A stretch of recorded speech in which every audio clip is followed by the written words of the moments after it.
Linlong is Lily's cousin, sent to seek refuge at the Evans household at the tender age of 10. She grew up alongside Penny and Lily and encountered a dark-haired, dark-eyed youth. However, he seemed somewhat indifferent towards her. Subsequently, they all attended Hogwarts to further their education.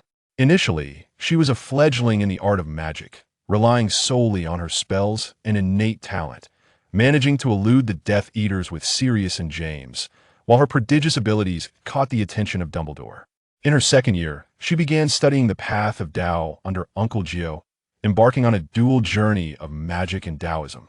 Yet, she soon confronted the formidable Dark Lord, Voldemort. By her fifth year, Snape had a falling out with Lily and severed ties with Linlong as well. Linlong returned to Hogwarts, officially commencing her path of cultivation. Upon her return to the magical realm, it coincided with Harry Potter's first year. When they met again, he stood in the Forbidden Forest, watching her approach like a gentle mist carried by the wind, before uttering to himself, "Long time no see." Chapter 1. Arrival in Britain. October 1970, Corkworth. The weather in England during this month had already descended into late autumn, becoming increasingly chilly, with daily high temperatures failing to surpass 20 degrees Celsius. Moreover, the weather in England is notoriously fickle, with sudden rain showers, and the dreary atmosphere often leaves a penetrating chill that can lead to melancholy for many. However, today, the mood at the Evans household was decidedly bright and cheerful, as they were expecting a visit from relatives, specifically those from the East. Indeed, Mr. Evans' sister had married a man from Huaxia, and it had been quite some time since they last met. Today marked the day when his sister's family would return to England, and Mr. Evans was filled with anticipation. He frequently glanced outside, adjusting his attire to ensure his appearance was impeccable. After all, inappropriate attire might convey a lack of regard, a notion he fervently wished to avoid in the minds of his sister and brother-in-law. "Dear, Cindy and Lynn won't arrive until 10 o'clock. You are far too impatient," Mrs. Evans remarked with a smile as she placed a homemade apple pie on the table. Though her words suggested calmness, her body betrayed her eagerness.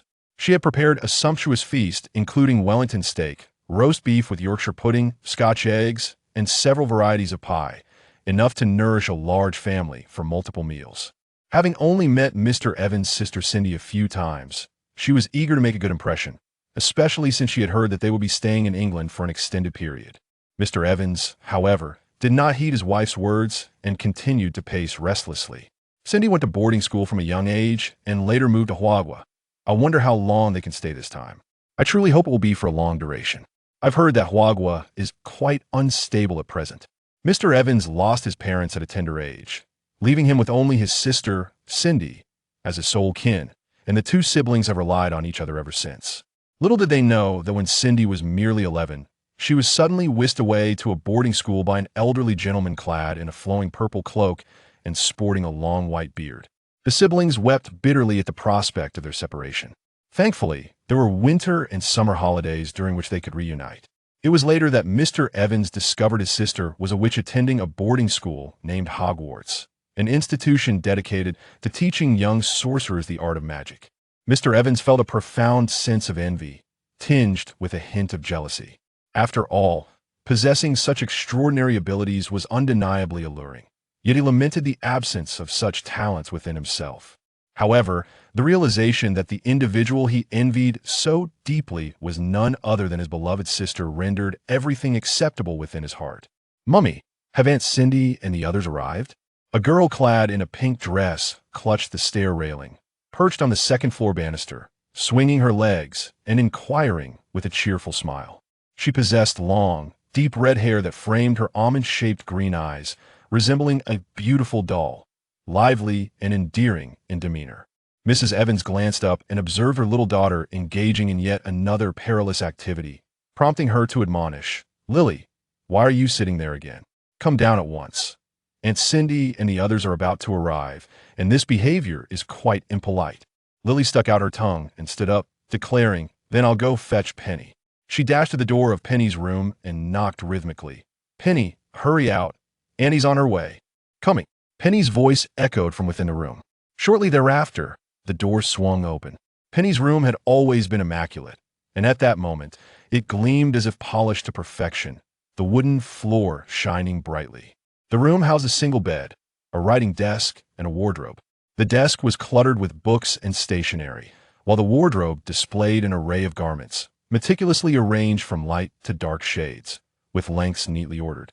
Everything else was arranged with remarkable tidiness. Just right. Any compulsive organizer would undoubtedly fall in love with this room. Oh my goodness, Penny, your room is already tidy enough. There's no need to tidy it again, Lily remarked. No, Lily, that would be disrespectful. Her room was temporarily being lent to her cousin from Aunt Cindy's side. Thus, cleanliness was paramount to make a good impression.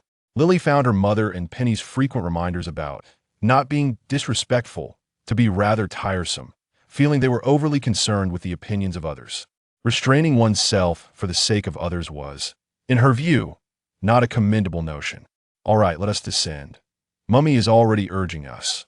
Penny nodded and returned to her room to place a bouquet of daisies in the vase on her desk, then opened the curtains to let sunlight flood the room before joining Lily in heading downstairs. As the two descended, they encountered Mrs. Evans, who was in the midst of preparing for the arrival of guests. Oh, you've come down. Splendid. Cindy has already called. They've just exited the car and will be here shortly. We must quickly prepare to welcome them. The family hastily tidied up and gathered at the entrance, eagerly awaiting the arrival of their guests. In the distance, a family of 3 was making their way along the quaint street towards them. Upon closer inspection, it appeared to be a modestly dressed trio. The man wore a simple white shirt beneath a black knitted sweater, paired with matching work trousers, and carried an old-fashioned rectangular suitcase.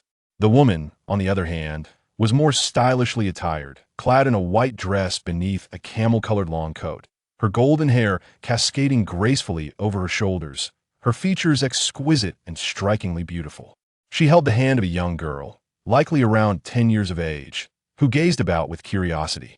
Mr. Evans had already stepped forward to greet them. "Sister," he exclaimed, enveloping Cindy in a heartfelt embrace, his emotional nature leading him to tears. Cindy, having not seen her brother for a considerable time, was also moved to tears. "Brother."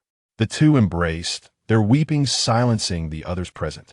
Fortunately, Mrs. Evans acted promptly to ensure the father-daughter duo did not feel neglected. "Lynn, welcome to England." Mrs. Evans extended her hand to shake with Linlong, who offered a brief nod with a smile, saying little. She then bent down to address the young girl, smiling as she said, "Wow, this lovely girl must be your daughter, right? Could you introduce us?" "Indeed. Her name is Linlong, and she is 10 years old." Linlong gently nudged Linlong forward, smiling as she introduced her.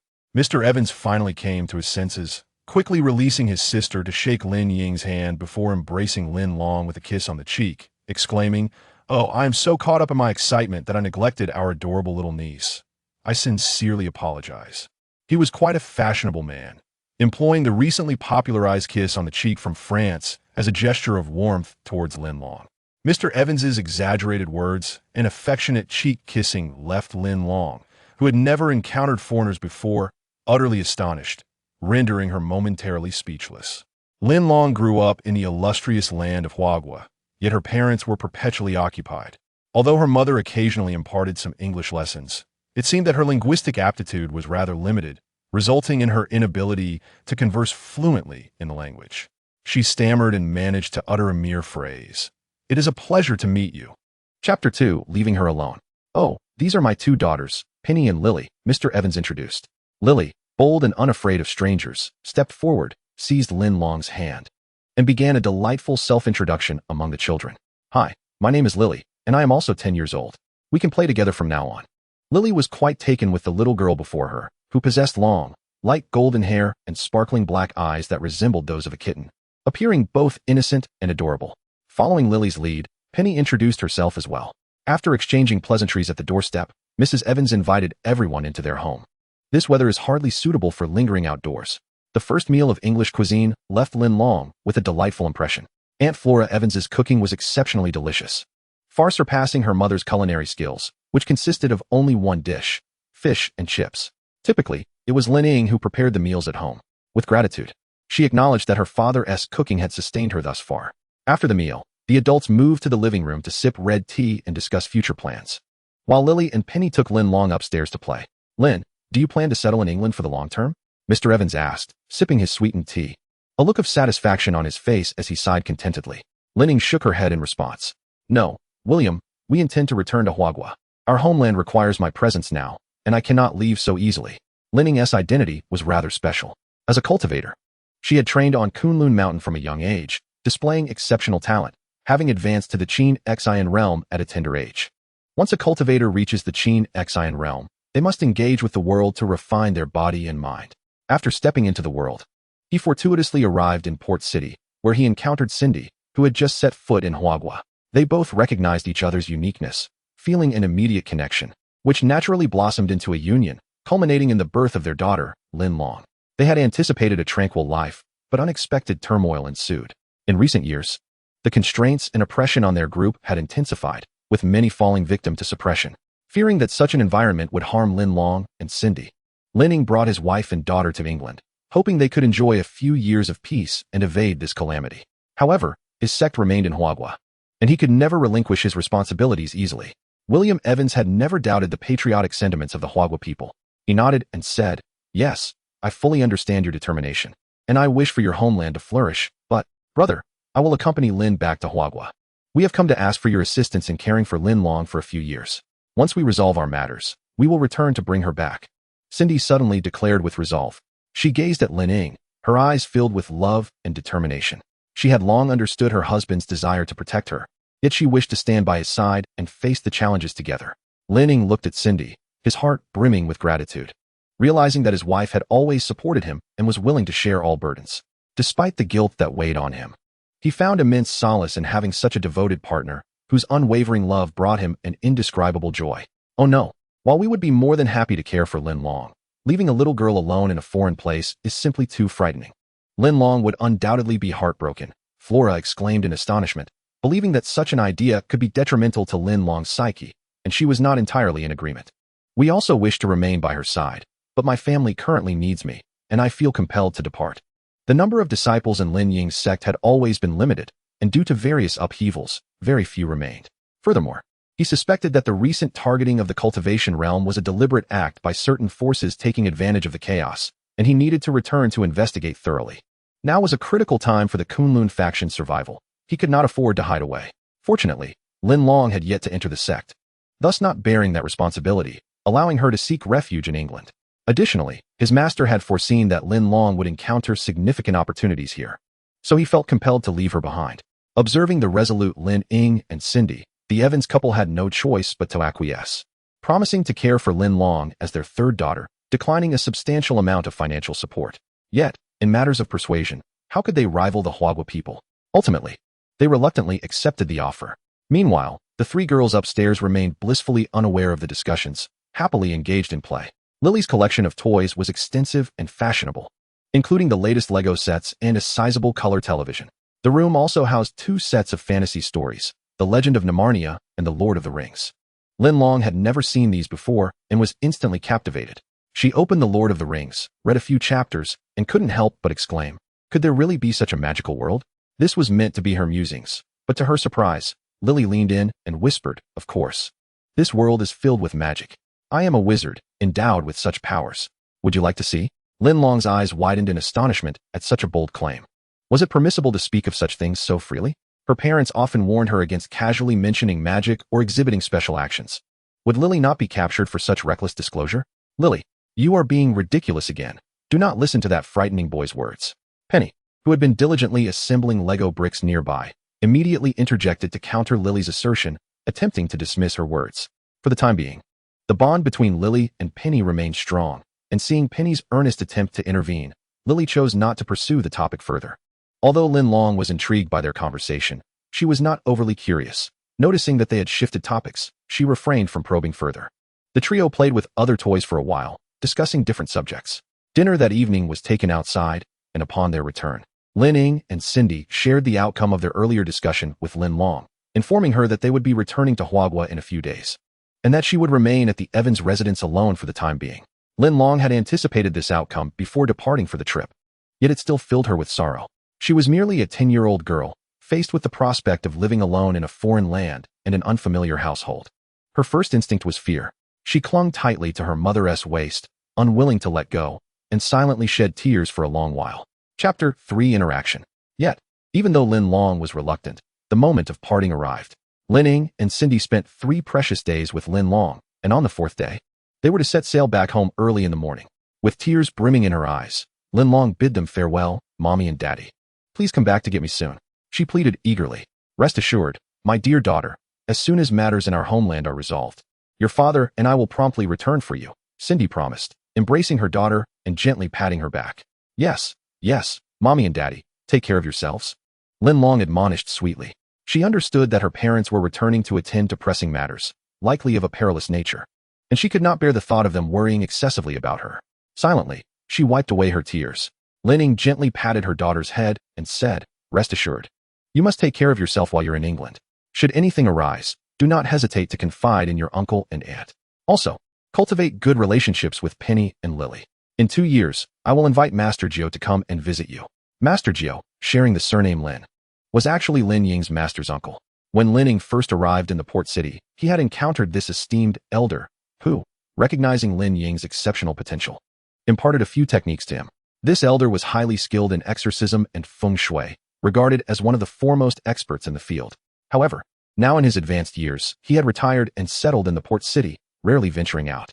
With travel between the port city and England now quite convenient, Linlong had specifically requested Master Jiu to come during the summer holidays in 2 years to impart some foundational knowledge of cultivation to Linlong. Linlong nodded, indicating her promise to be obedient. Although her heart was heavy with reluctance, she recognized that her parents had compelling reasons to depart. Their separation was inevitable.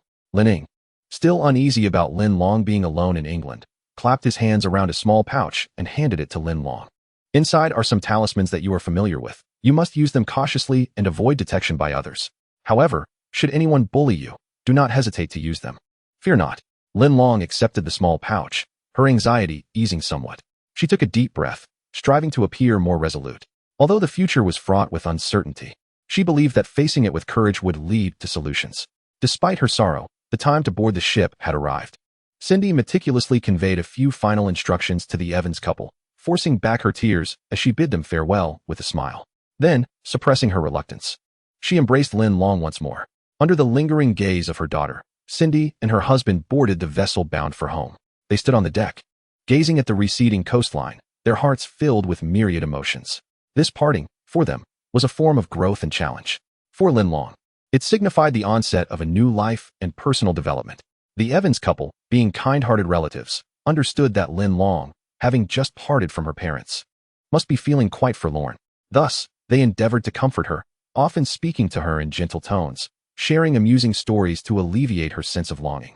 William even took special leave to take the family on a short trip with Linlong. Gradually, Linlong began to integrate into this family, familiarizing herself with everything in England, even the capricious weather.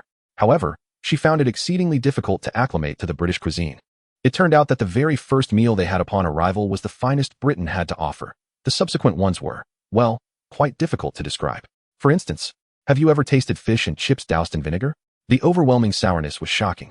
Linlong admitted that she found it utterly unacceptable. Moreover, their desserts were exceedingly sweet, as if laden with a lethal amount of sugar. Even so, powdered sugar was placed on the table. Who, after all, would add more sugar? Aside from her struggles with food, Linlong also grappled with her spoken English, her linguistic aptitude proving quite lacking. Fortunately, with Penny and Lily's presence, they could decipher her fragmented English, preventing her from feeling utterly lost. Speaking of Penny and Lily, their relationship, once strained by Linlong's presence, actually improved. Penny enjoyed taking charge, particularly with her younger sister, while Lily was not one to readily submit to authority. She could not comprehend why Penny, at such a young age, was so incessantly chatty, often continuing to lecture without end. Thus, they frequently found themselves at odds. Yet, with Linlong in the picture, Penny's focus shifted, and Linlong became the subject of her guidance, while Lily assumed the role of an observer, which alleviated some of the tension between them. Penny would share with Linlong everything about England, assist her with her attire, correct her spoken English, and teach her spelling, all in an effort to mold Linlong into an elegant English lady. Occasionally, Lily would join in, standing alongside Penny, eager to wield her newfound authority as an older sister. Fortunately, Linlong's gentle disposition meant she bore no resistance to this guidance, accepting it with cheerful compliance. As weeks passed, the three of them grew increasingly harmonious. Linlong continued her studies in England. However, the British primary education system posed no significant challenge for her, as she had already accumulated a solid knowledge base during her time in China. Nevertheless, William worried that she might feel out of place due to cultural differences. So he arranged for her to attend the same school as Lily, placing them in the same class. The British primary education lasts 7 years, with children typically starting school at the age of 4 and graduating at 11. Both Linlong and Lily were now 10, in their 7th year. While Penny had already graduated to middle school and could no longer accompany them to and from school, which she lamented for quite some time. As November approached, the weather turned cold, with average temperatures ranging from 4°C to 10°C. Flora had prepared winter clothing for the family well in advance, ensuring they could withstand the chill. One Sunday, with the weather relatively clear, Lily excitedly invited Linlong to her secret hideaway. This place boasted a crystal-clear lake, resembling a piece of emerald nestled within the tranquil landscape. The lake's surface was as smooth as a mirror, reflecting the surrounding mountains and trees, creating a stunning tableau. Beside the lake stood an ancient, colossal tree. Its trunk was as thick as a giant's arm, the bark rough and resilient, devoid of leaves, only bare branches remained, imparting a sense of timelessness. Linlong stood by the lake, gazing quietly at the water's surface. The undulating grass, the azure sky, and the distant mountains were all mirrored in the lake, forming a breathtaking scene. Suddenly, a faint rustling sound interrupted the tranquility as a figure emerged from the ancient tree, startling Linlong. She looked up, her gaze fixated upon the enormous tree. A silhouette slowly emerged from the hollow within, sending a shiver down Linlong's spine. For a moment, she imagined the tree had come to life. To her surprise, it was a boy. Chapter 4, The Dark-Haired Boy. The frail, pallid boy stood alone in the cold wind, clad only in a thin, tattered black robe. The robe, clearly oversized, hung awkwardly on his slender frame, falling short and revealing his pale, delicate ankles. He had shoulder-length black hair, but upon closer inspection, it was evident he had not taken care to groom it, allowing it to fall haphazardly, giving him a disheveled appearance. It was apparent that this boy had not been well cared for. His eyes were as dark as the depths of an abyss, gazing at you with an emotionless stare that conveyed no information, instilling a sense of dread the longer one looked. Yet, Linlong felt no fear. In this land of golden-haired, blue-eyed Englishmen, encountering a youth with raven hair and obsidian eyes felt like a warm reminder of home. "Severus, we have arrived," Lily exclaimed, waving her arms in excitement as she tugged Linlong's hand and raced towards the boy. He awaited them in serene silence, only speaking when Lily breathlessly reached him. "You have not come out to play in quite some time." His voice was deep and calm, tinged with a hint of melancholy. "Oh, I apologize. I had some matters to attend to, so I couldn't come out." "You haven't been waiting here the entire time, have you?" Lily looked at him with a touch of concern, uncertain if he had been waiting for her. Severus paused briefly before raising his voice. "Of course not. I only just arrived today." His tone grew increasingly resolute. Upon hearing his reply, Lily felt a wave of relief wash over her, a genuine smile gracing her face. "That's wonderful. I would feel terrible if you had to wait for me." Standing nearby, Linlong observed the boy with curiosity, sensing something peculiar in his earlier words. After exchanging a few more sentences, Lily introduced Linlong. "Severus, this is my cousin, Linlong. She is from China and will be living with us. We are now classmates and will often be together." Lily's voice brimmed with enthusiasm, eager for Linlong to acclimate to her new surroundings and make more friends. Following Linlong's introduction, she continued to present the boy before them. "This is Severus Snape, our neighbor in this town, of the same age as us, and also my friend." Hearing himself referred to as her friend, a faint smile graced Severus's lips, reminiscent of a drowning man grasping a piece of driftwood. Linlong extended her hand towards the boy, smiling warmly. "It is a pleasure to meet you, Severus." He hesitated for a moment, but ultimately took her hand, nodding gently. "Lily, I found a fascinating book on potions. Would you like to take a look?" Severus had not seen Lily for a long time, and, not wanting to divert too much attention to Linlong, quickly shifted the conversation back to her interests. "Really? That sounds wonderful. I can't wait to see it," Lily exclaimed, her passion for potions igniting her eagerness. Severus introduced her to a new world, revealing her many extraordinary abilities, such as levitating objects without contact and even making a flower bloom from a bud. This was in stark contrast to Petunia and her parents, who feared such powers and labeled her a freak. Lily had often questioned if something was amiss with her.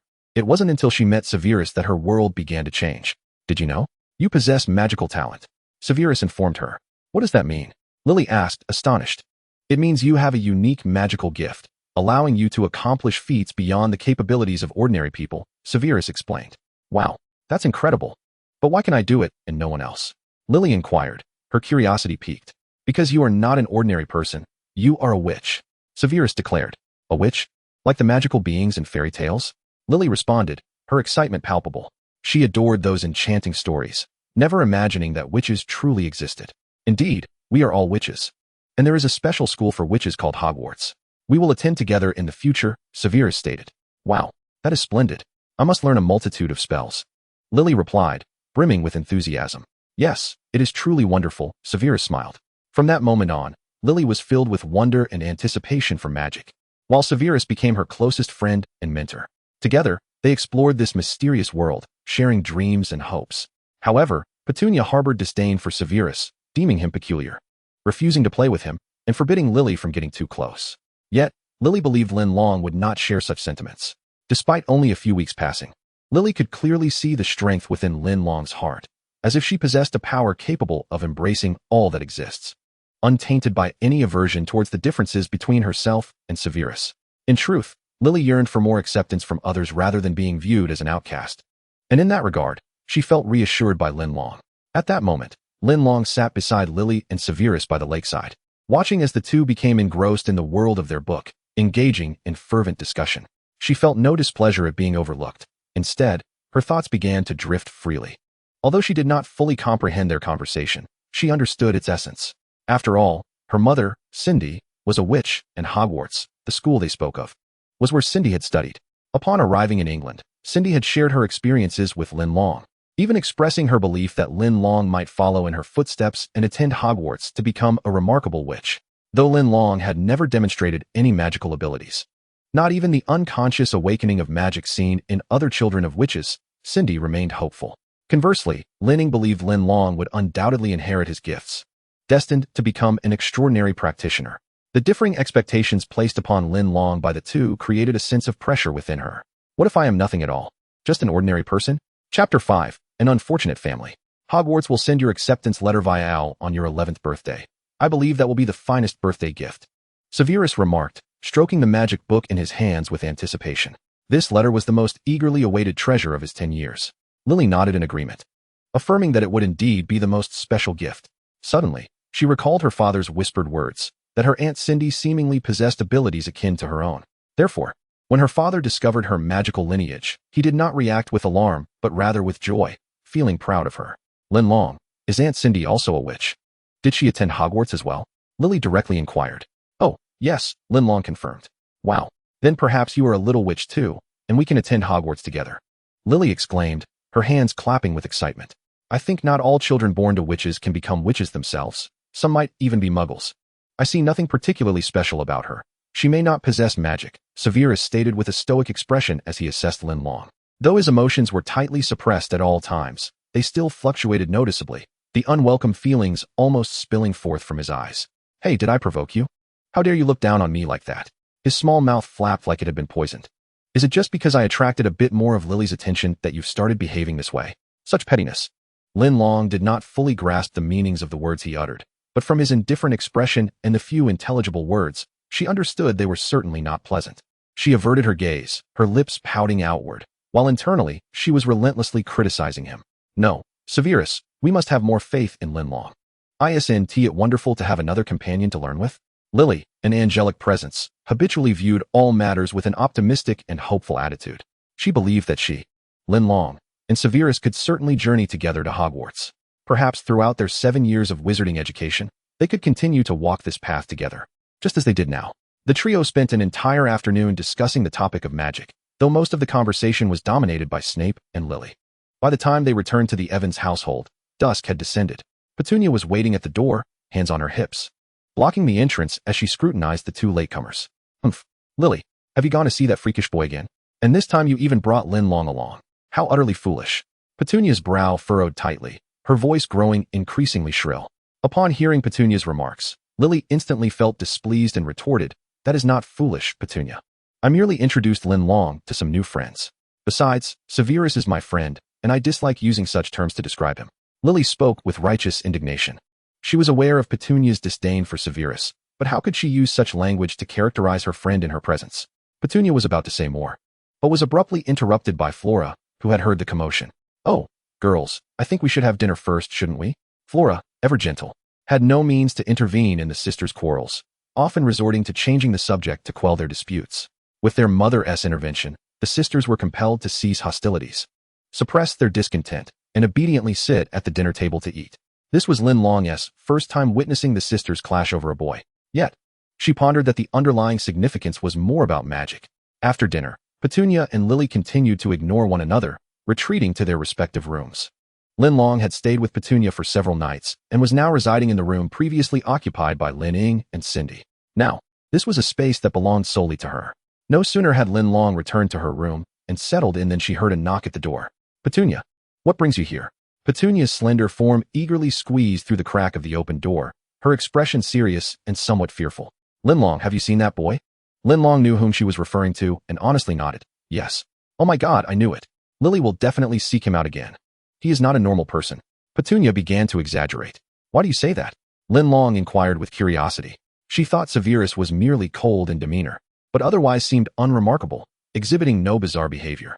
"Let me tell you, his whole family is rather peculiar." Petunia's hands began to gesture uncontrollably as she recounted the rumors she had heard about the Snape family in town, attempting to alert Linlong. The Snape family had moved from a relatively decent middle-class neighborhood to their current residence in the most dilapidated part of town, known as Spider's Alley. The environment could only be described as chaotic and dismal. The residents there were among the poorest and most downtrodden in the entire town. Tobias Snape, Severus's father, had once maintained a decent livelihood, but after mismanagement led to bankruptcy, he fell into despair, succumbing to alcoholism and neglecting his family, exhibiting utter irresponsibility. His mother, meanwhile, remained indoors all day, rarely seen by anyone. It was said that his father had violent tendencies, often beating Severus and his mother, blaming them for the family's downfall, and brazenly siphoning their funds to buy alcohol. The townsfolk looked down upon him. Some well-meaning women attempted to assist the mother and son, offering them food and clothing.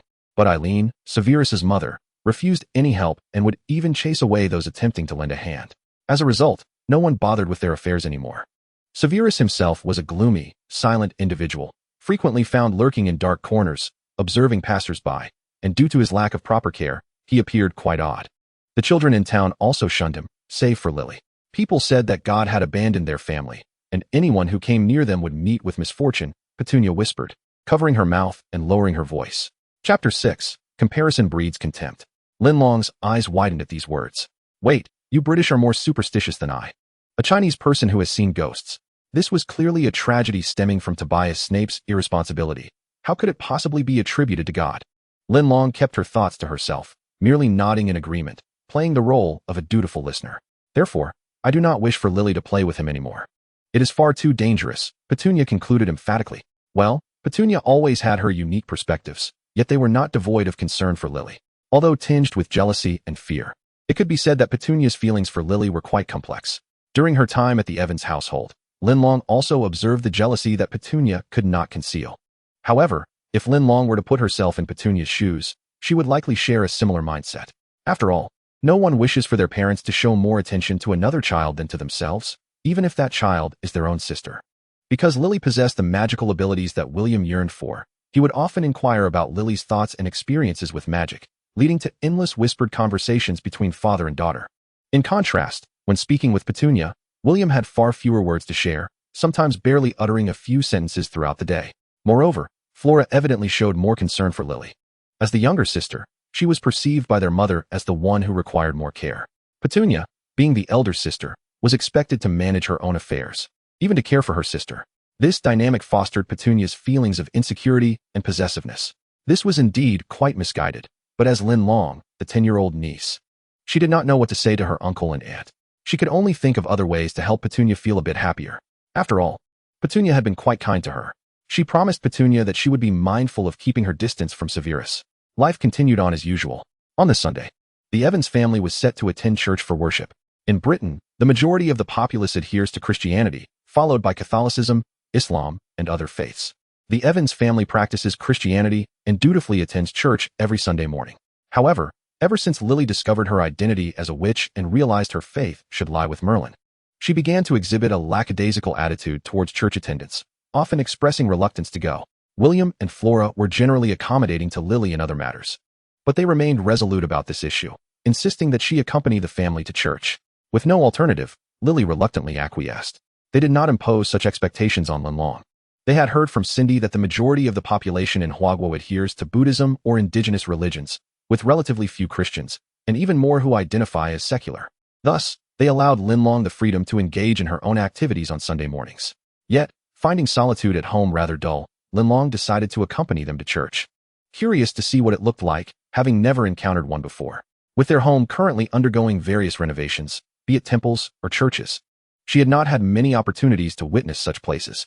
The church was located in the heart of the town, a considerable distance from the Evans residence, which they usually traversed on foot.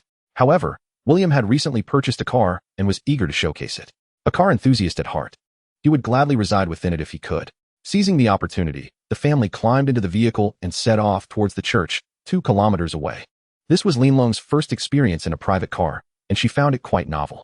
Outside, the biting wind howled, but inside the car, there was not a hint of chill, and she could gaze at the picturesque scenery along the way, which was delightful. The quaint towns of rural England featured few tall buildings. Most structures were detached houses, with ample space between neighbors.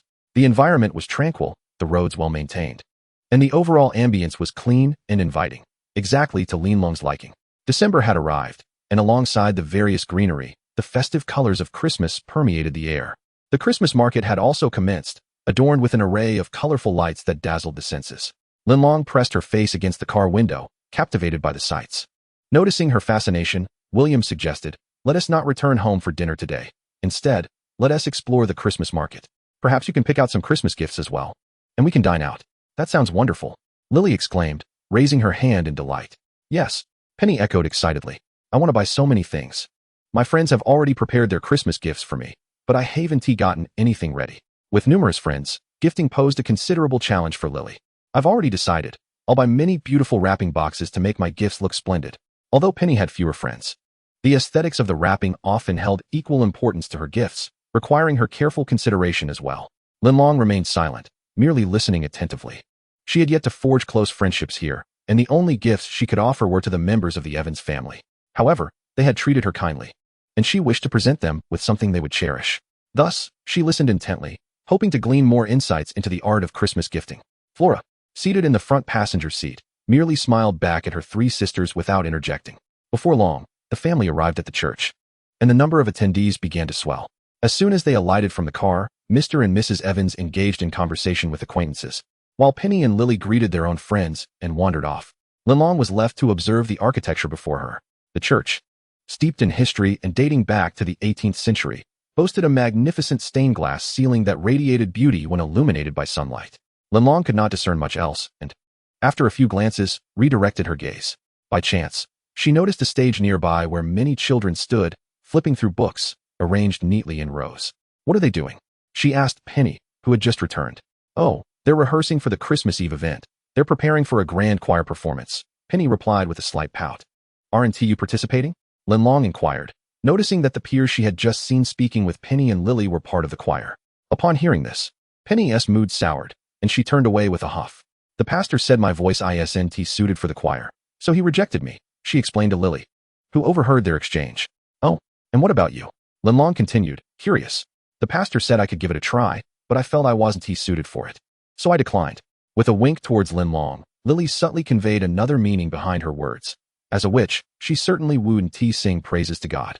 Linlong chuckled helplessly, reflecting, truly, comparisons can be disheartening. With a sister like Lily, adored by all, the pressure on Penny was undoubtedly immense. Chapter 7. The Christmas Market. The church service was relatively brief, lasting only about 2 hours. The pastor spoke in a warm yet fervent tone, his words echoing praises to the Lord, and the congregation listened intently, as if entranced by the pastor's voice, transported into a realm of spiritual wonder. Except for Linlong. She struggled to comprehend the lengthy and intricate English, her limited vocabulary rendering her utterly lost. It was incomprehensible. In the warm environment, the pastor's voice gradually turned into a lullaby, almost lulling Linlong to sleep. She had to pinch herself repeatedly to remain awake. "Never again. I want to return," she vowed. Who could endure this? Fortunately, the pastor was not her teacher. Otherwise, attending his class would likely leave her fingers sore from pinching. At long last, the service concluded, and Lily and Linlong stood simultaneously, exchanging glances that conveyed their mutual fatigue. "Good, I'm not the only one suffering." They clasped hands and eagerly made their way outside, no longer heeding the calls of Mr. and Mrs. Evans and Penny behind them. As they exited the church doors, the biting cold instantly revived them. Akin to drinking a glass of ice water on a sweltering summer day, refreshing and invigorating. After the service, it was time to bid farewell to their friends. Conversations revolved around the day's Christmas market activities, further igniting the sisters' anticipation. The family decided not to linger and collectively agreed to hasten their journey to the Christmas market. Exciting shopping awaited them. Even from a distance, they could see the grand Christmas tree standing at the market entrance, accompanied by several decorative reindeer. Though it was daytime, the lights still sparkled, casting a warm glow that warded off the chill of the surrounding air. Standing there, one felt an overwhelming sense of warmth. Every passerby couldn't help but gaze at the Christmas tree, their faces lighting up with smiles. Navigating around the Christmas tree and stepping through an archway crafted from cedar branches, one is immediately greeted by a main thoroughfare, lined with market stalls on either side, inviting leisurely exploration amidst the vibrant atmosphere. The array of street food is abundant and delectable, featuring German sausages, French crepes, Italian pizzas, barbecued meats, and even Chinese steamed buns. A bite from one stall could easily suffice for lunch. Grateful to my venerable ancestor, I am relieved to finally escape the monotony of dry bread and fish and chips. The Western fare had truly left Linlong in tears. The Evans family was dining heartily, with William even removing his red scarf, hoping the chilly breeze would whisk away his warmth. Lily was eager to emulate William's gesture, but was promptly restrained by Flora, reminding her that shedding a warm scarf in such weather could lead to a cold. After receiving a reprimand, William sought refuge behind a craft stall. Miserably perched on a small stool, casting a forlorn glance at the four women of his family as they strolled without him. The stall owner, a sprightly grandmother in her 50s, dressed neatly with an air of refinement, enthusiastically introduced Flora and her companions to her array of trinkets. Most of the items were handcrafted by her own skilled hands, diverse yet intricate, requiring a discerning eye and patience to uncover treasures that resonated with their desires. The three sisters were captivated by the offerings, selecting with great care. Penny was particularly drawn to a hand-carved wooden vase, palm-sized and adorned with the English national flower, the rose. It was perfect for a delicate bloom, ideal for a windowsill or desk, glistening in the sunlight. Alas, the vase was priced at £5, and with a budget of only £10 for gifts, Penny reluctantly set it aside in favor of more ostentatious items. Flora had allocated each sister a budget of £10, while Lily intended to procure charming and playful trinkets for family and friends. In contrast, Linlong, ever the pragmatist, focused solely on practical gifts, managing to save some of her budget. After perusing the stall, the family continued their shopping spree, traversing nearly the entire street before concluding their festive excursion. William lagged behind, feeling as though his spirit was dissipating, his body merely moving on autopilot. Shopping was not his passion.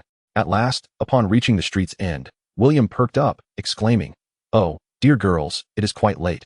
We ought to dine, shouldn't we? Our stomachs deserve some comfort." "Yes, father, I am indeed hungry," Lily chimed in, rubbing her belly in an attempt to soothe her hunger. "Very well. Let us head to a restaurant.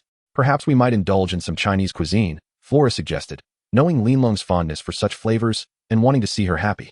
"Hooray, let us go," Lily exclaimed, raising her small fist in excitement, her beautiful green eyes sparkling as she led everyone toward the Chinese restaurant they had spotted earlier. The restaurant's exterior was unassuming, modest yet aromatic, drawing in many patrons.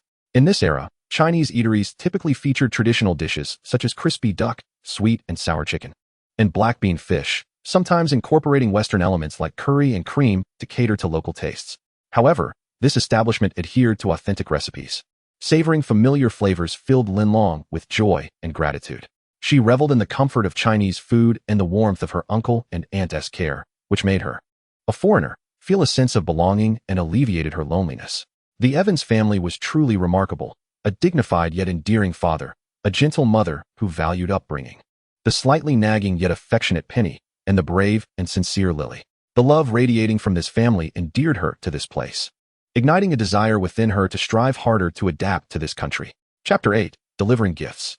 Time flew swiftly, and before long, the schools in England had commenced their Christmas break. The children finally awaited the long-anticipated holiday. A heavy snowfall 2 days prior blanketed the entire town in white, rendering it even more serene. Occasionally, the sound of footsteps crunching through the snow or the scraping of shovels against the snow added to the atmosphere, inducing a sense of warmth rather than discomfort. William had just cleared the snow from his doorstep when fresh flakes began to fall eagerly. He muttered softly to himself, adjusting his collar and tightening his scarf, determined to continue shoveling the street snow. Each household was responsible for the snow at their entrances. If a passerby were to slip and fall, the family would be held accountable. Braving the cold, William cleared the snow while Flora prepared a festive dinner for the three girls. The main course was roast turkey, a traditional dish for Christmas Eve and Christmas Day in England, prepared simply by applying various herbs and spices before roasting it in the oven. Then there was the Christmas pudding, an essential sweet treat for the evening, renowned for its rich aroma and delightful texture, and one of Linlong's favorites. In addition, Flora taught the sisters how to make cakes and Christmas pies, imparting many culinary skills involving the oven. Linlong had hoped to prepare some Chinese dishes, but at her tender age, Flora forbade her from handling open flames, forcing her to abandon the idea. With everything in the oven, they could now patiently await the results. Lily rested her chin on her crossed hands, gazing at Flora and Penny, who were busy crafting cookies. Suddenly, she tilted her head, a thought striking her. She quietly approached Linlong, tugging her toward her room. "Lily, what is going on?" Linlong asked, amused by her secretive demeanor. "Oh, Linlong, I just remembered about Severus. I haven't given him his Christmas gift yet. Since today is Christmas Eve and we're heading to church soon, I'm worried there won't be enough time.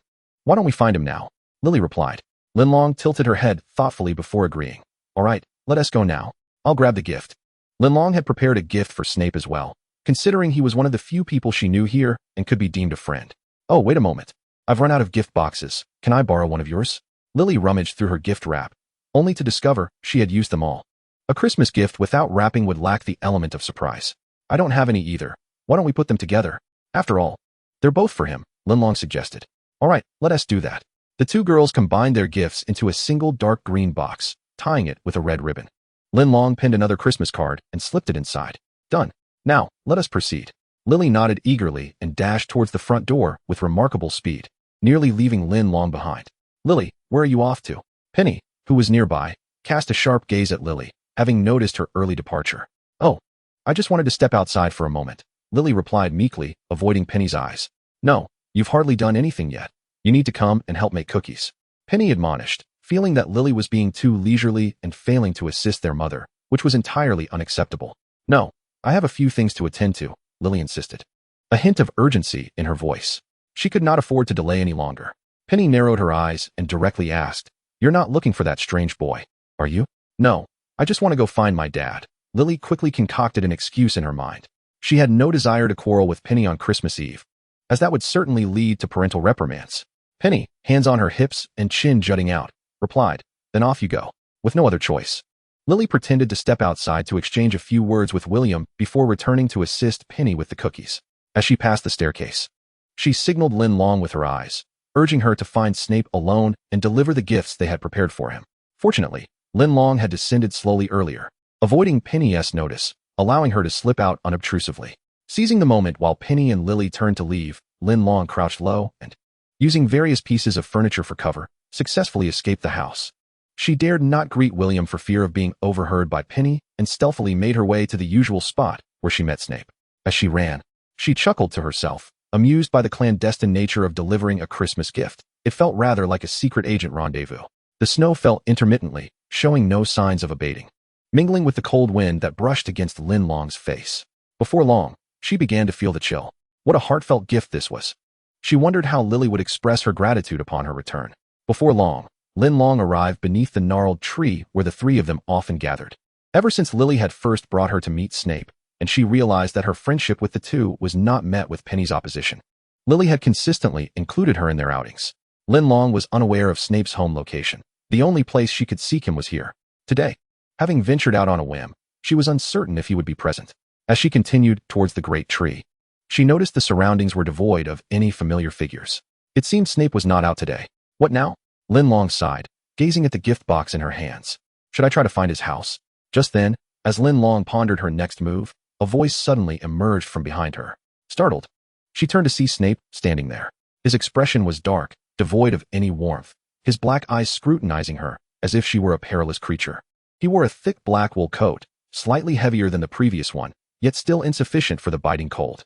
Perhaps aware of the frigid weather, he had layered several garments beneath, though they were all spring and autumn attire, offering little in the way of warmth.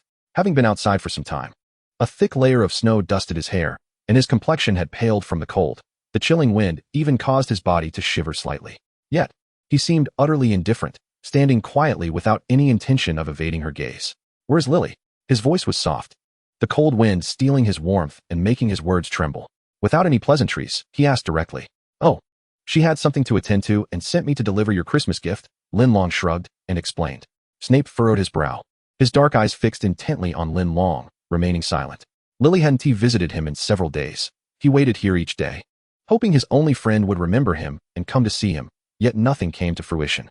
With Christmas fast approaching, he had anticipated a chance to see her, but still, she did not appear. Observing the dissatisfaction etched on the boy's face, Linlong couldn't help but internally critique. Goodness, what do I gain from this? Look at that gloomy expression, as if I owe you money. And here I am, worried you might freeze to death. What a burden for one so young. Though she thought this, she maintained her smile, her expression unwavering, even as it began to feel strained. Snape, gazing at the gentle girl before him, extended his hand and uttered a simple, "Thank you." "Is that all?" "Well, fine. I'm at your service," Linlong replied, handing over the gift box while casually adding, "This is a present from Lily and me. Merry Christmas." Upon hearing that there was a gift prepared by Linlong, along with the Christmas greeting, Snape's hand hesitated as he took it. He glanced at Linlong, quickly averting his gaze again, pursing his lips as if struggling to articulate his feelings, finally managing to utter another thank you through clenched teeth. "You're welcome." Linlong and Snape were not particularly familiar, and standing together left them at a loss for words. After handing over the gift and offering a polite smile, she turned to leave. This marked the first time Snape and Linlong were alone together, the air thick with awkwardness. It was also the first time Snape seriously observed the girl's features, which were entirely distinct from Lily's. Previously, he had regarded her as inconsequential, merely Lily's cousin. Among his two impressions of her, one was her long golden hair, which seemed to radiate light whenever the sun kissed it, and with her focused gaze, she exuded an almost ethereal purity. The other was her possession of black eyes, akin to his own, which made him hesitant to meet her gaze. For within her eyes resided emotions in stark contrast to his own, warmth, kindness, and gentleness, so different from the darkness he saw in his reflection. This time, however, the image of the girl left a mark on his memory. Her round eyes resembled those of a curious kitten, her delicate nose and mouth gracing a petite face that appeared exquisitely refined. She often smiled, yet her expression seemed uniform, concealing her true emotions. This similarity resonated with Snape as well. He masked all his thoughts with indifference, while Linlong cloaked her feelings behind a smile, shaking his head to dispel the image of Linlong from his mind. Snape resigned himself to the reality that he would not see Lily today and began his journey home. The snowfall intensified, and as Snape trudged through the accumulating snow, his footprints formed a long tail trailing behind the dark-clad boy. To prevent the Christmas gift from becoming wet, he clutched it tightly, neglecting to notice that his shoes had already soaked through. As one approaches Spinner's End, a foul river comes into view, its surface littered with various debris, occasionally emitting a noxious odor. There stands a colossal chimney, a remnant of a long-abandoned mill, towering ominously and exuding an air of foreboding. The houses here are constructed from dark red and black bricks, arranged in neat rows, with narrow alleyways branching off in all directions. As Snape walks along, he encounters the occasional sight of drunken vagrants collapsed in the street, neglected by passers-by, their fates left to the whims of chance. Snape's disdainful gaze briefly lingers on them before he opens the door to number 23. Inside, an oppressive silence reigns. There are no Christmas trees, no festive feasts, nor any vibrant colors to be found. With no concern for where Eileen may be hiding, Snape cradles the box in his arms and ascends the stairs to his room. His chamber is dim and dreary, mirroring the bleakness of his existence. The only splashes of color come from a few worn spell books on the desk by his bed. The fireplace remains unlit, leaving the temperature within the room barely distinguishable from the chill outside. Yet, the wet clothes and shoes clinging to Snape's form render him unable to endure the cold any longer. He strips off his garments, donning the last remaining piece of clean, dry underwear, and sits on the bed, wrapping himself in a quilt. Though the spring and summer attire is inadequate, and the cotton filling of the quilt has begun to clump, offering little warmth, it still provides him with some solace. Impatience wells within him.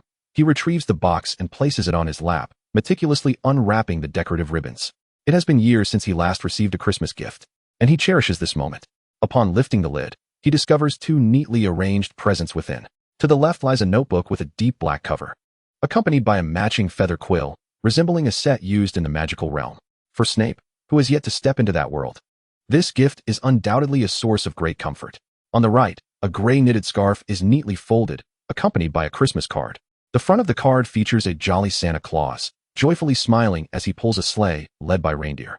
The reverse bears a simple message wishing a Merry Christmas, signed with the initials LL, an abbreviation for Lily's nickname.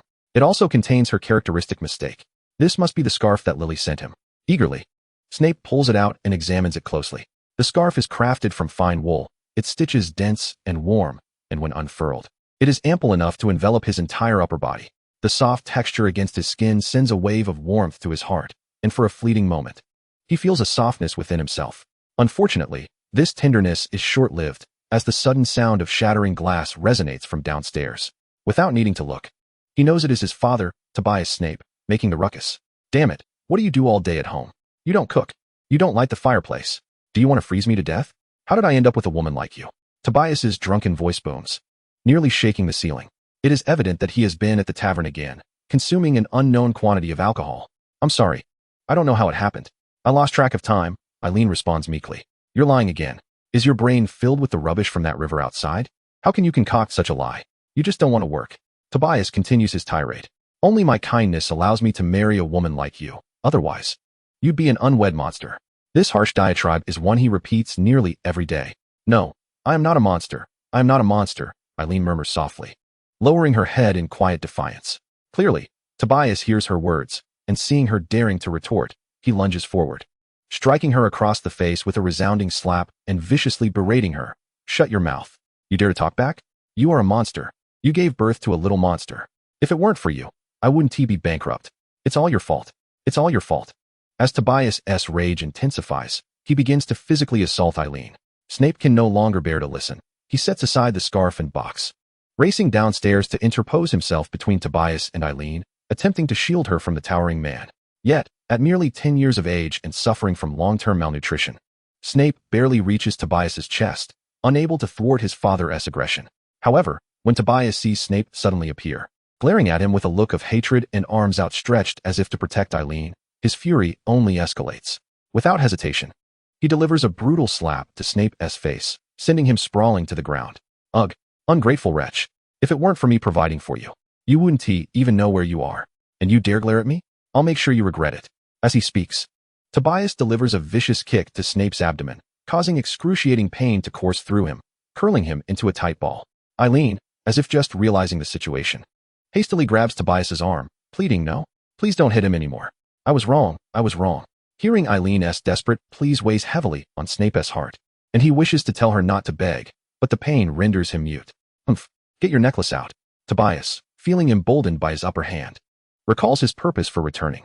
Eileen once belonged to a wealthy family and possessed considerable wealth, but after some unknown calamity, her parents passed away, leaving her alone. Tobias had seized the opportunity during her mourning to win her heart.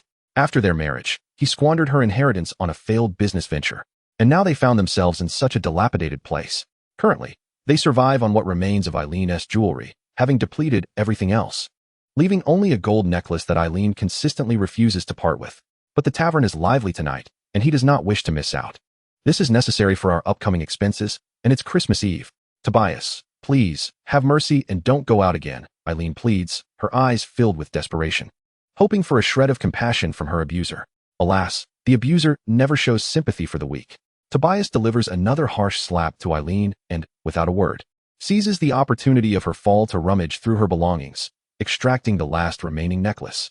With a triumphant grin, he strides out the door, slamming it shut behind him, leaving mother and son engulfed in darkness. Tobias's departure seems to siphon away all of Eileen's hope, and she begins to weep, cradling herself as she recalls her misfortunes time and again. Unnoticed and ignored, Snape lies still on the cold floor, motionless as he awaits the dull ache in his body to subside.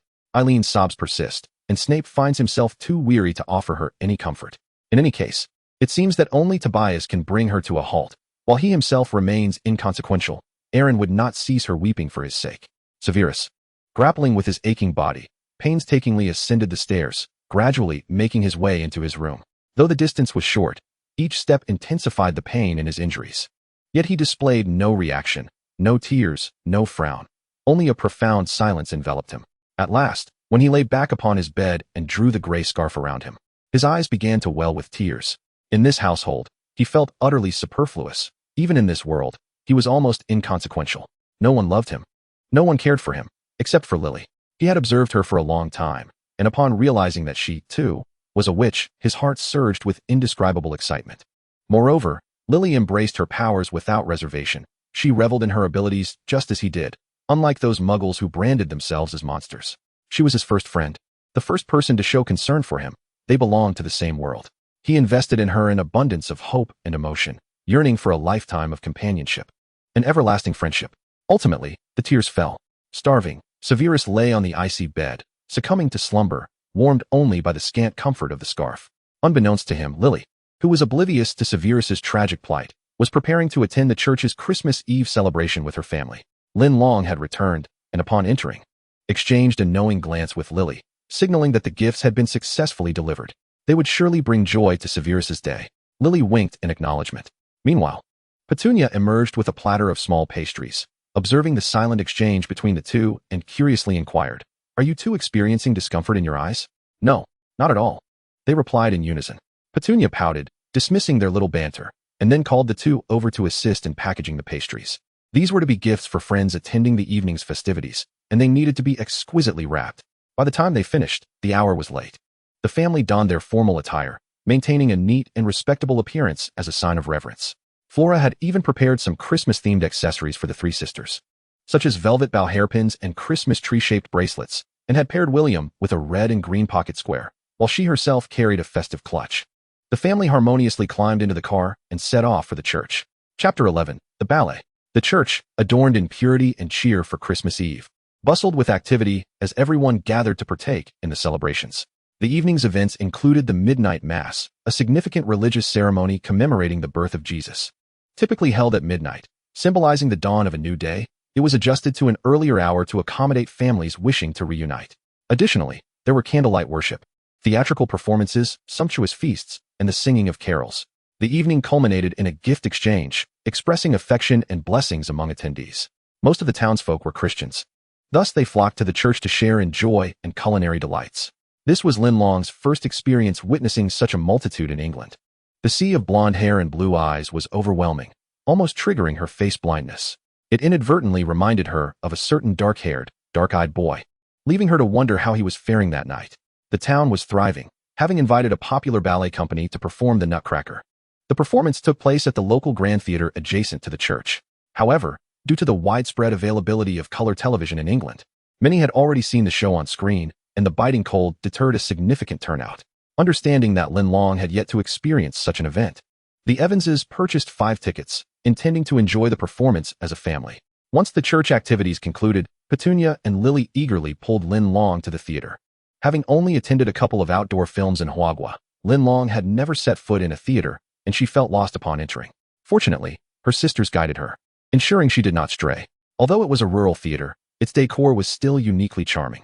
Passing through the theater's lobby, they encountered posters of the ballet company and brief information about the performance.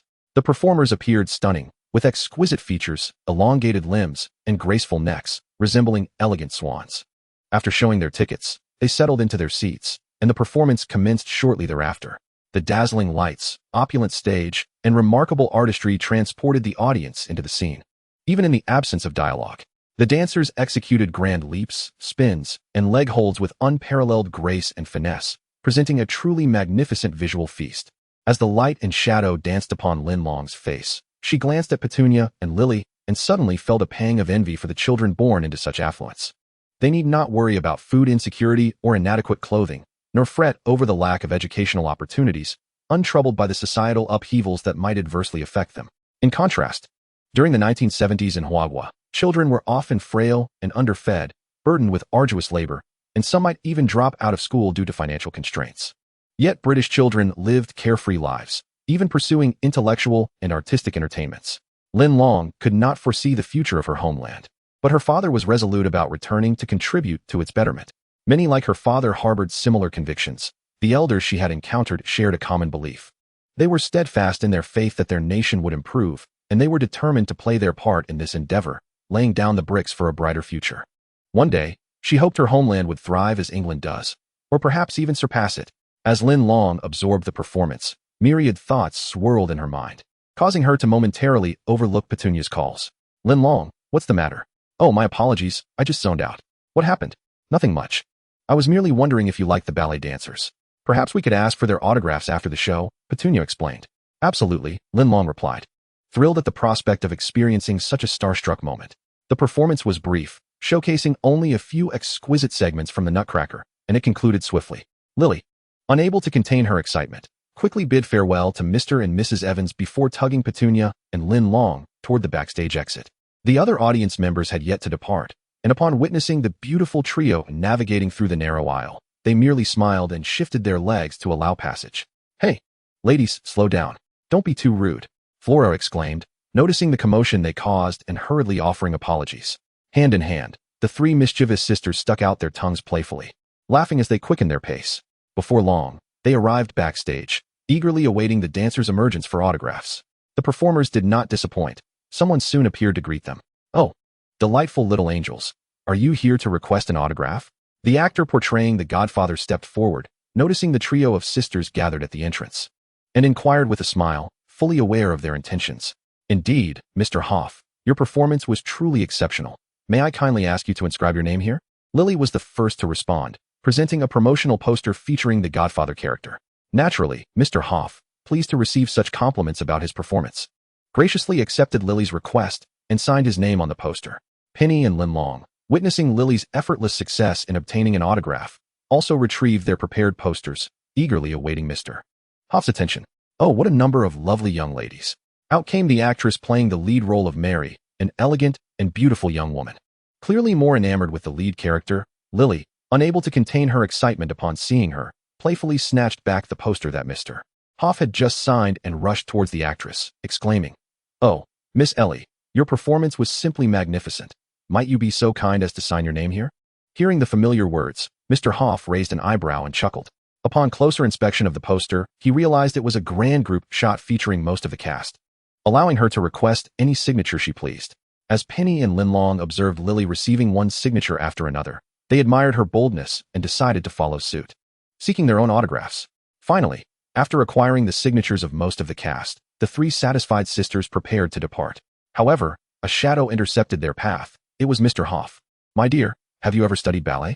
he inquired of Penny. "Not at all, sir," Penny replied honestly. "You see, I am the head of this ballet company, and I believe you possess remarkable potential, long limbs, graceful stature, and a notably elongated neck. Such attributes would render your dance movements incredibly elegant and beautiful. Therefore, would you be inclined to learn ballet?" Chapter 12, She Would Strive. Mr. Hoff revealed his identity as the head of the ballet company and a ballet instructor. Expressing his satisfaction with Penny's physical attributes, his eagerness for talent erupting as he envisioned her as a budding ballerina. "Me? Sir, are you referring to me?" Penny, rarely receiving recognition, was utterly astonished. It was the first time someone had chosen to focus on her rather than Lily. Her gaze, tinged with both confusion and anticipation, turned towards Mr. Hoff. "Absolutely," Mr. Hoff responded affirmatively. "I beg your pardon, sir, but I have never studied ballet," Penny cautiously stated. However, Penny harbored a deep affection for ballet. Linlong interjected suddenly. She recognized that Penny was elated to have someone notice her, and, fearing she might lose this opportunity, quickly redirected the conversation. "Yes, I believe I would be very interested," Penny excitedly added, grasping Linlong's intent. The allure of ballet easily captivates young girls, especially one who often feels overlooked. The prospect of gracing that dazzling stage like the performers of today filled Penny with immense joy. "That is splendid. Perhaps we could discuss this further with your parents. I am genuinely looking forward to seeing you join our company." Mr. Hoff winked playfully, his expression mischievous. "Sir, please hold on. I will fetch my parents immediately." In truth, there was no need for Penny to exert herself in search of them, as Mr. and Mrs. Evans, noticing the delay of the three girls, were already approaching. When adults meet, the first course of action is often a lengthy exchange of pleasantries. They conversed about the weather, the performance, and their sentiments, taking quite a while to reach the main topic, leaving the three sisters nearly impatient on the sidelines. "I believe Miss Penny would be quite suited to study ballet. I wonder what Mr. and Mrs. Evans think." Mr. Hoff finally articulated the words Penny had long anticipated. Penny gazed eagerly at her parents, yearning to see pride reflected on their faces, pride that belonged to her. In the past, whenever her parents conversed with others, they predominantly spoke of Lily, praising her beauty, vivaciousness, and charm, often concluding with a mere acknowledgement of Penny as a good child. Thus, she awaited her parents' reaction with bated breath. William cast a surprised glance at Penny before looking back at Lily, seemingly confirming whether Mr. Hoff was indeed referring to her. Flora covered her mouth in astonishment, repeating, "Is it Penny? Are you speaking of Penny?" Confirming again and again. "Yes, indeed," Mr. Hoff replied. Assuming the couple was simply overwhelmed with joy, as the opportunity to study ballet was undoubtedly a splendid prospect for a young girl, likely paving a promising future. "Oh, that is marvelous." Only then did William fully comprehend, expressing his satisfaction. He had always perceived his eldest daughter as serious and rigid, fearing she might struggle to secure a good job to support herself. Moreover, he believed Penny's academic performance was lacking. He did not wish to sound pessimistic, but he felt that she would at most complete her high school education, with no hopes for college. Thus, when he heard Mr. Hoff endorse Penny, he found it hard to believe, but once he processed the information, he felt a wave of happiness. The Evans couple wholeheartedly agreed to Penny's ballet studies, and without delay, they began discussing her upcoming training and lifestyle with Mr. Hoff. Finally, after expressing their profound gratitude to him, they returned home with the three sisters. Yet, for some inexplicable reason, the normally exuberant Penny remained unusually quiet. Upon arriving home, it was already past midnight.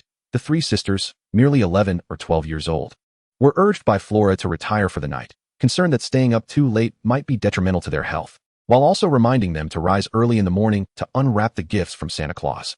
Exhausted, the sisters collapsed into bed and fell asleep almost instantaneously. Meanwhile, the Evans couple arranged a multitude of gifts beneath the Christmas tree, arranging them into an aesthetically pleasing display before finally returning to sleep with peace of mind. On this peaceful Christmas Eve, the lights illuminated half of the sky. While the rest of the Evans family enjoyed a restful night, Penny lay awake. Gazing out at the reflections of light dancing on the snow, she inexplicably felt tears welling up in her eyes. Perhaps it was the first time someone had chosen her, or perhaps she still failed to see the pride she longed for in her parents' expressions. It could also be a fear of inadequacy, or the lingering dread of never measuring up to Lily. But it mattered not. She would strive. In the days to come, she would diligently study ballet, determined to take her place on the stage that was hers to claim, basking in the spotlight of admiration. In a moment of self-encouragement, Penny wiped away her tears and gradually succumbed to slumber. Meanwhile, in another house, Severus Snape was awakened from his dreams by hunger. He had gone an entire day without food, and now his stomach began to spasm, the intermittent pain proving unbearable. With great difficulty, he extricated himself from his bed and slowly descended the stairs to the first floor. Standing quietly for a moment, he listened for any signs of life. Tobias had yet to return, otherwise, the house would not be so silent. Eileen, he presumed, had retreated to her own room, often preferring solitude in the darkness. Lost in her own thoughts, she often overlooked him, lost in her own ethereal realm, reluctant to emerge. Yet, at times, when she returned to reality, she would speak to him in gentle tones, showering him with tender care. Consequently, Snape's feelings for her were profoundly intricate, a tumultuous intertwining of boundless hope and despair. He averted his gaze and made his way to the kitchen. Ever since Tobias succumbed to the bottle, the household's possessions had dwindled, sold off to procure more alcohol. The kitchen's cookware and tableware were pitifully scant, devoid of any electrical appliances. In this frigid weather, every meal required kindling a fire oneself. The pantry offered little sustenance. After searching for quite some time, Snape discovered only a slightly rotten apple and a few slices of stale bread. He retrieved a knife and, under the glow of the window, meticulously peeled away the decayed portions of the apple, slicing it into pieces to place atop the bread. Gazing at the meager meal before him, he felt an urge to wish himself a Merry Christmas. Yet, in the end, he uttered nothing, merely curling his lips into a cold smirk as he devoured 2 slices of apple-laden bread with icy water. Observing the remaining slices of bread, he pondered for a moment, then took out an enamel plate, placing the bread and apple slices upon it, and finally set it outside Aaron's door. He did not knock, but departed quietly. Upon returning to his room, he gazed out at the heavy snow, recalling the sight of the drunkard he had seen lying by the roadside that afternoon. At that moment, a thought crossed his mind. Perhaps it would not be such a bad ending for their family if his father were to collapse like that drunkard, frozen to death by the roadside. Chapter 13, The Exchange of Gifts. The weather on Christmas Day was splendid, with the rare sun of England casting its rays upon the snowdrifts, creating a shimmering spectacle. This reminded Linlong of the time her parents took her to the back mountains of Kunlun, where the colors and sensations were strikingly similar. She felt a pang of homesickness, yearning for her mother and father. Even in a nation where Christmas was unknown, the holiday evoked a sense of nostalgia within her. Akin to the ancient poem her father had taught her, every festive occasion intensifies the longing for family. Linlong, stop sitting by the window. Come and unwrap your gifts. Lily called, her dress swishing as she bounded down the stairs, her bright green eyes sparkling with joy as she waved at Linlong. She could hardly contain her excitement. Here I come. The allure of the presents drew Linlong's attention, and she set aside her chin-resting hands to dash toward the Christmas tree. Wow, there are so many gifts. This was the first time Linlong had ever seen such a pile of presents. Unperturbed by Linlong's awe, Lily had already begun to delve into the collection. Beneath the Christmas tree lay gifts for Penny, Linlong, and Lily, bestowed by the Evans couple, other relatives, and friendly neighbors. With all the gifts piled together, locating her own proved to be quite a task. Before long, Penny joined them, and the three sat beneath the tree, eagerly unwrapping their respective presents. Linlong's first gift was from William, a collection of bedside stories titled Adventures in Dots, reputed to be the current favorite among children. The second gift, a delightful package of handmade chocolate balls from a kindly old neighbor, boasted an array of fruity flavors and was wrapped in vibrant, colorful foil. The subsequent offerings included handcrafted hats, gloves, Santa molds, and even artisanal soap. However, the most abundant were the chocolates, favored by children for their sweetness and convenient to give, requiring little thought. The last gift Linlong unwrapped was Flora's box, the largest of them all, filling her with anticipation. She carefully opened it and peered inside, an involuntary gasp escaping her lips. Flora's gift was a rare cheapao, crafted from soft, warm pink fleece and embroidered with an adorable kitten. The collar and cuffs were adorned with a plush white trim, clearly a bespoke creation. It was breathtakingly beautiful. Linlong cradled the cheapao in her arms, unable to resist a few joyful hops. "Thank you so much for your gift, Aunt Flora. I absolutely adore it," Linlong exclaimed, wrapping her arms around Flora's waist, her cherubic face beaming as she expressed her gratitude in a sweet, endearing voice. Flora's heart melted. She knelt to meet Linlong's gaze. "Oh, my darling little angel, if you love it, that brings me the greatest joy." Such garments were not only scarce in England, but even in modern-day China. It was evident that Flora had designed and custom-made it specifically for Linlong, a thoughtful gesture that deeply moved her. Penny and Lily, intrigued by Linlong's gift, began opening their own boxes from their mother. Flora had shown no favoritism. Each girl received a dress. Penny's was a stunning purple frock embellished with sparkling rhinestones, perfect even for a school dance. Lily's was a simple A-line dress, cut for freedom of movement, embodying her preferred style. The three sisters cherished their new garments and eagerly agreed to wear them for a day out the following day. The gift unwrapping segment had concluded, yet the exchange of gifts among the sisters remained. In perfect synchrony, they presented their gifts. Penny and Lily bestowed upon Linlong a lovely bracelet and a potted pine tree. The bonsai, crafted by Lily's own hands, stood a mere 20 centimeters tall, appearing freshly sprouted and endearingly petite, yet it had the potential to grow impressively tall, reaching up to 50 centimeters in a year. Linlong would need to find a suitable place to plant it soon. "Oh my God, Lily, you actually bought this." Penny's astonished voice cut through the air, capturing Linlong's attention. She beheld a wooden carved vase cradled in Penny's hands, the very one they had admired at the market for so long. "Yes, Penny. Do you like it?" Lily asked, her chin lifted, a smile gracing her face. "Oh, my dear Lily, I adore it." "Thank you," Penny exclaimed, joyfully embracing Lily. She had never anticipated that Lily had noted her fondness for the item. Their budget had been identical, and if Lily had chosen this, it meant diminishing the value of gifts for their other friends. The fact that she would sacrifice for Penny's delight was deeply touching. Finally, Penny placed the vase with great reverence on her desk, carefully adjusting it to prevent any accidental damage. She cherished it dearly. Once all gifts were exchanged, it was nearly noon. The family gathered for a grand Christmas feast. By 3 in the afternoon, they settled in front of the television to watch the Queen's Christmas address. Linlong found the Queen's accent utterly fascinating. In the end, the family lounged by the crackling fireplace, nestled on the warm sofa, engaging in cheerful conversation while watching Christmas programs on television and admiring the gentle snowfall outside. This was Linlong's first Christmas, filled with warmth, harmony, and happiness. Soon after the festive season, the year 1971 arrived. Following New Year's Day, the Christmas holiday for Lily and Linlong was drawing to a close, and the exuberant sisters realized that this Saturday seemed to mark Severus Snape's birthday. Snape eagerly anticipated this day, which held the promise of receiving his acceptance letter from Hogwarts. Thus he had informed them well in advance and arranged to meet at their usual spot. Early that morning, Linlong and Lily gathered beneath the ancient tree, munching on sweet treats while exhaling puffs of breath in the chilly air as they awaited his arrival. "Lily, if you were to attend Hogwarts, which house would you prefer?" Linlong inquired, her curiosity piqued. "I'm not quite certain," Lily replied thoughtfully. "I admire the bravery of Gryffindor, the thirst for knowledge in Ravenclaw, and the kindness of Hufflepuff. However, as long as I can learn magic, I would be content in any house." "What about you?" Linlong responded with a hint of disappointment. "Me? I may not even possess magic. I still cannot control objects like you do, nor can I levitate. I fear I may have lost all hope." Chapter 14. The Tree of Friendship. Lily was aware of Linlong's struggles. She had made numerous attempts, but had yet to show any signs of magical ability. Deep down, she believed Linlong might not be a witch at all. By the way, you mentioned 3 houses, but why didn't you mention Slytherin? Perhaps it is because I lack the cunning and ambition. I simply do not belong in Slytherin. No, Lily, Slytherin is a remarkable house where one can learn powerful magic. We should aspire to be there. A familiar voice suddenly interjected, interrupting their conversation. Snape appeared, clutching a letter in his hand.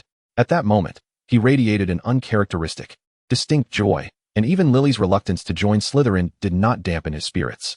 Letter. Severus, did you receive a letter? Let me see, Lily exclaimed, her excitement palpable as she gazed eagerly at the letter in Snape's hand. Naturally, Snape would not disappoint his best friend and quickly handed the letter to her. Lily solemnly accepted the letter and began to read it alongside Linlong. The letter was crafted from thick parchment, unadorned on the outside with no frills and lacking a stamp, simply displaying the recipient's name and address along with the sender's information. The reverse bore a wax seal emblazoned with a crest, where a lion, an eagle, a badger, and a serpent encircled the prominent letter H. The contents of the letter were far more elaborate, consisting of several pages. The first page read, "To the esteemed headmaster of Hogwarts School of Witchcraft and Wizardry, Albus Dumbledore. Dear Mr. Snape, we are pleased to inform you that you have been granted admission to Hogwarts School of Witchcraft and Wizardry. Enclosed is a list of required books and equipment. The term is set to commence on September 1st. We await your owl bearing your response by July 31st. Yours sincerely, Minerva McGonagall, Deputy Headmistress." The subsequent pages detailed the necessary items for enrollment. Hogwarts School of Witchcraft and Wizardry. Uniforms for first-year students. 1. 3 plain work robes. 2. 1 plain pointed hat for daytime wear. 3. 1 pair of protective gloves. 4. 1 winter cloak.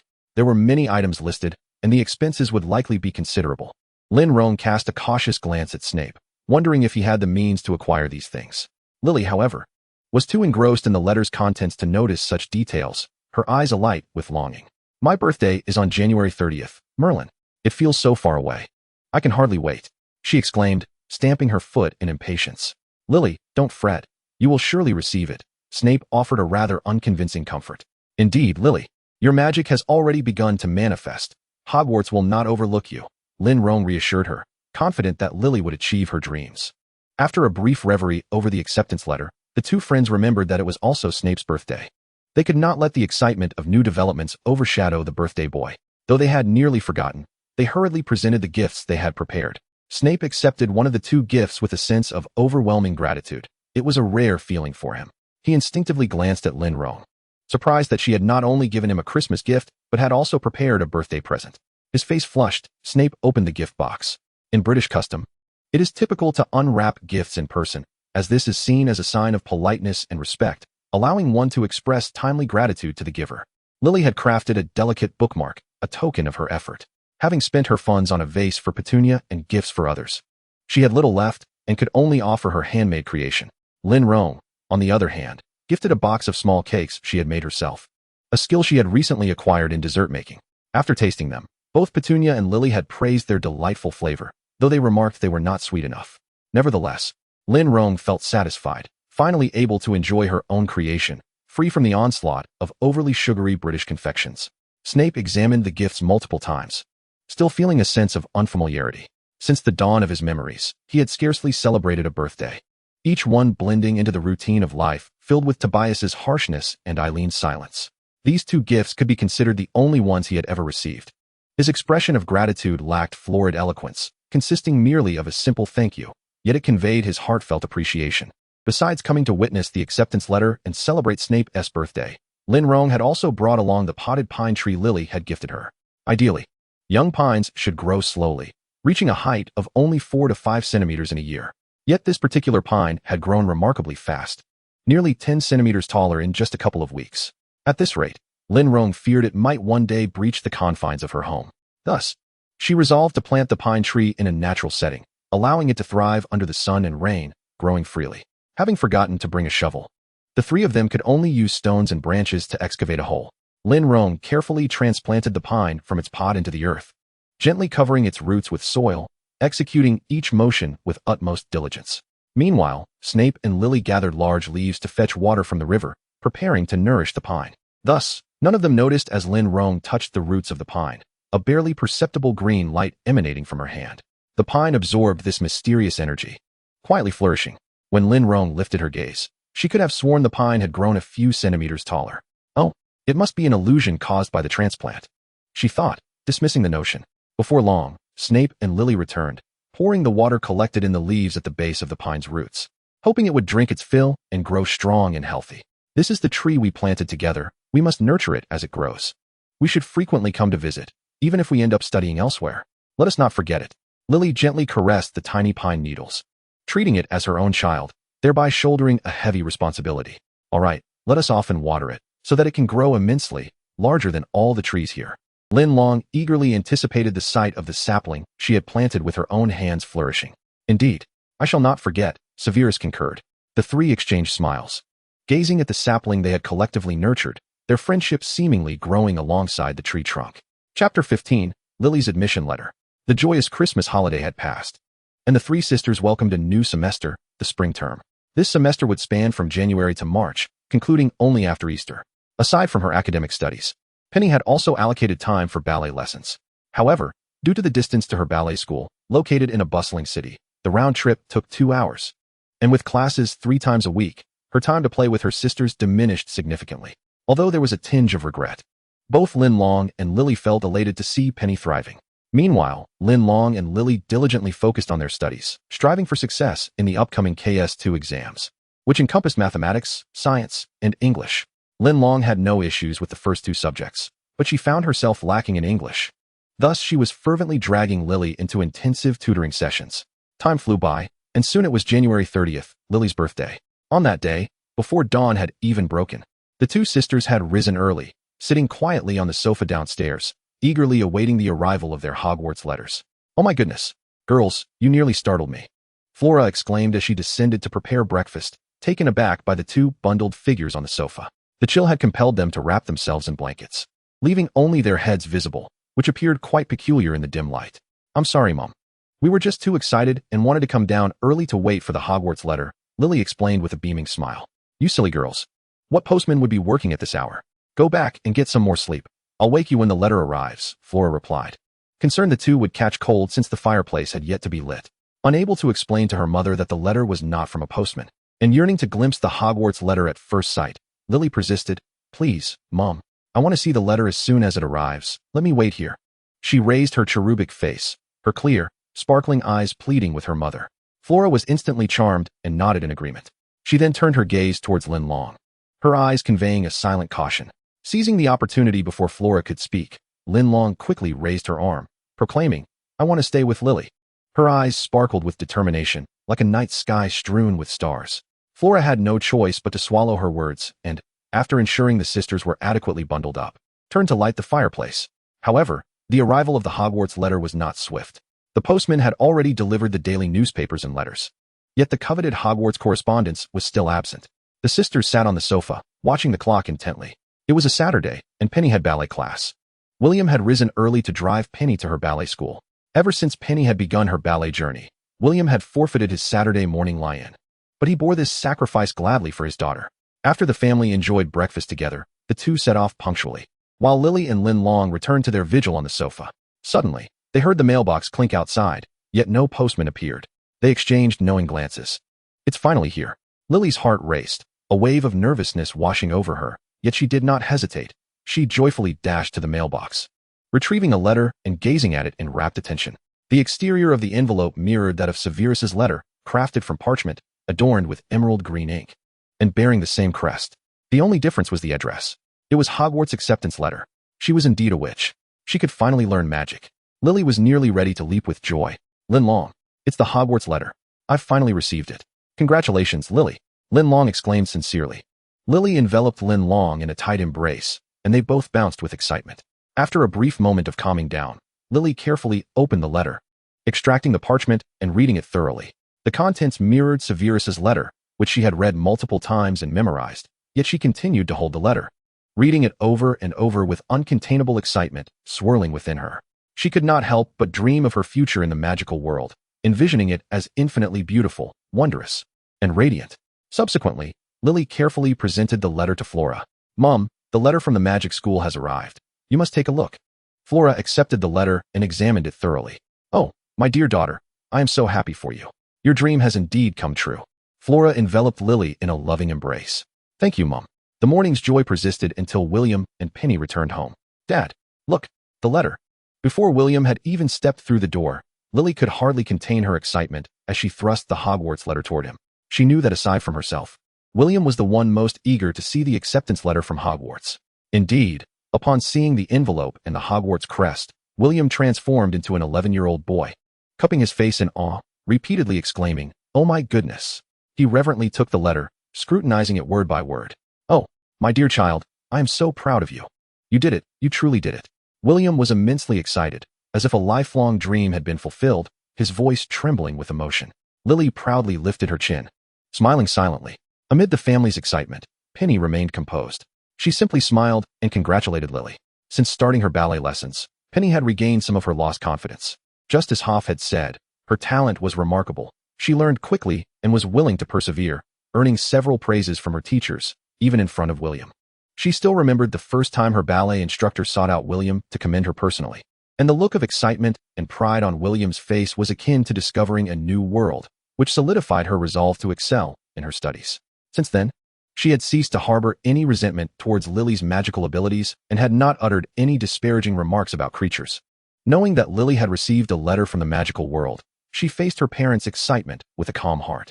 Lily received her sister's blessings and embraced her, expressing her gratitude with a heartfelt thank you. Chapter 16, The Quarrel. At noon, the Evans family ventured to an upscale French restaurant to celebrate Lily's acceptance into Hogwarts, indulging in a splendid feast. After lunch, Lily sought out Severus to share her delightful news. Severus was filled with anticipation at the thought of attending Hogwarts with Lily and would surely be overjoyed to hear this revelation. This time, Linlong did not accompany Lily but returned to her room alone, feeling somewhat disheartened. Up to this point, she had not exhibited any signs of magical ability. Despite numerous attempts by Lily and Severus to guide her, their efforts had proven fruitless. It seemed she was merely an ordinary muggle. She began to ponder what it would mean if she truly lacked magic. If she were simply an unremarkable person without the extraordinary talents of Penny or the abilities of Lily. Just a bystander in this resplendent world, unable to keep pace with anyone. What then? The young girl, not yet 11, was filled with uncertainty about her future and struggled to envision what lay ahead. However, she reassured herself, recalling her father's words. The flowers of Huaxia should not fear difficulties and must bravely strive for breakthroughs. If she lacked magic, she would diligently study the ways of the Tao. If she faltered in that, she would focus on academic subjects, and if she could not excel in those, she would content herself with being an ordinary person. If she could not break through, then she would simply rest in acceptance. She patted her chest, reminding herself that she was a girl with a positive mindset, and there was no shame in that. Linlong, ever kind to herself, quickly lifted her spirits, dispelling her gloom, and set out joyfully to find Penny and Lily to play. With over 6 months remaining until September 1st, Lily still needed to prepare for her graduation exams. William and Flora, keen on ensuring Lily graduated from primary school successfully, curbed her excitement and began to emphasize the importance of diligent study. As April arrived, the weather transitioned from the chill of winter to a warmth that heralded the Easter holiday, which spanned from late March to mid-April. During this time, most people embarked on brief vacations or attended church, exchanging chocolate eggs and adorning Easter bunnies, while schools organized various activities to celebrate the occasion. Coincidentally, Penny's middle school was hosting a celebration evening, in which she was invited to perform ballet on stage, with the Evans family also invited to attend. This was a matter of significant pride. In this era, only talented children from elite families graced the stage at school events, and it was astonishing that Penny, having studied ballet for only 3 months, was selected to perform. The family dressed in their finest attire and made their way to Penny's school to witness the performance. As there were rehearsals to attend to, Penny had little time to converse with them, merely inviting them to take their seats before departing. While the family eagerly observed the auditorium's ambience, 2 girls suddenly settled in their diagonal vicinity. Before long, one of the girls began whispering to the other. "Did you hear? Penny Evans, who is set to perform ballet, has only recently started learning. I wonder how the teacher approved such a request," one girl scoffed. "Yes. We have a classmate who has been studying ballet for years, and her mother is on the school's parent committee. She is far more attractive than that Penny. I can't fathom how she was chosen," the other girl chimed in. They believed their conversation was sufficiently hushed, but their curious tones soon captured the attention of the Evans family. "Indeed, I hear she has a sister who is far more beautiful than she is. Just look at that long neck. She resembles a giraffe. How hideous." The girl exaggeratedly mimicked, igniting Lily's fury. She abruptly stood up, pointing at the two girls as she exclaimed, "I believe that girls like you, who only speak ill of others behind their backs, devoid of any decorum, are the truly ugly ones." Perhaps due to the volume of Lily's voice, nearby parents and students turned their attention to her, their curiosity piqued by the unfolding drama. Flora, typically concerned with appearances and etiquette, did not intervene but, alongside William, crossed her arms and coldly regarded the two girls. The scrutiny from those around them left the two girls feeling uneasy, yet they refused to acknowledge their disgraceful behavior, resorting to louder voices to mask their discomfort. "We were merely speaking the truth. Who knows what means Penny Evans employed to get on that stage? Just because she can perform, does that mean she is beyond reproach? You are intolerable." Lily's face flushed with anger as she considered leaping over the seats to confront the two girls.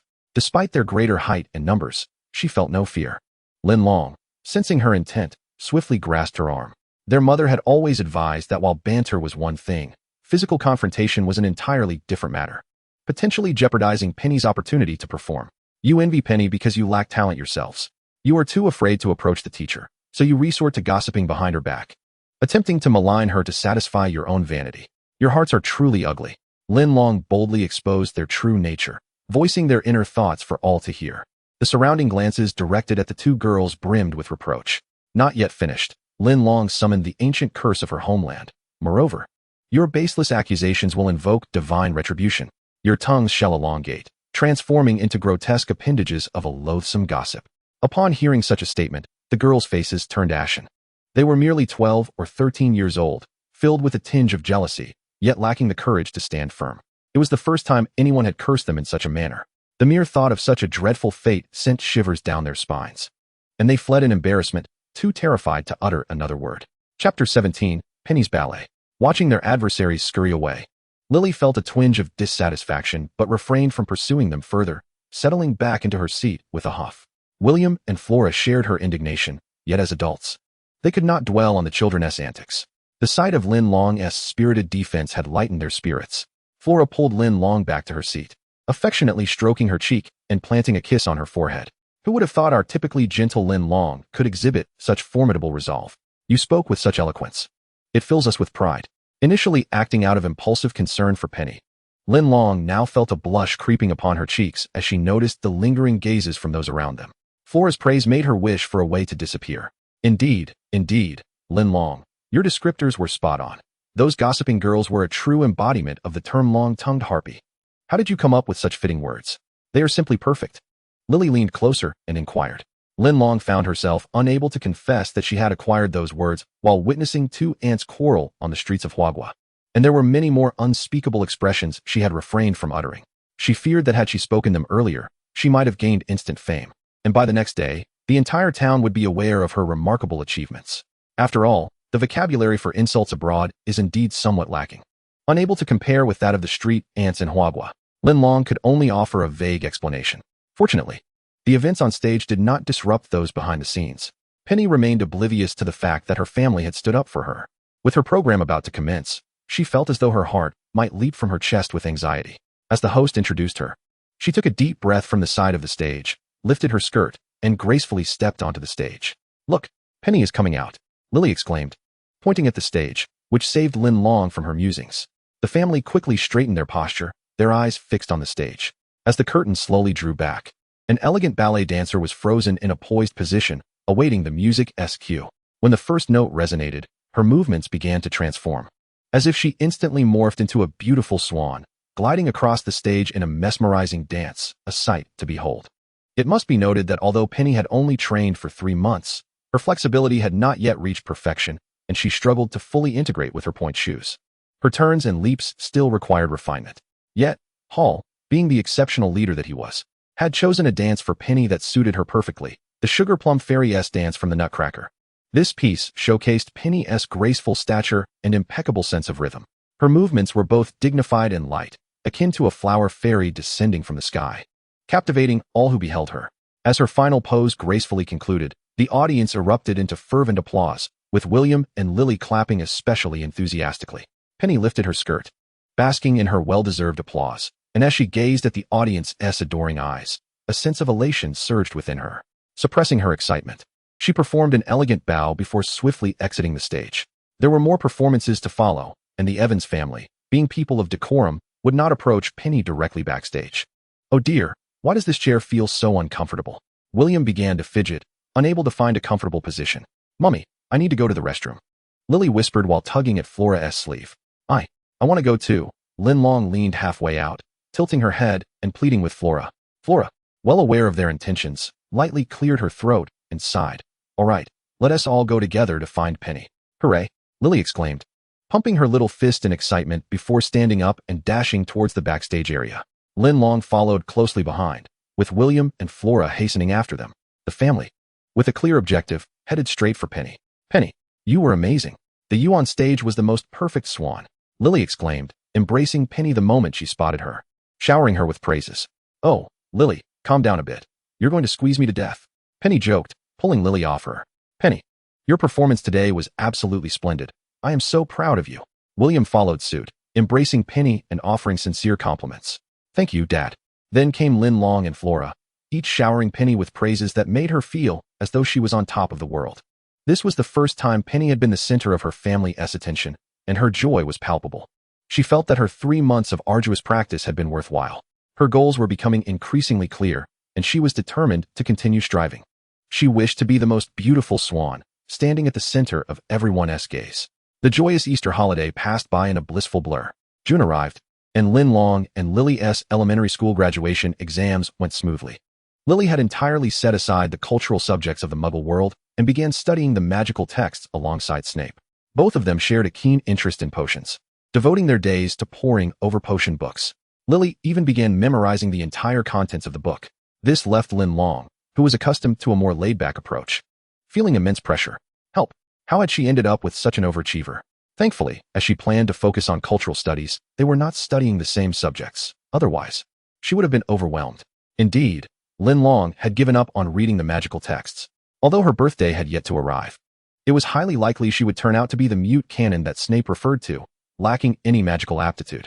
She resolved to concentrate on mastering the Taoist arts instead.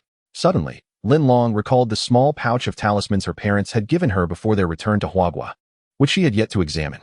With that thought, she eagerly rummaged through her belongings to retrieve the cloth pouch. Phew, thankfully, it's still here. Linlong opened the pouch and took out all the talisman papers, beginning to sort and count them.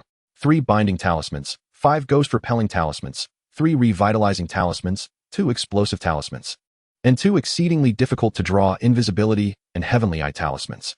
Since Linlong had not yet studied Taoist arts, she lacked the spiritual energy to activate these talismans and could only resort to the rudimentary method of igniting them. It was rather cumbersome. However, should she find herself in her current environment, these would be more than sufficient, perhaps even unnecessary. With that reassurance, Linlong carefully put away the talismans. Chapter 18. Abandon your imagination. As the weather warmed, Linlong and Lily entered their summer vacation. With children on break, it was time for various activities to commence: carnivals, museum exhibitions, food festivals, everything one could wish for. Penny, Lily, and Linlong were nearly beside themselves with joy. They even set up a beverage stall, planning to operate it for several days at the food festival. Thanks to Linlong's culinary skills, their food stall was quite successful, even earning them some pocket money. Moreover, it served as their summer homework, a delightful twofold benefit. The summer assignments in Britain leaned more towards practical applications, such as reading together, cooking, or visiting museums, fostering emotional connections and knowledge sharing among family members. One morning, after breakfast, Linlong prepared the items needed for the beverage stall, waiting for Lily and Penny to finish getting ready so they could head to the food festival together. Linlong had a particular fondness for making a little extra money. Thus, she was the most enthusiastic among them. As she organized the supplies, a sudden loud knocking interrupted her, and she went to open the door. To her surprise, standing there was the rarely seen Snape. The young boy was dressed in an ill-fitting black long-sleeve shirt paired with black trousers that were rolled up several folds. Appearing hot and breathless as he stood at the Evans' doorstep, clearly having run over. "Snape, is there something urgent?" Linlong inquired curiously. Given Snape's pride, he would never normally be seen near Lily's home. Linlong speculated that he might be apprehensive about his appearance and family circumstances, fearing that Lily's parents would disapprove of him, which would consequently drive Lily away from him. The thought of losing her as a friend was likely his greatest dread. Thus, he opted to wait by the lake under the withered tree, anticipating the arrival of his friend. "You have a letter," Snape, still catching his breath, informed Linlong without further ado. "What? A letter?" Linlong barely grasped the words. Snape did not elaborate. Instead, He grasped Linlong's sleeve and hurriedly pulled her outside. The wind howled past her ears as Linlong followed Snape, her footsteps mirroring his, uncertain of their destination or the rationale behind their swift departure. Yet, she did not resist. She simply accompanied Snape. Before long, they arrived at the spot where they had previously planted the pine tree with Lily. Without the need for further explanation from Snape, Linlong understood the significance of their location. There perched an owl atop the young pine tree, clutching a letter in its beak. Perhaps due to the favorable environment, the tree, planted less than half a year ago, had already grown to a height of 1 meter. The owl sat leisurely upon it, not bending the branch in the slightest. At the sight of the owl and the letter, Linlong's mind erupted with astonishment and joy, as if fireworks had burst forth within her. Could this be her acceptance letter from Hogwarts? Indeed, today was July 20th, her birthday. Her owl had arrived. She cautiously approached the owl, slowly extending her hand to retrieve the letter from its beak. Upon closer inspection, she confirmed that it bore her name and her current location, Cornucopia, at the edge of the town, by the Green Lake, next to the pine tree. To Ms. Linlong. The reverse side of the letter displayed the familiar emblem of Hogwarts. Without hesitation, Linlong tore open the envelope and extracted the letter within, which contained the same content as the letters received by Snape and Lily. I have a letter too. Has Hogwarts' enrollment declined to the point of accepting Muggle-born students? Linlong gazed at Snape in bewilderment. Snape was at a loss for words. He cast a sidelong glance at Linlong and, gritting his teeth, explained, "Ditch your futile imagination. Hogwarts is thriving. This merely indicates that you are a witch." "Wow, cool. I am a witch," Linlong murmured to herself, caressing the letter in her hand, as if lost in a dream. Yet the tangible texture of the thick parchment reminded her that this was no fantastical illusion, but a genuine reality. Linlong felt an overwhelming sense of joy. She envied the splendid magical world that Snape had described, having long abandoned hope of possessing any magical abilities. The revelation that she was indeed a witch was quite a shock. However, her stable emotions allowed her to quickly embrace her new identity without any turmoil. "Thank you, Snape. If you hadn't come to share this news with me, I might have missed this letter altogether." Snape merely nodded in acknowledgement. "But why did the owl deliver my letter here instead of to my home, like yours?" Linlong assumed Snape knew everything and directly posed her question. Having never attended Hogwarts himself, Snape was equally oblivious to the answer. He hesitated and replied curtly, "Perhaps this indicates that you are not as enticing as a tree." Linlong was taken aback. What to do? She wished she could silence this person. When it came time to learn magic, she would certainly seek a spell capable of silencing Snape. Just wait until he witnessed her newfound powers. After exhaling softly, Linlong bid farewell to Snape. She was eager to return home and share the wonderful news with Lily, certain that Lily would be overjoyed. Upon her arrival, she found Lily and Petunia waiting at the doorstep. "Linlong, where have you been? We searched for you everywhere," Lily exclaimed, rushing toward her. "Yes. You're usually so eager to go to the market. What happened today? Have you given up on making your little money?" Petunia added with a smile. "No. I could never part with my little money. I went out because I received a letter. Look." Linlong raised her hand triumphantly, shouting the news. "It's Hogwarts' acceptance letter." Lily recognized the origin of the letter at once. "I knew it. Linlong, you must be a witch too. This is fantastic. We can go to Hogwarts together." The two sisters grasped each other's hands and began to leap joyfully. Petunia felt a twinge of sadness at the sight. For receiving a letter meant that Linlong would also leave the Evans household, and their daily chats and playtime would come to an end. She would embark on a journey to the magical world with Lily, perhaps even remaining there in the future, leading to less time spent together. A sense of inexplicable loss washed over her. Yet, seeing Linlong and Lily so exuberant, Petunia couldn't help but feel happiness for them. Ultimately, it was Linlong who regained her senses first amidst the joyous atmosphere. She still had to return to her stall. The food festival lasted only a week, and she couldn't afford to miss a single day. The prospect of earning money beckoned to her. Previously, she had inquired with William about the exchange rate between the pound and the renminbi. Currently, 1 pound equated to approximately 8 renminbi. In China, a single renminbi could purchase 10 eggs, and even 10 renminbi could host a modest wedding banquet. The disparity was staggering. Although her parents had left her some money, they had worked hard for it, and she didn't want to burden them further. Thus, she would seize any opportunity to earn money. Chapter 19, Diagon Alley. A week of running stalls had earned the three sisters over 10 pounds. In February of this year, Britain adopted a decimal currency system, with 1 pound equal to 100 new pence. Doing the math, each person could share over 400 pence, sufficient to buy many toys and snacks. However, this was their first earnings, and none of the sisters wished to spend it. They all saved it diligently. Alongside their savings, their carefree spirits were also tucked away.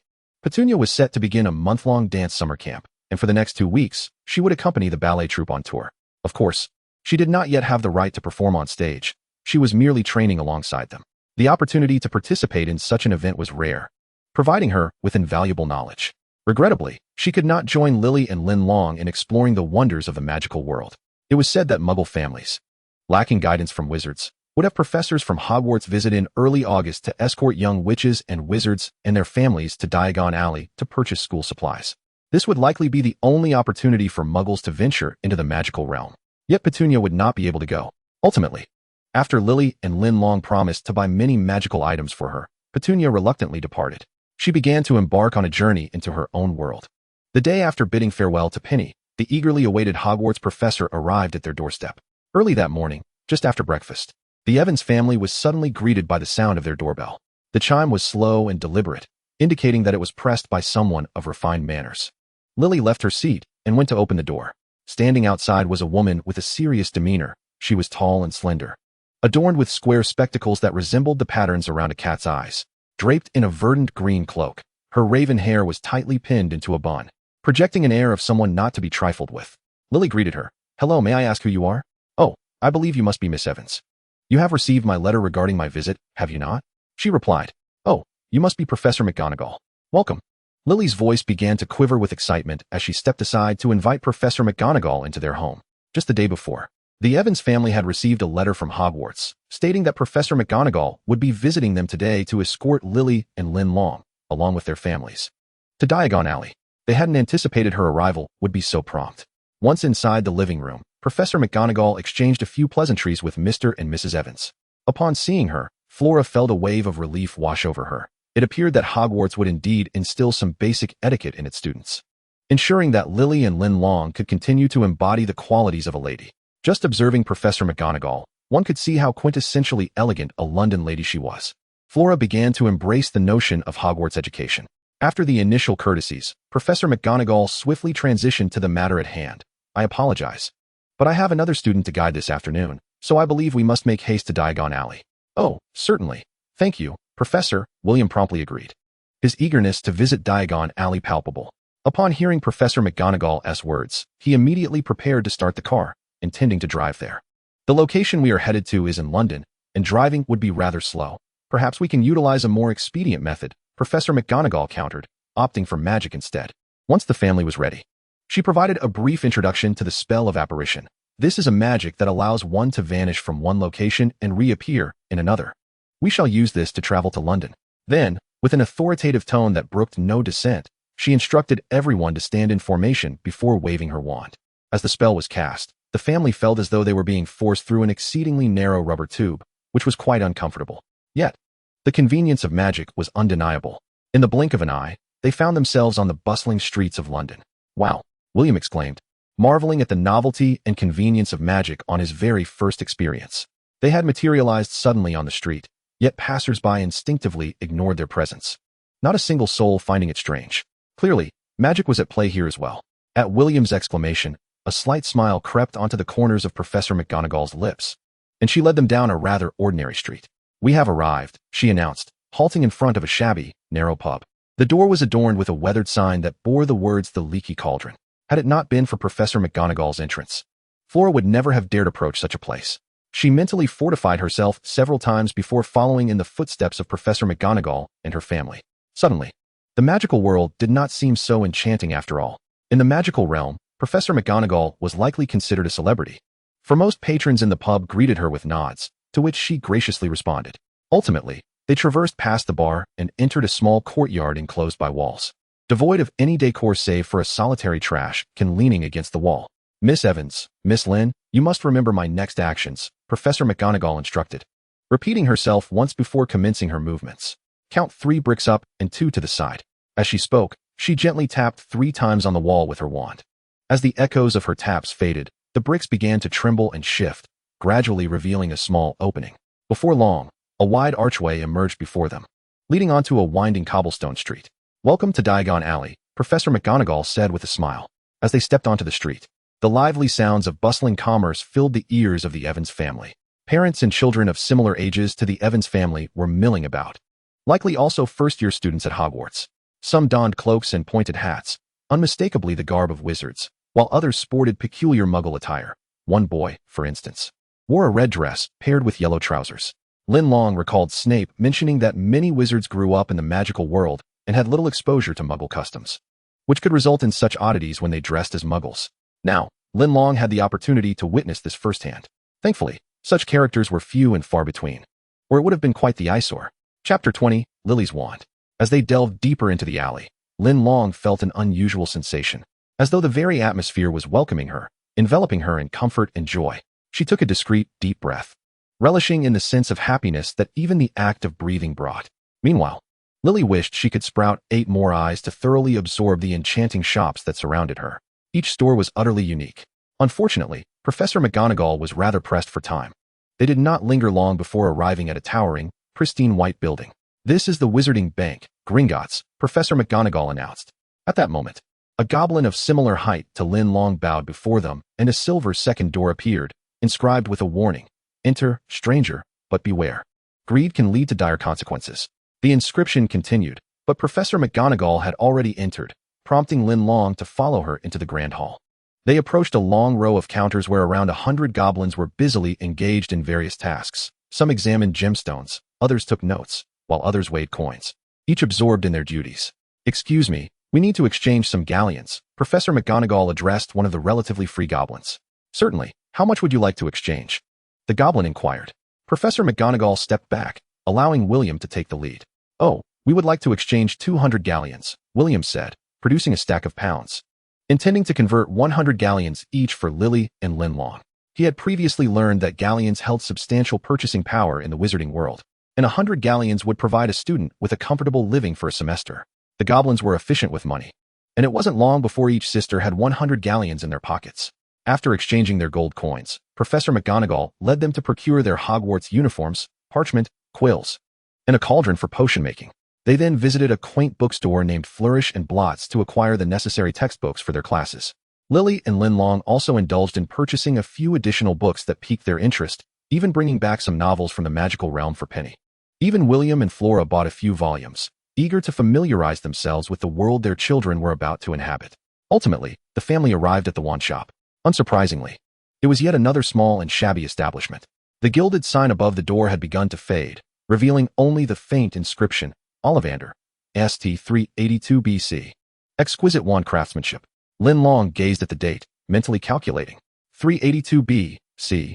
That was before Qin Shi Huang unified the 6 states, quite a long time ago. She wondered if anything remarkable had transpired in the mystical realm of China back then.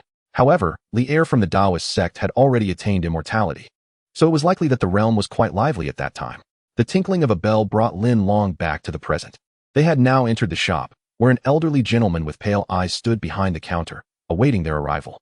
"Good morning," his gentle voice resonated, evoking a peculiar sensation. "Hello," the Evans family chorused in unison. Professor McGonagall, Ollivander greeted her specifically. McGonagall nodded, introducing the 2 new students and requesting him to select suitable wands for them. Ollivander nodded in acknowledgement, turning his expectant gaze towards Lily and Linlong. "So, which young lady shall go first?" "I will," Lily declared, unfazed, as she stepped forward to stand before Mr. Ollivander. "Miss Evans, which hand do you favor?" "Right hand, sir." "Ah, splendid. Please extend your right hand." Ollivander produced a measuring tape inscribed with silver markings from his pocket, raising his arm. He placed the tape in Lily's hand and began to select wands from the shelves. The tape began to move on its own, measuring from Lily's shoulder to her fingertips, from her wrist to her elbow, and even the distance between her nostrils. Lily found the experience somewhat intrusive and instinctively took a step back. Ollivander noticed but remained unfazed, as this must have been a common occurrence, merely stating, "That will suffice." He retracted the measuring tape and placed a collection of long boxes upon the counter, selecting one to reveal the wand within. "Now, Miss Evans, give this wand a try. It is crafted from vine wood and phoenix feather, measuring 11 inches in length, imbued with formidable power. Go on, give it a wave."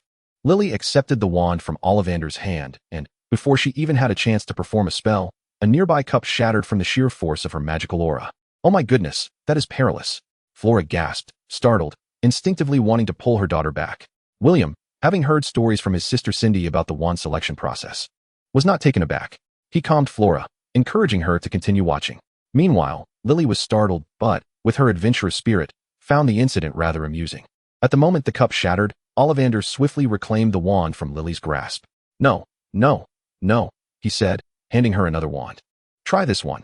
It's made of willow and unicorn hair, measuring 10¼ inches, with a whooshing sound upon waving, perfect for casting spells.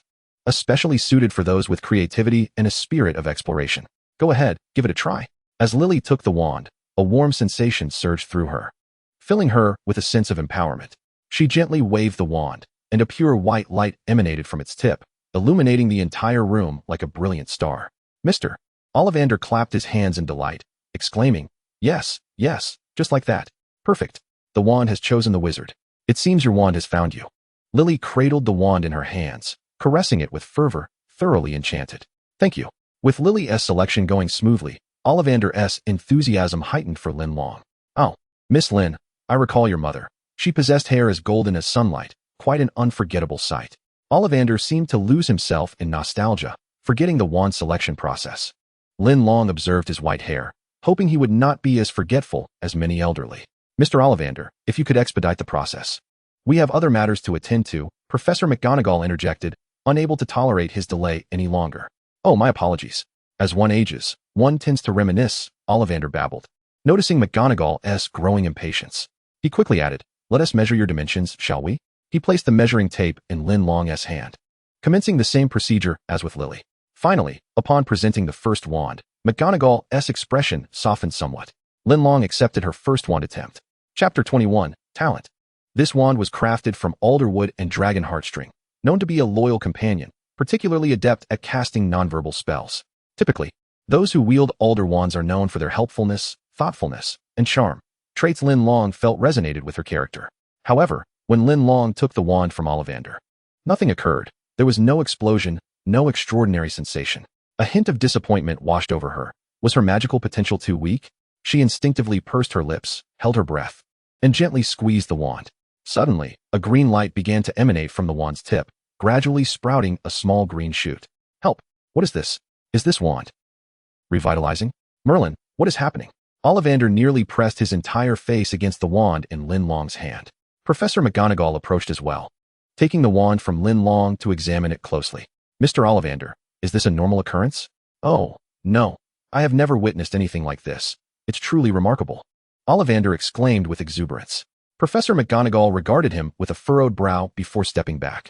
So, is this wand suitable for Miss Linlong?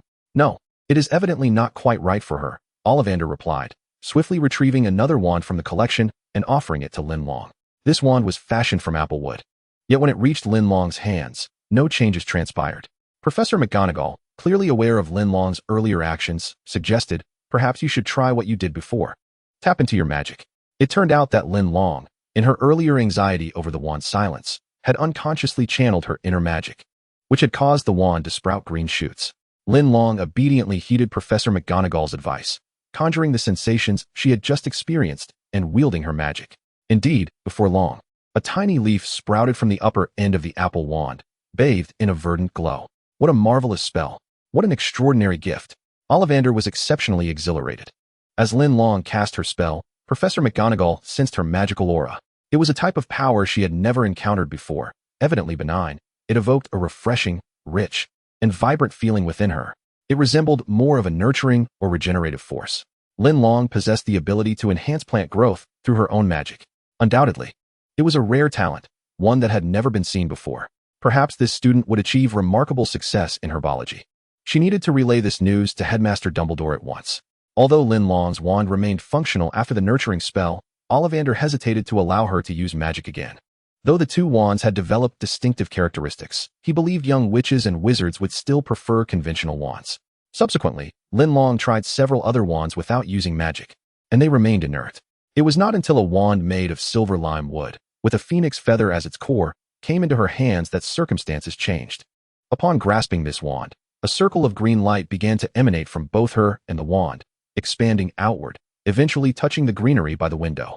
Instantly, the plant began to thrive, sprouting, growing leaves, and blooming flowers. Incredible!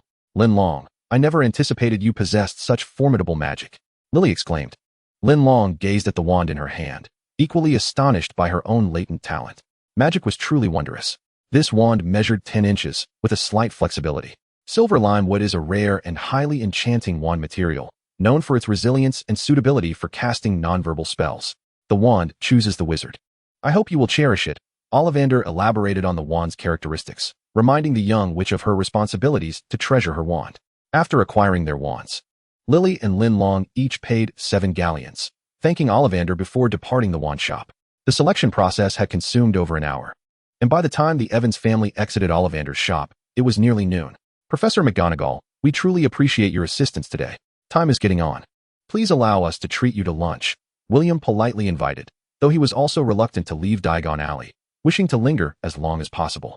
Thank you for your invitation, but I have matters to attend to, so I must decline, Professor McGonagall replied. She held a favorable impression of the Evans family. Unlike many Muggle parents who harbored extreme resistance to magic, the Evanses were refreshingly open-minded, making her guidance much less troublesome. However, McGonagall was not accustomed to dining with Muggles, hence her polite refusal. Just as McGonagall confirmed that Lily and Linlong had procured all their supplies and was preparing to escort them home, a piercing scream interrupted her spellcasting. It was the voice of a young girl. As a professor at Hogwarts, McGonagall would not permit any harm to come to children in her presence. You stay here, do not move. She admonished the Evans family sternly before rushing toward the source of the scream. Chaos erupted in the street as pedestrians began to jostle and push against one another. Death Eaters! Death Eaters have appeared. A scream intensified the turmoil. The Evans family, unfamiliar with the term, could only cautiously navigate through the throng of people. William enveloped his wife and children in a protective embrace, shielding them from the panicked crowd. As the tide of people surged, the Evans family found themselves pushed into a narrow alleyway, trapped and unable to retreat. The magical world is exceedingly perilous. We must seriously consider whether Lily and Linlong are suited to live and learn here. Flora's face flushed with anger as her dislike for the magical realm grew. Such a dangerous place, inhabited by so many peculiar individuals. How could 2 girls possibly thrive in such an environment? William, confronted with this situation, began to waver in his resolve regarding their children's magical education. Young witches are quite safe at Hogwarts, where the most powerful wizard, Headmaster Dumbledore, presides. No one dares to cause trouble there. A gentle voice contradicted the Evans' concerns. Turning around, the family discovered a mother and son standing further down the alley. Severus, is that you? Lily called out, recognizing the familiar figure. Chapter 22, Eileen. Upon seeing Lily, Severus's previously brooding expression softened considerably. The Evanses had heard Lily and Linlong speak of Severus. Although they were aware of Tobias's situation and disapproved of his actions, they held no ill will towards young Snape. Encountering a neighbor and future classmate's mother in such an unfamiliar place brought a sigh of relief to the Evans family. Lily stepped forward a few paces to introduce Severus to her parents. Severus managed a small smile for the Evanses, greeting them with his utmost politeness. What an awkward predicament, Linlong thought, stifling a laugh as Severus shot her a discreet glare. Subsequently, Severus introduced his mother to the Evans family. He had come to Diagon Alley today to procure school supplies, and since his mother was a witch, he had no professor to guide him. He had expected to navigate the alley alone, but was surprised when his mother suddenly regained consciousness. Earlier that morning, she had prepared him breakfast and brought him to Diagon Alley. She withdrew some galleons from Gringotts for their purchases, then entrusted him with the vault key. Imparting these words, there isn't much money in the vault, just enough to last you until 5th year. After that, I hope you'll be frugal and perhaps even find a job to support your studies at Hogwarts. The path ahead is yours to forge. It seemed as though Eileen was completing her final obligation to him by introducing him to Diagon Alley and thrusting him into the magical world, intending to relinquish her responsibility. Yet, the once dull demeanor she had adopted transformed when she overheard someone speak ill of the magical world, prompting her to speak up in denial. This was the first time the Evans family had encountered Eileen. Meeting the mother of their children's future classmate, and a neighbor at that, they naturally extended their greetings to her. Flora eagerly inquired about Hogwarts. Eileen, somewhat withdrawn, felt nervous when spoken to, but Flora's gentle demeanor made it easier for her to engage in sporadic conversation. William remained at the mouth of the alley, continuing to observe the unfolding situation outside. The 3 children gathered together, recounting their experiences of the day. Linlong, glancing at Severus's books and supplies, discerned that his financial situation had not improved significantly, as all his items appeared to be secondhand. No wonder they had not encountered him throughout their prolonged shopping experience. Linlong cast a fleeting glance before averting her gaze, ensuring that Snape remained oblivious to her scrutiny. Otherwise, this prickly youth would undoubtedly unleash a torrent of acerbic remarks. After Lily introduced herself and Linlong's wand, Snape cautiously produced his own wand for introduction, the sole extravagant purchase he had made today, which he held in high esteem. My wand is crafted from birch wood and the nerve of a serpent, measuring 13.5 inches in length. Ollivander remarked that this wood is ancient and mysterious, possessing formidable yet unknown powers. I can only wonder what they might be. Snape's wand was a deep ebony, its upper end straight, while the grip was adorned with intricate carvings, exuding an air of solemnity and elegance. Lily's wand was intriguing, featuring several curves, with the upper end of the handle embellished with willow leaves, making it strikingly unique. In contrast, Linlong's wand boasted a black and silver hue, embedded with a pure white crystal that sparkled with clarity and beauty. A sudden memory of her father's junior disciple, whom she had encountered in her childhood, flashed through her mind. He always wore his hair in a bun, secured with a hairpin resembling a sword. Young Linlong had admired such an appearance and had pleaded with Linning for a similar hair accessory, only to learn that the hairpin was actually her disciple's magical sword, capable of enlarging, which she could only possess by mastering the swordsmanship herself. Nothing is insurmountable if one is willing to forego, she mused, but the arduous path of swordsmanship proved too daunting, leading her to abandon the idea swiftly. Now, gazing at her wand, she felt an irrational urge to insert it into her hairbun. However, the playful glint in her eyes dissipated upon meeting Snape's cold stare. Perhaps it was wiser to refrain from any unseemly antics in his presence. Flora and Eileen had gleaned sufficient information about Hogwarts, understanding that young witches and wizards who did not pursue formal education were likely to face dangers from their uncontrollable magical powers, potentially endangering those around them. Thus, attending Hogwarts was an inevitable choice. Following their discussions, the commotion outside the alley subsided. By the way, Eileen, are you aware of the Death Eaters? I believe I just heard that term, Flora inquired curiously, recollecting the earlier scene. No, I don't know, Eileen stammered, her demeanor shifting to one of panic. Her expression betrayed an awareness of the subject, yet she repeatedly denied it, her emotions spiraling into instability. Flora sensed the unease and chose not to press further, fearing it might exacerbate her distress. Mr. Evans, you must leave with me at once. Professor McGonagall's voice rang out as she appeared at the mouth of the alley. Upon seeing her, William breathed a sigh of relief and inquired, Professor McGonagall, what just transpired? Oh, it was nothing, merely a group of morose individuals causing a ruckus. But it has been resolved, she replied, her expression tinged with distaste, harboring a profound dislike for those individuals. Now, let us depart swiftly. Her authoritative tone brooked no argument as she directed the family to stand in formation, preparing to cast a spell for their departure. Linlong had hoped to observe how Snape and Eileen would return, only to realize they had vanished without a trace. Suddenly, a wave of dizziness overcame her, and once the sensation of suffocation passed, the Evans family found themselves back in their living room. Professor McGonagall handed each of them a letter, stating, "This is your ticket to Hogwarts. On September 1st at 11 o'clock, arrive at King's Cross Station. Locate platform 9 3/4, and you shall reach Hogwarts. I wish you a pleasant journey." Her tone was brisk and clear, and having swiftly conveyed the necessary information, she vanished from sight, likely off to attend to pressing matters. With Professor McGonagall gone, the family collapsed onto the sofa in exhaustion. Chapter 23. Platform 9 3/4. Today's experiences felt surreal, akin to a dream. William mused as he touched the books he had borrowed money from Lily to purchase. Flora remained silent, merely nodding in agreement. Indeed, Father, do you recall the broomstick that could fly on its own? It was simply marvelous. I can hardly wait to ride it. Lily reminisced about the sights in the flying broomstick shop, her anticipation palpable. Oh, my dear daughter. You must write back and share your feelings about soaring through the sky, William suggested enthusiastically. Flora, however, frowned deeply.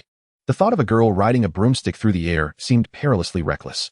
Yet, witnessing Lily and William's growing excitement, she refrained from dampening Lily's spirits and instead stood up, addressing William. Darling, come with me for a moment. William, sensing the seriousness of Flora's expression, felt a chill run down his spine. He hesitated to move.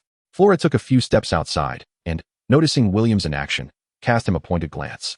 He quickly rose from the sofa and followed her, albeit cautiously. Meanwhile, Lily and Linlong stifled their laughter behind their hands. In the final month at home, Lily, Linlong, and Snape often gathered by the verdant green lake, poring over their magical texts in preparation. Lily and Snape were veritable bookworms, finishing their reviews in no time and delving into the complex problems they needed to tackle, diligently taking notes to consult the professors at Hogwarts upon their return. Linlong, however, was not as swift. She struggled with the English language while grappling with the challenges posed by these entirely new terms. Nearly a month had passed, and she had only managed to finish standard spells, beginner, and 8,000 magical herbs and fungi. As a result, she had received a few jabs from Snape. At times, She felt a peculiar itch to retaliate against him. Nevertheless, for Lily's sake, she chose to forgive him, displaying her remarkable magnanimity. It was certainly not due to her inability to best him. As August approached its end, Petunia finally concluded her summer camp.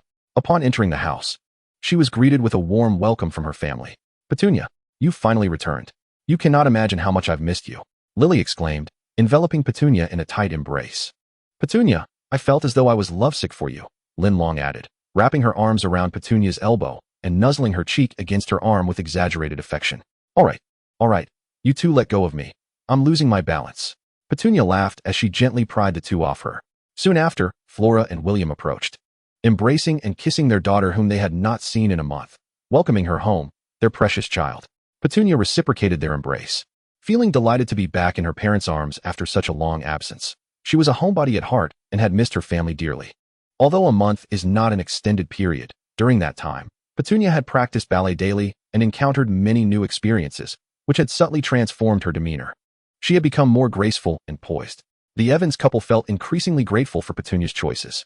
After dinner, the three sisters nestled in Lily's small room, exchanging gifts and sharing laughter until the midnight hour. In the final days leading up to the commencement of the school year, the trio of sisters remained inseparable, often indulging in exuberant laughter that left Flora with a throbbing headache. Thank heavens, the day of reckoning had finally arrived. Flora exhaled a sigh of relief at the prospect of bidding farewell to the children. September 1st marked the beginning of the academic year at the British Junior School, and Penny, too, was required to report to school that day. Consequently, the Evans couple resolved that Flora would accompany Penny to the secondary school, while William would escort Lily, Linlong, and Sirius to King's Cross Station in London. Ever since their conversation with Eileen and Sirius in Diagon Alley, the Evanses had developed a degree of concern for them. Occasionally, Flora would prepare extra treats for the sisters to take along, sharing them with Sirius during their study sessions. Additionally, William managed to secure a modest job for Eileen in the town, which would enable her and Sirius to maintain a better standard of living. However, Eileen declined the offer, as she remained reluctant to venture out and socialize, and her health had recently taken a downturn, prompting her to reject the Evanses' kindness. Flora, being a perceptive individual, had sensed during her discussions with Eileen that something was amiss with her mental state, and subsequent interactions confirmed her suspicions of Eileen's severe depression. Flora had intended to take her to a hospital, but to her dismay, Eileen refused. When an individual is unwilling to seek salvation, others are powerless to intervene in their fate. Furthermore, Tobias was stoking the flames, meddling in the Evans family's affairs, which was exceedingly vexatious, as he hurled various insults, making the Evanses hesitant to approach their home. With no other recourse, the Evanses resigned themselves to merely extending their concern for Sirius in their capacity as neighbors. At 10:30, William finally arrived at King's Cross Station after an early morning drive. He parked the car and assisted the three children in carrying their belongings into the station, where they hurriedly made their way to the platform. "We've arrived," Lily announced. At that moment, they found themselves standing between platforms 9 and 10, but no trace of the elusive platform 9 3/4 was in sight. William approached a passerby to inquire about the platform's whereabouts. "Oh, sir, are you jesting with me? There is no platform 9 3/4, the pedestrian retorted, mistaking William's inquiry for a prank. Though Sirius was well-versed in many aspects of the magical world, it was evident that Eileen had neglected to inform him of how to access the platform. At that juncture, Linlong suddenly spotted an oddly dressed lady accompanied by a child pushing a cart, standing against the wall between platforms 9 and 10, before dashing forward. Just as Linlong was about to warn them to be cautious, she witnessed the pair seamlessly pass through the wall, vanishing from sight. Good heavens!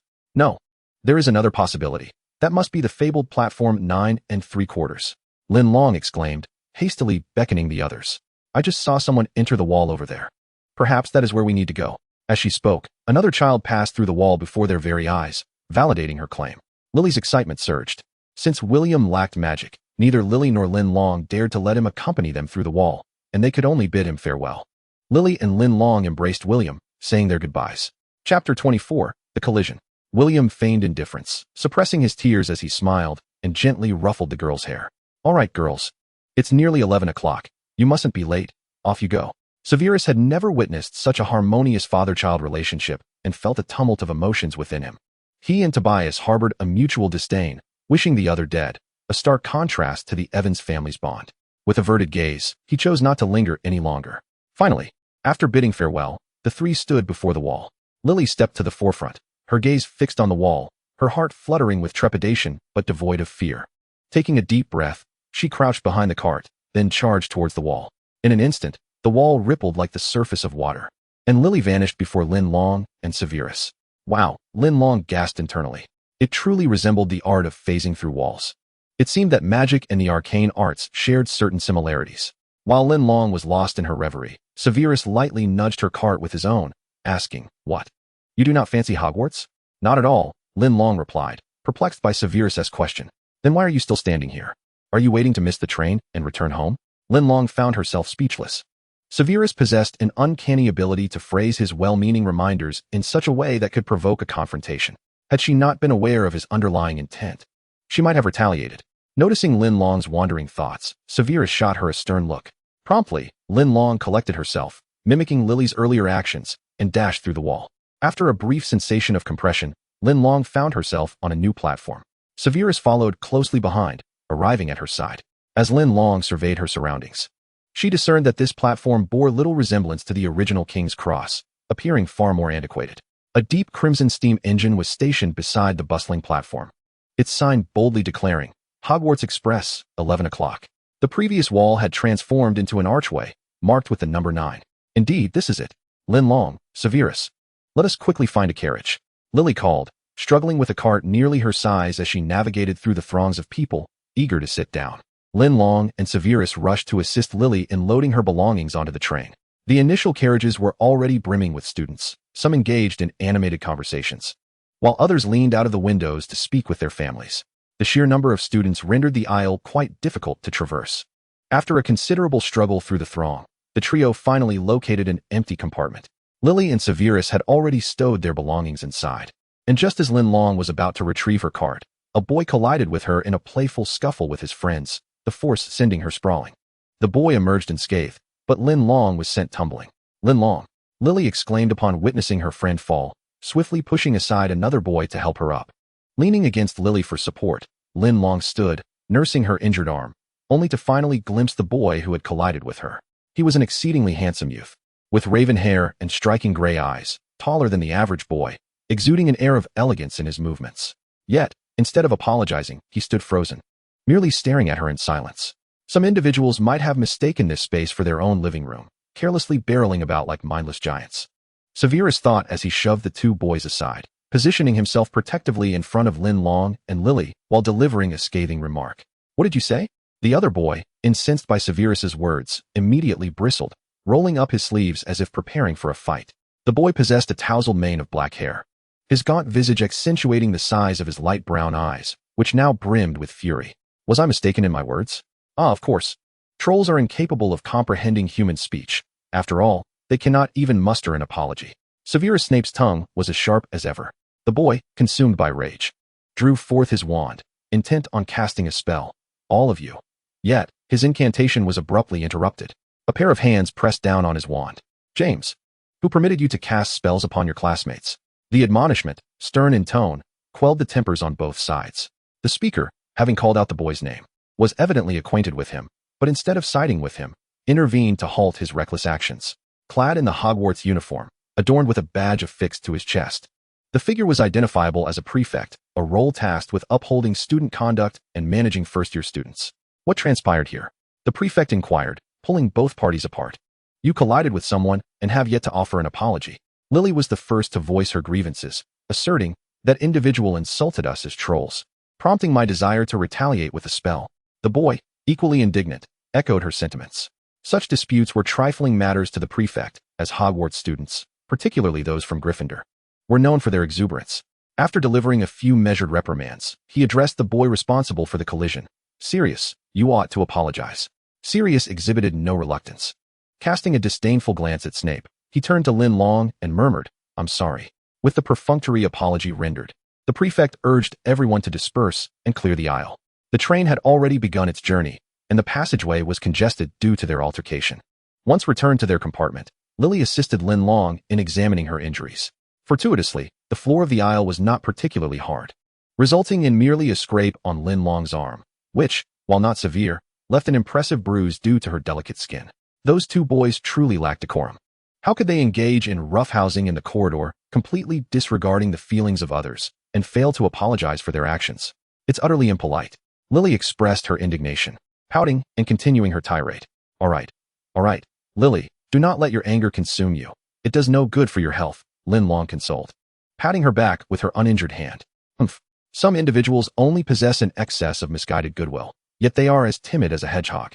Hiding away when faced with adversity, afraid to utter a word, Snape remarked, arms crossed, gazing out the window with a sardonic tone.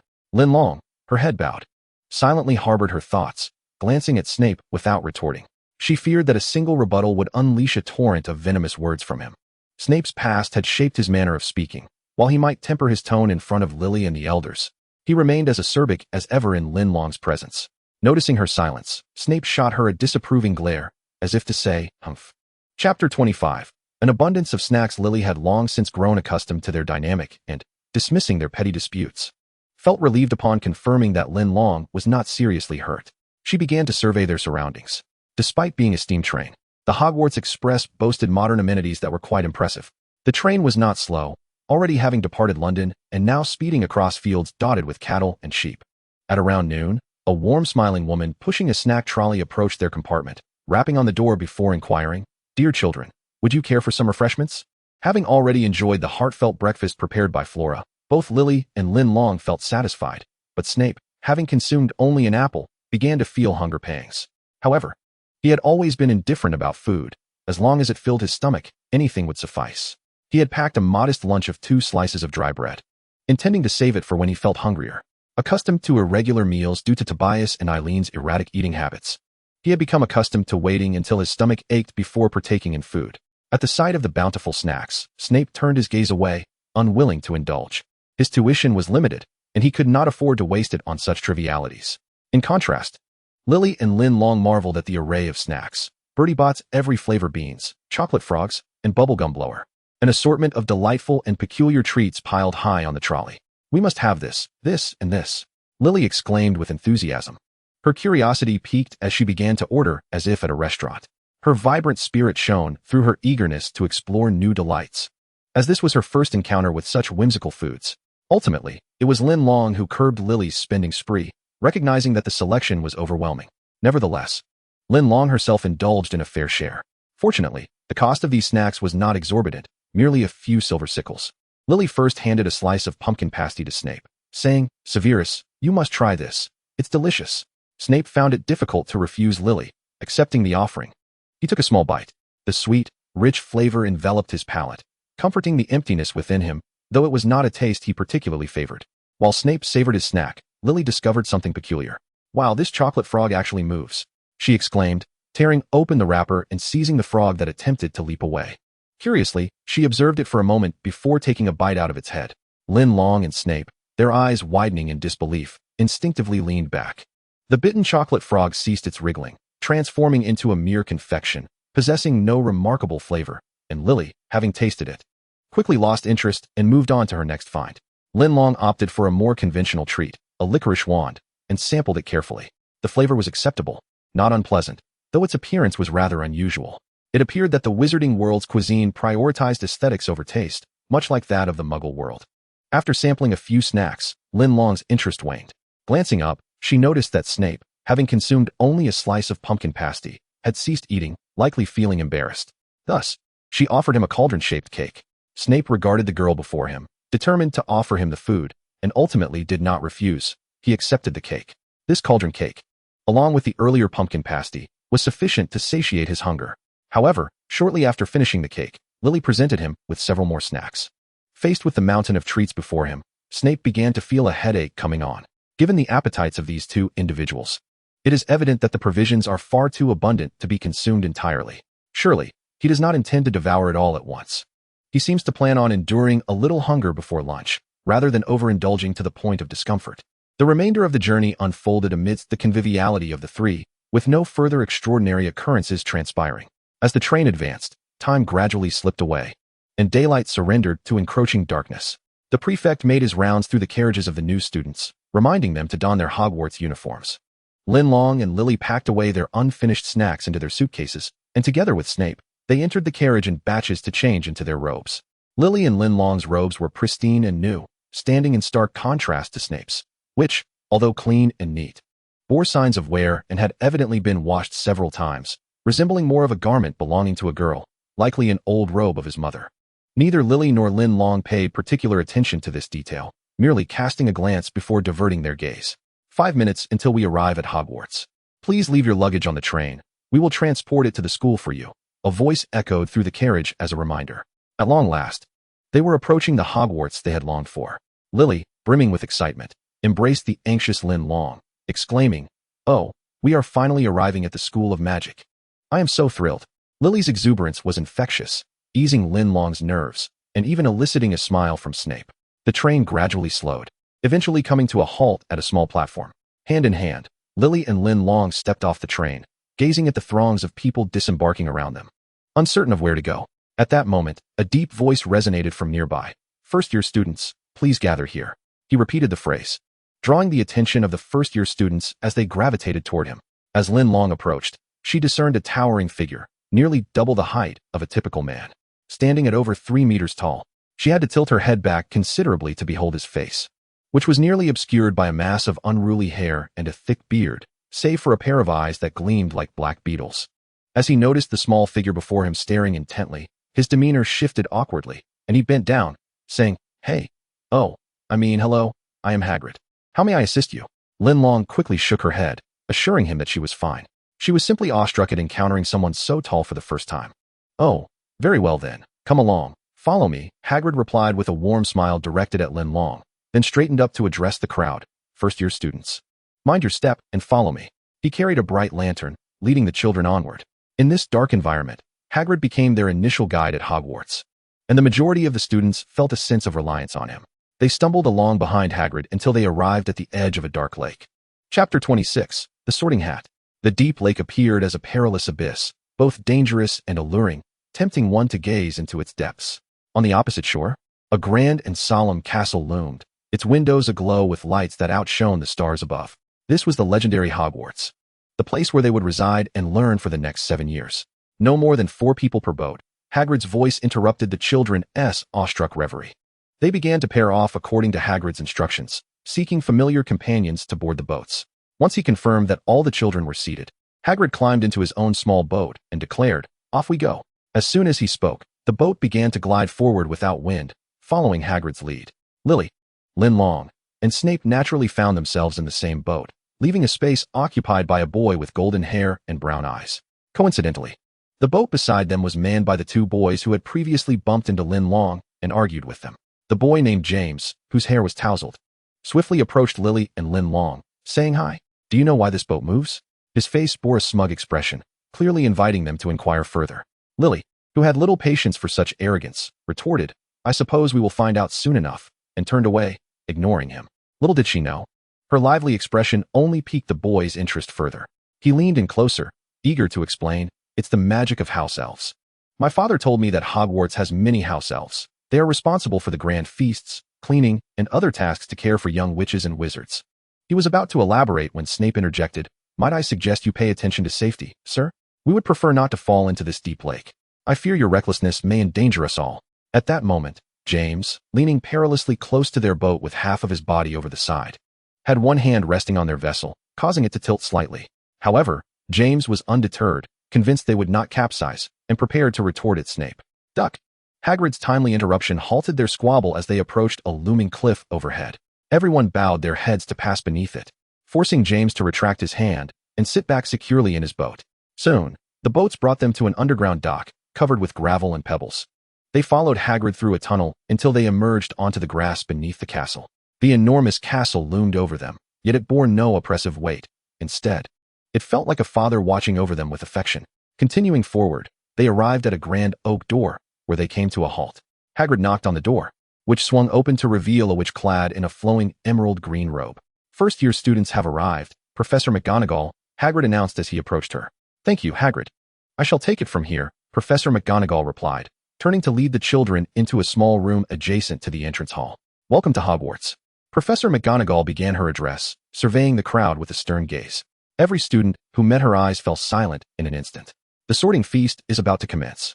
Before you enter the Great Hall to take your seats, we must first determine which house you will belong to. Our 4 houses are Gryffindor, Hufflepuff, Ravenclaw, and Slytherin. The sorting will establish your new home, where you will spend your studies and life here. sharing experiences with your fellow housemates. Furthermore, your future conduct will directly influence your house's standing, so I hope you will strive diligently for your house. Now, tidy yourselves up. Once preparations are complete, I will come to fetch you," she concluded before departing the room. As the door closed, a few students began to engage in hushed whispers. Noticing James's eagerness to inch closer to Lily, Linlong promptly took Lily and Snape aside to avoid any potential conflict during this crucial moment. He was indeed an unpredictable element.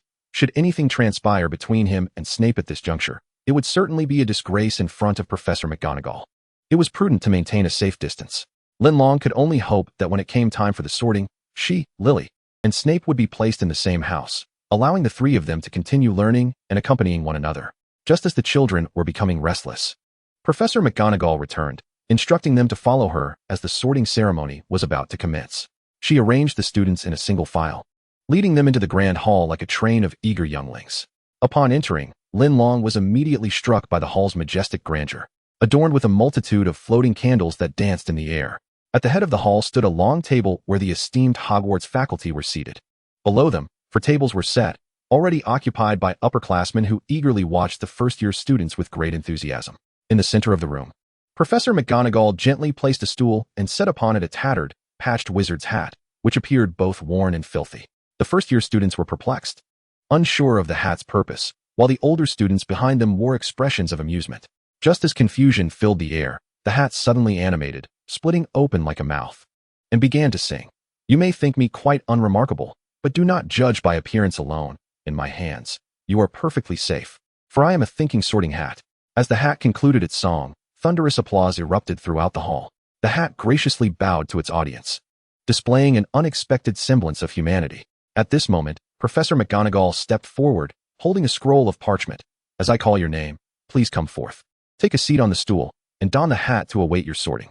John Abbott, the first name echoed, and a boy with golden hair stepped forward. The very same boy who had shared a boat with Linlong and the others. He hesitantly approached the stool, his nerves palpable. Once seated, Professor McGonagall placed the hat upon his head. After a mere few seconds of suspense, the hat proclaimed, "Hufflepuff." Cheers erupted from one of the tables as the upperclassmen welcomed their incoming first year with exuberance. John sprang from the stool, jubilantly making his way to his new table. Chapter 27. 3 Friends, 3 Houses. Professor McGonagall continued to call names, sorting them alphabetically by surname until it was Lily's turn. She was the first among the trio to be called. Taking a deep breath, she glanced at Linlong and Snape, receiving encouraging looks from both. Striving to calm her racing heart, she took her place on the stool. Professor McGonagall gently lowered the hat onto her head. Time seemed to pause as if the sorting hat were deliberating. Finally, the opening declared, "Gryffindor." The moment the word left the hat's mouth, thunderous applause erupted from the Gryffindor table, fervently welcoming their new first year. Linlong felt a wave of relief wash over her. Lily had been sorted into Gryffindor, a result that Snape had dreaded.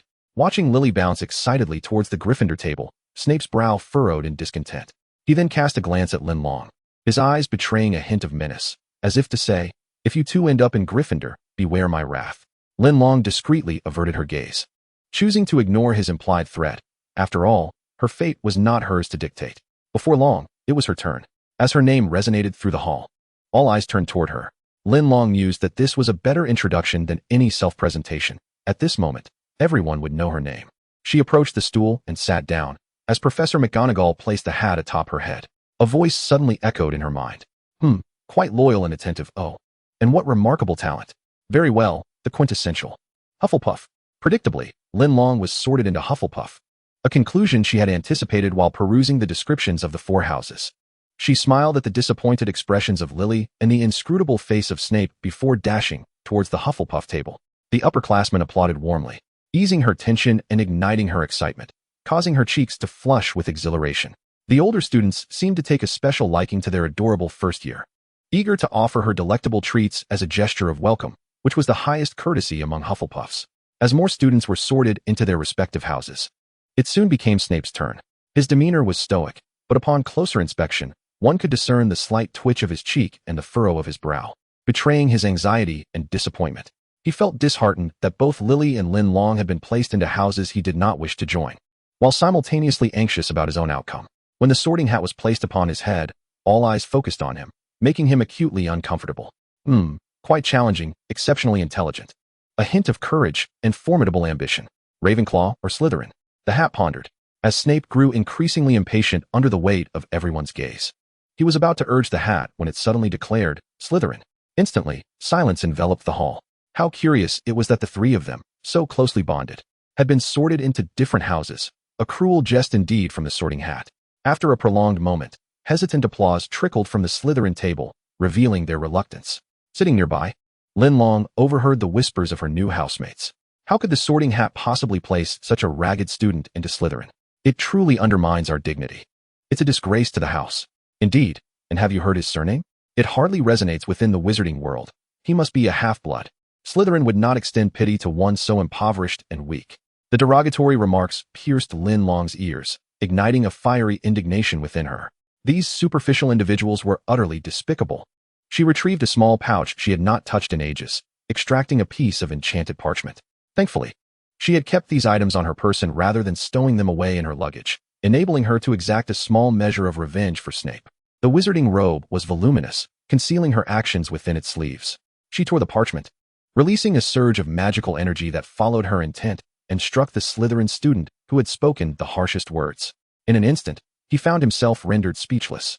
The words transformed into silent cries as the terrified individual gestured to his companions, pointing at his throat, attempting to convey something, yet failing to utter a sound. The onlookers observed him for a while before realizing his distress, yet they were at a loss as to how to assist him. They could only plan to consult Madame Pomfrey in the infirmary once the sorting ceremony concluded. They all presumed there was an issue with this student, unaware that the source of the problem actually lay with a first-year pupil. As Snape sat at the long table, those around him were preoccupied, leaving no time to speak ill of him. Ignored by all, Snape found a peculiar sense of comfort in his solitude. He noticed that the Hufflepuff table was adjacent to Slytherin, with Linlong seated beside him. This discovery inexplicably brought him a measure of tranquility. There were not many first-year students, perhaps around 40, so the sorting ceremony concluded swiftly. Once all had settled into their respective houses, the hall resonated with the cacophony of greetings and name exchanges, nearly overwhelming the atmosphere. The professors, accustomed to such scenes, allowed several minutes to pass before Professor McGonagall tapped her glass, signaling for silence. The crisp sound echoed magically in every ear, and the hall fell into an instantaneous hush. A distinguished professor rose from the center of the staff table.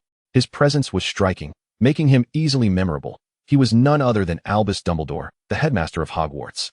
With his shimmering silver hair, a purple robe, crescent-shaped spectacles, and a peculiar, crooked nose, he exuded a benevolent aura. As he gazed upon the children below, a warm smile adorned his face. Welcome. Welcome to Hogwarts as we embark on a new academic year. Before the feast begins, I would like to share a few words. Fools, weepers, remnants, twist, thank you. With that, he took his seat. The upperclassmen at the long table erupted into enthusiastic applause. Yet none offered an explanation for the headmaster's enigmatic final statement to the first-year students. Observing their bewildered expressions, it was apparent that they too were in the dark. Having been educated in a culture that deeply values respect for teachers, Linlong did not find Dumbledore's words particularly strange. Rather, she sensed they must hold profound meaning. One she simply did not grasp. Perhaps having gazed at Dumbledore for too long, he unexpectedly winked at Linlong, accompanied by a kind smile. Her face flushed instantly, and she struggled to muster a respectful smile before darting away from his gaze like a startled rabbit. Oh my! The most powerful figure in the magical world smiled at her. The pressure was overwhelming. Chapter 28. The feast when she turned back. She found the table before her laden with a lavish spread of food. Her upperclassmen had already begun to devour the feast with great fervor, paying her no further mind. Well, for a young badger, sustenance was of utmost importance. The banquet featured an array of dishes: steak, roast chicken, pork chops, sausages, carrots, peas, and, of course, the staple, boiled potatoes. Linlong's smile vanished. Help! Was there no rice or stir-fried dishes? She had anticipated that arriving in the magical world would bring culinary diversity. Yet it seemed the offerings were merely varied versions of the same fare. She seized a piece of steak and took a fierce bite, mentally resolving, at least I possess a green thumb. If necessary, I shall cultivate my own rice and vegetables and prepare my own meals. I refuse to starve. Just then, an impatient voice interrupted her thoughts from behind. Linlong turned to see Snape extending a piece of pudding towards her. Do not sulk. This is not sweet. He pushed the treat closer to her, although he initially had no intention of attending to her. Witnessing her struggle with her meal prompted him to offer something he hoped she would accept, concerned she might upset her stomach and, in turn, worry Lily. Gratefully, Linlong accepted the pudding, tears brimming in her eyes. There were indeed good people in this world. Snape, catching the sparkle in her gaze, felt as though he had been jolted and quickly averted his eyes, turning away from her. Unbeknownst to him, this action caused his fellow Slytherin upperclassmen to distance themselves further, finding it unbecoming for a half-blood Slytherin to associate with a foolish, weak Hufflepuff. Snape, however, remained indifferent to their opinions, focusing solely on his meal while contemplating his upcoming studies. The others were quite receptive to the food, as it constituted their everyday fare, leading to a lively atmosphere at the table. Suddenly, a piercing scream shattered the merriment. Several translucent ghosts emerged seemingly from nowhere, some engaged in conversation. Others flitted above the children's heads, while a few settled beside the first years, laughing heartily at their fright. This was an unexpected delight for the evening, one that the upperclassmen had long since grown accustomed to. A few kind souls even took the time to introduce the young students to the identities of these apparitions. Beside Linlong appeared a plump little ghost. With its pearl-white, translucent form, she found it increasingly difficult to contain herself. She nearly reached for the protective talisman in her bag. Yet she recalled the upperclassmen's words. These ghosts were longtime residents of Hogwarts and posed no threat to the students. After observing the spirits closely, Linlong noted the serene expressions on their faces, a stark contrast to the vengeful specters she had encountered previously. With this realization, she felt a wave of relief wash over her. The magical world was indeed wondrous. It seemed that humans and ghosts could coexist harmoniously. The dinner lasted nearly an hour, and once everyone had their fill, the food on the table vanished in an instant. Professor Dumbledore rose once more to address several important regulations regarding Hogwarts. For instance, the forest bordering the school was strictly off-limits to all students, and the use of magic in the corridors was prohibited. Hogwarts had a strict caretaker, Argus Filch, and any infractions would land students in his formidable grasp. An upper-class woman discreetly warned Linlong. He is a notoriously irritable caretaker and does not hesitate to administer corporal punishment, so be cautious to avoid his attention. Following the direction she indicated, Linlong spotted an elderly man, his hair gray and unkempt, hunched over with a piercing gaze that exuded a fearsome demeanor. She dared not look too long and quickly averted her gaze. Now, please select your favorite tune and join us in singing our school song, Dumbledore continued. With a gentle wave of his wand, a golden ribbon unfurled above them, inscribing lines of text in midair. Hogwarts, Hogwarts, Hogwarts, teach us your wisdom. Ready, sing. At Dumbledore's command, the entire assembly erupted into song. The resulting melody was far from harmonious. As for how unmelodious it was, Linlong could only say it was an eye-opening experience. Linlong sang her most familiar tune, My Motherland. This song held a profound place in her memory, as Linning often hummed a few lines of it. While she sang, her gaze wandered towards Lily and Snape. Lily performed her favorite song, A World Without Love, a melody widely cherished among girls of their age. Now, she applied it to the school anthem, finding it surprisingly fitting, and sang with great enthusiasm. In stark contrast, Snape furrowed his brow tightly, his lips sealed in silence. Linlong could hardly fathom his voice, suspecting that he would never engage in singing throughout his life. He likely wished to escape from this moment. Observing Snape's discomfort brought a smile to Linlong's heart, prompting her to sing even louder. Once the cacophony of voices subsided, Dumbledore finally announced the conclusion of the banquet. The prefects gathered the first years and escorted them to their respective dormitories. The Hufflepuff prefect, Lena, a gentle fifth-year student, took it upon herself to introduce the fascinating architecture of Hogwarts, slowing her pace to ensure no one lagged behind. The Hufflepuff dormitory, nestled in the cozy confines of Hogwarts' basement, was the closest to the Great Hall compared to the other houses. They descended alongside the Slytherin students, whose dormitory also resided in the basement, located at opposite ends of the same corridor. Upon reaching the corridor, Linlong discreetly waved goodbye to Snape, who acknowledged her with a nod. Subsequently, they walked away from each other, each heading toward their own dormitories. After navigating a few twists and turns, Lena instructed them on how to enter the common room in front of a cluster of large wooden barrels before guiding them to their respective rooms. Hogwarts accommodated 5 students per room, and Linlong found herself residing with 4 other girls, all sorted into Hufflepuff. The day's experiences had been overwhelmingly rich, and the first year's students' boundless energy was nearly spent, leading to a brief round of introductions before their conversations dwindled. They would have ample time to get to know each other in the days to come. Their trunks had already been delivered to the dormitory, and Linlong felt too weary to organize them. After grabbing her toiletries for a quick wash, she lay down on her bed, swiftly drifting into slumber. In the darkness, the lights of Hogwarts extinguished one by one, as everyone gradually succumbed to sleep, their hearts filled with anticipation for the promising tomorrow. Chapter 29, Herbology. The following morning, Linlong awoke early, brimming with excitement for her first magic class, which made it difficult for her to sleep. She quietly washed up and stepped out of the dormitory, making her way to the common room. Perhaps due to her early rise, the common room was empty. The Hufflepuff common room was beautifully decorated, exuding a warm and rustic charm. A fireplace flickered in the center wall, casting a cozy glow. A bulletin board adorned the room, displaying school rules and class schedules for various year groups. Linlong hurried over to check her timetable. Fortunately, first-year classes were not overly abundant, totaling only about 20 throughout the week, and the schedule was quite reasonable. Due to the relatively small number of students, many classes were co-taught with children from other houses, with the most frequent pairing being with Ravenclaw.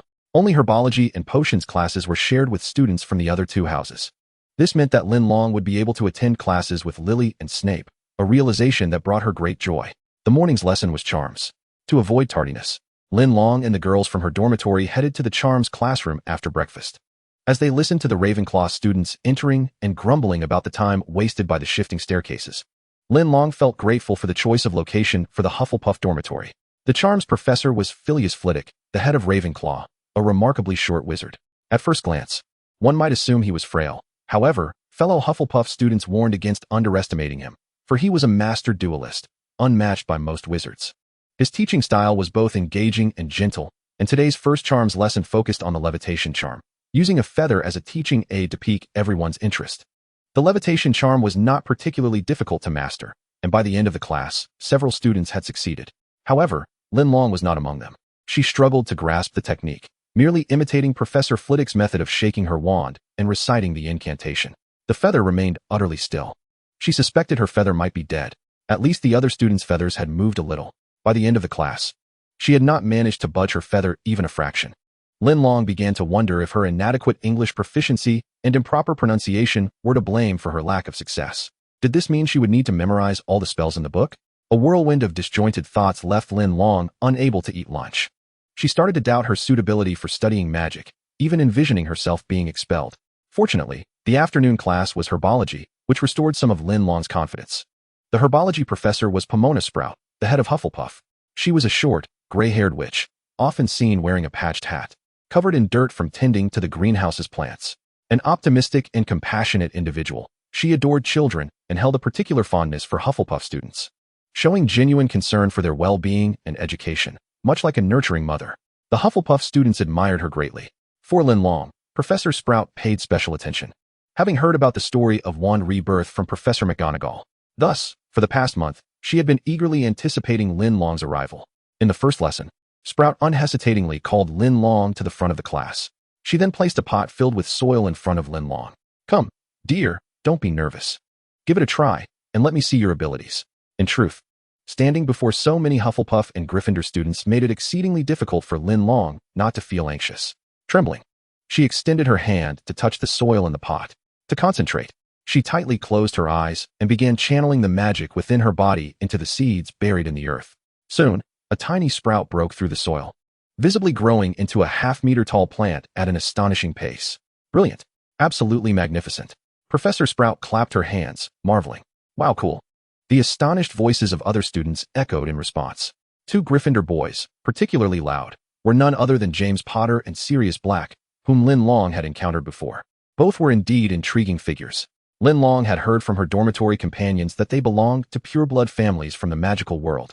James was an only child, coming from a well-off family, and had always been bright and sociable. Sirius was born into the esteemed Black family, renowned for its staunch belief in extreme pureblood ideology. The children of this lineage invariably found themselves sorted into Slytherin, taking great pride in this tradition. Yet, Sirius alone chose to venture into Gryffindor. Linlong vividly recalled the uproar that ensued among the Slytherin students when Sirius heeded the Sorting Hat's suggestion and made his way toward Gryffindor. It was as if a kettle had boiled over, with some students even abandoning decorum to stand in disbelief. This act was tantamount to delivering a resounding slap to the face of the Black family. Nevertheless, Sirius and his companion were indeed well suited to Gryffindor, as evidenced by their current exuberant cheers. Lily, observing the spectacle, cast several disdainful glances their way. The demonstration of the herbology class only served to endear Professor Sprout to Linlong further, as she frequently engaged Linlong in discussions about herbology and invited her to assist in tending to the greenhouse plants, striving to impart more knowledge upon her. Consequently, Linlong became somewhat of a local celebrity at Hogwarts, with many recognizing her as the exceptionally skilled first-year Hufflepuff who excelled in horticulture. However, she found herself somewhat out of her element. The ethos of her homeland dictated a demeanor of modesty, a stark contrast to the British perspective that encouraged the display of remarkable talents as a means of self-expression and garnering respect from others. Naturally, there remained dissenters. Some Slytherin students looked down upon such displays, occasionally muttering under their breath with thinly veiled contempt. Yet Linlong remained unfazed. Students often lamented the slow passage of time during lessons, yet before they knew it, Friday had arrived. The morning promised 2 potions classes, to be attended alongside their Slytherin peers. Linlong's routine gradually shifted to align with that of her Hufflepuff classmates, embracing the philosophy of sleeping in as long as possible. Thus, on this day, they arrived at the potions classroom just in time. Chapter 30, Potions Class. Professor Horace Slughorn, a portly, balding elder, was of a similar age to Headmaster Dumbledore, exuding a demeanor of warmth and approachability. He also held the position of head of Slytherin House. Consequently, Slytherin students had already settled into their seats early, eager to ingratiate themselves with their house head, while the Hufflepuff students trickled in gradually. The classroom was filled with Slytherins occupying the front half, while the Hufflepuffs naturally congregated in the rear, creating a harmonious atmosphere where neither side encroached upon the other. Slytherin had little desire to engage with what they deemed the inept Hufflepuffs, and the latter were equally disinterested in provoking the arrogance of Slytherin. As Linlong took her seat, her gaze began to scan the Slytherin students in search of a familiar figure. The potions classroom, situated underground and devoid of windows, was illuminated solely by a few overhead lamps. In the dim light, Linlong's eyes met those of a familiar pair. The calm, inscrutable gaze withdrew upon making contact with hers, turning away. Linlong had no time to greet him, as the differing class schedules of the 4 houses meant she had not had a proper conversation with Lily or Severus all week, leaving her feeling somewhat disoriented. Severus seemed oblivious to the glances from behind him, engrossed in diligently studying his textbook, seated in the far corner where darkness seemed to engulf him. Professor Slughorn's lesson was thorough. He meticulously explained how to handle each ingredient, when to add them, and how many times to stir, only allowing the students to proceed once he was certain they understood. The students were paired off, with Linlong teaming up with her roommate, Avril. Avril took charge of organizing the materials, while Linlong focused on brewing the potion. The process felt akin to cooking, and Linlong felt confident. While others fumbled with their ingredients, one student had already ceased their efforts. Slughorn approached, lifting the potion contained in a vial. The pale lavender liquid swirled within, resembling a miniature galaxy, a truly exquisite creation. Excellent. A remarkable quality. You have succeeded, my child. What is your name? Slughorn inquired with palpable excitement. Severus Snape. The boy replied. Splendid. Slytherin gains 5 points thanks to you. Slughorn clapped the boy on the shoulder, expressing his delight. It was Severus's first experience of such encouragement, stirring within him a profound excitement, though his face betrayed little. In his home, he was not permitted to smile, lest he incur Tobias's inexplicable wrath. Thus he had learned to suppress his emotions. At that moment, he merely curled the corners of his mouth into a faint smile to convey his happiness. Meanwhile, Linlong had completed her potions preparation, diverting her gaze from Severus. Next, she needed to reduce the heat and stir 3 times with a long-handled spoon. Done. Why did her potion differ entirely in color from Severus's? Could it be a failure? Just as she pondered this, Professor Slughorn swept by. Oh dear, young lady. Your potion has failed. You still have a little time. You may attempt it again. Linlong felt a wave of disappointment wash over her. What had gone awry? Avril, possessing a gentle temperament, was unperturbed by the setback and prepared to try again. Avril, shall we switch roles this time? I will handle the ingredients, and you can brew. All right. Avril acquiesced to Linlong's suggestion. The second attempt yielded a potion of deep purple hue. Both girls felt a twinge of anxiety until the professor confirmed their success, allowing them to exhale in relief. However, this meant Linlong was at fault for the previous failure. Instantly, she was engulfed in self-doubt. As the class ended, the students hurriedly exited the classroom, racing towards the great hall for lunch. Linlong, however, lingered behind, replaying the potion steps in her mind as she ambled toward the door. If your eyes are not for walking, they may serve little purpose. A scathing voice echoed from behind her. Linlong knew without turning who it was. Yet, at that moment, she had neither the energy nor inclination to retort. Noticing her lowered gaze, Severus clicked his tongue in impatience. You should go eat. You might still catch the last piece of pudding, or you'll be left with boiled potatoes. Boiled potatoes? No, that was her most detested food. Potatoes, such a marvelous ingredient, could be braised, transformed into spicy shredded potatoes, or even made into potato noodles. but they should never be boiled plain. Severus's words jolted Linlong from her reverie, prompting her to shake off her despondency. Ignoring Severus's astonishment, she grasped his hand and rushed towards the great hall. How could this person possess such strength? No matter how she struggled, she could not free herself from his grasp. Severus mused as he twisted his wrist. The weather in Britain was notoriously dreary, and this extended to the magical world as well. Hufflepuff's final class of the week was flying, yet the incessant rain forced its cancellation. For Linlong, this was a relief, as she had little interest in soaring through the air on a broomstick. It lacked grace, especially compared to her master uncle's elegant swordsmanship. However, for other students captivated by the allure of Quidditch, it was akin to a bolt from the blue. The hall echoed with incessant wails of despair. Slytherin and Gryffindor had no classes on Friday afternoons, thus Lily patiently awaited the arrival of Linlong and Snape in the Great Hall. Spotting Lily, Linlong immediately released her grip on Snape's hand and waved frantically in Lily's direction. "Linlong, Severus, you've arrived," exclaimed Lily, her eyes sparkling with delight at the sight of her friends. This marked their first gathering for a meal together. Their differing house schedules had often hindered their camaraderie.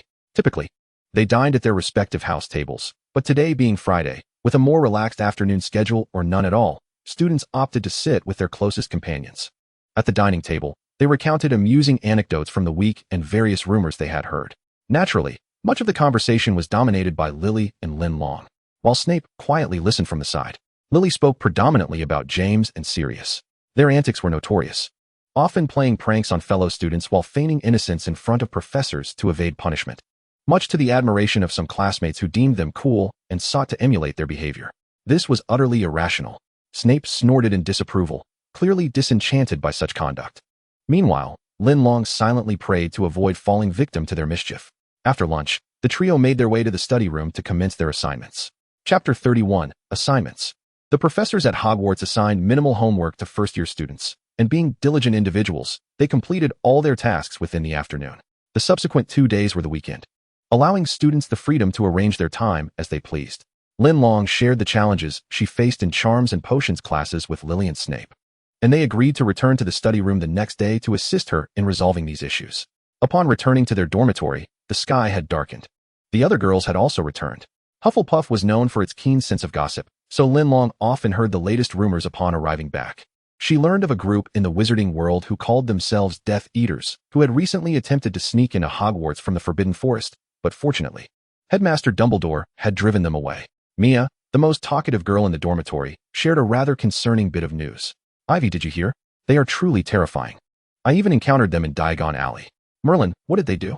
Mia inquired, pulling out a licorice wand from her snack box, munching as she pressed for more details. "That day, my mother and I had just exited Flourish and Blots when we suddenly saw 3 figures wearing masks and black cloaks attacking a Muggle parent, employing dark magic. The parent collapsed immediately, and we couldn't tell if they had fainted or perished. They were shouting, 'Magic belongs to purebloods.' They intended to attack a third-year wizard from the Muggle world, but thankfully Professor McGonagall appeared just in time to stop them. It was absolutely terrifying." Ivy recounted, her face pale as she recalled the event. Although she hailed from a pureblood family, she did not endorse such beliefs. Linlong listened with a sense of dread, realizing that her Uncle William had been nearby at the time. Had it not been for Professor McGonagall's presence, they might have been targeted by the Death Eaters. It seemed that until these individuals were entirely apprehended, she and Lily could not introduce their uncle and aunt into the magical world. From Ivy's narration, Linlong learned that after escorting them home, Professor McGonagall had returned to address the situation with the Death Eaters, but the 3 had already managed to escape. Consequently, McGonagall could only escort the student and their parent to St. Mungo's. Rumor had it that the student had yet to return to class. This news instilled a sense of unease throughout the dormitory, especially considering that most Hufflepuff students originated from the Muggle world, making them prime targets for the Death Eaters. Thankfully, Hogwarts had Dumbledore overseeing matters. Even the Muggle-born students understood that Dumbledore was a formidable presence in the wizarding world. No one could hope to surpass him. Wherever he was, safety was assured. After sharing the news, the girls indulged in a few more gossip-laden exchanges before succumbing to the tranquil embrace of sleep. Unbeknownst to them, the towering figure of Dumbledore, the very mountain they revered, stood atop the tower, observing the peculiar happenings emanating from the Forbidden Forest. The following day, after lunch, Lily, Linlong, and Snape gathered once more in the study room. Their first exercise was the levitation charm, Wingardium Leviosa. With the utterance of the incantation, the feather in Lily's hand began to soar gracefully in accordance with her wand-esque movements. Snape achieved the feat effortlessly as well. However, Linlong found herself utterly stagnant. The feather before her unmoving. Deflated, she pondered the root of her difficulty. Could it be your wand movement is incorrect? Lily suggested after a moment's thought. Linlong waved her wand to demonstrate her proper technique. Perhaps it's the manner in which you channel your magical energy, Snape interjected, presenting a perspective Linlong had not considered. Indeed, it seemed that beyond the wand, magic might possess its own unique flow. How then should I channel my magic? This question stumped both Lily and Snape. You can't possibly expect us, mere first-year students, to grasp such profound concepts, Snape replied, furrowing his brow. Perhaps you should consult a professor. Linlong had assumed that magic operated similarly to the qi in Chinese Taoist practices, with the initial lesson focusing on how to harness it. To her surprise, magic appeared devoid of such foundational knowledge. Alas, it seems I must seek guidance from Professor McGonagall or Professor Flitwick. In addition to her struggles with spells, Linlong encountered a setback in potions as well, with her concoctions failing miserably, much to the chagrin of her two potion-savvy companions. In truth, Linlong had followed all the steps correctly. However, the absence of magical energy guidance led to her continual failures. Snape, exasperated, offered impatient instructions, lamenting, "What are you hesitating for? Are you waiting for the water to evaporate before adding the ingredients? A pinch of salt is all it takes to stir it, isn't it? Perhaps your pickiness could be cured." His words flowed with a speed that left Linlong astonished, the rhetorical flourish crashing upon her like waves. The final comment, laced with sarcasm, elicited both laughter and frustration from Linlong. She mused that Snape's newfound eloquence was partly her doing. Observing her distraction, Snape's displeasure grew. "Are you dismissing my advice? Get to work." His final tone was somewhat menacing, sending a shiver down Linlong's spine. In her anxiety, she inadvertently turned the long-handled spoon an extra half-turn.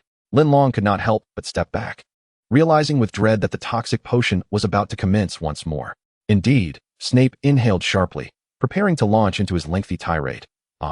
Perhaps this young lady has reached the zenith of potion-making, rendering the textbook instructions utterly unnecessary, as she surely possesses superior ideas of her own, does she not?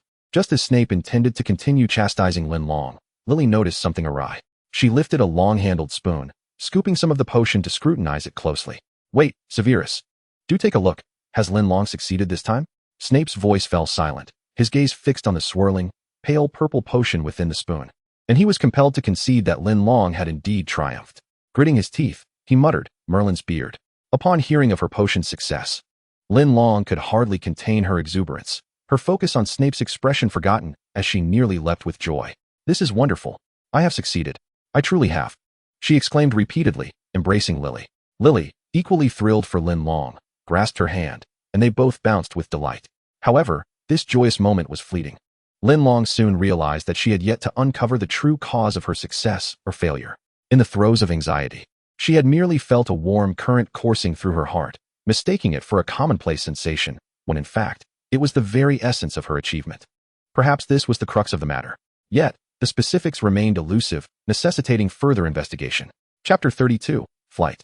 Suddenly struck by hunger, Linlong felt a pang in her stomach, and time had slipped away to evening, signaling the hour for dinner. Observing Linlong's singular focus on food, Snape could not suppress a deep sigh from behind her. Hufflepuff, indeed, lived up to its reputation. After dinner, the sky had turned completely dark, yet a few hours remained before bedtime. Linlong was to assist Professor Sprout in the greenhouse with herb planting, while Lily and Snape returned to the study room to prepare for their upcoming classes. Outside the Great Hall, the trio bid farewell, and Linlong set off alone towards the greenhouse. Just as she exited the castle doors, she stumbled and fell. Looking up, she saw that it was none other than Sirius who had collided with her. What an unfortunate twist of fate. Was he intentionally barreling into her? However, this time, Sirius reacted swiftly, immediately apologizing. "Oh, dear girl, I am truly sorry for bumping into you. I was in such a hurry that I did not notice you were here." As he helped her up, he continued, "Allow me to express my sincerest apologies once more." It must be noted that the Hufflepuff students had an astute eye. They unanimously agreed that Sirius was the most handsome among the first-year boys at Hogwarts. Sirius had a habit of slightly raising his chin, which, combined with his striking features, exuded an air of nobility and pride. Yet, when his gaze locked onto yours, the myriad stars in his eyes seemed to beckon you into their depths, rendering one unable to maintain a prolonged stare. Linlong averted her gaze, and upon hearing Sirius's earnest apology, felt it unnecessary to say more, merely responding with, "It's all right. Allow me to introduce myself. I am Sirius Black. Perhaps you may call me Padfoot." With one hand tucked into his trouser pocket, he tilted his head while making his introduction. The name Sirius translates to the dog star, and it was evident that he took great pride in it. I am Linlong, she reciprocated, engaging in the customary exchange. Sirius, what are you doing? Hurry along, came a voice, slinking from behind a pillar of the castle. Linlong recognized it as belonging to James Potter. Coming, Sirius replied. Just as he was about to leave, he turned back to Linlong, raising an eyebrow with a mischievous grin, and inquired, Linlong, have you ever watched Quidditch? Linlong was taken aback by his sudden question. Before she could comprehend, Sirius seized her wrist and dashed towards James. Wait, Linlong protested, unsure of Sirius's intentions. But aware of their notorious penchant for mischief, she struggled, fearing she might become the target of their antics. However, Sirius was a boy who acted solely on his whims, disregarding Linlong's resistance as he aimed to showcase his prowess. Turning the corner, they arrived at a clearing not far from the Quidditch pitch. The area was mostly deserted due to the recent rain, save for James, who was grinning while holding 2 brooms. Ah, I remember you. You're Evans's cousin, aren't you? He said. Indeed. Oh, I am James Potter, and from this moment on, we are friends, he declared with an air of arrogance, as if implying that being his friend was a privilege. Though he shared a house with Lily, he could not fathom why she often ignored him. Every time he attempted to converse, she would storm off in irritation, leaving him perplexed. Now, encountering Lily's cousin, he felt compelled to impress, hoping to boast about his feats to her later. Unaware of James's inner thoughts, Linlong could only offer a polite smile in response to his self-proclaimed friendship. Oh, Quidditch, here we come, Sirius exclaimed, seizing one of the brooms from James and mounting it. With a gentle push of his feet, he lifted effortlessly off the ground, soaring into the sky. Seeing Sirius take flight, James followed suit, both boys clearly seasoned in the art of broomstick maneuvers, executing flips and dives with ease. Linlong, captivated by their aerial display, watched in awe. Wait, where did they get those brooms? She pondered, recalling that the acceptance letter strictly prohibited first-year students from bringing their own. They could not have possibly smuggled them past the professors. There was, however, one plausible explanation: theft. They had pilfered them from Madame Hooch, their flying instructor. What audacity! The Gryffindors, it seemed, truly lived up to their reputation. Linlong turned to escape, hoping to avoid any repercussions should the professors discover their mischief. Yet, just a few steps away, she suddenly felt someone tugging at her arm, lifting her off the ground and onto a broomstick. I hear you haven't had flying lessons yet. Let me introduce you to the experience, Sirius's voice rang out from behind her. Whoa, here we go. The abrupt turn of events left Linlong paralyzed with fear. Gripping the broom tightly, she feared she might fall. She wanted to scream, but her throat tightened, stifling any sound. At that moment, Linlong found herself seated back-to-back with Sirius on one broomstick, unable to see the path he was taking. All she could hear was the wind rushing past her ears, her body jolting like a roller coaster ride, exhilarating, yet completely unrestrained. As Sirius dove down and then ascended again, it felt as if her face was nearly brushing the ground before she was yanked upwards like a carrot from the earth. In that fleeting moment, her heart contracted sharply, and it felt as though the very blood coursing through her veins had reversed its flow. Unbeknownst to her, a surge of magical energy erupted from her being, prompting the plants beneath to grow wildly and rapidly, some towering over 10 meters, reaching out towards Sirius and Linlong. What is this? Sirius, witnessing the bizarre vegetation, hastily dodged away. Yet, the plants multiplied, some even ensnaring his broomstick. Sirius, get down to the ground. James, perceiving the perilous situation, urged him urgently. Sirius, still a first-year student at merely 11 years of age, felt a twinge of panic in the face of such an unforeseen occurrence. He heeded James's advice and guided his broom down to the earth. Then, it struck him that there was another person behind him. He maneuvered to Linlong's side, intending to pull her away, only to be taken aback by the pallor of her face. Are you all right? Sirius inquired. James, noticing Linlong's distress, rushed over. Once they landed, the frantically swaying plants gradually subsided, enveloping the surroundings in an eerie silence. The wind that had whistled past Linlong's ears ceased, replaced by a piercing ringing. She stared blankly at the 2 boys before her, slowly regaining her composure. It's fine, don't be afraid. It's just a broomstick. In the future, I'll be flying on a sword, so what is there to fear? But then, an outburst escaped her. What? They really went too far. Tears streamed down her face uncontrollably. Sirius, caught off guard by the scene, felt utterly helpless. He was a person who responded better to gentle persuasion than harsh reprimands. If Linlong had scolded him, he might have retorted, but seeing a soft, delicate girl cry because of him rendered him utterly lost for words. Please, don't cry. What's wrong? Should I apologize first? Sirius stammered, his hands fumbling. Linlong's sobs only grew louder. For heaven's sake, please stop crying. The professor will be drawn over here. Sirius continued to coax, invoking the professor's name as a pretext, utterly at a loss for what to say. He had always been the one being comforted and had no idea how to console others. Just as he scrambled to find a way to soothe Linlong, a fist suddenly emerged from the shadows, striking him hard in the chest, causing him to stagger back several steps. Linlong looked up to see a boy with black hair and dark eyes standing protectively in front of her. You despicable slug. Naturally, James was frantic when his friend was struck. He drew his wand and aimed it at Snape, intent on casting a spell. However, Snape denied them that opportunity, landing another punch on James's face. Initially, Snape refrained from using his wand, believing that the spells taught to first years lacked sufficient defensive capability, preferring the more effective methods of Muggle combat.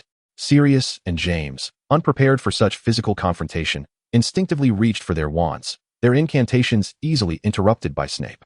This farcical altercation only came to an end with the arrival of Professor Dumbledore and Professor McGonagall. Black, Potter, what on earth are you doing? Professor McGonagall's furious voice echoed as she approached. You ought to be grateful you didn't plummet from the sky and break your neck. Striding over, her face was ashen, clearly having witnessed their reckless aerial escapades. Heaven knows how tense and furious she felt upon seeing two first-year students zooming past on broomsticks. Thank goodness there were only these two troublemakers in Gryffindor. Otherwise, she'd surely age several years. Sirius and James, feeling a twinge of fear towards their head of house, dared not utter a word in response to her evident anger. All right, children, your mischief today has indeed gone too far. Look at what you've done to our gentle young lady. It's simply unacceptable, Dumbledore interjected, having appeared by their side, casting a glance at the still sobbing Linlong. In a soothing tone, he continued, given your theft of the school broomsticks and the fright you've caused to a fellow student, you will need to face your punishment and the points deducted, as instructed by Professor McGonagall. I believe she will adequately enlighten you on the school's rules. Professor McGonagall shot them a stern look before turning to head back to her office. Follow me. Sirius and James exchanged knowing glances, then reluctantly followed in her wake. Sirius glanced back at Linlong, only to find her gaze averted, prompting him to turn away. Once the two troublemakers had departed, Dumbledore smiled at Snape, praising him. It is indeed rare to witness a Slytherin rushing to the defense of a friend. Well done, my boy. For this, you shall earn 10 points for your house. He clapped his hands in approval. However, Snape did not share in the joy. His anger had yet to dissipate, his brow still furrowed. Wishing he could confront those two again. He had long harbored discontent towards James and Sirius. Most of his classes were shared with Gryffindor students, which had its benefits as it allowed him to study and discuss magic with Lily. Yet, it also meant enduring the presence of those two irritating individuals. James Potter relentlessly pursued Lily, constantly seeking her company without realizing both she and Snape disdained him. Meanwhile, Sirius Black consistently regarded Snape with disdain, often trailing behind Potter and making snide remarks. While Snape had previously retorted, he had held back for Lily's sake.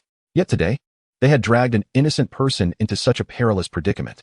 One could only imagine the extent of fear that would lead a usually carefree person to weep so profusely. It was nothing short of murder. Snape mused silently, yet kept his thoughts to himself. After awarding points to Slytherin, Dumbledore began to dismiss Snape. It is getting late, and you should return to your dormitory, Mr. Snape. Observing Dumbledore's intent to have a private conversation with Linlong, Snape felt a twinge of concern. Though Dumbledore was a great wizard, Snape feared he might impose upon Linlong. However, Linlong felt no apprehension. Having heard numerous tales from her dormitory mates about Dumbledore's remarkable deeds, she held him in high regard and trusted him implicitly. She nodded at Snape, signaling that she was fine and encouraging him to return. Though Snape's brow remained furrowed, he did not linger. After casting one last glance at Linlong, he departed for the dormitory. Dumbledore watched Snape retreat before turning to Linlong with a smile. Ah, how wonderful it is to have a friend who cares for you. Is it not? Linlong gazed at Snape's receding figure, nodding in affirmation. Indeed. Dumbledore's gaze drifted far into the distance, pausing for a moment before abruptly returning to the present, as if awakening from a reverie. He began a casual conversation with Linlong. Child, your name is Linlong, is it not? Such a distinctive name, he remarked politely. I have frequently heard Professor Sprout speak of you. She greatly admires your learning abilities and innate talent, even suggesting that you might surpass her in herbology one day. Upon hearing such commendation from a professor, Linlong felt her cheeks flush and shyly lowered her head. Chapter 34, The Headmaster's Office. Her demure demeanor momentarily softened Dumbledore, who was accustomed to the bold nature of Gryffindor. Indeed, she belonged to Hufflepuff. The child endowed with the gift of taming magical creatures was also from Hufflepuff. They shared the same admirable traits, which Dumbledore greatly appreciated. Come, let us visit my office. So I may gain further insight and witness the legendary birthing spell, he jested as he led Linlong towards his office. The headmaster's office was an enigmatic place for students, accessible only to the headmaster and those he invited. Standing at its entrance, Linlong felt a twinge of nervousness. After returning, she wondered how she would boast to her dormitory mates about this experience. The office was situated in the west wing of the castle, its entrance cleverly concealed behind an unassuming stone statue. Only by uttering a specific password or employing magic could one gain entry. Yet, with a mere wave of his hand, Dumbledore made the statue part, granting them passage. This time, I shall show you around the office, but remember, you will need the password when you come alone next time. Dumbledore teased, winking at Linlong. He always enjoyed sharing serious jokes with children. After traversing an automatic spiral staircase, they arrived at a magnificent wooden door, the grand entrance to the headmaster's office. The door was ancient, adorned with intricate magical symbols and designs, as if each line concealed boundless magical power. It appeared heavy and mysterious, yet Dumbledore effortlessly pushed it open. He nudged the door aside and gestured for Linlong to enter. Before her stood a spacious and beautiful circular room. The walls were lined with portraits of numerous individuals, which Dumbledore later explained were the portraits of Hogwarts' past headmasters. At the center of the room was a massive table shaped like a claw, upon which lay various wondrous magical instruments and candy. Candy? Linlong questioned her eyes. Dumbledore strolled to the back of the table, seated himself, and picked up a box of sweets, extending it towards Linlong. Would you care for a piece of the latest confection from Honeydukes? No, thank you, Linlong quickly declined. The older Hufflepuff students were always kind to the younger ones, often pulling out candies from their pockets to share, and she had already received several. However, candies in the magical world had an unpredictable range of flavors. Sweet, sour, bitter, and spicy were merely the beginnings, with the potential for even more bizarre tastes, such as that of earwax. Just the thought was enough to deter her. Seeing Linlong refuse, Dumbledore shook his head in disappointment, carefully selecting a piece for himself and savoring it with a contented squint. Life ought to have a touch of sweetness, he remarked. Linlong tilted her head curiously and directly asked, Headmaster, is your life not sweet enough? Dumbledore was taken aback by her inquiry. After a lengthy contemplation, he replied, That is a difficult question to answer. Each stage of life brings different insights. Perhaps I will be able to answer you when I am older. Dumbledore addressed Linlong's question with utmost sincerity, although he sometimes appeared eccentric. His words were always thoughtful when addressing children. After exchanging a few more words regarding studies, Dumbledore suddenly adopted a serious tone. In fact, there is an important matter at Hogwarts that requires your assistance. Linlong me? Sir, what is it? Linlong asked, her confusion evident. She was merely a first-year student, and yet she could assist Hogwarts? Dumbledore retrieved a small bag from the drawer on his left and, using his wand, directed a flower pot to float over from the corner. He opened the bag and pushed it towards Linlong, allowing her to see its contents. Inside was a packet of seeds, peculiar in appearance, with sharp ends and covered in tiny spines. Dumbledore magically lifted one of the seeds, planting it in the flower pot while explaining. This is a unique magical plant from our world, the prickly ball. It grows underground, and if someone accidentally steps on it, it explodes, ejecting its spines from the ground and into the unsuspecting individual. It also possesses a certain level of toxicity. Those who are pricked may succumb to unconsciousness, and if not treated promptly, it can lead to death. Hundreds of years ago, it thrived abundantly and posed a significant problem for wizards, thus it was eradicated completely. Now, it is nearly extinct in the magical realm. However, it serves as an excellent potion ingredient, which is precisely what Hogwarts requires. We only have a few seeds with faint life force left, and Professor Sprout has been attempting to cultivate them for quite some time without success. So, could you help me grow it? Dumbledore slowly revealed his true purpose for seeking Linlong. Of course, if you are unwilling, that is perfectly all right, he added, recognizing Linlong's autonomy in the matter. No, sir, I am willing, Linlong replied eagerly. She had never encountered such a fascinating plant and felt it resembled a landmine from the Muggle world, piquing her curiosity to see what it would eventually become. She pulled a large flower pot towards her, preparing to attempt the birthing spell. Just as she was about to proceed, she hesitated and asked earnestly, Is it dangerous for you to handle it since it is toxic? Dumbledore chuckled, touched by the concern of the child before him, who barely reached his chest. A wave of inexplicable emotion surged within him, as if all his efforts were not in vain. I shall be careful, Dumbledore assured Linlong earnestly, reassured by his promise.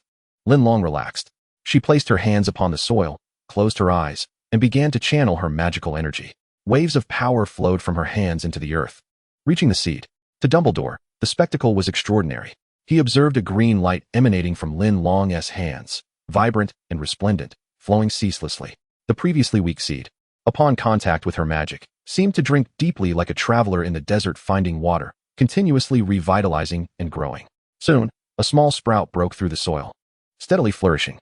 The birth of life unfolded before Dumbledore like a magnificent performance. In that moment, he suddenly realized that perhaps Professor Sprout had not fully grasped the extent of this child's talents. She likely possessed even greater abilities. Chapter 35, Magic and Taoism. With the continuous infusion of magical energy, the leaves swiftly enveloped the entire large flower pot. The soil in the center was also pushed up, revealing half of the fruit. The verdant fruit and seeds appeared entirely dissimilar, their surfaces smooth and seemingly innocuous. Yet, within them lay sharp, needle-like spines, imbued with a venom potent enough to be lethal. This growth, while somewhat slower than the spectacle Dumbledore had just witnessed at the window, was still nothing short of astonishing. The rolling spore ball had not fully matured. Yet Linlong could already sense a depletion of her magical energy. The once steady stream of magic began to falter, and the green glow in her hand started to dim.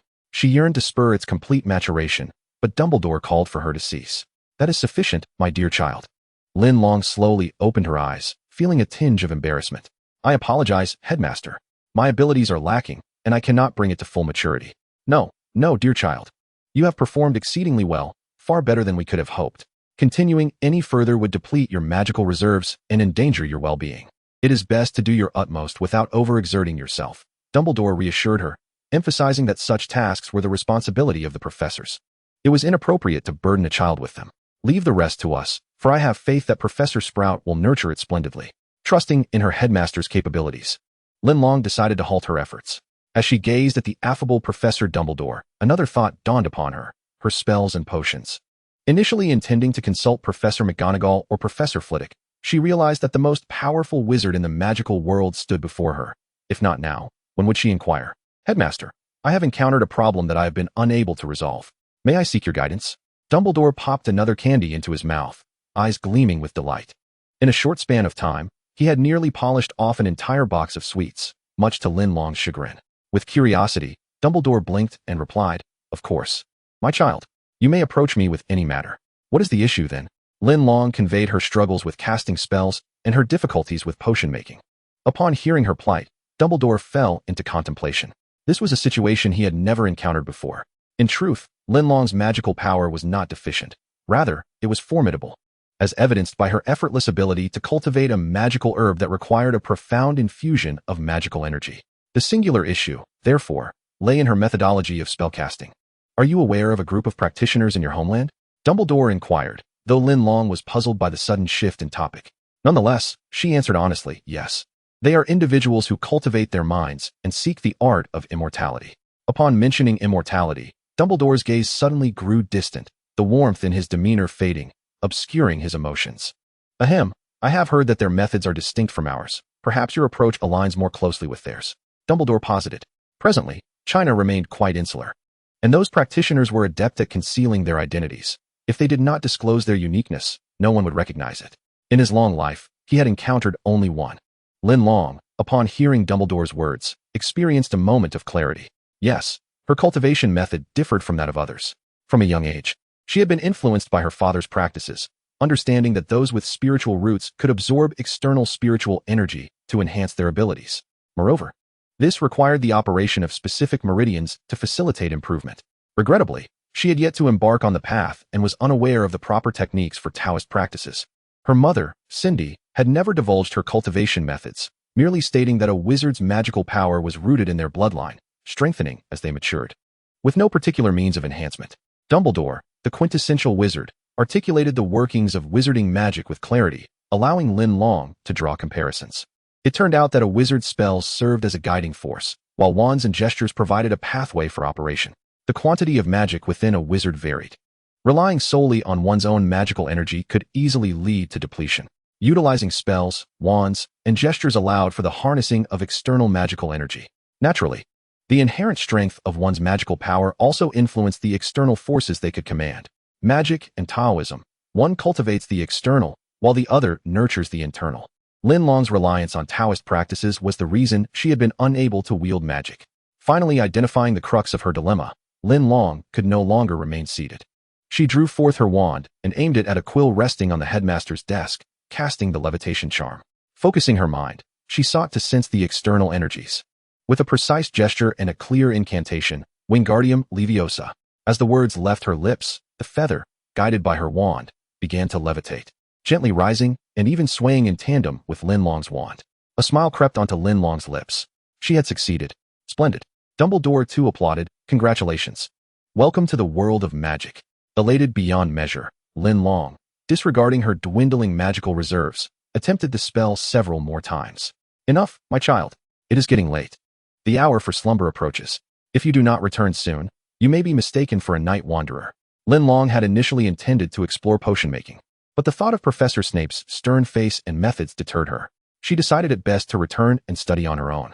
After bidding farewell and wishing Dumbledore good night, Linlong descended the staircase. The headmaster's office was located on the 8th floor of Hogwarts Castle, while Hufflepuff resided in the dungeons. The distance was considerable. The time was nearing 9 o'clock, and the surrounding lights had dimmed. The portraits hanging on the walls began to nod off. Everything around her appeared eerily quiet. Unfamiliar with the castle, Linlong felt a twinge of fear at the encroaching darkness. She quickened her pace as she descended. Hogwarts staircases were numerous and ever-changing. Without knowledge of their patterns, traversing them could be quite challenging. Clearly, this was Linlong's first visit.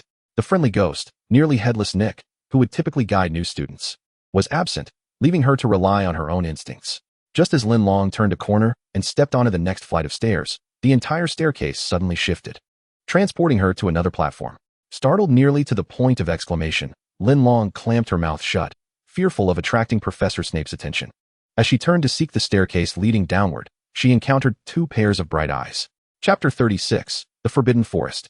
Before Linlong stood two intertwined hands belonging to Gryffindor students, a boy and a girl, clearly a couple. They had stealthily emerged from a door, and upon taking their first step, they spotted Linlong. The sudden appearance of Linlong startled them, prompting an exclamation from the girl. Who goes there? The voice of Professor Snape echoed ominously from just above, where the Gryffindor dormitories were located.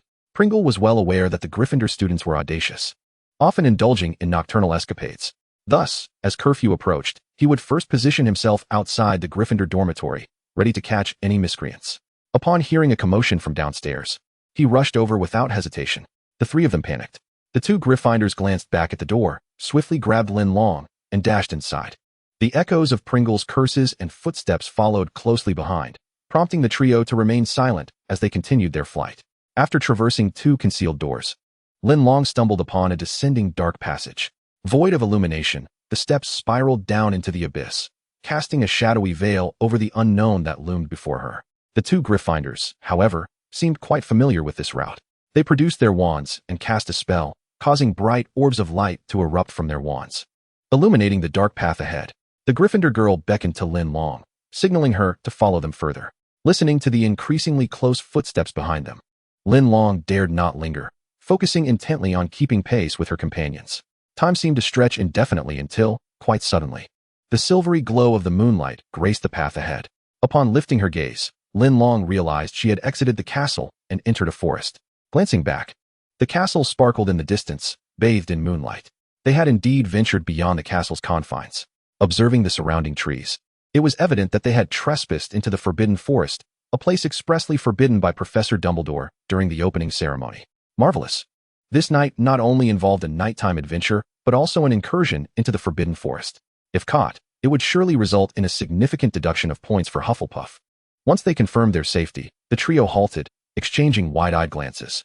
The Gryffindor girl was the first to break the tension, letting out a chuckle as she introduced herself. Hello, I am Molly Pruitt, a 7th-year student from Gryffindor. It's a pleasure to meet you. Hearing Molly speak, the boy grinned sheepishly. My name is Arthur Weasley, also a 7th-year student from Gryffindor. I apologize for dragging you into this predicament. Arthur and Molly often spent time together, frequently losing track of time, and had been caught by Pringle once before. On that occasion, he had helped Molly escape, only to be apprehended himself. Pringle was notorious for his harsh treatment of rule breakers, and even now, the marks of his punishment were still visible on Arthur. He had no desire to encounter Pringle again. Oh no, I have my own reasons, Linlong quickly interjected.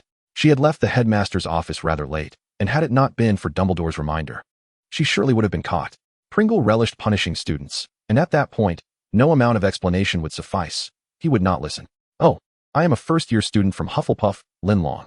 With their introductions complete, the three felt a newfound camaraderie, having escaped Pringle's grasp together. Knowing that Linlong was an inexperienced first-year unfamiliar with the Forbidden Forest, Molly took it upon herself to act as a guide. Eager to show her the nocturnal beauty of the forest. Under the moonlight, the Forbidden Forest possessed an extraordinary allure, with flowers swaying in the breeze and glowing softly. Magical creatures darting about, and patches of silvery grass shimmering in the night. Linlong found herself enchanted by the place, feeling an innate connection to its charm. Molly led her to the edge of a small pond, its surface sparkling under the moonlight as if adorned with layers of silver dust. "This is the outermost pond of the Forbidden Forest. Some harmless magical creatures come here to drink. I think you will enjoy it. There are larger lakes deeper within the forest, but those areas are too perilous for us to visit," Molly explained. Understanding that Hufflepuff students were not as inclined to seek danger, she chose to bring Linlong to this safer spot. The three of them concealed themselves behind a large tree, conversing while they awaited the arrival of magical creatures. During their wait, Linlong noticed several magical plants in the vicinity, all of which could be used in potion making. One herb, glowing faintly, resembled celery from the Muggle world and could be utilized in the concoction of confundus potions. Unable to resist, Linlong plucked a couple and stowed them in her satchel. This bag, a reward from Professor Sprout for her assistance in cultivating magical plants at Hogwarts, had been enchanted with the undetectable extension charm, affording ample space for numerous items and herbs. Just as she was joyfully gathering plants, Molly suddenly tapped her shoulder. "Look!" Linlong instinctively turned her gaze toward the pond, where a stunning magical creature approached. It walked gracefully toward the water, its snow-white coat gleaming, long limbs carrying it with elegance, and a singular silver horn adorning its head. An ethereal halo of pure white light surrounded it, enhancing its divine and gentle aura. It was none other than the unicorn, the embodiment of goodness and purity in the magical realm. "How beautiful!" Molly exclaimed, equally mesmerized, her voice a soft whisper in the tranquil night. Although her tone was subdued, it resonated clearly in the stillness. The unicorn, sensing their presence, lifted its head, glancing around before slowly retreating. It seemed intent on departing. "Oh, what a pity it's leaving," Molly murmured, covering her mouth, her voice barely above a whisper. Unicorns are typically social creatures, generally friendly toward humans, yet formidable in their defense. Thus, wizards seldom provoke them, and solitary sightings are exceedingly rare. Arthur, sensing Molly's disappointment, felt a surge of bravado. Rising to his feet, he resolved to intercept the unicorn, allowing Molly a closer look. The youthful Gryffindor often acted impulsively. Watching Arthur charge forward, Linlong was taken aback, her inexperience as a Hufflepuff showing. She had assumed that such a creature should not be disturbed, unaware of Arthur's audacious approach. "No, Arthur, come back," Molly cried out in alarm as she saw him rush forward. While unicorns are delicate beings, their power should not be underestimated. A strike from their horn could inflict grave harm. Arthur, however, was mindful of his approach. He refrained from direct confrontation, instead casting spells in the vicinity to encircle the unicorn, attempting to prevent its escape. Yet, the unicorn's magical resistance was formidable. It swiftly broke through Arthur's barrier and charged toward him. Just as its horn was poised to pierce Arthur's body, Molly cast a spell that sent the creature retreating. The unicorn, stung by the sudden attack, grew agitated, its tail flicking and front hooves stomping, visibly expressing its anger. Magic began to swirl at the tip of its horn, signaling an imminent threat. Arthur and Molly hesitated to inflict harm upon it, leaving them in a precarious predicament. At that moment, a crabapple tree sprouted between the unicorn and the pair, rapidly growing and obscuring their line of sight. The unicorn cast a fleeting glance in Linlong's direction, hesitating for a moment before turning to flee. Its speed was remarkable, and it swiftly vanished from the sight of the trio. "Arthur Weasley, have you lost your mind? What are you doing?" Molly's voice, laced with panic, escalated to a near-deafening crescendo. She would unhesitatingly shield Arthur from danger, but once the peril had passed, she would not hesitate to reprimand him. Bowing his head under the weight of his lover's scolding, Arthur began to regret his impulsive actions. After delivering a stern lecture to Arthur, Molly turned her grateful gaze towards Linlong. "Oh, Linlong, I cannot thank you enough. If it weren't for you, we might have been gored by the unicorn. It's no trouble at all. It's best that you are unharmed," she wished to add. "But I hope you won't be so reckless in the future." Yet, it was evident that such words would hold little sway with Gryffindor, whose emblem was courage. Even in the face of danger, they would boldly charge forth if it was something they desired to do. "Arthur, Molly, what are you doing here?" A gruff voice interrupted from nearby, startling the trio. This night had been a barrage of surprises, and Linlong felt as though her heart might fail her. The newcomer was none other than Hagrid, the keeper of keys and grounds at Hogwarts. He was evidently well acquainted with Arthur and Molly. His smile, obscured somewhat by his beard, was nonetheless unmistakable upon seeing them. Clutching a lantern, he illuminated the darkness of the forbidden forest. As he took a few steps forward, he suddenly realized the hour. "Oh, you lot. Are you out for a midnight stroll?" His gaze fell upon Linlong, and he continued, "And you've brought along a first year?" Hagrid was impressed by Linlong's cat-like black eyes, which helped him remember her. Though Hagrid had a gentle disposition, he felt it was inappropriate for them to be wandering the forbidden forest in the dead of night with a first year. "You all should head back. The forbidden forest is a bit dangerous lately, and you can't stay here." He waved his hand at them, as if shooing away ducklings. "No, Hagrid. You know that Pringle is in the castle right now. Going back would be walking into a trap." Arthur feigned a pitiful expression as he looked at Hagrid. Hagrid, aware of Pringle's methods and discontented with his punitive measures, began to waver at Arthur's words. "All right, fine, but you must follow me to avoid any danger." Had he known of their recent encounter with the unicorn, his affection for magical creatures would have compelled him to deliver them directly into Pringle's hands. The trio eagerly trailed behind Hagrid towards his hut. Being a half-giant, each of Hagrid's strides was substantial, and while Arthur and Molly had attained adult heights, Linlong, with her shorter stature, found it somewhat challenging to keep up. Despite his towering frame, Hagrid possessed a keen sensitivity. Noticing Linlong's hurried steps, he deliberately slowed his pace, allowing her to keep up comfortably. Linlong appreciated this gesture and flashed Hagrid a grateful smile. As the hour approached dawn, the temperature in the forest dropped significantly, and with the rising mist, the air grew damp and chilly. Linlong had not dressed warmly enough for the outing and began to shiver. Fortunately, Hagrid's hut was not far, and they soon arrived. The structure, built from trunks and stones, blended seamlessly with the forest from a distance. Inside, though modest in size, it exuded warmth, much like Hagrid himself. The fire in the hearth crackled merrily, providing comfort to the three chilled individuals. They gathered around the fire, sipping Hagrid's homemade brew. "Hello, kids, would you like some rock cakes?" Hagrid warmly offered his guests. Arthur and Molly vehemently shook their heads in refusal. Hagrid then turned his expectant gaze toward Linlong. Just as Linlong felt hunger pangs, she, unaware of Molly's warning look, nodded. Hagrid's excitement was palpable as he promptly retrieved a piece of cake from the oven, resembling a rock in appearance, and handed it to Linlong. She graciously accepted it with both hands. Upon grasping it, she was relieved she had used both hands, for the weight was such that one hand alone might not have sufficed. It was akin to a real stone. Linlong hesitated momentarily, contemplating whether this item was indeed edible. However, under Hagrid's hopeful gaze and the mischievous looks from Molly and Arthur, she took a bite. "Delicious. My teeth nearly shattered," she thought, though the rock cake only suffered minor exterior damage. Perhaps, she mused, this could serve better as a projectile than a pastry. Not wanting to bear Hagrid's forlorn gaze any longer, Linlong stowed the cake in her bag and explained, "I'll save it for later." Molly finally burst into laughter. The four of them chatted around the hearth for a while longer, and learning of Linlong's interest in plants, Hagrid brought out a collection of his peculiar botanical specimens as gifts for her. Linlong's evening had indeed been fruitful. Eventually, the trio, unable to resist the pull of sleep, succumbed to their weariness in front of the warm fire, marking the first Saturday of the new term. The following day, shortly after 6, the trio made their way back to the castle under Hagrid's watchful eye. Before parting, Linlong assured Arthur and Molly that they could seek her out should they encounter any difficulties, solidifying their bond of camaraderie. This extraordinary night, though fraught with peril and exhaustion, had only deepened Linlong's anticipation for the magical world. Once back in the dormitory, Linlong collapsed into bed. It was Sunday, a day for catching up on sleep. Her dorm mates, upon learning of her nocturnal escapade, were astonished but chose not to disturb her, unanimously deciding to wait until she awoke to share her tale. Chapter 38, Lupin. Linlong slept for an extended period, and by the time she awoke, it was already afternoon. She pulled the blankets closer, tucking her exposed shoulder back into the warmth. A slight headache lingered, and her nose felt congested. Linlong suspected that her prolonged stay in the forbidden forest, coupled with insufficient clothing, had led to a cold. It seemed she would need to visit the school nurse today, as she did not wish to attend class tomorrow with a runny nose. "Linlong, you're awake. Several people have come looking for you today," her roommate, Ivy, kindly informed her upon seeing her open her eyes. "Several people? Who were they?" Linlong, still reluctant to leave her cocoon of warmth, tilted her head curiously. "Your cousin, a Slytherin student, and a super handsome Gryffindor boy," Ivy reminisced dreamily, cupping her face in her hands. It appeared that Lily and Snape had sought her out, and the handsome boy was likely Sirius. She wondered what they wanted. With a resigned sigh, Linlong extricated herself from her bed to find Lily and Snape, lest they worry.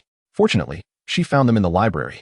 The atmosphere was hushed, with students engrossed in their books, and Lily, cautious not to speak too loudly, waved frantically at Linlong. As Linlong approached, she whispered, "Why did you sleep for so long today? I heard from Siver about yesterday's events. How are you? Are you all right? Did Professor Dumbledore give you a hard time?" A barrage of questions bombarded Linlong, leaving her unsure of which to address first. She could only briefly recount her experiences from the previous night. "What? You ventured into the Forbidden Forest? While that sounds thrilling, it is undeniably perilous. I have heard numerous tales from the upperclassmen of Gryffindor regarding the fearsome magical creatures that inhabit the Forbidden Forest. As mere first-year students, we would be easily devoured." This week, Lily had come across many stories shared by the Gryffindor seniors about the forest, and while they were likely intended to frighten her, they sufficiently illustrated the forest's dreadfulness. Perhaps this young lady believed that even if she were incapable of casting spells, her combat skills would suffice to conquer those formidable beasts. Snape, engrossed in the book before him, did not lift his gaze, yet a cold smirk played at the corners of his mouth, subtly mocking her. In truth, her combat skills were non-existent, and his jibe had successfully pierced her vulnerability.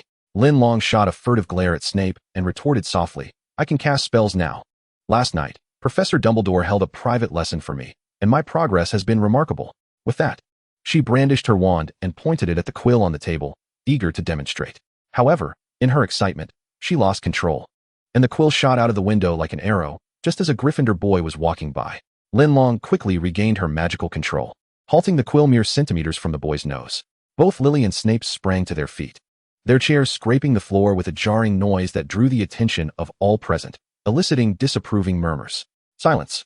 Madame Pance's voice swiftly quelled the students, who obediently closed their mouths to avoid expulsion from the library. Linlong hurried outside, darting in front of the Gryffindor boy, bowing deeply. Her hands clenched in front of her chest as she lowered her voice to apologize. "I'm so sorry. Truly, I apologize." Her demeanor resembled that of a cat pleading for forgiveness. Though startled, the boy did not hold it against her and replied calmly, "It's all right. Just be more careful next time." He was a remarkably composed boy, possessing an air of tranquility that belied his age.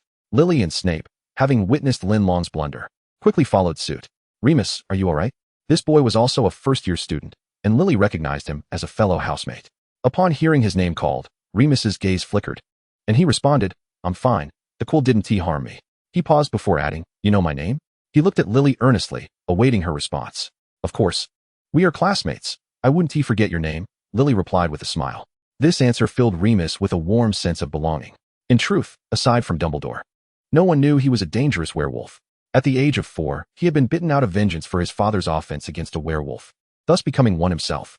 Since then, he had lost all his friends and learned to isolate himself. By the time he reached 11, both he and his parents believed he could not attend Hogwarts, but Dumbledore devised a way for him to study here. During his days at school, he had scarcely interacted with anyone for fear of his werewolf identity being discovered, yet he longed for companionship. To his surprise, someone still remembered his name and referred to him as a classmate. Remus felt a swell of happiness. "Yes, we are classmates." Although Linlong found him somewhat peculiar, she felt relieved that he was unharmed and reiterated her apologies before departing with Lily and Snape. Noticing Linlong's unusual tone when she had first spoken, Lily led her directly to the hospital wing after leaving the library. After consuming a vial of revitalizing potion, Linlong felt invigorated. Though the smoke emanating from her ears was far from elegant, she resolved to concoct a stimulant without side effects in the future. If she couldn't manage it herself, she had faith that Lily and Snape could. What a delightful feeling it was to cling to their coattails. In the subsequent 2 months, Linlong's academic performance soared.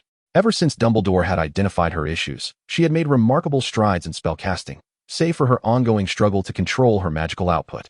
Due to her inability to manage her magical energy effectively, the potions she brewed either fizzled or exploded, leading her former partner, Avril, to distance herself from Linlong ultimately. Under Professor Slughorn's arrangement, Linlong found herself paired with Snape. This was largely because Snape had no desire to work with anyone else, and Linlong was merely a reluctant concession. Working alongside Snape only amplified Linlong's propensity for sarcasm, as his demands were numerous, surpassing even those of Professor Slughorn. This proved to be an unbearable burden for the laid-back Hufflepuff, yet Linlong eventually succeeded in fulfilling his expectations. She mused that should Snape become a professor one day, he would likely be the type that students despised but parents adored. Chapter 39, Quidditch. The weather gradually turned colder, and November arrived, heralding the commencement of the Quidditch season, a significant event for the children of Hogwarts. Today marked the first match, Gryffindor versus Slytherin. All the students flocked to the Quidditch pitch to witness the spectacle. Although first years could not participate, their excitement remained undiminished, especially among the Gryffindor boys who chattered incessantly, their noise rivaling that of a flock of ducks. You cannot fathom their cacophony, particularly that of James Potter, who incessantly discussed Quidditch, boasting of his prowess and claiming that if he played, victory would be assured. Such arrogance. Lily could hardly tolerate James's daily self-aggrandizement and began to vent her frustrations to Linlong and Snape upon seeing them. Linlong noticed that James's name had begun to appear more frequently in Lily's conversations, leaving her to wonder just how bothersome he truly was. Snape clearly wished to avoid any discussions about James, often resorting to sharp sarcasm or simply ignoring the topic altogether. Recently, James had amassed an increasing entourage, including the ever-present Sirius, along with Remus and the frequently overlooked Peter. As a result of Lily's allegiance, James and Snape harbored mutual disdain, leading to frequent conflicts. Naturally, Lily sided with her friends, exacerbating the tension between them. Linlong, however, remained relatively unperturbed, perhaps due to the tears Sirius had once elicited from her. So whenever he encountered Linlong, he would either steer clear or remain silent, wary of inciting another emotional outburst from her. Observing Sirius's demeanor, the others followed suit, refraining from stirring trouble in Linlong's presence. They arrived at the stadium and discovered that the stands for Gryffindor were directly adjacent to those of Slytherin. The quartet of James had already taken their seats in the front row, eagerly awaiting the opportunity to cheer for Gryffindor. Linlong pondered whether a confrontation might erupt between the two houses. The school's arrangement seemed to relish in the spectacle, as she observed Lily and her friends approaching. A complex array of expressions crossed James and his companions' faces. There was an eagerness to please Lily, an aversion towards Snape, and a palpable sense of embarrassment akin to a boy caught in mischief. Although Lily and Snape were close friends, today marked a competition between their houses, and she remained steadfastly impartial, returning to her place among Gryffindors. Linlong acknowledged her roommate's greetings and, after exchanging pleasantries with Snape, briskly made her way over. Once they departed, Snape, feeling a profound solitude, returned to his seat in Slytherin. His reclusive nature had hindered him from forging friendships even after several months in Slytherin. As soon as he settled into his seat, others instinctively distanced themselves from him. Fortunately, his academic prowess, particularly in potions, shielded him from being bullied by his peers who prioritized strength, though it did not earn him any warmth. At this juncture, many Slytherin families had allied themselves with the Death Eaters, and the importance of blood purity loomed large in their minds. As the clock struck 11, nearly the entire faculty and student body had gathered. The chilly weather did little to dampen the vibrant atmosphere. Colorful banners fluttered in the stands, some emblazoned with the names of Quidditch team members, others adorned with house insignias, and some boldly declaring victory. In the biting wind, the scene appeared particularly majestic.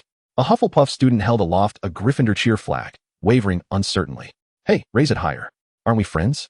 called out a Gryffindor mingling among the Hufflepuffs, nudging the Hufflepuff's arm to urge him on. With a sigh, the Hufflepuff lamented the difficulty of life, especially when it came to supporting another house. Yet what could he do? After all, he was a good person. Just as he earnestly waved the flag, he caught a fierce glare from the Slytherins across the way, causing him to retract his hand in fright. Goodness, being a good person is no easy task. Such scenarios unfolded throughout the Hufflepuff stands. Gryffindors rallied their friends in Hufflepuff to cheer, while Slytherin students issued stern warnings through their glares. Ravenclaw, meanwhile, remained aloof and disinterested. The professors observed with keen interest, not intervening. As the thunderous roars crescendoed, the Quidditch players finally emerged.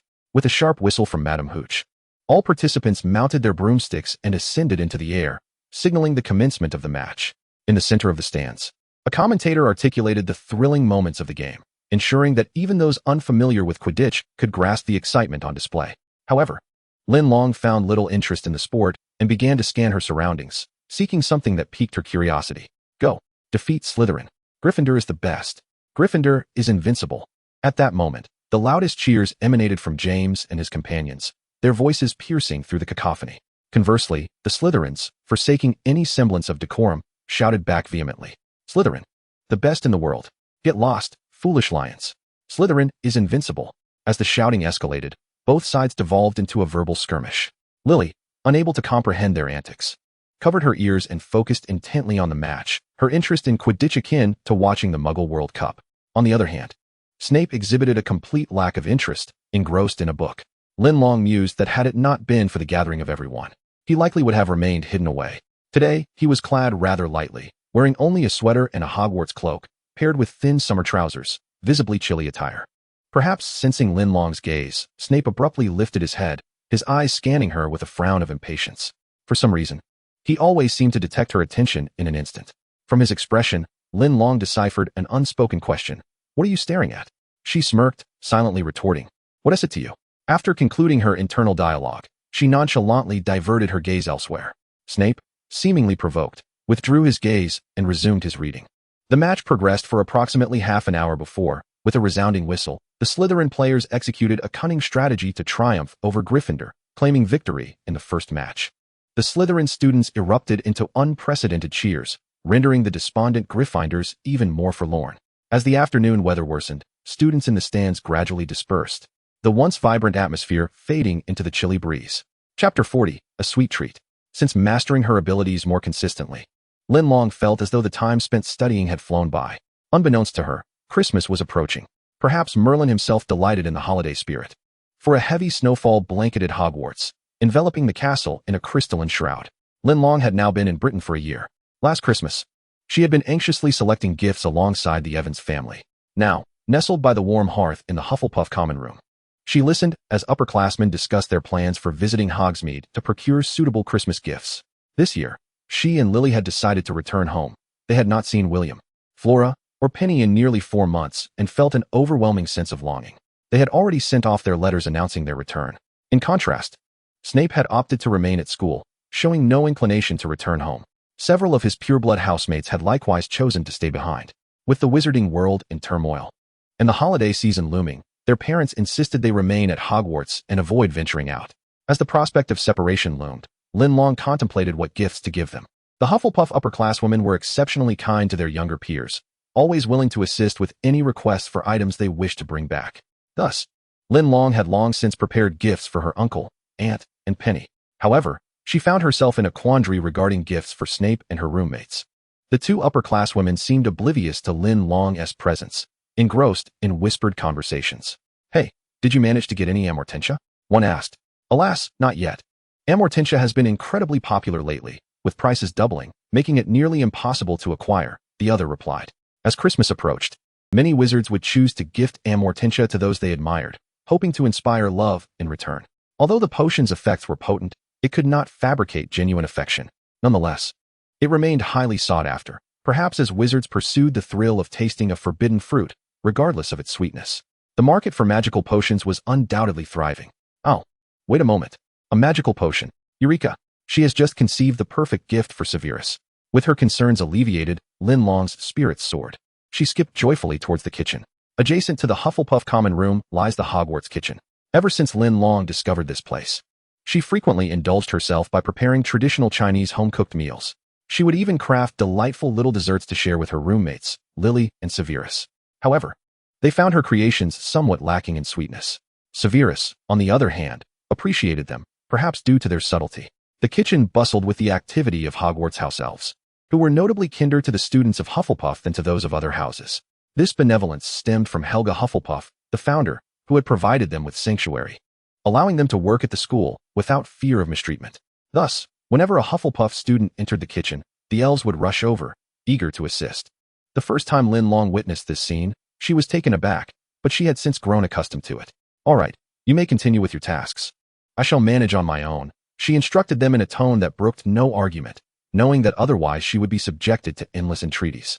Linlong recalled her initial visit to the kitchen, when a simple thank you had nearly caused pandemonium. She had thought she had achieved something extraordinary. It was only later that she learned how easily the elves became overly excited.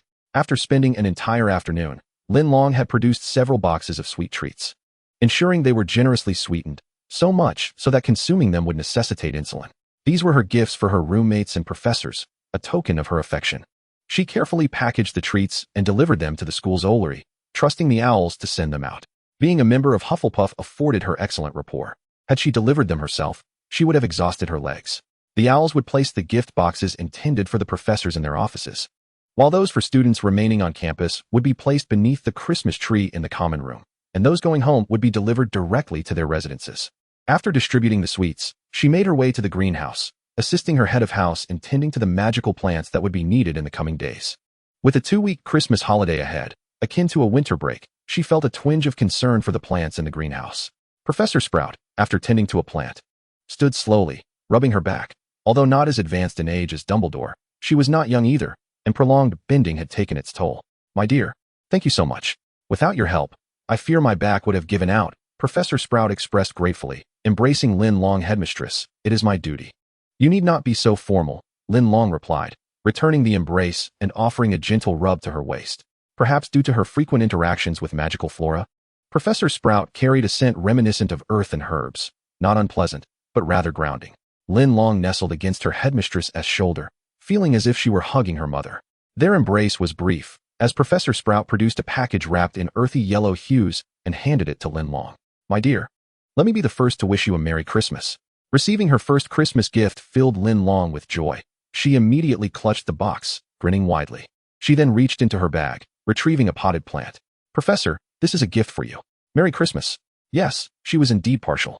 The gift for her headmistress was unlike those for the other professors. It was a meticulously cultivated magical plant, a seedling she had successfully nurtured from one obtained from Hagrid, which had consumed a significant amount of her magical energy. The plant was quite striking, its leaves shining like copper, a rare sight indeed. Linlong had adorned the pot with a yellow ribbon, transforming it into a gift. The sniffer's herb, Professor Sprout exclaimed, recognizing the plant at once. She eagerly accepted it from Linlong, admiring it with delight. The sniffer's herb, with its unique leaves, had once been used as currency in the early magical world and served as an ingredient for enhancing magical potency, albeit in small amounts. Despite its limited capacity to augment magic, it was a rarity in the magical realm, for typically, one's magical abilities could only be developed through growth. Its dual utility as currency and its precious properties had rendered it nearly extinct in contemporary magical society. The sight of such a rare species brought immense joy to Professor Sprout. Chapter 41. What a monster. Upon exiting the greenhouse, darkness had enveloped the surroundings. The moon hung low in the western sky, not yet fully descended. The silvery moonlight reflected off the snow, casting a soft glow.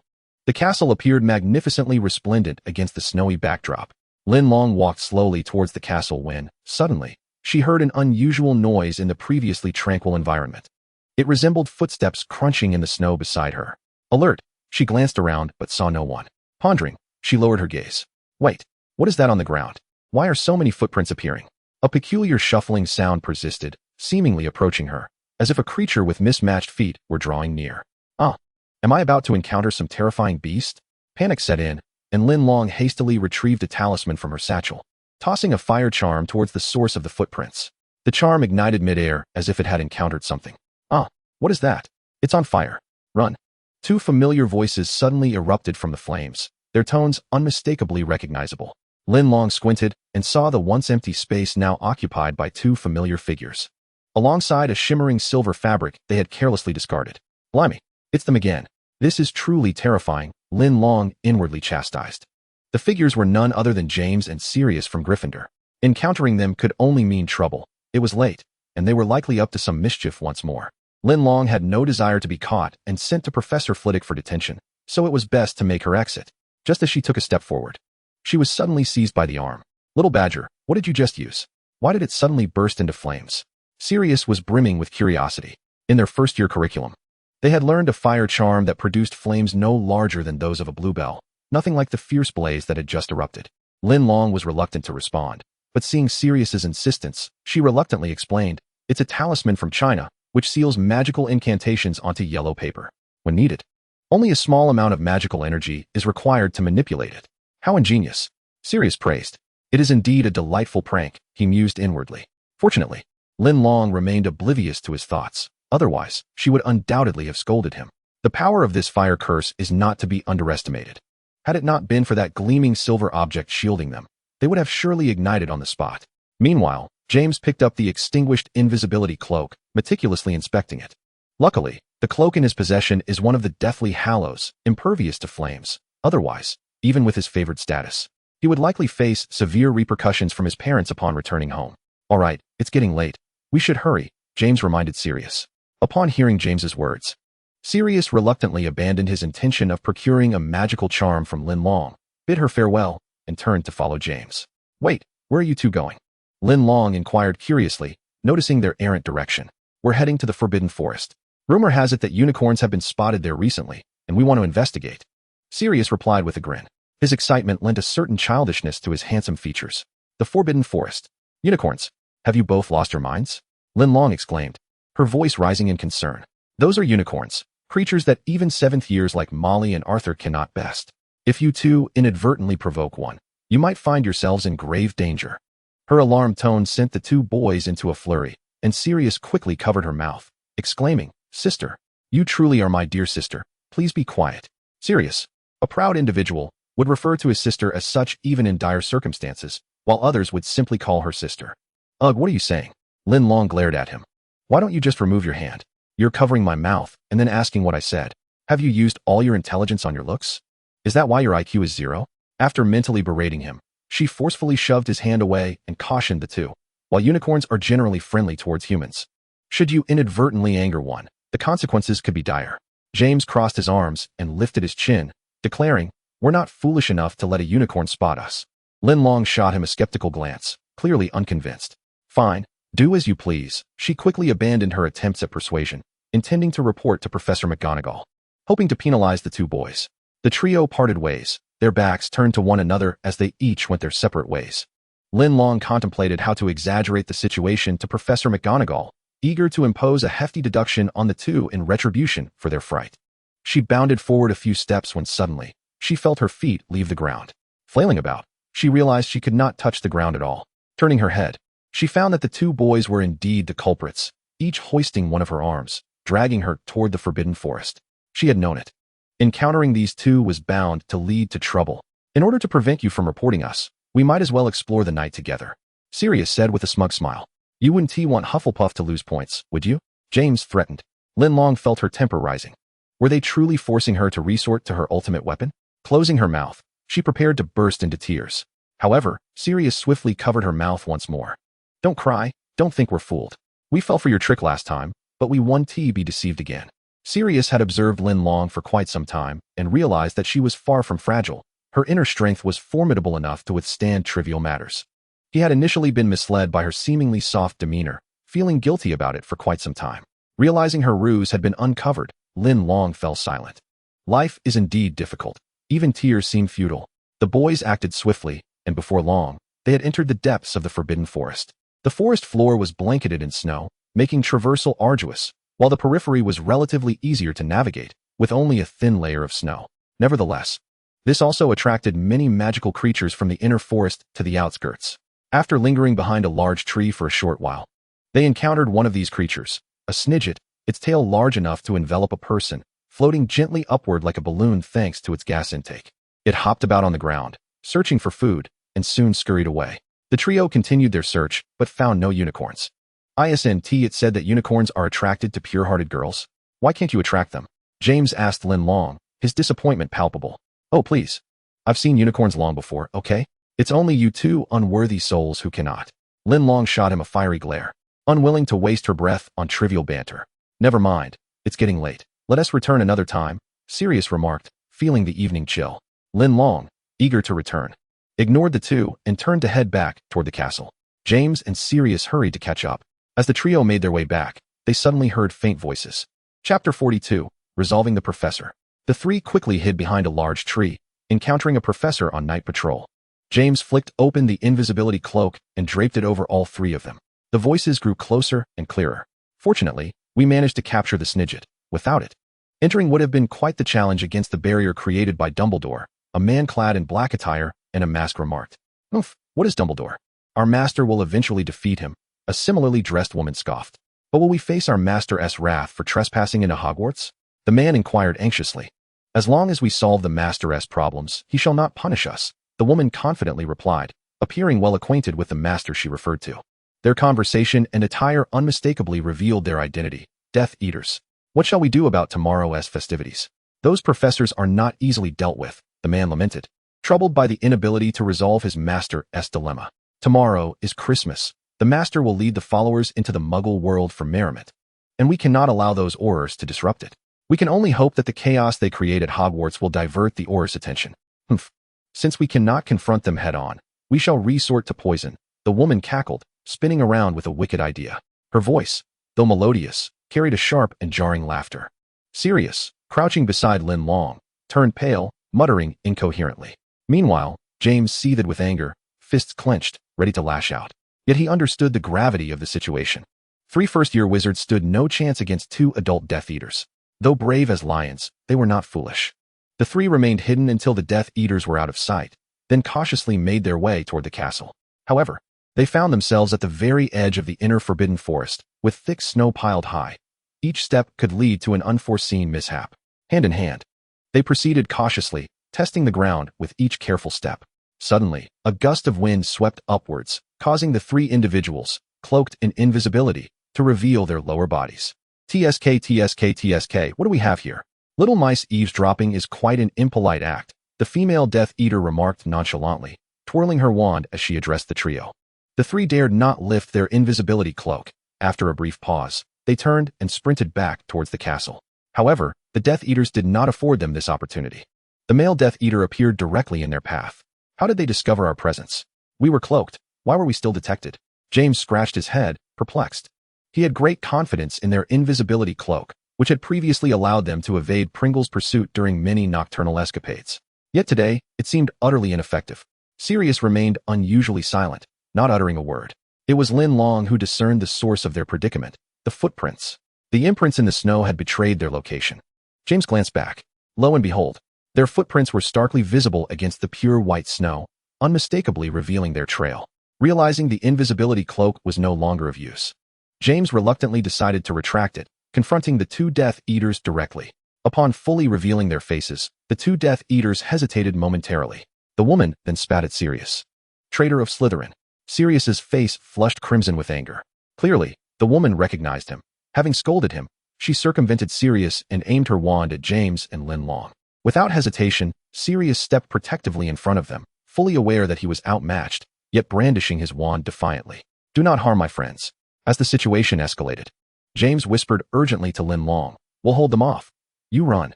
A true lion remained loyal to his friends. James felt a profound responsibility to protect Linlong, believing that it was their duty to shield her from the danger she had been ensnared in. Yet Linlong was unyielding. As a Hufflepuff, she would never abandon her companions. She drew forth 2 charm cards and, seizing a moment when everyone was distracted, swiftly hurled them at the 2 Death Eaters. Her seemingly fragile appearance led the Death Eaters to underestimate her, allowing her surprise attack to succeed effortlessly. The fire charms ignited upon contact, engulfing them in flames and smoke, obscuring their vision. Seizing the opportunity, Linlong urged James and Sirius to run with reckless abandon. With foes blocking their front and rear, they were forced to veer sideways, only to find themselves increasingly lost in the chaos. These 2 Death Eaters, seasoned wizards, quickly extinguished the flames and resumed their pursuit. Help! What do we do? They're gaining on us, James exclaimed, glancing back before hastening his pace. I'll go back and kill them, Sirius declared impulsively. Linlong, get down. She had never run so far in her life, feeling utterly exhausted. She couldn't believe that the dim-witted individual next to her could utter such reckless words. Brother. You truly are my brother. Be quiet. The familiar phrase silenced Sirius, and he ceased his commentary. As the 2 Death Eaters closed in on them, Linlong quickly produced more charm cards and tossed them behind her. The Death Eaters, having experienced the power of the charms, refrained from confronting them head-on and evaded the attack. However, this time, Linlong unleashed earth charms. Upon striking the ground, sturdy earthen walls erupted, obstructing the 2 Death Eaters' path. Cool, James exclaimed, marveling at such extraordinary magic for the first time. You 2, be quiet. Let us run. Linlong gasped, her breath coming in ragged gasps. Observing her slowing pace, Sirius hoisted her onto his back and sprinted forward. Linlong made no attempt to resist. It was absurd to struggle when she could barely move. Sirius, despite the burden, ran faster than she could on her own. If she fought against him, it would be foolish.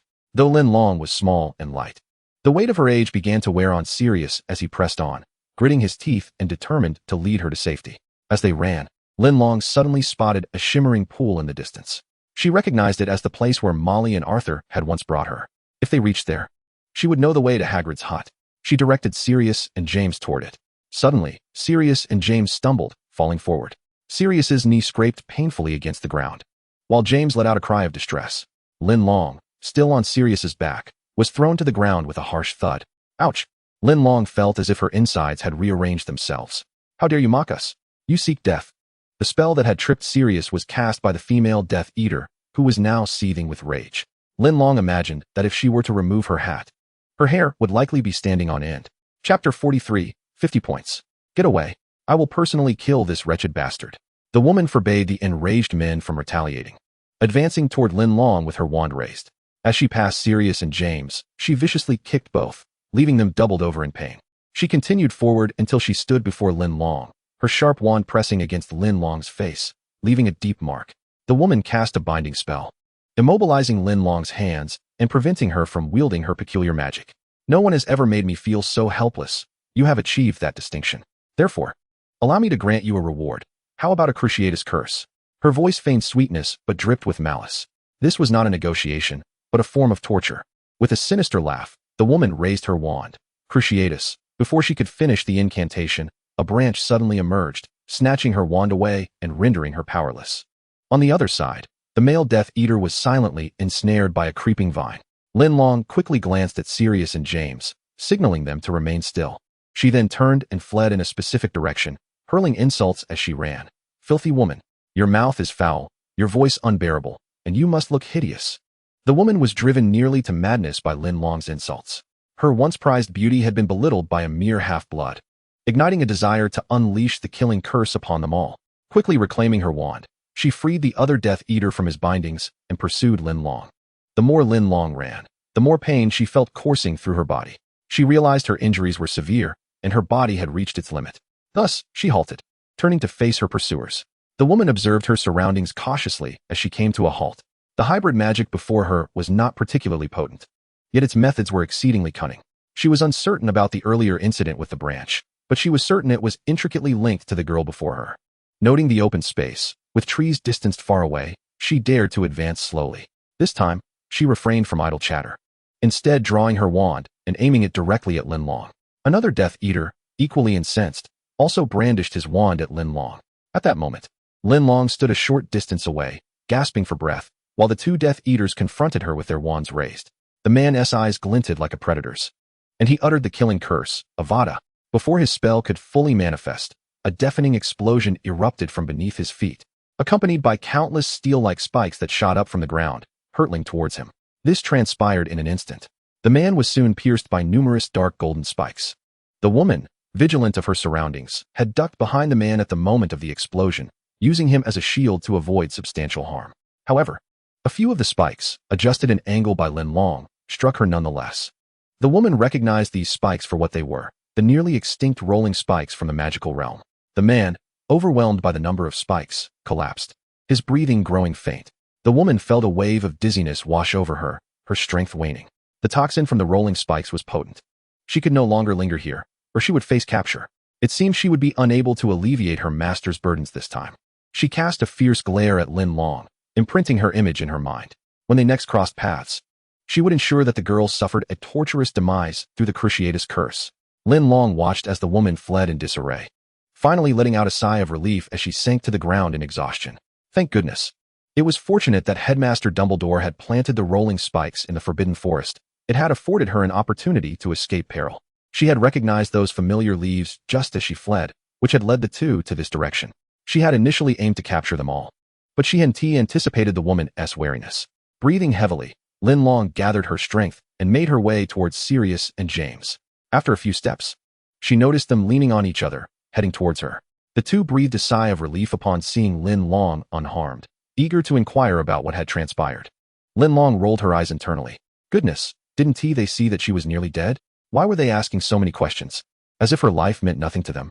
What had happened to their revolutionary camaraderie? Linlong lacked the energy for superfluous words, so she briefly recounted the events, offering a perfunctory explanation. That night had been utterly chaotic, and everyone bore injuries. Sirius appeared the worst off, his handsome face marred by several scratches from branches, and his knee was a bloody mess, causing him to limp. Yet, in truth, Linlong was in a worse state. She had sustained internal injuries, and the magic affecting her hands had yet to be dispelled. The two had no choice but to support her as they made their way to Hagrid's hut. At this point, they were reluctant to return to the castle. If they were caught by Pritchard, it would only exacerbate their troubles, likely leading to dire consequences. Better to seek refuge with Hagrid. The trio finally arrived at Hagrid's doorstep after navigating numerous obstacles. Here, they felt a sense of complete safety. Even before they knocked, Fong began barking furiously upon seeing them. Fong, quiet. You'll disturb everyone's rest. came Hagrid's gentle reprimand from within as he opened the door to usher Fong inside. Merlin's beard. Children, what has happened to you? Hagrid exclaimed, taking in their disheveled appearance that spoke volumes of their ordeal. Caked in mud and snow, their faces bore various bruises, clearly indicating they had suffered injuries. Quick, come inside, Hagrid urged, wanting to help them but hesitating to touch them too forcefully for fear of causing further harm. Wah, Hagrid, I'm in such a miserable state. Linlong cried upon seeing him, recounting the events to portray herself as entirely innocent. Indeed, she was innocent, without any burden. Hagrid, upon hearing Linlong's account, was rarely angry. His deep voice took on a stern tone. You've been terribly reckless, dragging a fragile girl into the Forbidden Forest and encountering such perilous circumstances. I will certainly report this to Professor McGonagall. The two boys, feeling guilty, though they no longer viewed Linlong as weak after this ordeal, hung their heads, unwilling to challenge Hagrid's words, hoping only that Professor McGonagall would be somewhat lenient. Of course, that was unlikely. The following morning, Professors Dumbledore and McGonagall were informed of the incident. Hagrid escorted the trio to the infirmary. I can hardly believe it. You would undertake such a venture? This is the Forbidden Forest. Have you forgotten the school's prohibitions? And you even brought a classmate into danger. Professor McGonagall's admonishing voice nearly shattered the infirmary ceiling. Despite Dumbledore and Madame Pomfrey's attempts to intervene, you two will lose 50 points each. 50 points for everyone. An irate Professor McGonagall resembled a fierce lioness as she deducted points from her own house, solely to teach the two a lesson. Furthermore, you will serve a term of detention to prevent your excess energy from causing further mischief. Chapter 44, My Honor. Oh. The two boys wished to offer a defense, but were silenced by Professor McGonagall's stern gaze. It was over. They were about to face the head of House's wrath. If the other Gryffindors learned of this, they would likely be ostracized. James, imagining Lily's reaction upon learning of this incident, having put her cousin in danger and costing the house points, felt as if the sky were falling. Lily would undoubtedly despise him. Sirius, however, remained indifferent. He was unafraid of being ostracized. Isolation was something he had faced for many years within the Black family, or rather, he had isolated the rest of his family. He had no fear. Though Sirius and James appeared severely injured, their wounds were merely superficial. The most significant injury was a kick from that female Death Eater, and after taking Madame Pomfrey's potion, they had recovered. Mr. Black, Mr. Potter, please come to the headmaster's office after lunch. I will be waiting for you there. Dumbledore was a meticulous man, and he had many details to inquire about. Yes, Sirius and James replied, their spirits low as they followed Professor McGonagall out. Madame Pomfrey offered Linlong a few parting words before leaving only Dumbledore and Linlong behind. Oh, it seems everyone has departed. Well then, child, would you care for some biscuits? Dumbledore deliberately cast a glance at the departing figure, not waiting for Linlong's response, and produced a small box from seemingly nowhere. Retrieving a biscuit from within and offering it to her. This item seemed remarkably familiar to Linlong, who observed Dumbledore's evident delight as he savored the treat. Wait a moment. Could this possibly be the little sweet biscuits she had crafted with her own hands, intended as Christmas gifts for the professors? Linlong was taken aback. How could anyone have unwrapped a gift before Christmas and practically finished it? Perhaps her skeptical gaze was too conspicuous. Dumbledore cleared his throat, masking his amusement. I must say, Miss Lynn, your culinary skills are exceptional. The moment I approached the Christmas tree in the headmaster's office, I was enveloped by this delightful aroma and simply couldn't resist sampling one. I was not mistaken. It is utterly delicious. Dumbledore relished the biscuit, his expression evoking both laughter and incredulity from Linlong. Was it truly that delectable? Was her skill so remarkable? She pinched the biscuit in her fingers and took a gentle bite. Oh dear, that single mouthful drove her to an immediate desire for water. The sweetness overwhelmed her. Reminiscent of a delicacy from her homeland, the honey three knives. Dumbledore regarded her quizzically. It is quite scrumptious, is it not? His expression seemed to lament. What a pity. You do not appreciate this worldly delight. Linlong felt too embarrassed to admit her distaste for her own creation, offering only an awkward smile. Yet, Dumbledore, unperturbed, inquired directly, do you have any more? If possible, might you give me a few more? Naturally, she had plenty. A badger could never be without food. Linlong had several boxes remaining in her space pouch, intended as snacks for herself during future hunger pangs. However, it seemed she would not be indulging in them any further. She produced all of them, presenting them to Dumbledore. Please, take them without hesitation. Dumbledore joyfully accepted the gift, his sparkling beard quivering in delight. In truth, Linlong's recent batch of sweet treats had not turned out particularly well. She had added too much butter, resulting in a confection that was excessively sweet and rich. Yet, this very flavor evoked a sense of nostalgia for Dumbledore. It reminded him of the first time his sister had made sweet biscuits, a memory from a time when his family was whole. It was one Christmas, with the family gathered around the tree, laughter filling the air while a warm fire crackled nearby. The memory surged forth, a wave of warmth flooding his heart. His young sister, eager to learn culinary skills from their mother, had produced these sweet biscuits as her first creation. At that time, he had not favored such sweetness, giving them all to his brother, Aberforth. Now, he longed for them, yet they were gone. Everything was gone. Dumbledore momentarily lost himself in thought before abruptly regaining his focus. All right, child, we must now discuss what transpired in the Forbidden Forest. Returning to the matter at hand, Linlong recounted her observations and speculations to Dumbledore. You mean to say that woman may be acquainted with Mr. Black? Indeed, Dumbledore replied, unfazed. He was aware of the Black family's traditions and their adherence to pure-blood ideology. Aligning themselves with Voldemort was hardly surprising. However, he still needed to hear Sirius's perspective. He hoped this Gryffindor lad would not disappoint him. After addressing the Death Eater issue, their conversation shifted to matters of botany. Headmaster, was it you who planted the spiky ball in the Forbidden Forest?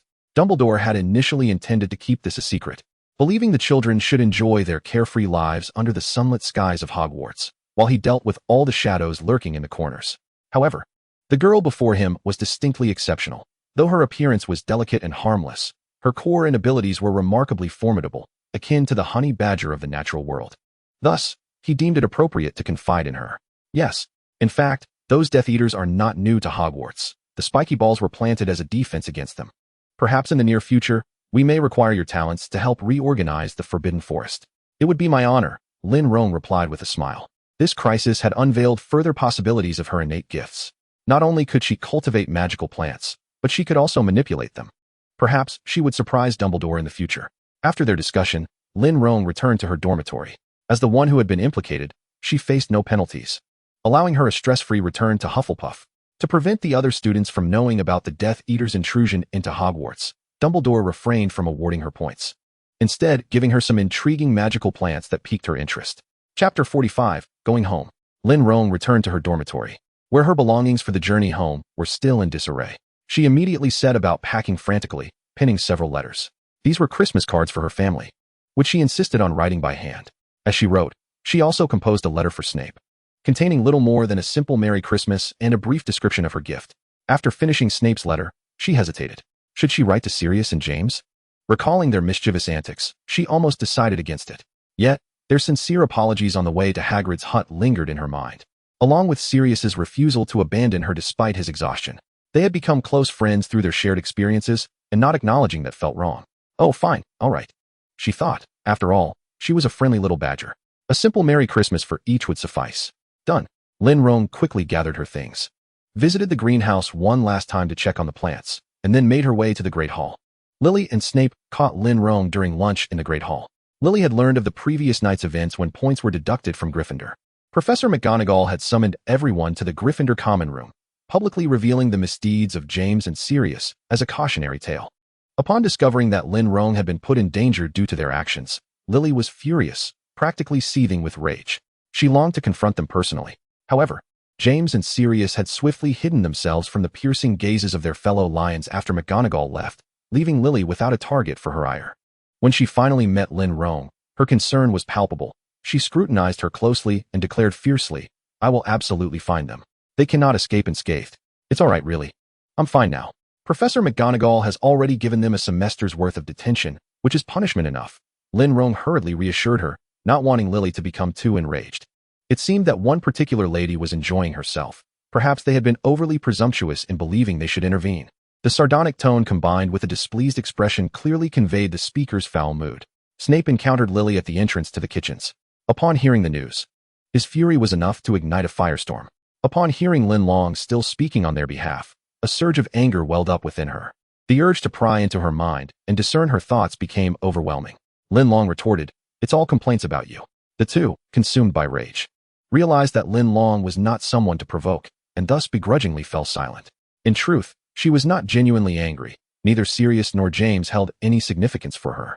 As long as they did not challenge her principles, their actions would not incite her ire. Essentially, she remained indifferent. At that moment, she found herself more concerned about Lily and Snape's feelings. After recounting the misdeeds of James and Sirius, Lily's mood markedly improved. She then broached the subject of returning home the next day and inquired whether Snape wished for her to deliver a message. Snape declined, for there was nothing in that home he longed for. Perhaps they, too, would prefer not to receive any word from him. Hogwarts was the only place he could truly call home.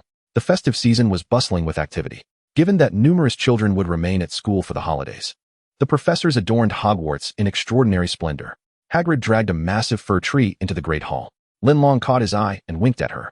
Meanwhile, Professor Flitwick and Professor Slughorn were busy arranging Christmas decorations.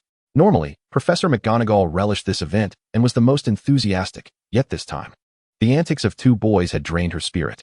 The still unfinished Great Hall already appeared resplendent and magnificent. Ivy and mistletoe cascaded down the walls in delightful garlands, while numerous Christmas trees towered around, adorned with glistening icicles.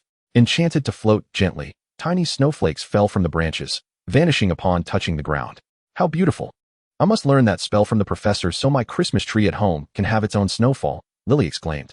Her eagerness ignited as she observed Flitwick's dazzling magic. For an entire afternoon, the two girls dragged Snape around to admire the decorations throughout the castle. It was Snape's first experience of the torment that accompanied shopping with girls. By the time they returned to their dormitory, night had fallen. As they were to return home the next day, Linlong entrusted her roommate, Avril, who remained at school, with delivering Christmas cards and relayed some instructions. The price for this favor was a box of licorice wands. A restful night ensued. The following day, Merlin bestowed upon them delightful weather. The sun, a rare sight on the British Isles, graced Hogwarts with its brilliance. Children preparing to return home excitedly gathered their luggage and followed Hagrid to the train platform. The first years from the Muggle world were the most exuberant, their bags brimming with magical trinkets and treats they eagerly wished to share with their families. Observing their struggles, the older students sighed and offered assistance, helping their younger peers load their belongings onto the train. Meanwhile, the first years, empty-handed, followed behind, chatting and bouncing along in a carefree manner. Snape stood at the castle's entrance, watching the throng depart, his dark eyes betraying no emotion. Poor little Snot. It seems no one is here to protect you this time, he mused. James, hiding in a corner, secretly watched Lily leave, already in a foul mood. Witnessing Lily's laughter with Snape only exacerbated his irritation. Unable to restrain himself, a scornful remark slipped from his lips. Who would have thought? Here stands the foolish lion, the one who drags others down and cost his own house 50 points. Truly, we owe you our gratitude. The House Cup this term will undoubtedly belong to Slytherin. Snape shot James a disdainful glance, his tone laced with mockery, instantly igniting James's fury. Both boys drew their wands, aiming them at each other. Potter, what are you doing? The voice of the Gryffindor prefect approached rapidly, echoing with authority. Snape and Potter simultaneously retracted their wands, feigning innocence. It was the first time they shared such a synchrony of thought. Were Linlong present, she would certainly be internally cheering 100 times. The prefect, having lost 100 points due to James and Sirius's antics, had spent a sleepless night worrying about their potential for further trouble, fearing they might jeopardize their chances at the House Cup. Though hope was dim, they must not finish last. Casting spells on fellow students was prohibited, and should the prefect witness their actions, he had the authority to deduct more points from them. Realizing the prefect was monitoring him, James understood he had to conceal his misdeeds and resorted to shooting death glares at Snape. Snape rolled his eyes at him and turned to leave, leaving James to suffer through the prefect's reprimands. The journey from Hogwarts to London took the better part of the day, given that they were aboard a steam train. By the time Lily and Linlong arrived, it was already afternoon. William stood on the platform, scanning the crowd for his children. Daddy, Uncle. Two excited voices called from the train carriage, Lily and Linlong. As they stepped off the train, they dropped their luggage and rushed toward William, enveloping him in a warm embrace. After half a year apart, William struggled to contain his tears, continuously ruffling their hair and repeating, "It's so good to have you back." Upon returning home, they were greeted with renewed affection. The bond that had not waned over the past 6 months had deepened, enriched by their experiences. Chapter 46, Delivering Cards. Penny had undergone a remarkable transformation over the past 6 months. Anyone who saw her for the first time would be captivated by her refined presence, noble, elegant, yet vibrant. Her once modest beauty had ascended to a striking allure. The ballet troupe's leader, Hoff, had increasingly recognized her talent, involving her in numerous competitions and performances that significantly enhanced her dancing prowess and self-confidence. While she displayed pride in front of others, she softened considerably in the presence of her family. "Penny, you've become so beautiful," Lily exclaimed dramatically upon seeing Penny, eliciting an uncontrollable smile from her. Linlong, too, embraced her enthusiastically, hoping to absorb some of her newfound elegance. Penny, sensitive to tickles, erupted in laughter as Linlong playfully rubbed against her, prompting Lily to join in. The three of them nestled on the sofa, laughing until they nearly doubled over. William watched with delight, chuckling at the joyful scene. "All right, my darlings, enough now. It's time to eat," Flora called cheerfully, removing her apron. In anticipation of Lily and Linlong's return, she had prepared a sumptuous feast, including several exquisite dishes specifically for Linlong, showcasing her newfound culinary skills in Chinese cuisine. Over the past 6 months, Flora had secretly practiced various dishes, aiming to surprise her family. Gathered around the dining table, they relished the delicious meal while sharing their experiences from the past half-year. Lily and Linlong recounted their enchanting adventures in the magical world, while Penny shared her delightful encounters across various countries and cities. William and Flora contributed anecdotes from their small town. Before long, the conversation meandered toward the Snape family. Alas, recently, Eileen has succumbed to a severe illness, leaving her emaciated, little more than a mere skeleton of her former self. She stubbornly refuses to seek medical attention, much to Flora's frustration.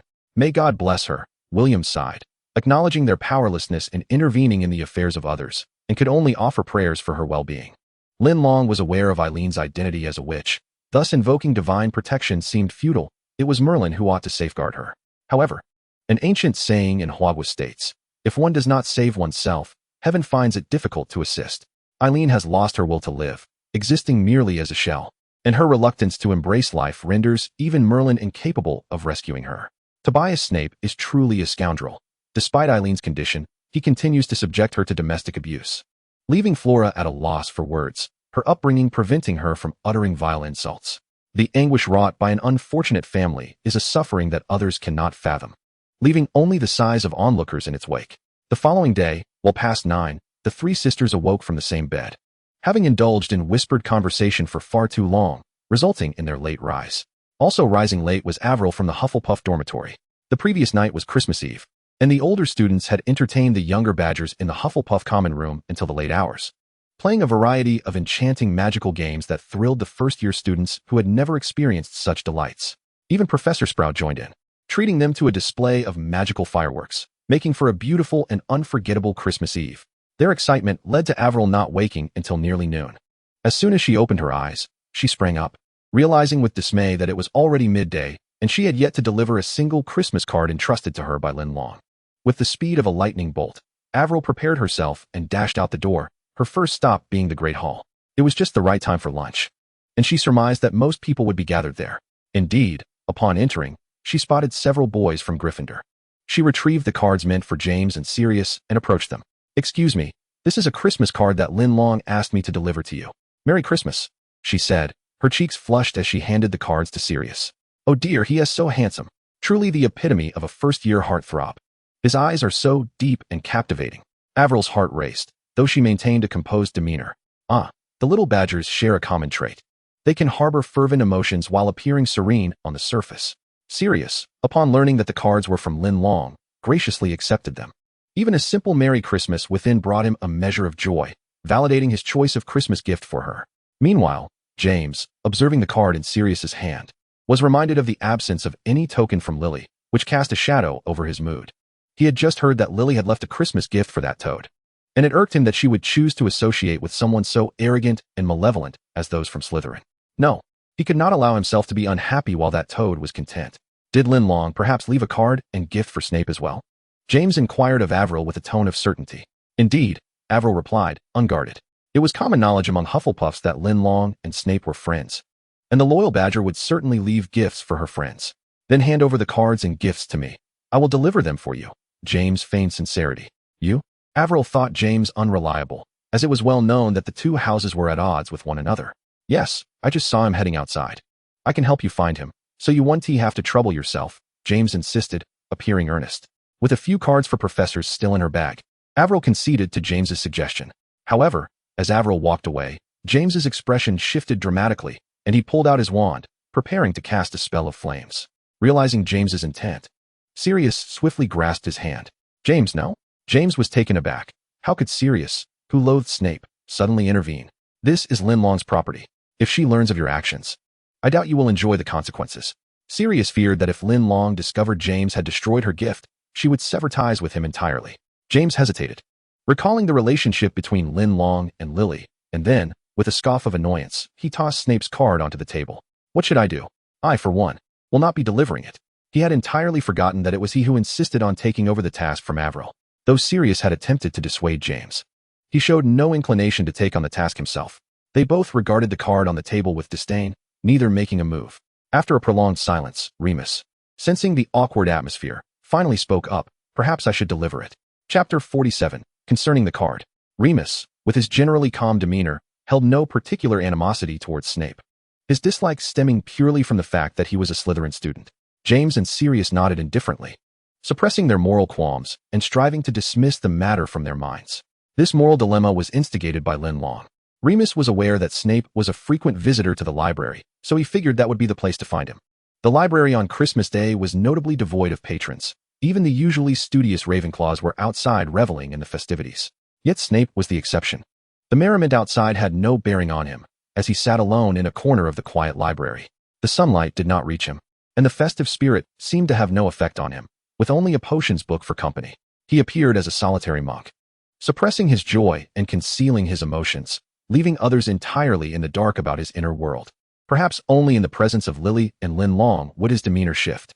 As Remus pondered this, he suddenly felt envious of Snape, envious of his ability to disregard all that did not matter, envious of his talent and magic, and even envious of his two companions.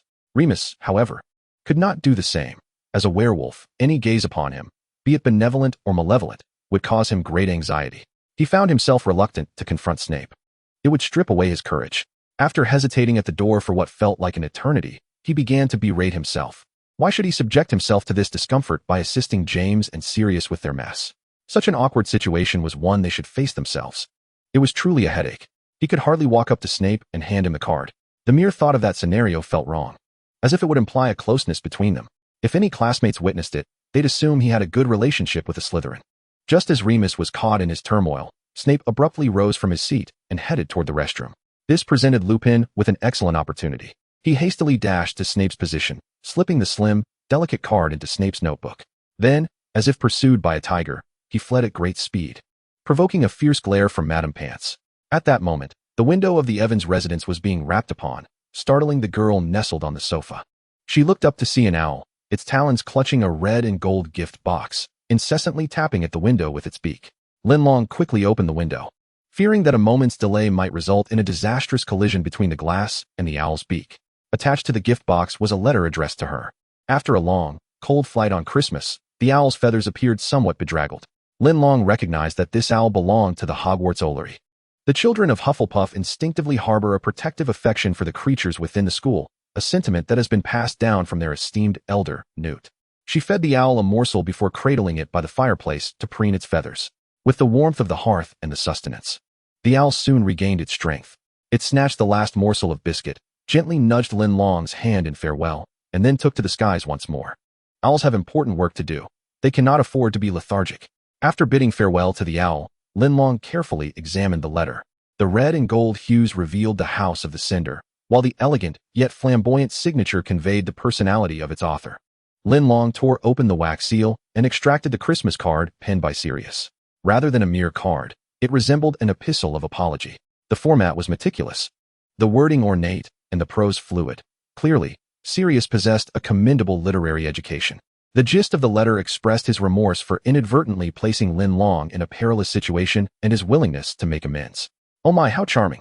To express regret as an apology felt exquisitely refined, and Linlong resolved to try this phrase on Sirius in the future. Beneath the letter lay a small box, only half the size of her palm. It appeared to contain a small gift. Linlong opened it instinctively, only to hastily close it again, her heart racing. Merlin. Oh, great ancestor. She had never seen such a large ruby in her life. It nearly filled the entire box. Its dazzling brilliance was almost blinding. Such a gem, if worn, would surely attract thieves, and alas, a person is worth less than a jewel. No, she must return it to Sirius. Even the best of friends should not bestow such an extravagant gift. She simply could not accept it. Linlong securely stored the box away, resolving to return it to Sirius upon her return to Hogwarts. Aside from Sirius's gift, there lay a multitude of Christmas presents beneath the tree intended for Linlong. The majority were from her Hufflepuff companions, alongside a few from professors. The gift from Professor Dumbledore was particularly eye-catching. wrapped in shimmering purple fabric and adorned with an oversized bow of red and yellow. The clash of colors was almost overwhelming. Inside was a box filled with an array of colorful candies, exuding a sweetness that was unmistakable. An unspoken rapport had developed between Linlong and Dumbledore. He would seize any opportunity to offer her sweets, while she steadfastly refused to indulge, and both found the exchange rather amusing. Other professors, having less personal interaction, primarily gifted homemade items. For instance, Professor McGonagall had crafted a wooden bird that could transform into several shapes with a gentle tap. Professor Slughorn created a calming potion, beneficial for alleviating anxiety and agitation, perfect for students before exams. Linlong resolved to keep it for the upcoming final exams. If only it had been Felix Felicis. How delightful that would have been. In addition to the professor's gifts, there were those from Gryffindor's Molly and Arthur, whose names appeared on the same card. The gift was a batch of homemade treats, specially crafted by Molly, who, understanding Linlong's aversion to overly sweet confections, had taken the time to prepare a unique portion just for her, which warmed Linlong's heart immensely. The task of reading cards and unwrapping gifts proved to be quite the endeavor. By the time she finished, dusk had already fallen. At that moment, Hogwarts was hosting a Christmas feast, with all the students and professors gathered in jovial spirits. The dinner was lavish, with several turkeys gracing the long table. The manner in which the turkeys were consumed reflected the distinct styles of each house. Gryffindor's turkey lay in pieces, scattered across plates and the table, while Hufflepuff students devoured every morsel, leaving the bones impeccably clean. Ravenclaw's portion remained largely untouched, for they deemed it too much trouble, while the Slytherin students displayed a refined elegance, slicing off a piece of turkey, dipping it in their preferred sauce, and savoring it slowly, leaving the nearby Hufflepuffs in astonishment. After finishing her meal, Ivy noticed that Snape had also set down his knife and fork. She wrestled with her curiosity, but, ultimately succumbing to her inquisitive nature, quietly approached him. "Snape, could you tell me what Linlong gifted you?" Chapter 48, Greenhouse Plants. Snape, already discomforted by the sudden proximity, darkened further upon hearing her question. What gift from Linlong? He had not seen anything at all. What nonsense was she spouting? Though he had no need for it. The realization that Linlong had forgotten his presence stirred a mix of disappointment and anger within him.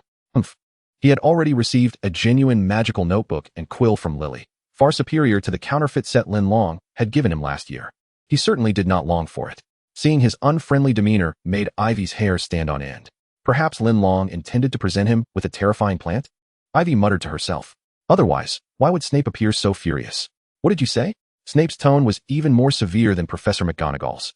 Had he not been so young, Ivy might have mistaken him for a professor confronting her. Ivy stammered her explanation. I meant, is the Christmas gift Linlong prepared for you a terrifying plant? Christmas gift? Snape seemed unable to comprehend Ivy's words. Are you saying she prepared a Christmas gift for me? Ivy was even more astonished. Yes. Didn't T. Black and the others inform you? Snape was even more bewildered. What did those foolish Gryffindors have to do with this? The confusion in his eyes was palpable. It was only then that Ivy realized that those Gryffindors had utterly failed to assist her in completing her task. How foolish she had been to trust them. Untrustworthy lions. This little badger would not let you off easily. Not even Black's handsome face could save you now. She recounted to Snape the tasks entrusted to her by Linlong, as well as the encounter she had in the morning with Potter and his friends. Concluding with a sincere apology, Snape did not hold her accountable for any misstep. Instead, he added another point to the enmity directed towards the four Gryffindors. Fortunately, it was not yet curfew, allowing Snape the opportunity to visit the greenhouse. The moonlight tonight mirrored the gentle, silvery glow he had observed on the day he accompanied Linlong. As he walked along the path she had traversed, a complex array of emotions stirred within him, akin to his sentiments towards Linlong herself. The greenhouse door was delicately secured with a lock, and the fragrant aroma of herbs seeped through the crack, permeating the surrounding atmosphere and enveloping Snape as he stood there. He drew his wand and gently tapped the lock before uttering the command left by Linlong. With a soft click, the lock released, and the door creaked open, welcoming Snape inside. The nighttime greenhouse was a stark contrast to its daytime appearance. Where once there was merely a sea of green, now various magical plants emitted their own ethereal glows, transforming the entire space into a dreamlike realm. Stepping back, Snape felt an overwhelming sense of unease in this enchanting environment. He resisted the urge to retreat and quickly scanned the area with his gaze. Then, he found himself bemusedly entertained. The gift Linlong had sent was quite easy to locate, as a large sign stood prominently displaying the words, "A gift for Severus Snape," pinned in bold black ink. Though he was alone, Snape felt an acute sense of social embarrassment. Such a grand gesture was truly disconcerting. Had Linlong been present, he would have certainly taken the opportunity to mock her mercilessly. He hurried over and swiftly removed the sign, fearing that someone might witness it. Surrounding the sign was a ring of small plants, a diverse assortment including wormwood, sunbloom, mandrake, jumproot, and gillyweed, ingredients valuable for crafting shrinking potions, elixirs of life, and mandrake restorative potions, all of which were essential for Snape's current potion-making endeavors. As he surveyed these magical plants and the nearby boxes filled with glass vials, Snape fell into a contemplative reverie. Upon seeing these items, he understood Linlong's motives for her thoughtful gift. His second-hand, tattered clothing had laid bare his hardships.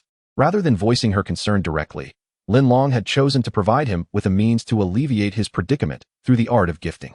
Since the three of them often studied together, she was well aware of the level of his potion-making prowess, a skill that had even garnered the admiration of Professor Slughorn.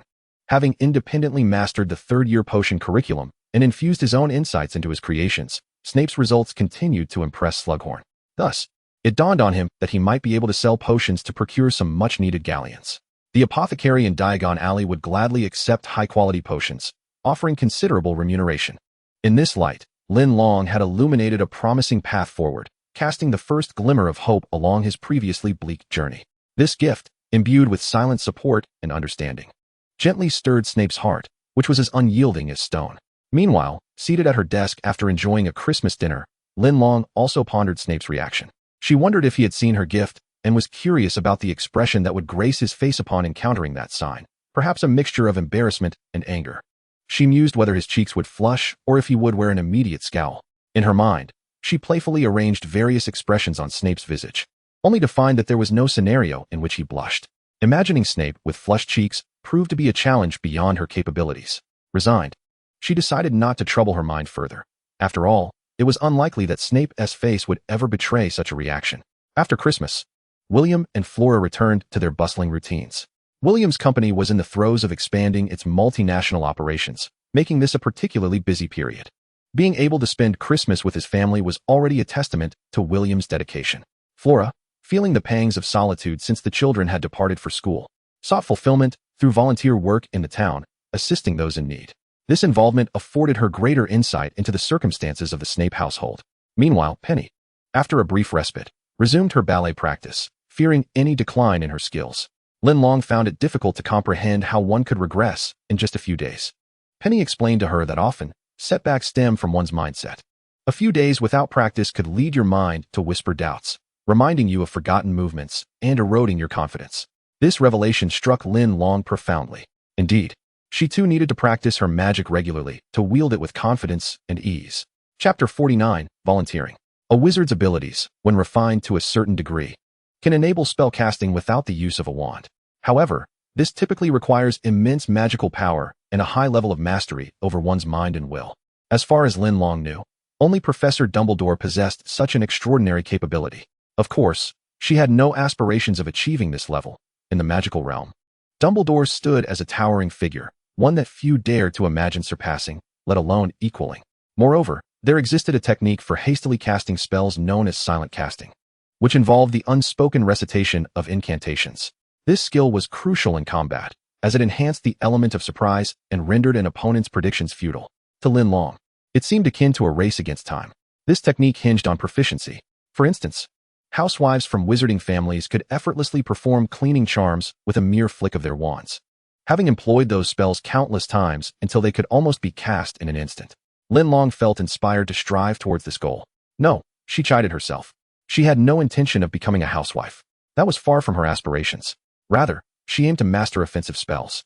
Reflecting on her previous encounter in the Forbidden Forest, where she had felt entirely defenseless against two Death Eaters, relying solely on external assistance for survival ignited her frustration.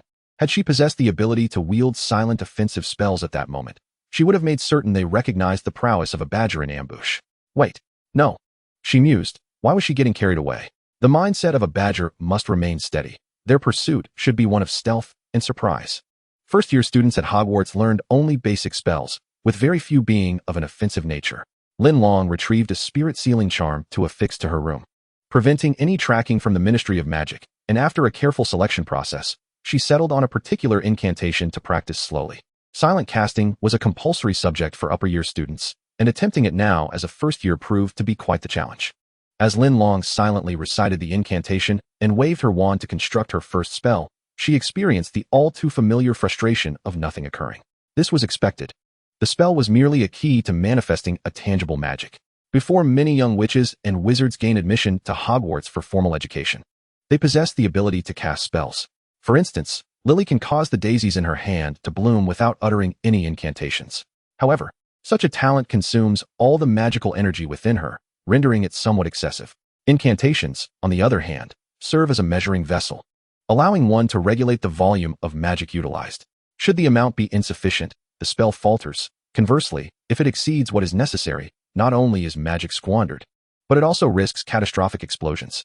Mastering this delicate balance proved to be an arduous task for Linlong, who had practiced diligently for several days without success. It was indeed a formidable challenge. Exhausted from the late nights and early mornings of the past few days, she felt as drained as a little badger. She collapsed onto her bed, motionless. She believed no Hufflepuff student could possibly match her diligence, practicing magic even during the holiday season. Her vacation consists of indulging in food and drink, nestled by a warm fireplace while gazing at the swirling snow outside. After a brief spell of despondency, Linlong rose once more to continue her practice. Alas, there was no alternative. Her companions were all overachievers, and despite their outrageous standards, she felt compelled to keep pace. The weather today was quite pleasant. Although the sky remained overcast, the temperature had risen slightly from the past few days, no longer biting cold. The Evans family had plans to venture out today. Petunia and William were heading out, while Lily was off to visit old friends she hadn't seen in 6 months. Longing for their company, Flora, on the other hand, was to volunteer in town. Even the most impoverished families would enjoy a proper meal on Christmas Day, making the days that followed increasingly challenging. Volunteers were tasked with delivering food and assistance to these families, and the provisions were purchased at their own expense.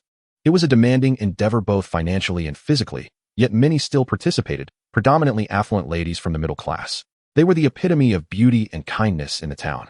However, while some engaged in these acts purely out of goodwill, others harbored ulterior motives. The middle class no longer fretted over financial concerns. Having acquired wealth, they turned their minds to reputation and profit. By engaging in such charitable acts, they would cultivate a good name, thereby facilitating their kin's future ventures into public service, naturally attracting further benefits. This was the wisdom imparted to the three sisters by William and Flora, who desired their children to be both kind and astute, lest they fall prey to deception. Young girls, too, must possess a certain awareness of societal machinations to carve out their own paths. Given that Linlong was alone at home today, Flora expressed concern.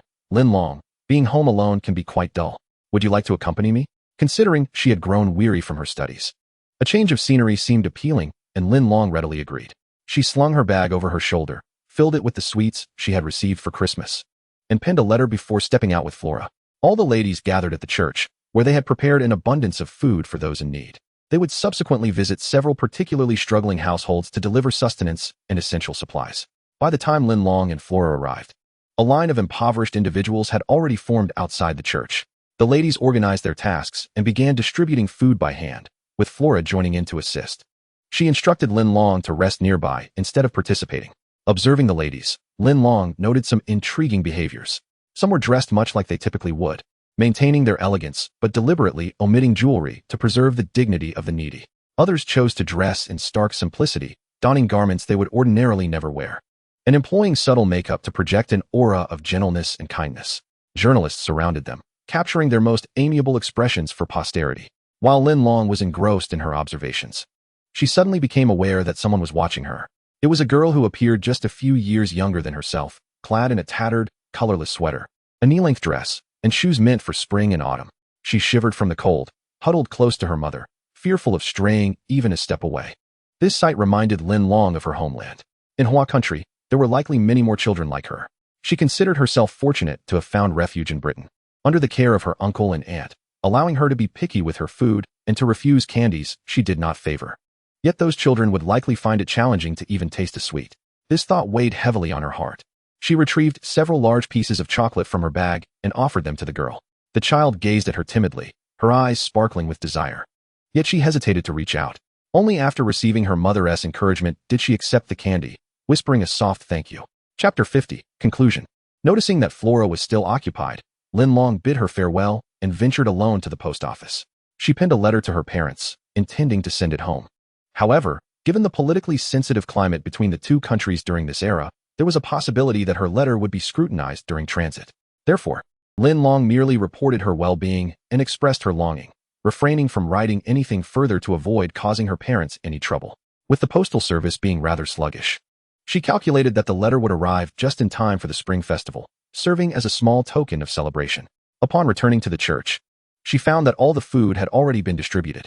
Flora and several ladies needed to visit Spinner's Inn to deliver medicine and food to the sick. Linlong accompanied them. The conditions in Spinner's Inn were deplorable, with rows of dilapidated brick houses, some windows shattered and boarded up, and the cold wind carried the sound of mournful wails. The ground was littered with oil-slicked puddles of refuse. The ladies lifted their skirts with great care, fearful of contamination. Were it not for the journalists accompanying them, it was unlikely they would have ventured here at all. They belonged to affluent families, and the residents, wary of their presence, merely watched in silence. In such a quiet environment, any disturbance became remarkably pronounced. You wicked harlot, devilish woman. It is because of you, because of your existence, that my company has gone under. And now you dare to bring these dreadful things into your home? Are you trying to kill me? Get out. Get out of my sight. The fierce, venomous shouts drew everyone's attention. The one shouting was the most despised man in the entire town, Tobias. At that moment, he was yanking Erin by her hair and dragging her out the door, hurling a collection of glass bottles and other bizarre objects in her direction. Yet Erin offered no resistance. She merely clenched her fist, concealing it by her side, using her body to shield her hand. Compared to the person Linlong had encountered 6 months prior, Erin had transformed significantly. She had grown increasingly frail, the flesh on her face nearly vanished, with sunken cheeks and hollow eyes rendering her appearance somewhat terrifying. Observing her lack of resistance as Tobias berated her, the ladies could no longer stand idly by and rushed forward to intervene, reproaching Tobias. Clearly, Tobias was a bully who feared the strong.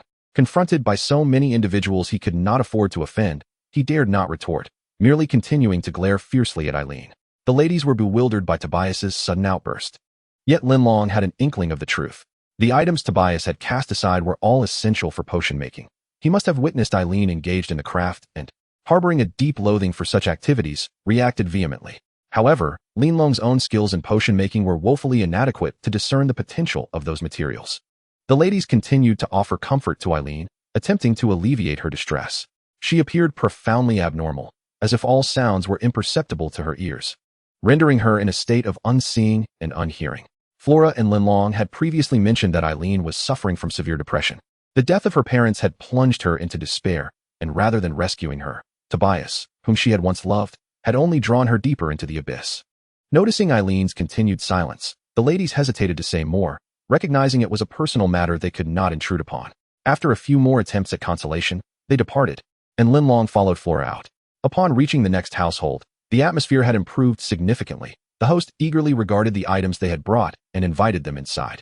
The ladies entered the modest room, but Linlong, not wishing to crowd in, stood outside, pacing back and forth when suddenly a hand gently impeded her path. Stopping in her tracks, she discerned that the hand belonged to Eileen. Eileen's eyes were also dark, and as she gazed quietly at Linlong, an eerie sensation enveloped the moment. Linlong felt perplexed, uncertain of Eileen's intentions. Slowly, Eileen raised her arm, forming a fist and extending it towards Linlong. As her fingers unfurled, they revealed a vial of green liquid shimmering with golden light. She had safeguarded it well. The bottle remained undamaged, and amidst Tobias's tirade, he had not discovered its existence. Please, keep this safe for me, and deliver it to Sirius in the future, Eileen implored Linlong. Her voice was hoarse from disuse, slow and weary, conveying an air of exhaustion. Me? Linlong pointed to herself in astonishment, questioning why Eileen would entrust her with such a task regarding her son. Eileen forced a fleeting smile, though it did not reach her eyes, her voice becoming even more ethereal. I have seen it. You will meet Sirius again when he is grown. Today, she felt the summons of Merlin. Her time was limited, and she had little left to cherish in this world, her only lingering attachment being her child.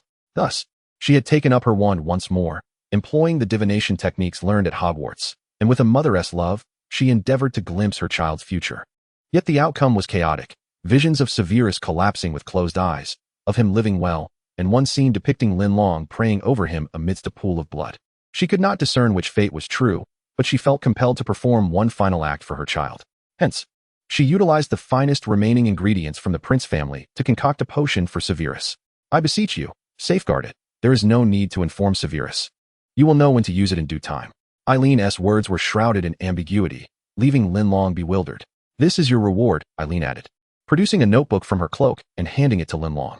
Flipping through a few pages, Linlong discovered it was a tome detailing the characteristics of various magical plants, even including several extinct species. The book enticed Linlong greatly, and Eileen's pleading demeanor softened her resolve, leading her to acquiesce. Satisfied with Linlong's agreement, Eileen did not linger, swiftly departing. Watching her fragile figure, as if it could be whisked away by the wind at any moment, Linlong sighed internally. A woman must possess strength, for she cannot overly depend on others in matters of the heart. Otherwise, the consequences become uncontrollable. Chapter 51. Do not hide inside and remain silent. The holiday season always passes swiftly. It feels as though the break just began yesterday. Yet today, they must return to school. The second semester for the first-year students was set to commence, and Lily and Linlong had returned to Hogwarts, arriving at the school just in time for dinner. The famished children hurried to the Great Hall to partake in the evening meal. "Hi, I'm back." As Linlong entered the hall, she spotted her roommate, Ivy, who seemed to be waiting for her near the entrance. Upon seeing Linlong, Ivy's eyes widened with delight as she embraced her in a warm welcome. She had been at the door to share news about the greeting cards, but refrained from doing so, considering Linlong had yet to eat and wishing not to spoil her appetite. For a badger, nothing is more important than a good meal. Other students who remained at school were also eagerly awaiting the return of their friends, sharing tales of their holiday adventures. Snape was also waiting for Lily and Linlong. However, rather than jostling at the entrance, he stood by the long table, patiently waiting for them to conclude their conversations with friends. Lily was the first to notice him and waved. "Hi, Severus. It's been a while." Hearing her voice, Snape diverted his gaze from the noisy Hufflepuff crowd, relaxed his brow, and offered her a smile. Lily rushed towards him, presenting the snacks Flora had asked her to share. Upon hearing Lily's voice, Linlong also spotted Snape and, after exchanging a few words with her friends, made her way over. "Oh, what can I say? It's not my fault she is so popular. Everyone loves talking to her." Unintentionally indulging in a moment of self-admiration. "So, how have you been these past 2 weeks?" Linlong inquired cheerfully. Snape glanced at her, an unusual expression of pleasure crossing his face. "Thanks to you, quite well." This response prompted Linlong to feel a flicker of doubt. Accustomed to his usual sarcasm, she found his sudden kindness disconcerting, almost perceiving it as irony. In her mind, she translated his words into his typical tone. "If it weren't for you, I would have had a rather pleasant holiday." She nearly burst into laughter and quickly lowered her head to conceal her amusement. In truth, Snape had indeed enjoyed the past fortnight. Ever since receiving the magical plants and tools Linlong had gifted him, he had spent each day in the potion classroom, brewing concoctions undisturbed. Immersing himself in research on topics he adored, life could not be better. He had even found a shop willing to purchase his potions, and his first earnings were already in hand. The pressures of life had eased considerably, leading to a lighter mood. From his magical pocket, he produced 2 vials and handed them to Linlong and Lily. "These are my homemade elation potions, a late Christmas gift for you." Previously, he lacked the financial means to procure these items, but now that he has the resources, he wishes to make amends. As he handed the potion to Linlong, he clenched his teeth and sincerely uttered, "Thank you for your Christmas gift." This was the first time Linlong had ever heard Severus Snape express gratitude with such earnestness. She responded with a delightful smile, "You're welcome. It's only natural for friends to exchange Christmas gifts." Moreover, Snape, being an astute individual, recognized that Linlong's ability to cultivate such magical plants would undoubtedly lead to future collaboration. After conversing for quite some time, Linlong felt her stomach growling with hunger. The house elves, ever perceptive, promptly brought forth the food. The chatting crowd dispersed, returning to their seats to indulge in the meal. Linlong's other roommate, Mia, had a genuine love for food, and her physique had become noticeably rounder compared to before. During this meal, she devoured 2 steaks, 3 chicken legs, 4 Scotch eggs, and numerous small cakes, leaving Linlong both astonished and alarmed. "Mia, you must stop eating. You far exceeded your usual portion." Mia, still munching, managed to shove down another chicken wing before exclaiming, "Oh, sometimes I wish I could kneel and beg myself to eat less. But then I realize I could still eat while kneeling. Is there anything that would allow me to eat without gaining weight?" Mia inquired eagerly. Linlong was at a loss for words. Such a request seemed unattainable unless one resorted to diet pills. Yet, even those might not guarantee results. Wait. Perhaps the magical realm possesses its own weight loss potions. If such a concoction were developed, it could yield substantial profits. After all, there are indeed individuals of ample size in the wizarding world, indicating a lucrative market. No, she must devise a means to persuade Snape to create it. Hee hee. A little profit, here I come. The meal was lively. Once Linlong had finished eating, The typically reticent Avril finally disclosed the matter of the greeting cards to her. Upon hearing this, Linlong was immediately incensed. What audacity!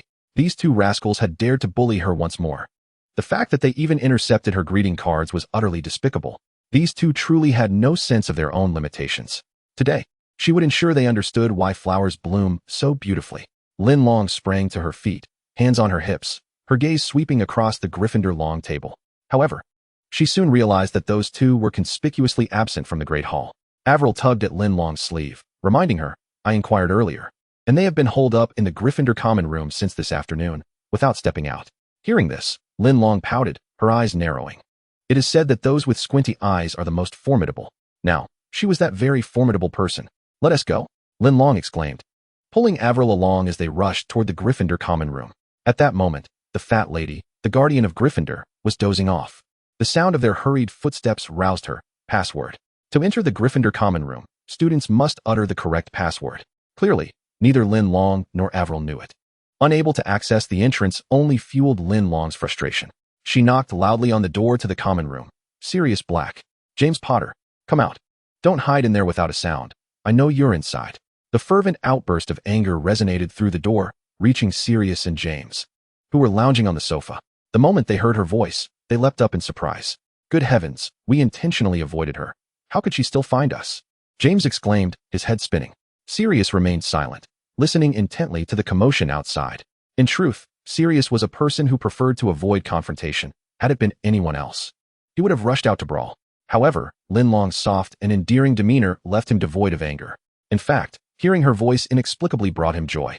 He could vividly imagine her furious expression, her cheeks flushed, lips tightly pressed, and eyes wide with indignation, attempting to signal her displeasure.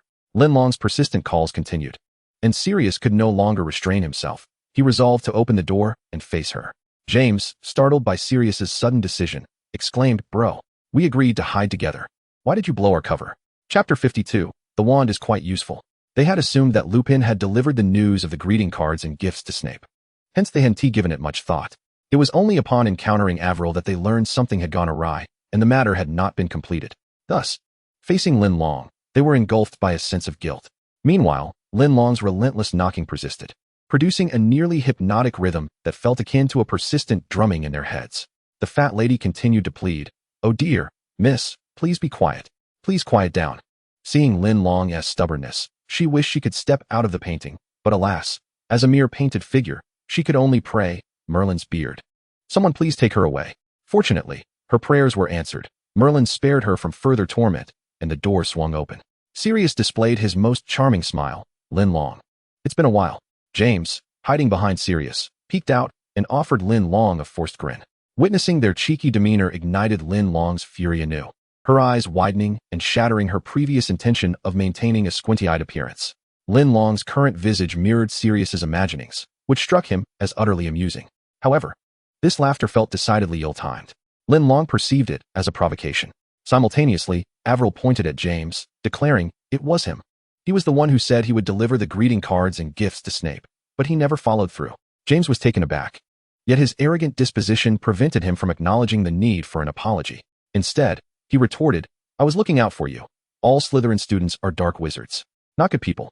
Don't let them deceive you, especially that greasy one, Snape. He has a sinister appearance. Both you and Lily should keep your distance from him. He will bring you harm." Linlong thought to herself that James Potter truly exemplified the quintessential Gryffindor, reckless and easily discoverable, yet he insisted on charging ahead. His words were harsh, reflecting a narrow perspective, filled with prejudice, and his prideful demeanor rendered him quite unlikable. It was said that he was the favored child of old Potter, born into privilege and possessing a certain intelligence, leading to a life of ease, which undoubtedly fostered his arrogance. Clearly, he had been too little disciplined, and today Linlong was determined to teach them a lesson. She clenched her fists and addressed James sternly. "Potter, I'm going to take you down." The two erupted in simultaneous shrieks. James turned to flee, but Linlong yanked him back.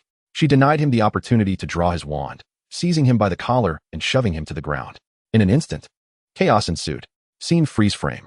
Linlong's fist made contact with James's face. Scene freeze 2. James tugged at Linlong's hair, attempting to pull her away. Scene freeze 3. Linlong seized his magical cloak, yanking him back, and then fiercely bit his hand. Ultimately, It was only through the desperate intervention of Sirius and Ivy that the two were separated. Fortunately, the others remained in the Great Hall enjoying their meal, oblivious to the spectacle. Otherwise, James's reputation would have been utterly tarnished. He had, after all, been bested by a mere girl. Linlong steadied herself, panting, her gaze fixed on James, a silent challenge in her eyes, signaling her readiness for another round. When provoked, the little badger feared no one. James, wincing in pain as he clutched his hand, was incensed.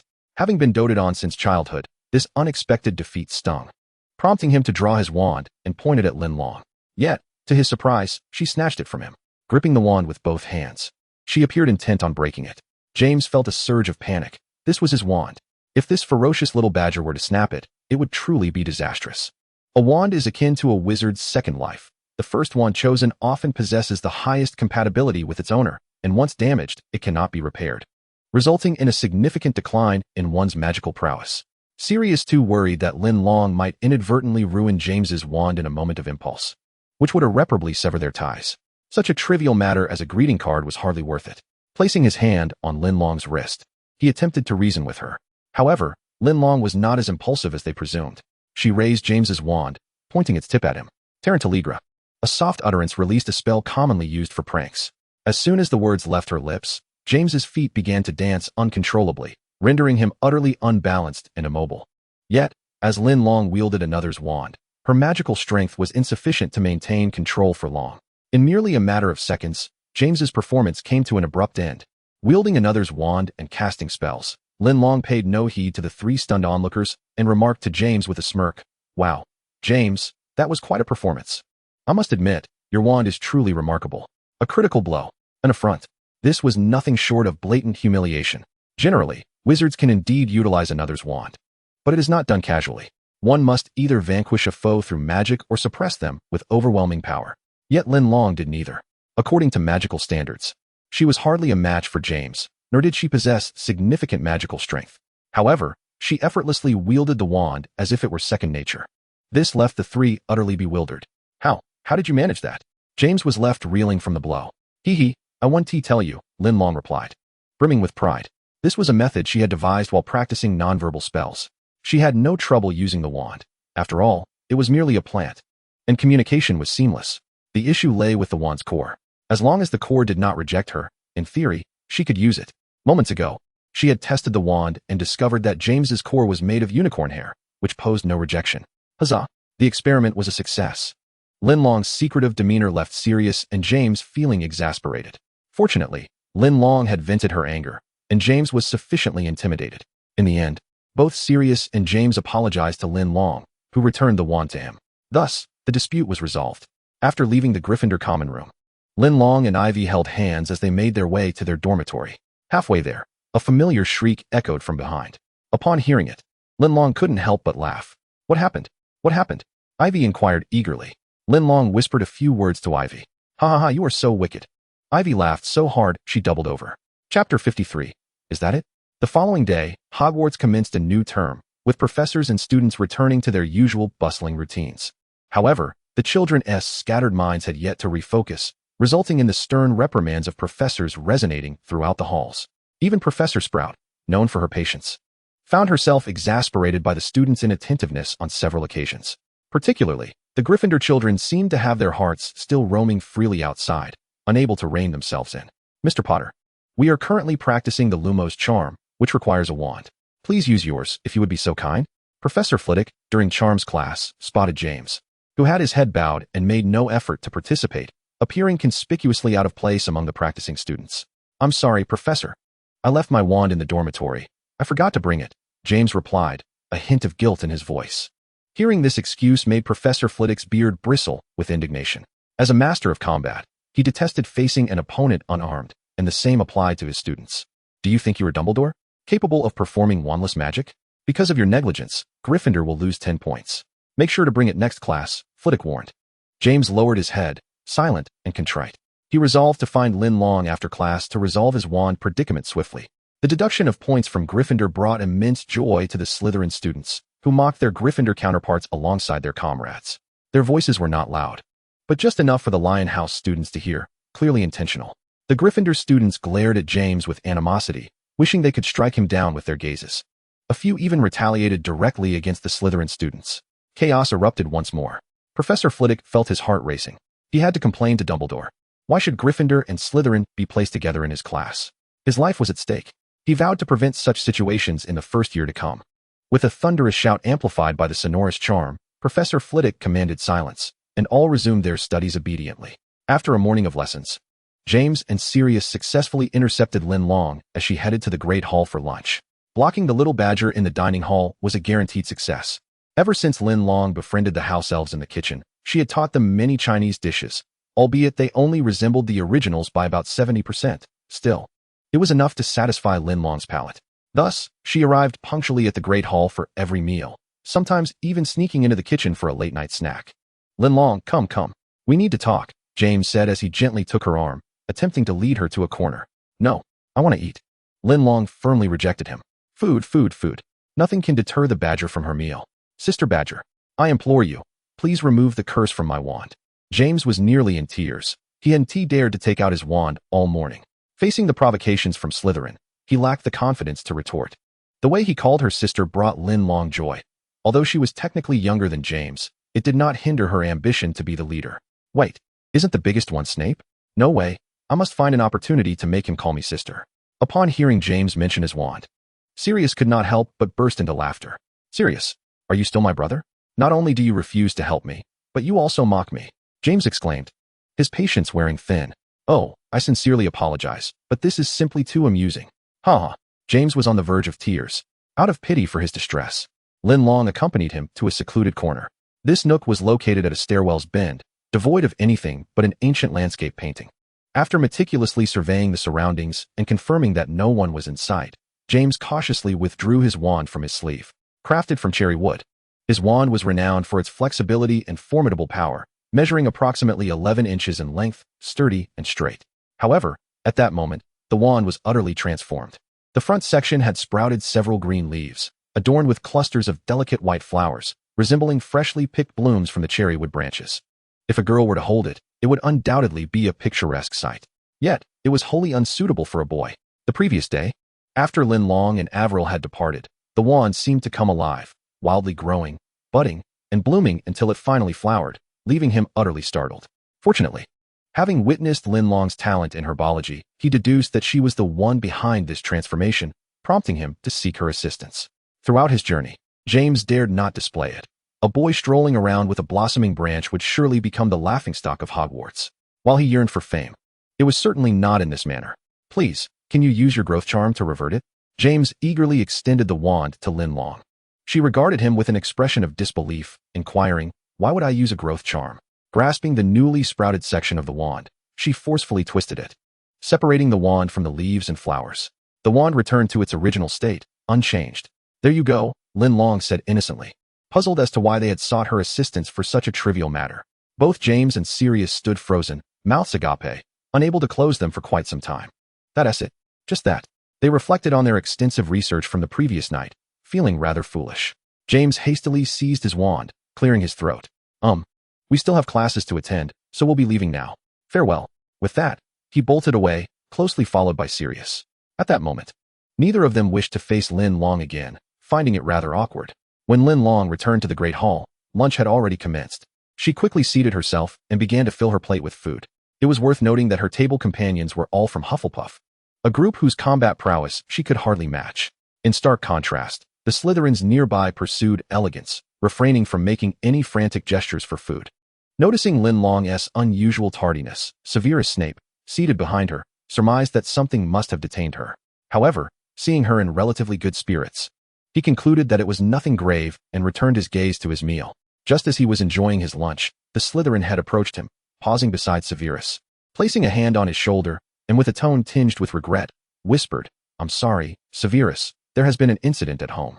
Chapter 54, The Passing. The moment Professor Slughorn's words left his lips, confusion washed over Severus. An incident? What could possibly have occurred? The only potential issues at home involved Tobias and Eileen. If something had happened to Tobias, he would sincerely thank Merlin. However, Tobias was an exceedingly selfish individual, adept at taking care of himself despite his cruelty to others, making such an occurrence unlikely. Then there was Eileen. Indeed, Professor Slughorn's subsequent words confirmed Severus's suspicions. Your mother passed away the night before last. We only received the news this morning.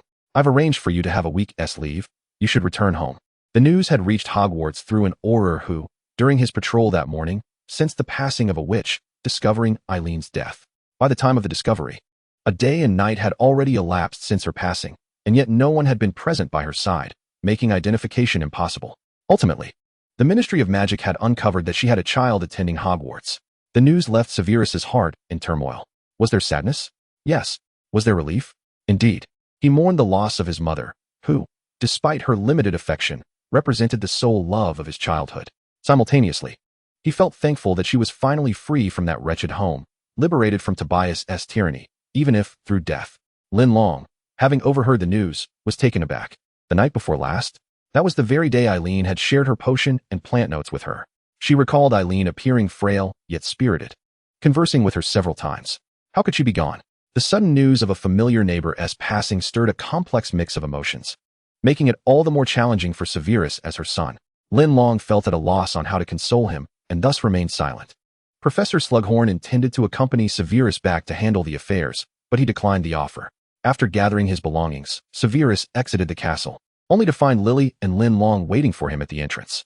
"Severus, don't be too sorrowful. We will wait for your return," Lily said, fully aware of the pain of losing a mother, yet at a loss for words, offering only the barest comfort. Severus's expression was void of emotion. He simply lowered his head and nodded slowly. "My condolences.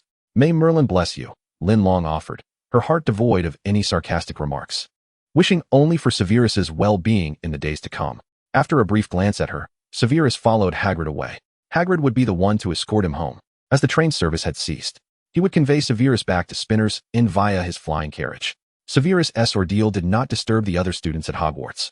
They continued their studies and play, living carefree lives.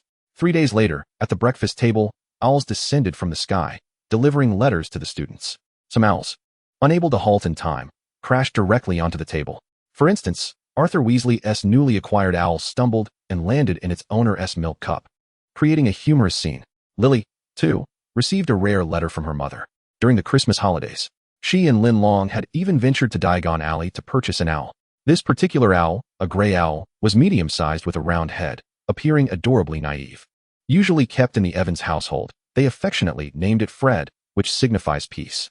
Today marked the first occasion on which Fred delivered letters to them. Lily, brimming with excitement, shared this delightful news with Linlong. The sisters eagerly opened the correspondence together. The letter was penned by Flora, detailing recent occurrences at home. She began by expressing her concerns regarding William's neglect of his health due to his relentless work schedule, urging the children to write him letters of encouragement.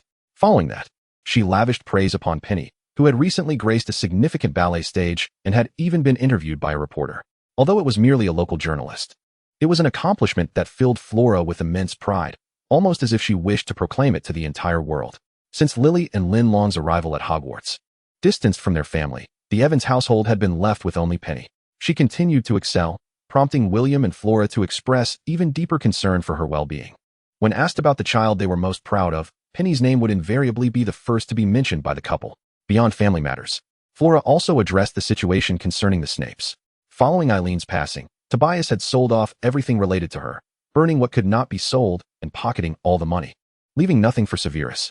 Were it not for the dilapidated state of the house, Tobias would have sold it as well.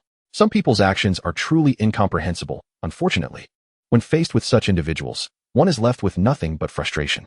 Hitting him would be illegal, and scolding him would fall on deaf ears, leaving bystanders exasperated. Flora had resolved never to visit Spinner's End again, as she had no desire to encounter Tobias. "Severus is truly pitiable," Lily remarked after reading the letter. However, Linlong remained silent, sensing that Severus might not require pity. His heart was likely brimming with ambition, akin to a dormant volcano, with turbulent forces beneath the surface, waiting to erupt. He yearned for power, initially to surpass his father, and perhaps, in the future, to outshine everyone. 7 days later, Severus returned to Hogwarts punctually.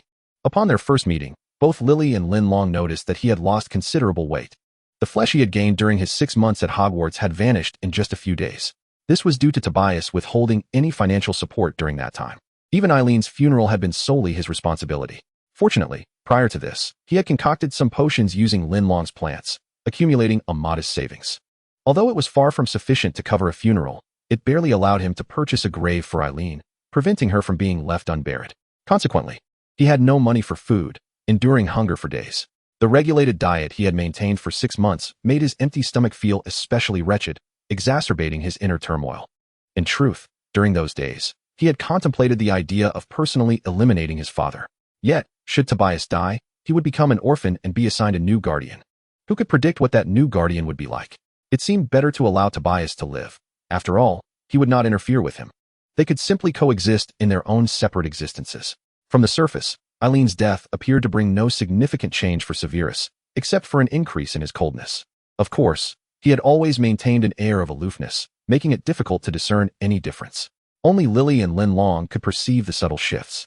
Throughout this period, Lily had been his steadfast companion, while Linlong had been conscripted for duty. Headmaster, enough with the charade. You've tried several times already. And every type of flower has proven ineffective, Linlong declared, standing defiantly before a plant to prevent Dumbledore from meddling with it. Oh, Miss Lin, you must trust me. After all, I am the greatest wizard in the wizarding world, am I not? Dumbledore replied, gesturing with his fingers to emphasize the phrase greatest, complete with a wink. Well, you do make a valid point, Linlong conceded, stepping aside in anticipation of Dumbledore's performance, even though this display had been ongoing for several days. Dumbledore rolled up his sleeves, patted his white beard, and adjusted the bow tie adorning it. Linlong scoffed, thinking that even Penny's stage performances lacked such exaggerated movements.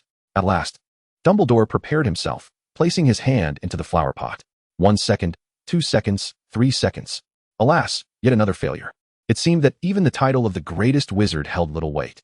Talent, it appeared, was indeed inimitable and enviable. Dumbledore withdrew his hand with a sigh, reflecting. Every individual possesses their own unique talent. It merely depends on whether they can discover it. Linlong suddenly articulated a thought that resonated profoundly. Unfortunately, some individuals never uncover their talents. Perhaps, living a stable life is a form of talent in itself. She echoed her father's words.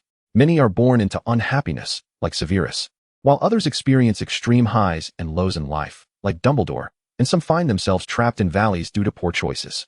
Yet, there are those who lead lives of tranquility and happiness, which others often envy. How can one not consider that a form of talent, an innate ability to navigate the pitfalls of life? Dumbledore paused at Linlong's statement. His intended words of wisdom momentarily stuck in his throat. Nevertheless, he smiled, a look of contentment gracing his features. This child no longer required his concern. Her essence mirrored that of a Hufflepuff, steadfast and kind-hearted, forever embodying those virtues. Following the tedious performance, Linlong officially commenced her work. This time, Dumbledore had prepared an array of rare plants for her to nurture before planting them in the Forbidden Forest. Recently, Voldemort and his Death Eaters had grown increasingly audacious, even launching an assault on a Muggle Christmas party, resulting in over 100 injuries and a dozen fatalities. This horrific attack had left the entire wizarding community in a state of alarm. The Ministry of Magic frequently summoned Dumbledore to discuss countermeasures, leading to a sense of vulnerability in Hogwarts defenses. Thus, Dumbledore urgently sought to bolster the school's protective measures, which brought him to Linlong.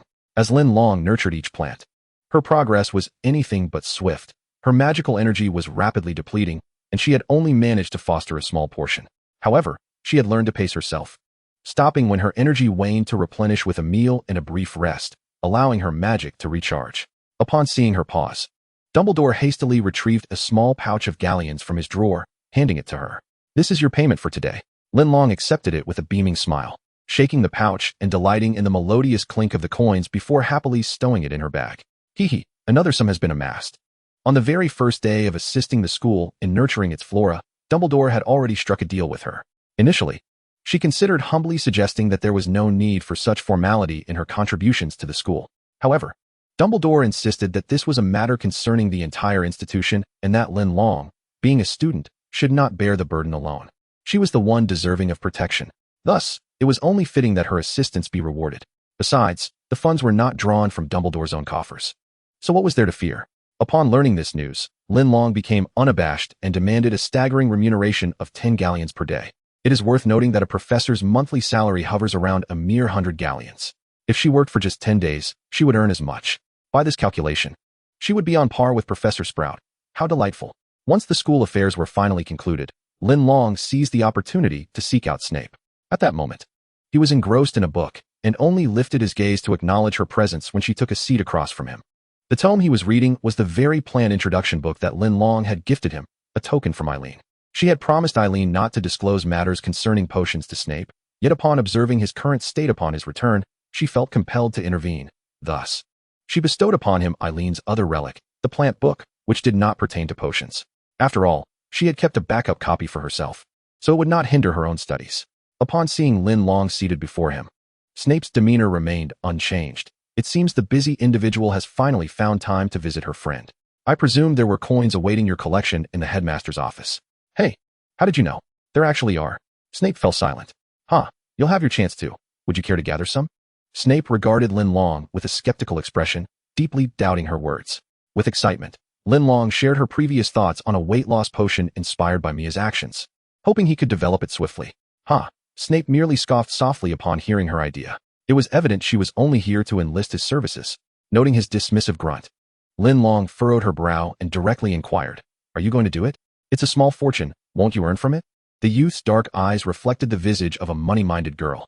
After a prolonged stare, they began to water, prompting him to blink reflexively before returning his gaze to the book. "I shall."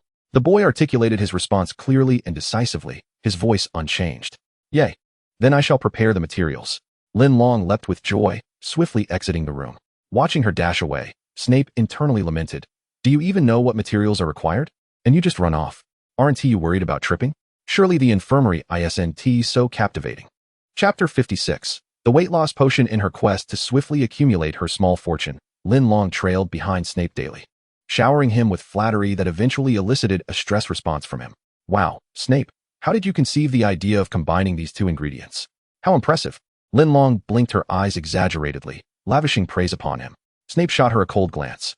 Such perfunctory compliments were hardly believable. Daily, she employed the same phrases, without any effort to innovate her vocabulary. Her flattery lacked sincerity. Linlong remained oblivious to Snape's expression and continued her laudatory antics. "You're so remarkable. You'll surely become a master potioneer in the future." To motivate the horse to run, flattery is essential. Snape finally reached his limit.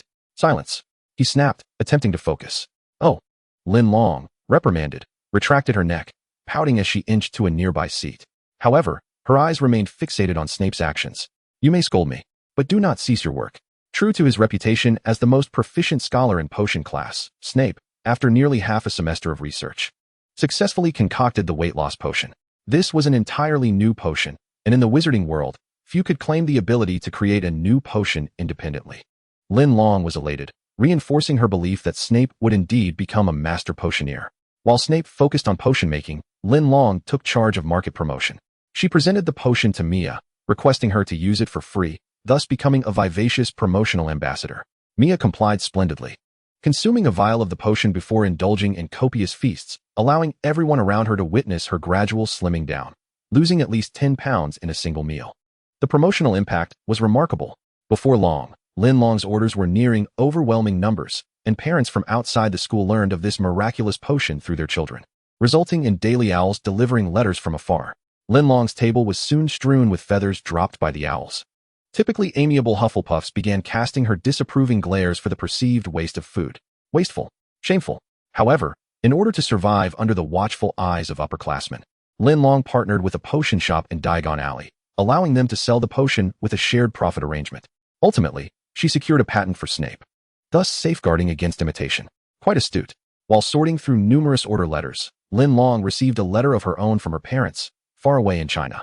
Upon glimpsing the Chinese characters on the envelope, an inexplicable wave of emotion surged within her, compelling her to fight back tears. After regaining her composure, she dared to open the letter. Sent during the spring festival, the letter had taken over 2 months to reach her. It conveyed her parents' joy upon receiving her correspondence, expressing hopes for her well-being and offering words of caution to take care of herself. The specifics of life back home were scarcely mentioned, save for a reminder at the end. "Uncle Jiu will arrive in England during the summer. We hope you are prepared." Wow, Linlong exclaimed at this news. Uncle Jiu had always been a figure of legend to her, and now she was soon to meet him in person, igniting a blend of excitement and anxiety within her. After meticulously reading the letter 2 or 3 times, she carefully placed the letter back into its envelope and stored it away with care. Her days were filled with joy as she juggled studying, conducting business, and occasionally assisting the school in planting magical flora. Before long, a new semester approached its conclusion. The graduation ceremony for the 7th-year students at Hogwarts was held with great pomp. The professors selected a sunlit day to gather all the 7th-year students outside the castle for photographs and to distribute diplomas. After 7 years of educational journey, each child regarded Hogwarts as their second home, their faces reflecting a mix of reluctance and sorrow, alongside a touch of confusion. Some students had already charted their paths. They would return home to inherit family businesses, contributing to their lineage, while others had secured jobs and would soon be self-sufficient. Yet, there were still those who found themselves in a state of uncertainty, grappling with a sense of aimlessness regarding their future lives. Regardless of the path ahead or the disputes they had previously encountered, today they set aside all grievances to bid a heartfelt farewell to Hogwarts. The Hufflepuff students clung to Professor Sprout, weeping inconsolably, while she embraced each child, gently reminding them to rectify their flaws while affirming their strengths, wishing each one a future filled with promise. The Gryffindor students cried the loudest, embracing each and every friend they had made during their time at the school. Molly and Arthur even made a special effort to say goodbye to Linlong, while Professor McGonagall stood nearby, struggling to hold back her tears, watching them with a fond gaze. The Ravenclaw students remained relatively composed, dabbing at their tears as they exchanged heartfelt farewells with their peers. Professor Flitwick, meanwhile, was rather sentimental, constantly wiping away his tears. The Slytherin students were the quietest, with only a few girls shedding tears, the others engaged in adult-like conversations with those they recognized, exchanging contact information. For them, shedding tears was deemed too undignified. Slughorn flitted about like a delicate butterfly, traversing the various houses in search of what he deemed promising talents, engaging them in heartfelt discussions. Following the graduation ceremony, the year culminated in the end-of-year feast. That evening, all gathered in the Great Hall, eagerly awaiting Dumbledore's entrance. The hall was adorned with the green and silver that represented Slytherin, signifying the winner of the House Cup for the year. Everything else was tolerable, but the snake motifs in the decorations made Linlong feel physically ill. She felt as if she were being encircled by serpents, which was utterly chilling. She could only lower her head in an attempt to avoid seeing them. Before long, Dumbledore made his appearance, launching into a lengthy discourse, one that the students were not particularly eager to hear. It was only when he announced the House Cup that the students finally paid heed to his words. Without a shadow of a doubt, Slytherin emerged as the highest scorer this year. Upon the announcement, the Slytherin students erupted into thunderous applause, celebrating their house's triumph. Following closely was Ravenclaw in second place, and Hufflepuff, the diligent house, secured third. Alas, Gryffindor found itself at the bottom, having lost numerous points. Upon hearing this news, the Gryffindors bowed their heads, sighing in disappointment. After the House Cup was awarded and dinner concluded, the children returned to their dormitories. There remained one more day for students to stay at school, designated for the announcement of grades and for packing their belongings and purchasing souvenirs. Of course, those in their third year or below were unable to buy anything, relying instead on the older students for assistance. During this time, the Hufflepuff students remained the busiest. Although house elves would assist them in packing their luggage, they still needed to sort through what items they no longer required. Upon returning to her dormitory, Linlong began to inventory her belongings. She packed away everything in her room into her trunk and then started organizing the contents of her bag, conducting a form of decluttering. The bag, which was as spacious as a room, had become filled to the brim over a single academic year. She sighed, perplexed at how she had accumulated so many items. While rummaging, she unearthed a stone. Oh no, it was Hagrid's rock cake. Upon her return, she had stubbornly attempted to bite into it several times, only to find it impossible. At that time, Ivy had looked at her with concern, offering to fetch her something to eat from the kitchen if she was truly hungry, urging her to refrain from trying to gnaw on the stone. Surrendering, she continued to dig. This time, she retrieved a greeting card and a small gift box. Ah, this was the Christmas gift Sirius had given her. At the time, she had intended to return it, but in her anger, she had neglected to do so. With her busy schedule of nurturing plants and conducting potion business, she had completely forgotten about it. It seemed she would need to pay Sirius a visit tomorrow.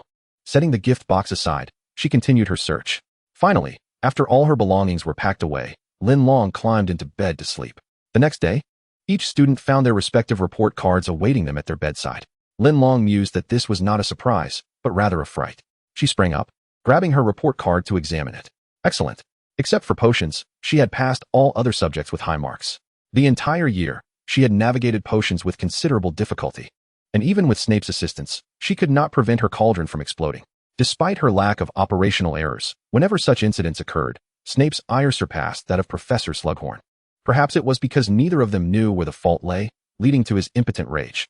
Was it the cauldron that found her unsatisfactory? Or did she find the cauldron unsatisfactory? Did they both wish for each other's demise? Or perhaps, she was the one he found unsatisfactory and sought to obliterate? Linlong, helpless, fell silent. Well, it was likely the cauldron that found her unworthy. It desired to destroy her, and that was none of her concern. Linlong wore an innocently perplexed expression. By now, it was past 9 o'clock, and the castle's inhabitants had all awoken. Linlong tidied herself up and decided to seek out Lily and Snape to share her results. Aside from potions, her grades in the other courses were quite commendable. Certainly worth boasting about. With a cheerful demeanor, she set out. Upon reaching the Great Hall, she discovered that Lily and Snape were already waiting for her at the table. "My grades are out, what about yours?" Linlong exclaimed, brandishing her report card with a smile. "Ours are out too," Lily replied, waving her own paper. As Linlong approached, she speculated that Lily's results would be impressive, as she had never witnessed her falter in any subject. And all the professors held her in high regard. Upon taking the report card from Lily, she confirmed her suspicions, all O's, with not a single subject lacking. A true academic prodigy. No wonder Lily was beloved by all. Linlong, upon seeing Lily's report card, felt as though she were gazing at her own, brimming with pride. Snape, unable to contain himself, began his critique. "How did you perform? Did you pass potions?" Irritated, Linlong thought him to be quite the provocateur. She discreetly concealed her report card behind her, fearing that Snape would see the glaring P on her potion score and be driven to fury. Alas, she had blown up her cauldron again, and this time it was in front of Professor Slughorn. Even the gentlest of professors could not hide his exasperation, resulting in a rather large P on her report. Though it was a failing mark, Professor Slughorn had refrained from uttering any harsh words, instead kindly suggesting that she retake the exam next semester. In contrast to Professor Slughorn, Linlong was far more apprehensive of Snape. Should he glimpse her potion score, his words would be terrifying beyond imagination. As Linlong presented herself, Snape immediately surmised that her results were likely dismal. "I won T," Linlong firmly refused. Observing her obstinacy, Snape chose not to seize her grades and instead concealed his own report card from her view. Lily could no longer tolerate their childish antics. It was quite immature. While conversing with Lily, Snape noticed the Gryffindor quartet entering the hall. Linlong recalled the box in her pocket and decided to seek out Sirius at that very moment. "What are you going to do?" Snape inquired, unable to suppress his curiosity as he watched Linlong stride toward the group. "I need to find Sirius for a moment. I'll be back shortly," she replied. "Sirius? Are you quite familiar? Why would you wish to converse with such reckless individuals?" Snape's irritation grew as he observed Linlong approach Sirius, who was, apart from James, one of the most troublesome figures in his life, evoking a genuine aversion within him. The incessant pursuit of Lily by James, disregarding her feelings, had already irked Snape, and now Linlong's association with them only intensified his displeasure. Yet, he realized he could not dictate the actions of others. At that moment, Linlong stood before Sirius. Initially, James occupied the front, but upon seeing Linlong approaching, he hastily retreated to the back. Faced with her, he felt powerless and could neither confront her nor insult her, thus conceding. "Sirius, do you have a moment?" Linlong inquired, standing before them. "I do. What is the matter?" Sirius's haughty demeanor softened slightly at her approach. I think we should talk elsewhere," Linlong suggested, glancing at Remus and the others. Feeling it would be more considerate to speak in private, as it wasn't polite to dismiss the feelings of others. Sirius had no objections and followed Linlong to a secluded corner. As they deliberately distanced themselves to converse quietly, the curious gazes around them dwindled, leaving only Lily and Snape, who continued to watch with concern. Here, Linlong retrieved the small gift box from her bag. "This is the Christmas gift you gave me, but it's far too precious for me to keep safely. If I were to lose it, it would be a tremendous shame. Let it go if it's lost," Sirius replied nonchalantly, displaying his wealth. "Such a large gem, and you say let it go?" Linlong's resentment towards the affluent surged. Fortunately, her strong moral compass instilled by her upbringing kept her from staging a Robin Hood-like performance against these foreign aristocrats. This gem was worth at least 2,000 galleons, a value that should not be exchanged among first-year students as gifts. Moreover, won't your parents be angry if they find out you gave such an extravagant present? Linlong attempted to persuade Sirius to retract the gift. Excessively lavish gifts, she argued, might not signify goodwill and could rather burden the recipient. The obligation of reciprocating such a gift was already a hassle.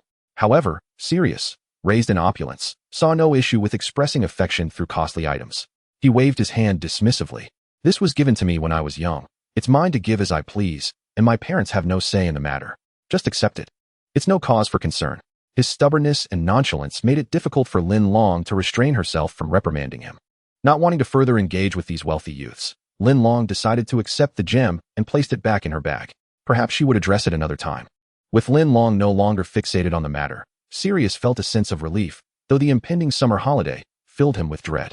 Since enrolling at Hogwarts and becoming a member of Gryffindor, his mother had frequently sent letters berating him, resulting in him not returning home for an entire year.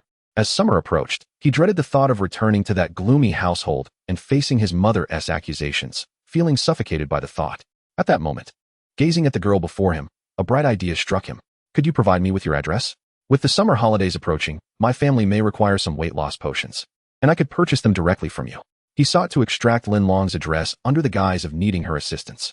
Oh, there are now weight loss potions available at the apothecary in Diagon Alley. Purchasing them there would be much more convenient, Linlong offered earnestly, providing Sirius with a more practical solution. Sirius failed in his attempt.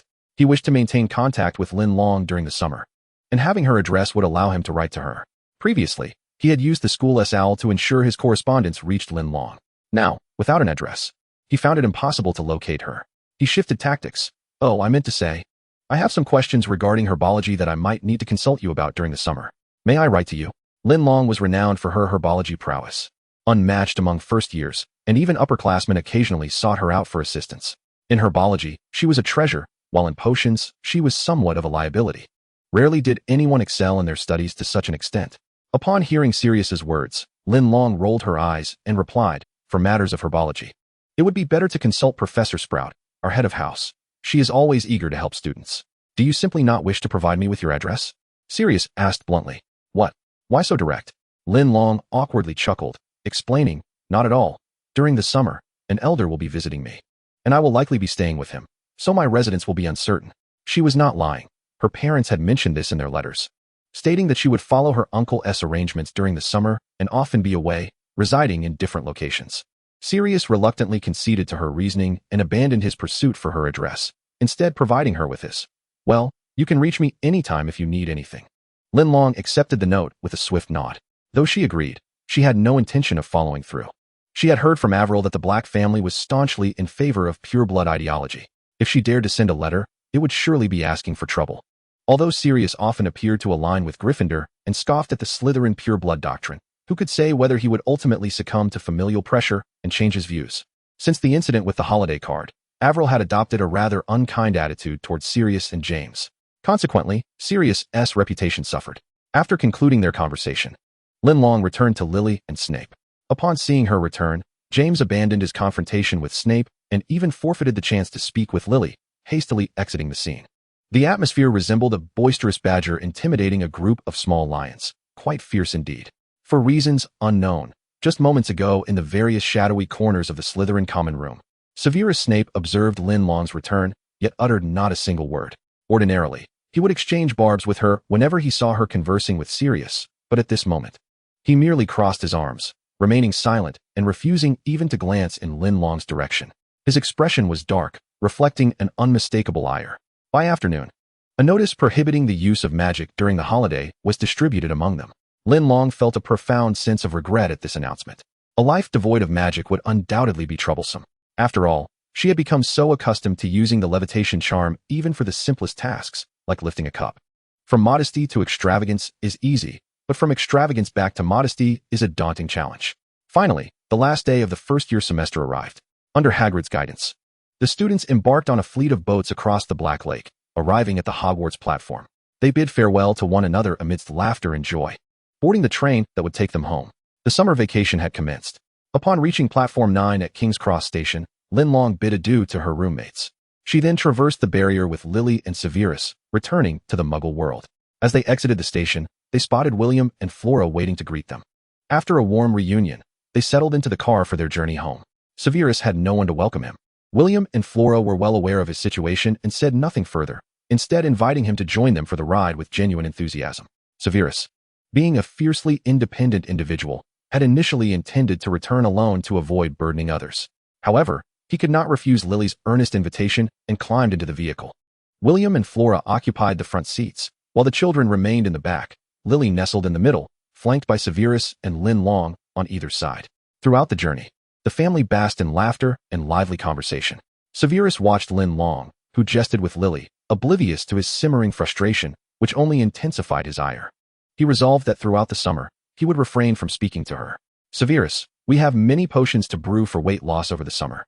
I shall deliver the ingredients to you, Linlong offered. All right. Chapter 59, Uncle Jiu. On the very first day of summer vacation, the children returned home. The Evans family had arranged a week-long seaside retreat. William had exerted tremendous effort to make this vacation possible, as his company had expanded to America, consuming much of his time and energy and consequently reducing his opportunities to spend time with his family. Yet, in order to enjoy a few delightful days with his wife and children, he worked late into the night, striving to carve out this week for them. Penny also requested time off from the ballet company. The summer was typically their busiest season, and as a representative of the junior ensemble, her presence was often required for performances at schools and churches. However, she had not seen her two sisters for 6 months. As their father often said, family is an essential part of life. If she focused solely on herself, she would miss out on precious moments with her loved ones. Thus, she followed her father's example and took a leave of absence. Flora joyfully prepared luggage for the family, thoughtfully ensuring that each member had their necessary items, making their vacation as comfortable as home. The family thus spent a week of blissful holiday together. Upon Linlong's cheerful return home, she unexpectedly discovered a letter addressed to her at the doorstep. It contained but a single line: "I will arrive at the UK airport on July 10th. Please be informed." The letter was signed by Lin Jiu. The bold, vigorous handwriting evoked a sense of reverence within her. Uncle Jiu, he is coming. Linlong's heart raced with excitement. She had heard countless tales about Uncle Jiu from her father, but had never met him in person. In those stories, Uncle Jiu was depicted as a venerable and stern figure. Finally, she was to meet this legendary individual, and the thought made her anxious. Fearing she might not make a good impression, days passed swiftly, and soon July 10th arrived. Early that morning, Linlong, accompanied by William, went to the airport to welcome him. The British airport had developed extensively, with numerous flights, and now, travel from the port city to Britain did not require a visa, resulting in a constant flow of visitors. After waiting for a considerable time, Linlong finally spotted a middle-aged man in formal attire, adorned with a black bow tie, holding a gentleman's cane in one hand and a suitcase in the other. Lin Jiu, though approaching his 80s or 90s, appeared no older than 50 due to his status as a Taoist and his profound magical abilities. He bore a striking resemblance to how Linlong's father, Lining, had described him. Uncle Jiu, Linlong called out sweetly, stepping forward to greet him. Lin Jiu looked down at the young girl before him, pulled out a photograph sent by Lining, compared it, and then inquired, "You must be Linlong?" "Yes, Uncle Jiu," she replied. "Uncle Jiu? What a peculiar address." Lin Jiu was accustomed to being respectfully called Uncle Jiu by those around him. This was the first time someone referred to him as grandfather, making him feel suddenly aged. He ran his hand over his well-waxed hair, convinced of his youth. "Cough, just call me Uncle Jiu," he insisted. "Huh, doesn't that change our generational relationship?" In a blink, she had become of the same generation as her father. This meant that she could address him as he, since this was Uncle Jiu's wish. Linlong did not question it further and obediently declared, "Uncle Jiu." One must admit, Lin Jiu's stern exterior was quite deceptive. It compelled those around him to unconsciously adopt a more reserved demeanor in his presence. William also held Lin Jiu in high regard, introducing himself before inviting him to return to the Evans household. Flora had already prepared a room for Lin Jiu, facilitating his proximity to Linlong for her instruction. However, Lin Jiu declined, stating, "No need. I have already arranged my accommodation. Staying at your home would be inconvenient." Over the next 2 months, Linlong would reside with him as they practiced together outside. Lin Jiu's command of English was not very fluent, necessitating Linlong's assistance as a translator. William had been informed of this arrangement in his sister's and brother-in-law's letter, so he was not surprised. Preparing a room for Lin Jiu was a gesture of goodwill on their part. Since Lin Jiu had made his own arrangements, they did not press the issue further. After bidding farewell at the airport, William drove back home. Linlong followed Lin Jiu to their intended destination. She perceptively took hold of the suitcase Lin Jiu carried, trailing closely behind him. Uncle Jiu was pleased, retracting his gaze and leaning on his cane as he stepped outside. "Oh, this little girl is indeed more considerate than those two rascals." He had retired, intending to live a tranquil life, but those two disciples had a knack for causing trouble, relying on him to resolve everything. They were in their 50s and 60s, yet still overly dependent. Thus, seizing this opportunity, he decided to venture abroad, allowing his disciples to gain some independence. "Uncle Jiu, where are we headed?" Linlong inquired curiously as she noticed Lin Jiu pausing at the airport exit. Lin Jiu retrieved a compass, deftly forming a mystical seal with his fingers. After a moment of contemplation, he pointed at the compass to address Linlong's curiosity. "Simply follow its direction." The compass, though modest in size, was exquisitely crafted, adorned with intricate patterns of the 8 trigrams. Following Lin Jiu's incantation, the The needle began to spin rapidly before settling on a specific point. The two proceeded on their journey, traversing by car, tram, and even sailboat. After 2 or 3 days of arduous travel, they finally arrived at the edge of a forest. "Here we are," Lin Jiu announced as he snapped the compass shut, delivering the good news to Linlong. Overwhelmed, she nearly collapsed onto the ground. "Thank goodness. We've finally arrived," she exclaimed, feeling as though her legs were on the verge of giving out. Throughout the journey, she had scarcely uttered a word. So fatigued was she. Who would have thought that the initial stage of cultivating Taoist arts would involve such a test of endurance? At last, upon reaching their destination, Lin Jiu elucidated. "This is the area with the most potent spiritual energy, which will greatly assist you in your quest for Tao." Linlong marveled at her uncle's remarkable ability to locate such a powerful site without the slightest error. For not far from here lay Hogwarts Castle. Yes, she was back again. How could this be? She had only been away for a few days. Lin Jiu arranged for them to rent a nearby house, marking the formal beginning of her path in cultivation.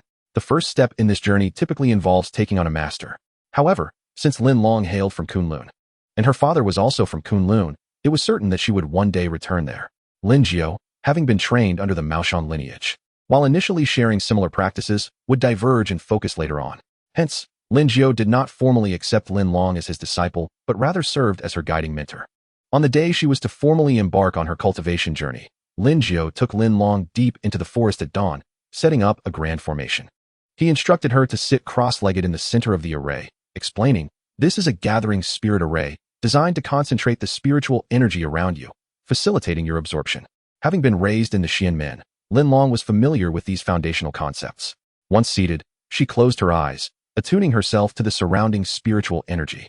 Chapter 60, Entering the Tao. When one's sight is closed, the sense of hearing becomes acutely heightened. Uncertain whether it was Lin Jiu's doing, the surroundings fell into an unusual stillness, devoid of even the chirping of birds. Only the gentle rustle of leaves stirred in the breeze, imparting an oddly soothing sensation.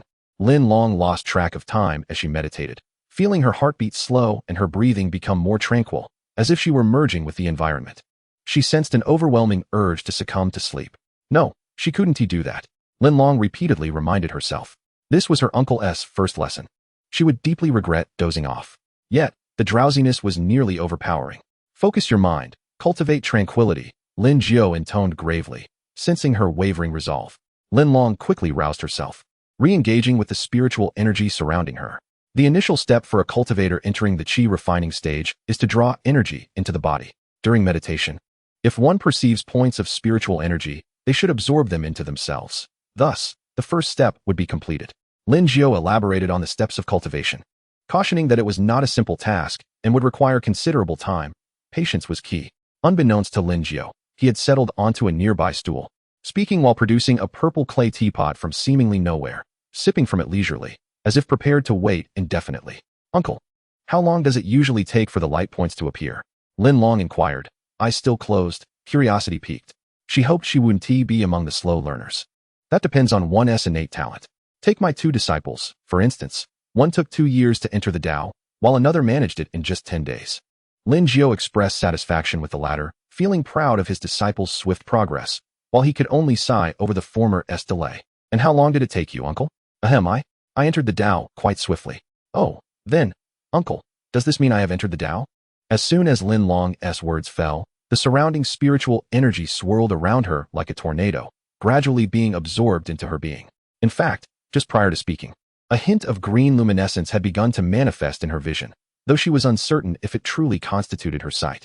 The glowing aura intensified, with occasional flashes of other colors, but they were playfully nudged aside by the dominant green glow. Before long, her vision was awash in green light.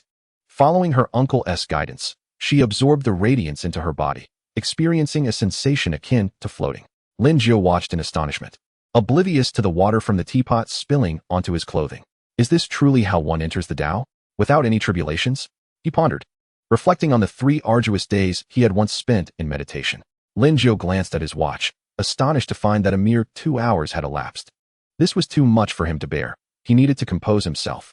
As the influx of spiritual energy surged into Linlong's body, Lin Jiu quickly interjected, "Maintain a tranquil mind, nurture your essence, and guide the energy to your dantian." With an excess of spiritual energy swirling within her, Linlong felt a sense of internal disarray. Thankfully, Lin Jio's timely reminder helped her direct the restless energy toward her dantian. After an hour, the tumult around Linlong finally subsided. She slowly opened her eyes, beaming as she asked, "Uncle, did I do it correctly?" "Yes, it was more than merely correct. You demonstrated an immediate understanding of the process. Alas, if only you were my disciple." "It was satisfactory," Lin Jio remarked, turning his head slightly to offer a gentle critique. "Is my progress in entering the Tao considered fast?" Linlong inquired, stepping closer to Lin Jio with curiosity. "Hey, asking again is rather impolite." "Ahem, it's acceptable," Lin Jio replied, turning his head away once more to continue his assessment. Upon hearing her uncle's appraisal, Linlong nodded in relief. As long as her uncle was satisfied, it indicated she was not performing poorly. Having just entered the Tao, it was advisable to limit her practice time to allow her body to adapt. After completing their task, the two gathered their belongings to return. As they walked, boredom crept in, and Linlong suddenly recalled how, during her magical studies, professors had directly instructed them to wield wands for spellcasting. Thus, she had never truly understood the nature of the magical energy within her own body, only knowing of its existence without comprehending its essence. With the guidance of her uncle, she felt it was the perfect opportunity to delve deeper into this understanding. Consequently, she recounted her experiences and sensations regarding spellcasting to Lin Jio, hoping he could illuminate her confusion.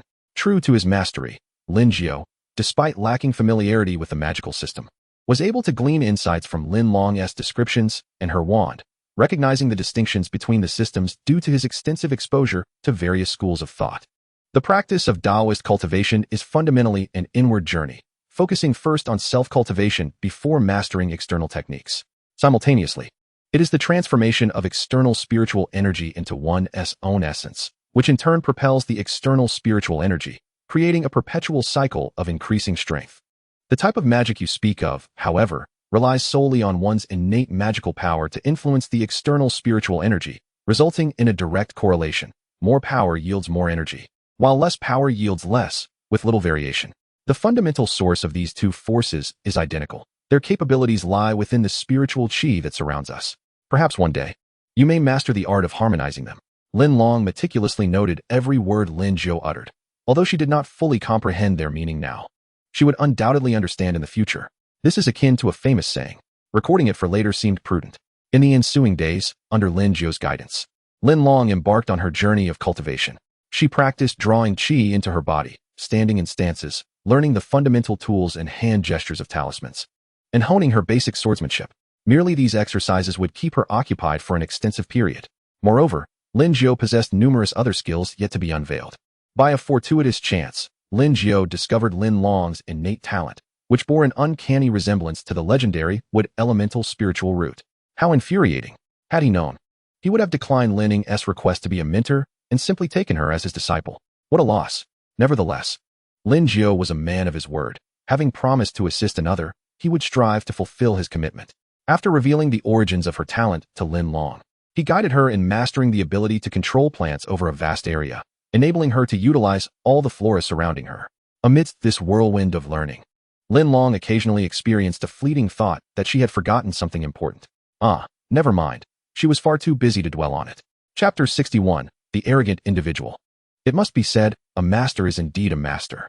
Lin Jio's skills were vast and refined, particularly in the realm of talismans, where he was undoubtedly a top-tier expert. After a month of study, Linlong had merely grasped the surface of Lin Jio's teachings. Yet, even that was more than sufficient. Linlong mused that if those from the mystical sects of Hogwarts were aware that she was personally instructed by Uncle Jiu, their envious and resentful gazes would likely pierce her very soul. Let them envy. If they possess the ability, they can come and challenge me. Presently, Linlong was nearly floating with pride. Unable to bear her haughty demeanor any longer, Lin Jio playfully tapped her on the back of her head, asking, "Why is your chin held so high?" Cough. It was merely a habit formed from years of mentoring disciples. Finally, the moment of respite had arrived, and Linlong was overjoyed. After diligently studying for an entire month, Lin Jio granted her a break, while school allowed for 2 days off per week. Being under Uncle Jiu's tutelage meant only 1 day off per month. It was a bittersweet experience. To reward and console herself, Linlong decided to venture out for some leisure. Near Hogwarts Castle lay a village frequented by wizards, Hogsmeade. However, Linlong had never visited it. Hogwarts had regulations that only students in their 3rd year and above could visit on designated Saturdays, and they were required to have a guardian sign permission. Seizing this opportunity, Linlong planned to take Uncle Jiu with her to experience it. Lin Jiu reluctantly acquiesced. Once outside, Lin Jiu donned his suit and carried a gentleman's cane, presenting a distinctly Muggle appearance. Linlong, unfamiliar with Hogsmeade and assuming it resembled Diagon Alley, unwittingly attracted the attention of the entire village upon their arrival. Lin Jiu, accustomed to the gazes of others, perceived nothing unusual, while Linlong felt a slight discomfort. Uncle Jiu, do you think those people are looking at us oddly? I don't think so. There's no need to concern yourself. Lin Jiu calmly reassured her as they continued to explore.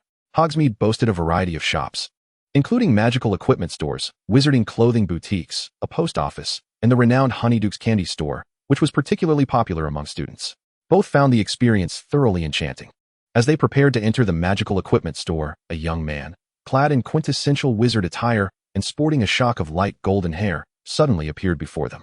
His icy gray eyes regarded Linlong with disdain, his posture haughty, and his tone dripping with sarcasm. Isn't this the darling of Professor Sprout? How the mighty have fallen, trailing behind a Muggle. The backgrounds of Lily and Linlong were no secret at Hogwarts. Others were aware that Linlong's mother was merely a Muggle-born witch, and her father hailed from a less developed nation, with bloodlines deemed impure.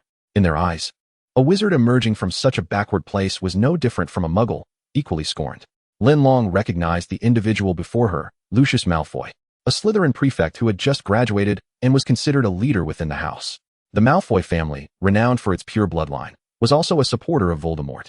Not wanting to disturb Uncle Jiu, Linlong swallowed her indignation at Lucius's derision and forced herself to ignore it. Uncle Jiu, let us go that way, she suggested. Leading him away, Lin Jiu's grasp of English was limited, rendering him unable to fully comprehend Lucius's mockery. Yet his demeanor indicated he was not someone to be trifled with. To avoid trouble, he followed Linlong. They sought to evade conflict, yet trouble found them regardless. It's you. A sharp female voice pierced through the air from behind Linlong. This voice was familiar. She felt she had heard it before. Upon turning, however, she was met by someone she did not recognize. The woman before her was strikingly beautiful, with a mane of thick, lustrous black hair and a tall, slender figure. Unfortunately, her haughty demeanor marred her inherent beauty. Observing the woman's disdainful gaze, Linlong asked irritably, "Do I know you? Did I step out without checking the calendar today to encounter such arrogant individuals?"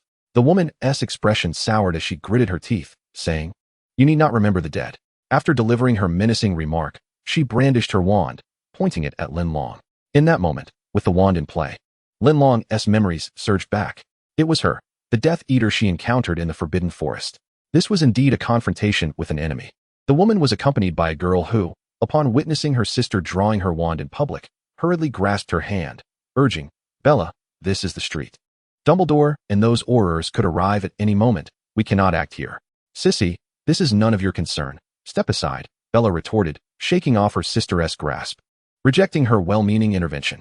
"She is merely a mudblood wizard from the Muggle world. What does it matter if she dies?" Such callousness ignited Linlong's ire. How could there be such shameless individuals in the world, treating lives as if they were nothing? "Oh, is this how you wizards speak? What does pureblood or mudblood even mean? In our world, we categorize animals by breed. Do you also classify yourselves in the same manner?" Linlong, channeling Snape's acerbic wit, countered with relentless questions. This remark thoroughly incensed Bella. Without uttering another word, she unleashed a curse with a sharp voice, "Cruciatus." A radiant beam of blue and white light emanated from Bella's wand, striking directly towards Linlong. Instead of evading, Linlong drew forth a prepared talisman and ignited it with bare hands. An earthen wall materialized instantaneously between the two, effectively obstructing Bella's spell. However, Bella's magical prowess proved formidable. The half-meter-thick wall shattered into fragments upon impact with her attack. Having witnessed Linlong's capabilities before, Bella was not taken aback, and she swiftly launched a second assault. This time, she faltered yet again, as someone had knocked the wand from her grasp. No one discerned how Lin Jiu had approached. In the blink of an eye, he stood beside Bella. Utilizing his cane like a sword, he struck at her wrist, causing her wand to fly from her hand. Linlong, being under his protection, had not anticipated such brazen disrespect from these foreign wizards, who dared to bully her in his presence. Lin Jiu was incensed, and the consequences would be severe. He crafted symbols with his bare hands while reciting incantations. Bella found herself immobilized before him, unable to move. Subsequently, Lin Jiu affixed a golden talisman, which he had drawn, onto her person.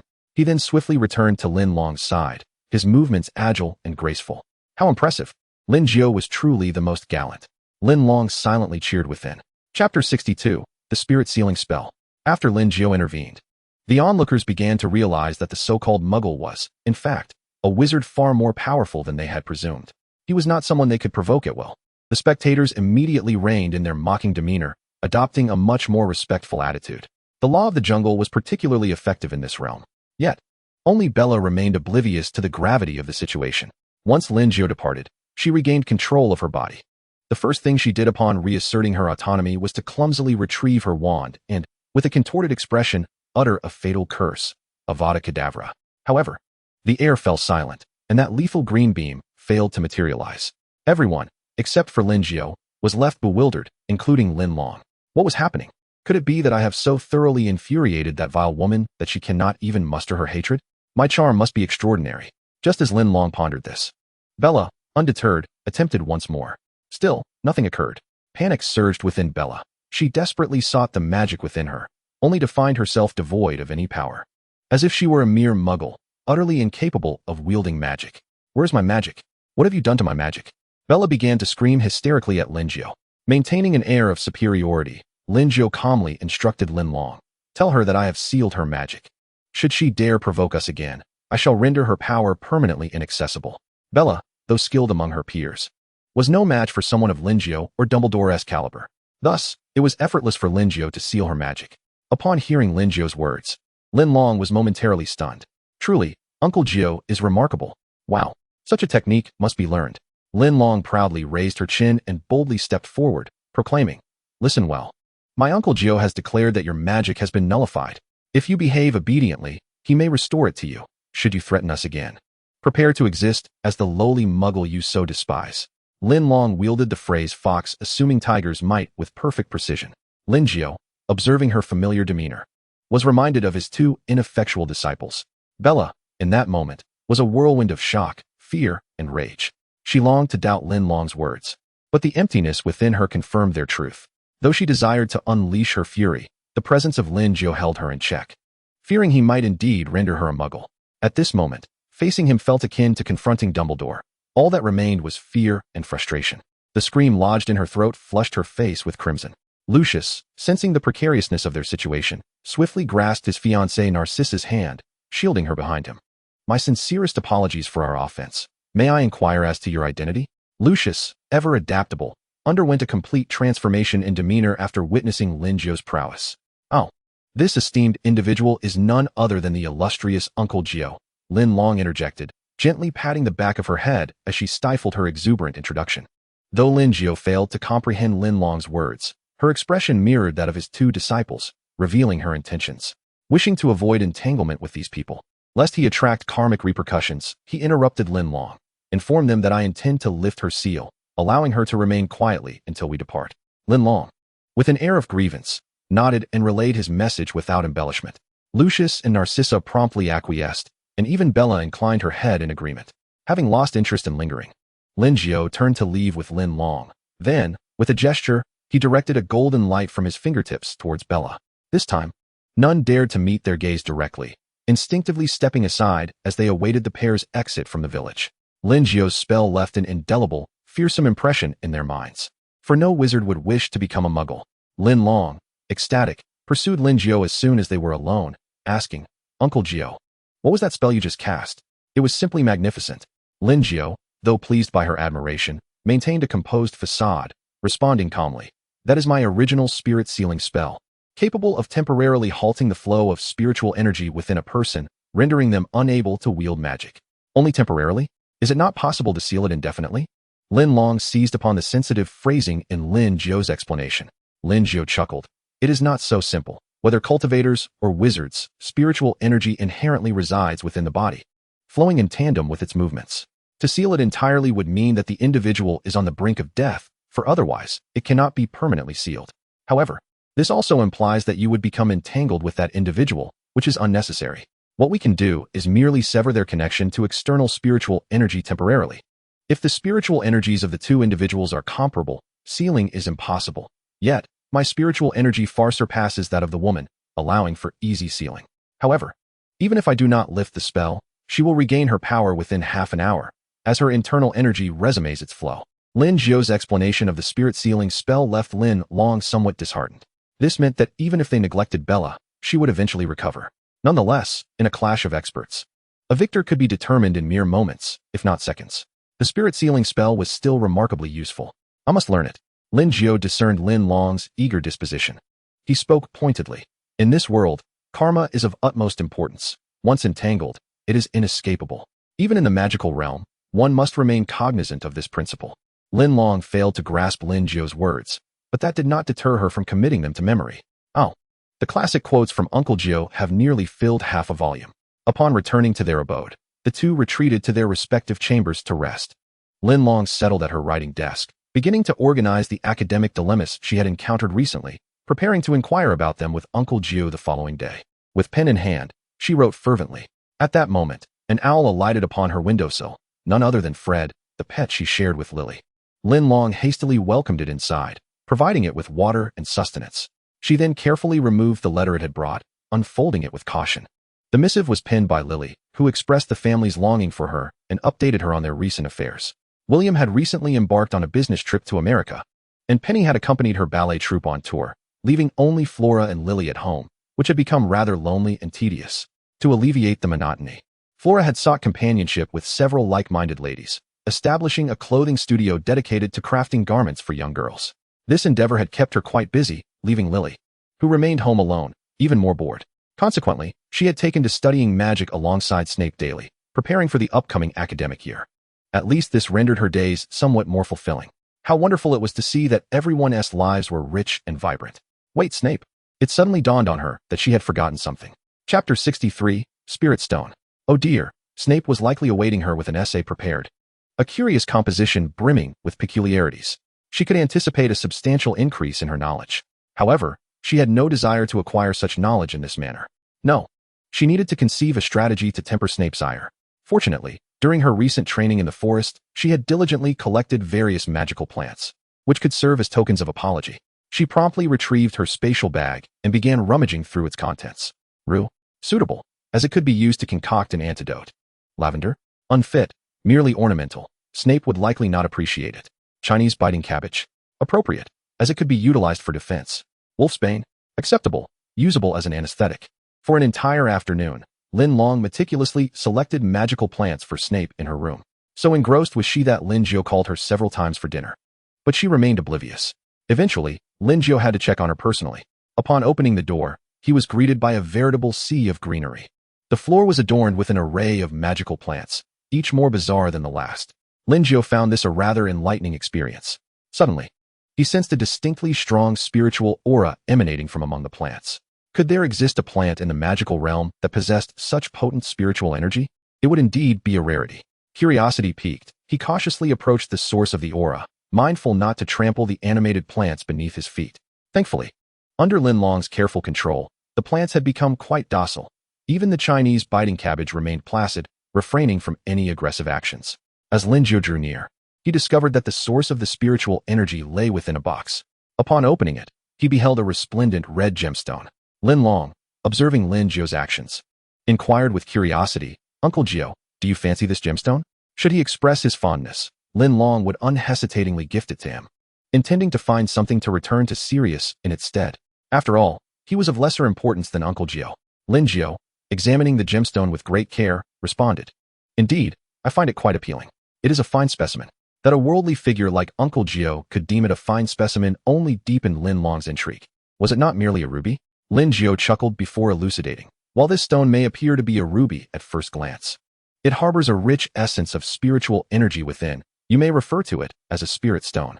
Spirit stone? Linlong recalled hearing her father mention that such objects were once essential tools for cultivation within ancient mystical sects, but alas, they had become increasingly rare, now deemed treasures that could scarcely be sought after. To think she possessed such a precious item. If you cherish it, I shall gift it to you, Linlong earnestly declared. Lin Jiu, touched, affectionately ruffled her hair. Indeed, his daughter was far more considerate than those troublesome boys. No need for that. Its utility for me is minimal, and to keep it would be a waste. Given that you are here alone, and your parents harbor concerns, I shall transform it into a protective talisman for you to carry. Linlong felt deeply moved, realizing how fortunate she was to encounter such caring elders. which filled her with a sense of the world's inherent beauty and brightness. Her eyes sparkled with delight. After accepting the gemstone, Lin Jiu urged Linlong to join him for dinner. Their neighboring establishment provided meals daily, though Lin Jiu found Western cuisine somewhat unfamiliar. Nevertheless, they had no cooking facilities in their rented dwelling. After their evening repast, Linlong returned to her room, seated herself at her desk, and composed 2 letters while sorting a box of magical plant materials. One letter was addressed to Lily, recounting her recent experiences as a means of reassuring her. The other was for Snape, detailing the names and properties of the plants she had collected, embellishing the narrative of her arduous efforts to gather them. For instance, she described how she had inadvertently stepped into a stream while collecting rue, resulting in wet shoes.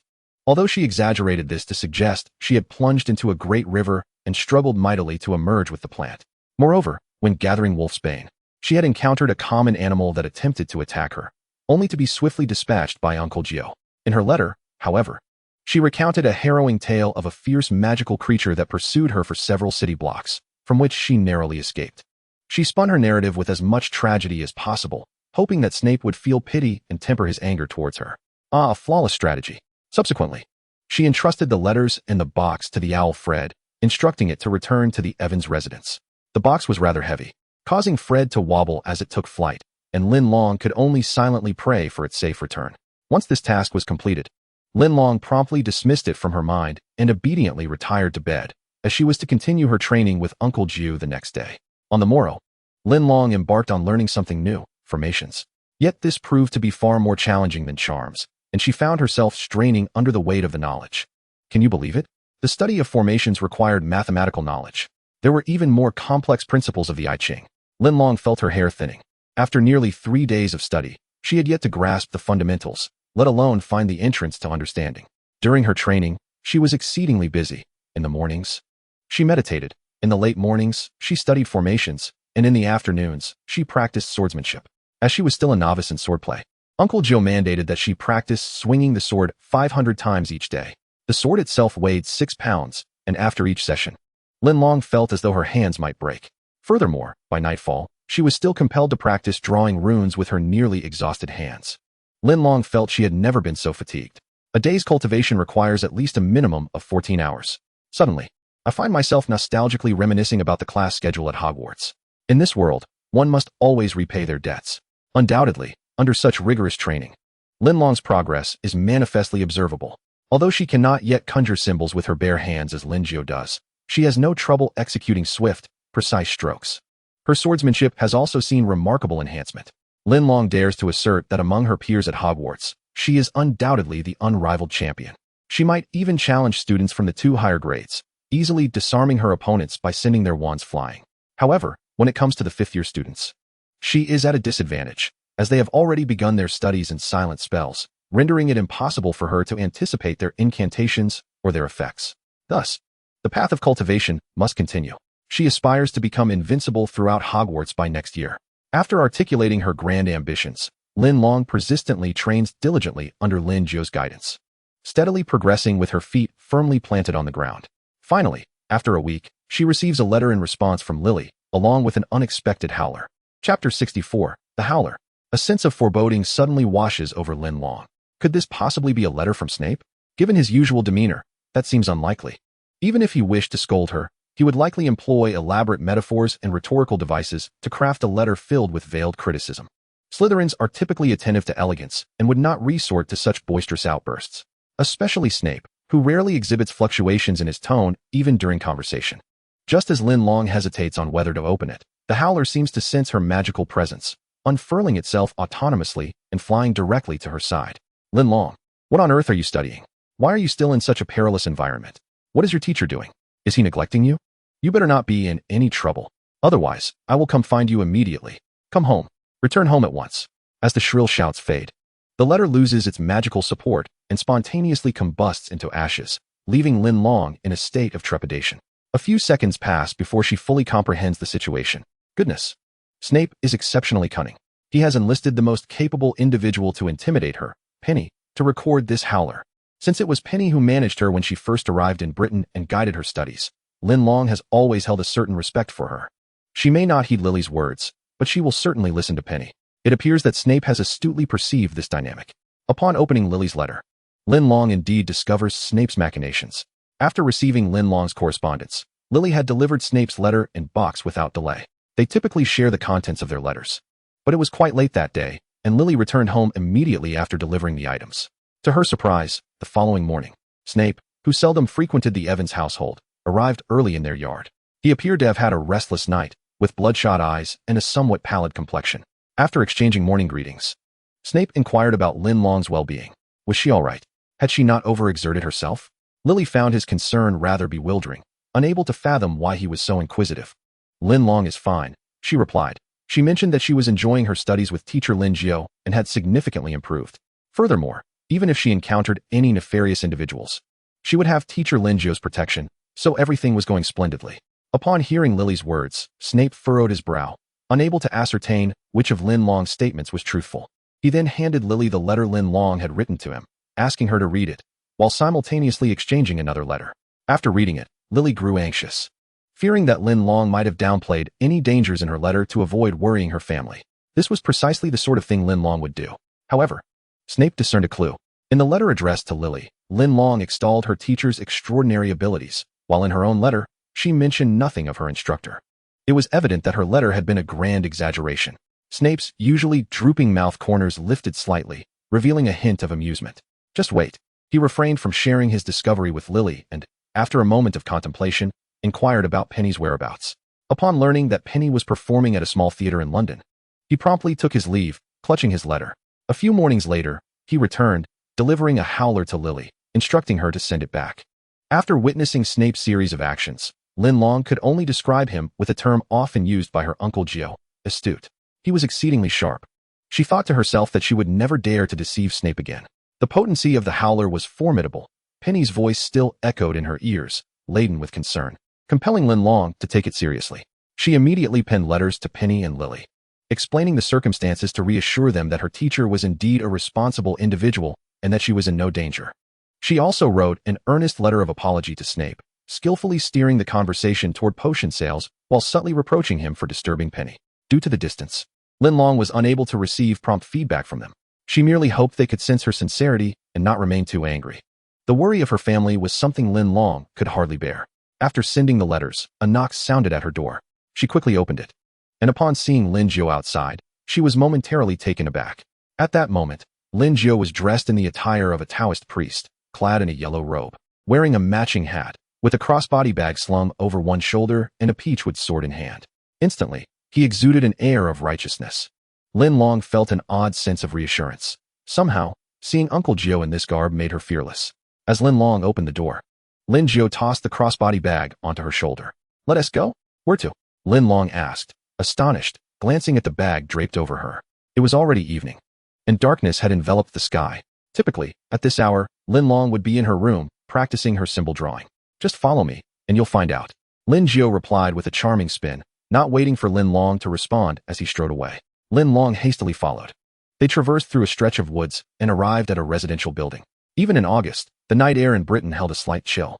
The wind howled ominously, creating an eerie atmosphere. Eventually, they stopped outside a dilapidated house.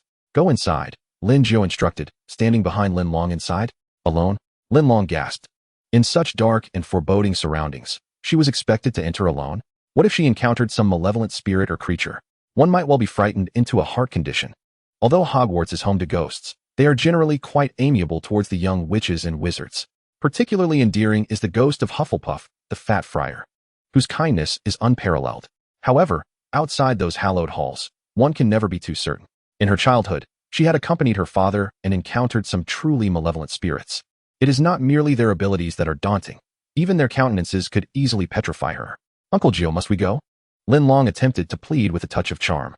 Uncle Jiu averted his gaze and replied with a sense of melancholy. "What do you think?" "Very well. But if I find myself in peril, you must come to my rescue." Linlong whimpered.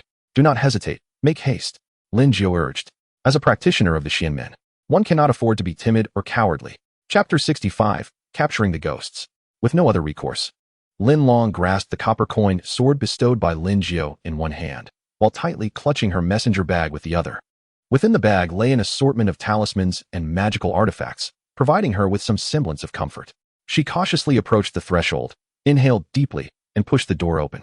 A musty odor, accompanied by a swirl of dust stirred by the breeze, assailed her senses, prompting her to hold her breath. She attempted to calm her frayed nerves, engaging in a mental fortification, and then, summoning her courage, she dashed inside. Bang, bang, bang. The sounds of overturned furniture echoed ominously. Ah! Came Linlong's shriek. Crack! The sound of the copper coin sword striking the wall reverberated. Woo! Was the ghostly exclamation. Merlin's beard. What is that noise? Lin Jiu mused, perplexed. Silence enveloped the space thereafter. After a brief pause, Lin Jiu noted the absence of all sound within, and unease gripped his heart. Surely there could be no trouble? This was a location he had meticulously chosen, inhabited only by a few harmless spirits. With Linlong's current abilities, she should be more than capable of handling them. Yet, the sudden stillness unsettled him. He could no longer wait. With a flourish of his garments, he charged inside. The entrance led to a grand hall, where chairs lay scattered in disarray, a testament to Linlong's evident anxiety. The floor was coated in a thick layer of dust, marking the passage of time and the footsteps of earlier visitors. Following the trail left by Linlong, he traversed the hall and entered a room. Pushing the door ajar, he beheld Linlong bowing repeatedly towards the corner of the wall. Little girl. Lin Jiu assumed she had succumbed to some malevolent possession and stepped forward to grasp her shoulder, pulling her back. In that moment, he noticed her dust-covered visage, contorted in an expression of impending tears. Uncle Jiu, it's over. Weave struck the wrong target. No, the wrong ghost. Lin Jiu furrowed his brow deeply, his expression taut with confusion. Following her gaze, he spotted a group of retro-clad foreign ghosts huddled in the corner, their faces etched with both fear and indignation as they regarded Linlong. After a moment of shared astonishment, one ghost could no longer contain his outburst. Ah? A Hogwarts student has come to exterminate us. This is an utter travesty. With that, chaos ensued among the spirits. Shoo, shoo, please, do not cry. I beg you. Linlong implored in a flurry. I shall report you to Dumbledore, wailed one ghost, clutching his head. Linlong felt a wave of shame wash over her. After all, they were neighbors who had coexisted for a year, and she had inadvertently harmed one of them. Indeed, Linlong had encountered the very ghosts of Hogwarts. During their time in this quaint town, they had chosen this abandoned residence for lodging, only to stumble upon Lin Jiu, who had unwittingly turned them into a lesson in ghost hunting. What a stroke of bad luck for them. Moreover, Linlong's earlier assault had proven overwhelmingly powerful, leaving them utterly defenseless. Terrifying. It was all too frightful. How could that sword have struck them with such force? And those self-igniting yellow papers had managed to ignite them as well. Since their demise, they had undergone no transformation, yet now they found themselves singed and scorched. Forgive me. Sir Nick, it was my fault. I sincerely apologize. Linlong bowed in contrition. Sir Nick clutched his swollen head, refusing to forgive. I never imagined that Hufflepuff would produce such a violent student. One ghost clutched its heart, appearing to be on the verge of collapse. I'm truly sorry, Fat Friar. I promise it won't happen again, Linlong said, her hands clasped in earnest promise. The Fat Friar tugged at his garment, now marred by a burn hole, hesitating. No, you are far too dangerous. We cannot allow you to remain at Hogwarts, declared a ghost with silver-stained blood, sternly. This was the Slytherin ghost, the Bloody Baron, known for his irascibility. Upon witnessing another ghost threaten Linlong, Lin Jiu could no longer restrain himself. He stepped forward to shield her, remaining silent while emanating his righteous aura. Although the Bloody Baron had never encountered such presence, an instinctive fear coursed through him, causing him to tremble and retreat 3 meters, hiding behind the other ghosts. In truth, with Lin Jiu's current prowess, a single strike could likely send these specters straight to meet Merlin. Linlong, apprehensive of a potential conflict, hastily introduced the two parties and relayed the origins of these ghosts to Lin Jiu. Upon hearing her explanation, Lin Jiu finally relaxed his furrowed brow. The magical world differed significantly from the Taoist traditions of Hogwarts. It was indeed fascinating that humans and ghosts could coexist harmoniously. He was not one to eradicate spirits on sight. Recognizing his misunderstanding, he lowered his stance and raised his fists in a gesture of apology. My sincerest apologies. We were mistaken. Please forgive us. This was articulated in English, albeit haltingly, yet it conveyed his genuine intent. Contemplating further, Lin Jiu added, we shall make amends. Most of the ghosts, still amicable despite having been struck, set aside their grievances upon receiving an apology. Oh, we cannot possibly hold a grudge. The man before them exuded a presence akin to Dumbledore's. Both were formidable in their own right. Dumbledore had been a figure they grew up admiring, a paternal authority. While this man was evidently less approachable, they dared not act out of line. Cowering in the corner, the assembly of ghosts refrained from voicing any objections. As Lin Jiu's magical power amplified, the spirits grew increasingly wary of him, Such scenes had become commonplace for him, and he instinctively softened his expression. Linlong gazed at Lin Jiu with admiration. I must learn. I must master all of Uncle Jiu's skills. Within the hallowed halls of Hogwarts resided the mischievous Peeves, the most troublesome of ghosts. Generally, when encountered, everyone would swiftly turn away and retreat as far as possible. Yet, even then, one could not escape his pranks. Linlong had once been a victim herself. Peeves had stealthily swapped the positions of Hufflepuff's barrels, disrupting her rhythm and drenching her in vinegar. This grievance must surely be avenged, Linlong resolved within her heart.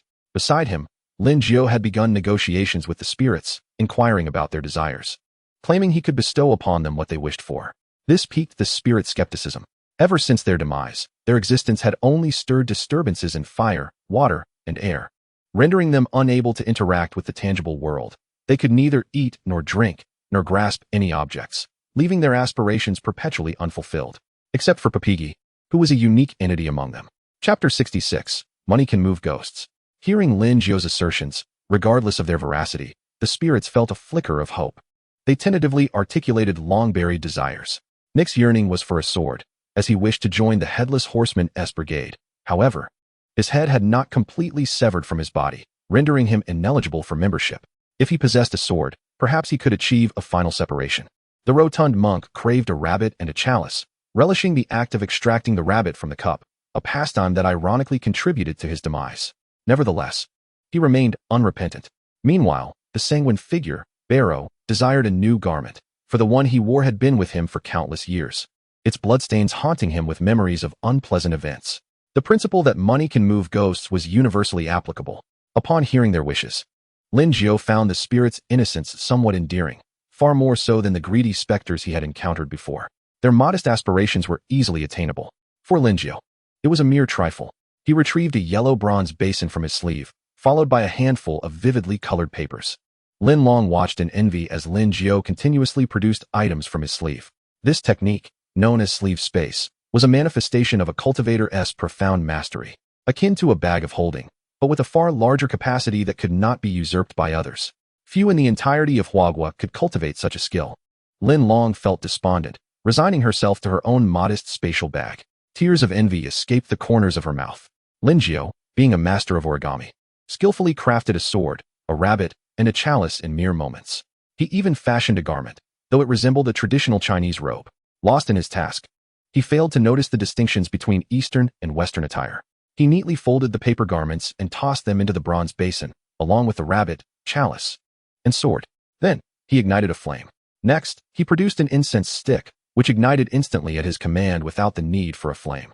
He raised the incense to his forehead, murmuring a few incantations before placing it in a prepared incense burner.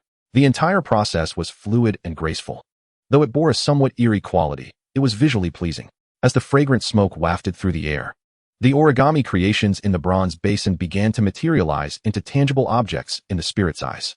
Take them, Lin Jiu gestured towards the basin. The spirits exchanged glances, speechless. Merlin's beard. The scene before them shattered their preconceived notions. They had never fathomed such possibilities existed in the world. Forgive their ignorance, having spent centuries as ghosts without such revelations. Ultimately, it was Nick, hailing from Gryffindor, who displayed the most audacity. He eagerly stepped forward and grasped the items from the basin. There was no flame, no ash, only a gleaming sword resting in his hand. It's real. I truly have it, Nick exclaimed, overwhelmed with excitement, his words tumbling over one another. The other spirits erupted in a frenzy, clamoring to seize their own belongings. Each spirit wore a beaming smile, as if they had not experienced such joy since their deaths. I want more. I want more, Nick shouted, raising his hand high like an exuberant schoolboy. So do I. The rotund monk joined in the chorus. It was simply too miraculous, more astonishing than any miracle he had witnessed during his time at the church. He longed to witness it again. Lin Jiu sighed. He had spoken too soon. It seemed this motley crew of foreign spirits were insatiably greedy. It appeared that even in death, spirits maintained their avaricious tendencies. Lin Jiu denied them further opportunities. Disregarding the spirit's pleas, he gathered his belongings and turned to leave with Linlong. In the end, the outcome was satisfactory. The spirits obtained what they desired, and Linlong avoided any complaints. Only Lin Jiu felt a tinge of disappointment for not fulfilling his teaching obligations. Time sped by swiftly. Only a few days remained until the end of summer vacation, and Linlong needed to return to the Evans household for some rest. Lin Jiu was also set to return to Port City.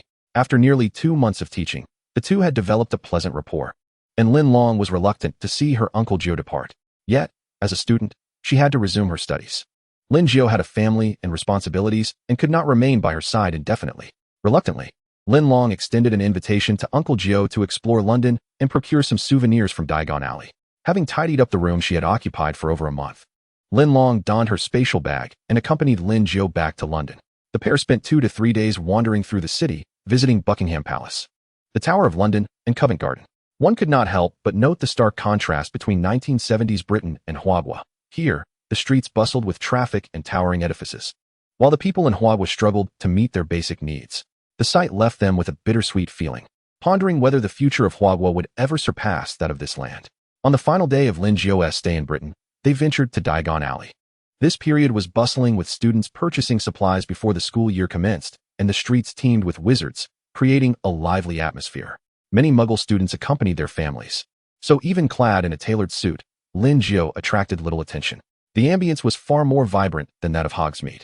After a brief excursion, they arrived outside the broomstick shop, where new broomsticks were displayed in the window. "Is this what you use for flying?" Lin Jiu inquired, gazing at the broomstick in confusion. "Indeed. Isn't it uncomfortable? There's a cushion charm. How troublesome. Lightness is far more practical." The cultivation systems of Maoshan and Kunlun diverged significantly.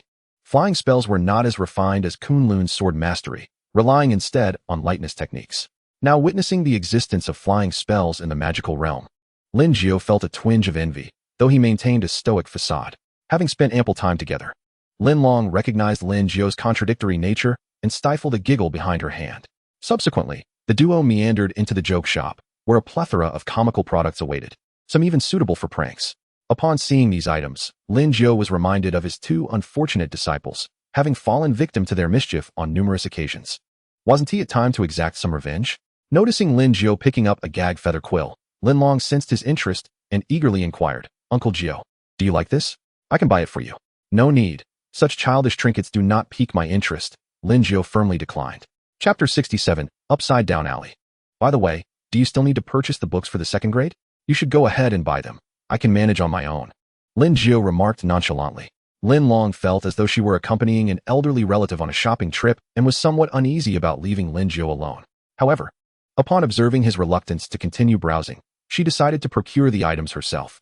"Then, Uncle Jiu, if you find something you fancy, you can head over to the Florin ice cream shop. They serve delightful afternoon tea there," Linlong advised, handing him a bag filled with galleons, the currency of the magical realm. "If you see anything you like, feel free to purchase it. I made a bit of money last semester by collaborating with Snape on potion making. While it wasn't a fortune, it was more than sufficient for buying a few treats for herself and Uncle Jiu." Lin Jiu accepted the bag without hesitation. He leisurely picked up a toy, examined it, then placed it back down, wearing an expression of utter boredom. As Linlong exited the shop, Lin Jiu's demeanor shifted dramatically. He strode confidently to the entrance, peering out to watch Linlong as she walked away. Once he confirmed that she had truly departed, he promptly filled a small basket with the mischievous toys he had his eye on and dashed to the counter to settle the bill. The toys were relatively inexpensive, thus Linlong's galleons were more than adequate to cover the cost. Yet, the cashier's pace was excruciatingly slow. They seemed to miscalculate the price multiple times. Lin Jiu felt a rising sense of urgency. What was the matter with these wizards? Had they never learned arithmetic? At this glacial rate, if Linlong returned to find him purchasing toys, he would be thoroughly embarrassed. Fortunately, after the cashier's 4th attempt, the transaction was finally completed. Lin Jiu paid, hastily tucked the items into his sleeves, adjusted his attire, and exited the shop, feigning nonchalance while leaning on his gentleman's cane. Blissfully unnoticed. He felt a surge of relief. As he ambled towards the ice cream shop Linlong had mentioned, he realized he was unfamiliar with the route to Diagon Alley. As he turned down a street, he inadvertently wandered into a dark and disheveled alley. Despite being merely a street away from Diagon Alley, the ambience was starkly contrasting. The air here was suffocating and invasive, reminiscent of the vengeful spirits of the underworld. The street was lined with disheveled wizards, some with missing limbs. They stood in a stupor, paced aimlessly, or hurriedly moved about. Upon encountering the unexpected stranger, their gazes flickered with greed and malice. One woman even approached him, saying, "Darling." Dressed in a tattered black robe that revealed her pale legs, with dry hair and a frail frame, she retained a semblance of beauty. Lin Jiu instantly recognized her profession. She was a con artist. She would exploit one's desires, luring them into a strange abode, only for a group of thugs to ambush and rob them. If one were particularly ruthless, they might even eliminate the victim. Such matters held no interest for Linlong. He raised his cane to block her path, meeting her gaze with a serious expression. The woman quickly discerned that he was not to be trifled with, pouting in disappointment before turning away. As she departed, several onlookers shifted their attention from Linlong, searching for a new target. Linlong retracted his cane, preparing to turn back, but his peripheral vision caught sight of a shop nearby, displaying bizarre items, withered heads, enormous spiders, and shriveled hands, while others might recoil in fear. To Linlong, such sights were commonplace. These items could be displayed so brazenly? It seemed the magical world held a remarkable tolerance for darkness. In today's port city, such curiosities were rare, often relegated to the black market. With a sense of daring, Linlong decided to enter the shop, perhaps to procure something of interest. Approaching, he noticed the sign was coated in dust, barely revealing the establishment's name, Bojan's Bach Magical Curiosities. He pushed the door open and stepped inside. To his surprise, the shop was filled with an array of peculiar and frightening artifacts, including green skulls, desiccated snakes hanging from the ceiling, and masks crafted from various stones embedded in the walls. Linlong felt as though he had stepped into the depths of a magical inferno. "Customer, may I assist you with something?" A dry, chilling voice emerged from behind him. Startled, Linlong turned to see a gaunt man with cold eyes and a hunched back addressing him. The man's aura exuded a sinister energy, leaving Linlong with an unsettling impression. The shopkeeper scrutinized Linlong for a moment, recognizing him as a foreigner, and his expression shifted to one of disdain. He deliberately adopted a sinister tone. "Our wares are unique. What might you desire, or perhaps, what would you leave behind?" The nocturne alley is never short of treachery. The blatant malice was palpable before Linlong. Thankfully, the presence of many foreigners in Port City meant that, despite his limited English, he could comprehend these words. Otherwise, he might have genuinely believed the proprietor was earnest in his trade. "Can I endure this?" He cleared his throat and began to critique slowly. No, you. This place is unacceptable." Linlong expressed his disdain in somewhat halting English. The shopkeeper's eyes widened in disbelief at his words. Unfazed, Linlong pointed to a desiccated snake. "I want a large snake with horns. Do you have it?" he challenged. "Huh. I refuse to believe you don't possess a dragon." The shop fell silent momentarily before the shopkeeper shook his head. The item Linlong had described was reminiscent of a basilisk, a creature that was not only difficult to sell but also hard to contend with. Linlong feigned disappointment with a sigh. "What a pity." He then pointed to the green skull, asking, "I also desire one that belonged to a deceased individual, capable of movement. Do you possess such a thing?" Internally, he scoffed. "Zombies are not easily managed. You foreigners are out of your depth." As anticipated, the shopkeeper shook his head once more, indicating that such a creature was beyond his inventory. Could it truly be that the shop's selection was so scant? Doubt began to creep into the shopkeeper's mind. Ultimately, Linlong pretended to express regret as he casually pointed out a few random items to purchase. Naturally, since the shop lacked what he truly sought, he settled for whatever he could negotiate for. Linlong chuckled inwardly, relishing the opportunity to showcase the skills of his homeland. After exiting with his purchases, Linlong's initial joy gradually dissipated. This alley had revealed to him that the magical world was not as tranquil as it seemed, and he genuinely worried for Linlong's safety alone in such a place. The lessons he had imparted to her might not suffice. He would need to bolster her defenses significantly. Moreover, although Linlong's talent is formidable, her time for learning has been exceedingly brief, and with the need to study magic thereafter, her skills remain eclectic rather than refined. She can easily contend with children of her own age, yet she falls short when faced with adults. It is likely she wouldn't even be able to best the madwoman they encountered previously. A solution must be devised. As Linlong was walking, he suddenly spotted the very person he had been muttering about not far away, the madwoman. At this moment, she was speaking respectfully to a man, a stark contrast to her previously arrogant demeanor.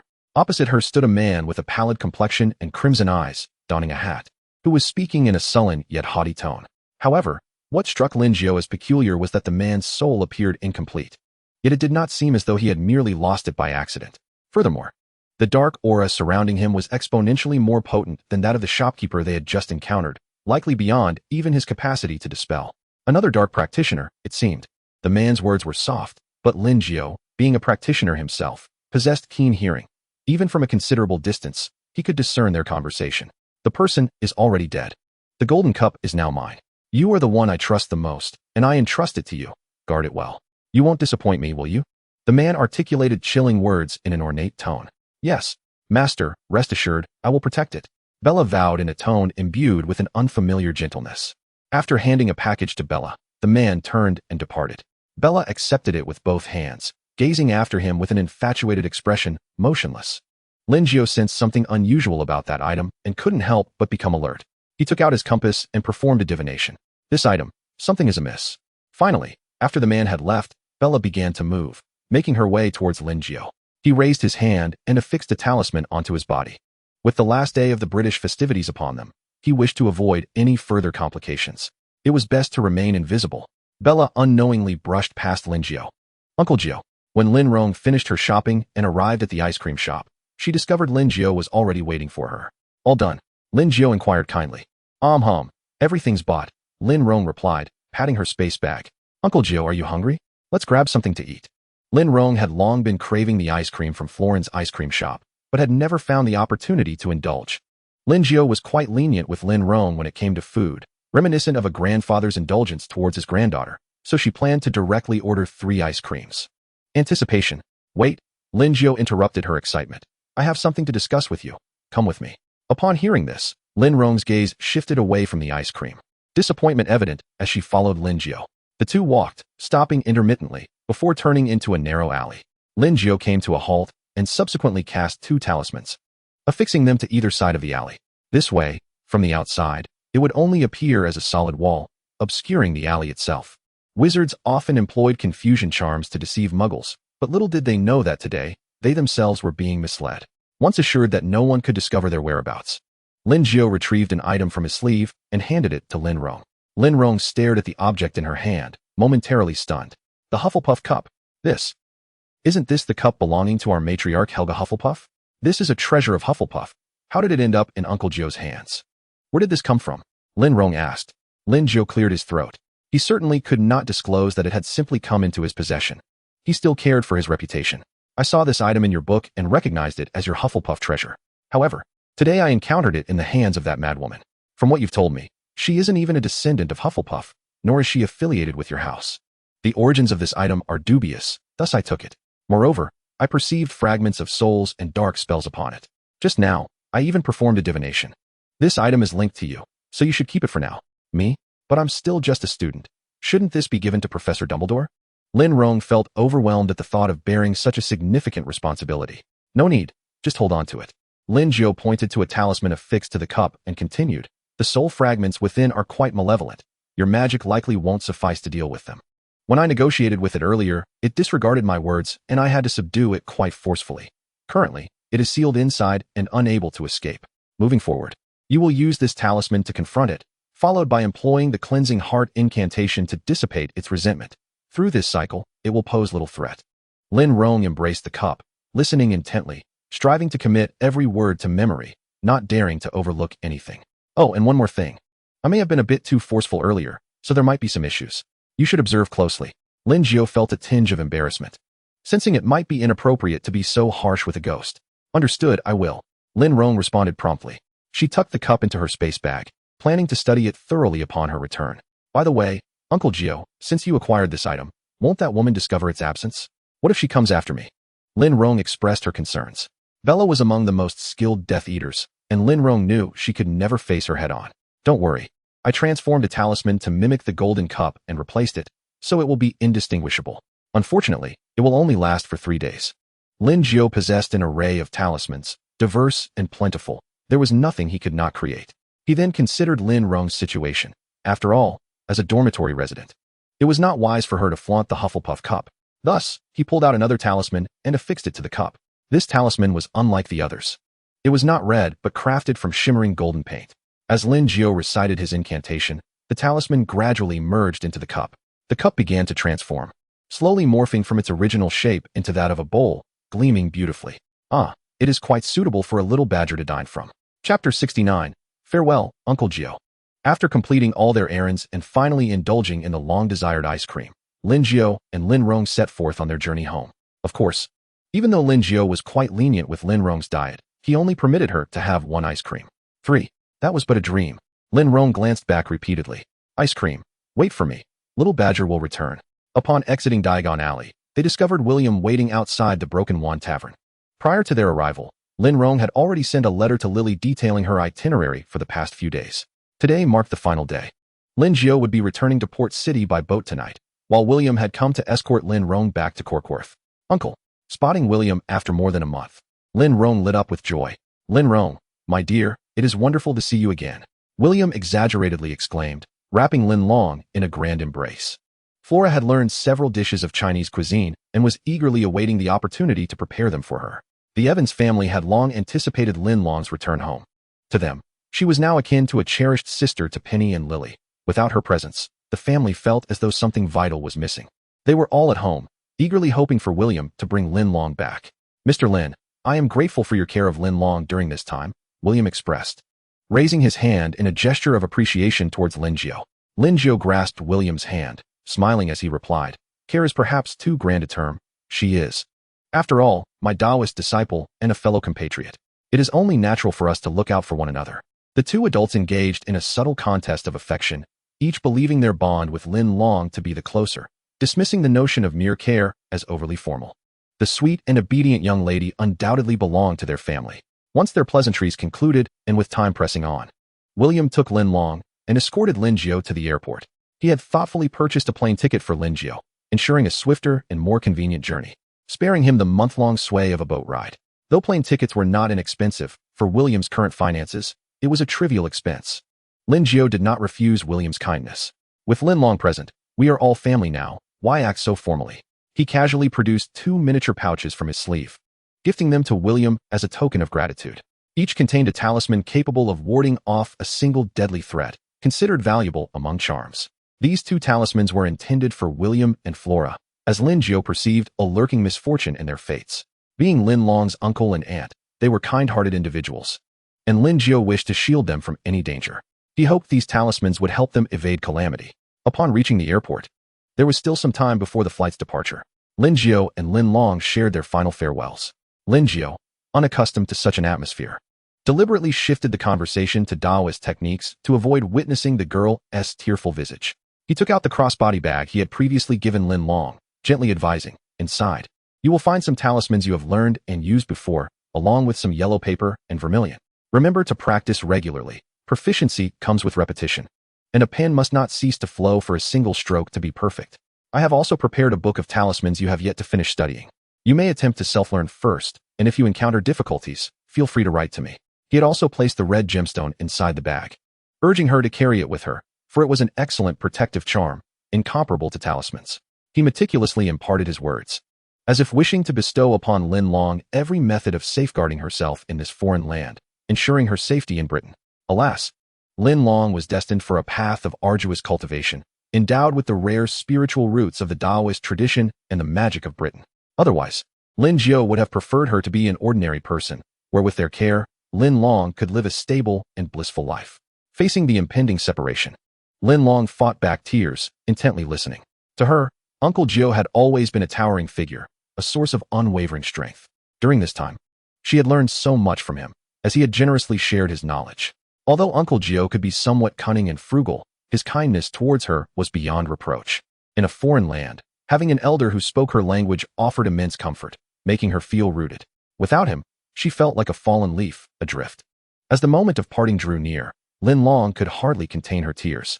She was uncertain when they would meet again and hoped that Uncle Jiu would wait for her return to China for another reunion. Aware that tears would embarrass him, she suppressed her emotions and handed a small box to Linjiu. Uncle Jiu, this is a little gift I bought for you and your 2 disciples in Diagon Alley. I hope you will like it. I will write to you, and you must write back often, Linlong said, her voice wavering with emotion. I will miss you dearly. Linjiu lowered his gaze, collecting himself before placing a comforting hand on Linlong's shoulder. Accepting the box, he simply said, take care. He then turned and boarded the plane. Linlong stood behind, waving until she could no longer see his silhouette, at which point the floodgates opened, and her tears flowed freely. William, sensing Linlong's distress, approached and gently patted her shoulder in a gesture of comfort. Auntie, Linlong called out, wiping her tear-streaked face. What is it? William asked cautiously, concerned that her mood might worsen. I'm hungry. I want to eat the Chinese food Aunt Flora makes, she replied. William fell silent, borrowing a phrase often uttered by Lily. Well, that is classic Hufflepuff, isn't it? The essence of a foodie was evident even to him. An outsider to the magical world. If the other Badgers were to find out, they would surely feel their reputation was at stake. As they drove from London to Corkworth, night had fully descended, When the headlights illuminated the windows, Lily, who had been eagerly awaiting their return, immediately recognized, they're back. Dad and Linlong are home. She called out loudly to Flora and Penny, who were bustling in the kitchen, before dashing to the front door. With the car's engine silenced and the doors closed, Linlong and William appeared at the entrance. Welcome home, Lily exclaimed, rushing out to envelop Linlong in a big hug, followed closely by Penny and then Flora. Watching from behind, William felt a mix of envy and jealousy. Oh, I mean, ladies, why do I not receive such a grand welcome upon returning? Where's my hug? He playfully lamented, adopting a tone of mock jealousy. Haha, Dad, I'm coming to hug you. Lily laughed as she leaped into his arms. Me too, Penny chimed in, followed by Linlong, who also joined in. The three girls' sudden embrace nearly toppled William at the doorstep. Finally, upon Flora's gentle call, the family gathered around the dinner table, enjoying a delightful meal filled with laughter and conversation. Chapter 70. Both are needed. After returning to the Evans household, Linlong slept for an entire day and night, feeling as though she was making up for a month's worth of lost rest. The past period had been overwhelmingly busy and filled with learning, leaving her mind feeling overloaded. Awakening from her slumber, she felt rejuvenated and ready to continue her endeavors. With summer vacation rapidly drawing to a close, she realized she had been so focused on mastering Taoist techniques that she had yet to review the upcoming second-year magic curriculum. She needed to dive into her studies without delay, especially with two academic prodigies surrounding her. She could not afford to fall behind. Otherwise, she would have to face Lily's reproachful glares and Snape's sardonic remarks. On this day, she and Lily had arranged to meet Snape at their usual study spot. Ahem. In truth, it was merely Lily and Snape imparting the knowledge they had prepared in advance to her. She was simply reaping the rewards without effort. Once again. She found herself admiring the prowess of the academic elite, experiencing both pain and pleasure simultaneously. In the afternoon, with the sun shining brightly and the scenery delightful, when the sisters arrived at the verdant lakeside, they discovered Snape already waiting beneath a tree. He sat there quietly, a potions book resting upon his knees. His gaze deeply focused, oblivious even to the green leaves drifting down from the breeze that landed upon his shoulder. It was only when the sound of approaching footsteps drew near that he turned his head. Upon seeing Linlong's arrival, he rose to his feet, arms crossed, preparing to unleash a tirade. Linlong, recognizing his demeanor, knew that he was likely poised with an array of metaphors learned from some unknown source. This gentleman. Hi, Snape. Long time no see. Linlong boldly interrupted Snape's impending discourse with a greeting. Ah, it seems this young lady still remembers me. Indeed. I remember you vividly. Look, I've brought you numerous gifts, Linlong interrupted once more, daring not to meet Snape's gaze. As she produced a plethora of toys and treats, laying them before him like tributes. Continuously interrupted before his spellcasting, Snape felt quite perturbed, observing Linlong's seemingly nonchalant expression. His brows knitted tighter. I am sincerely grateful that you still remember me amidst your busy schedule. I ought to feel profoundly touched, should I not?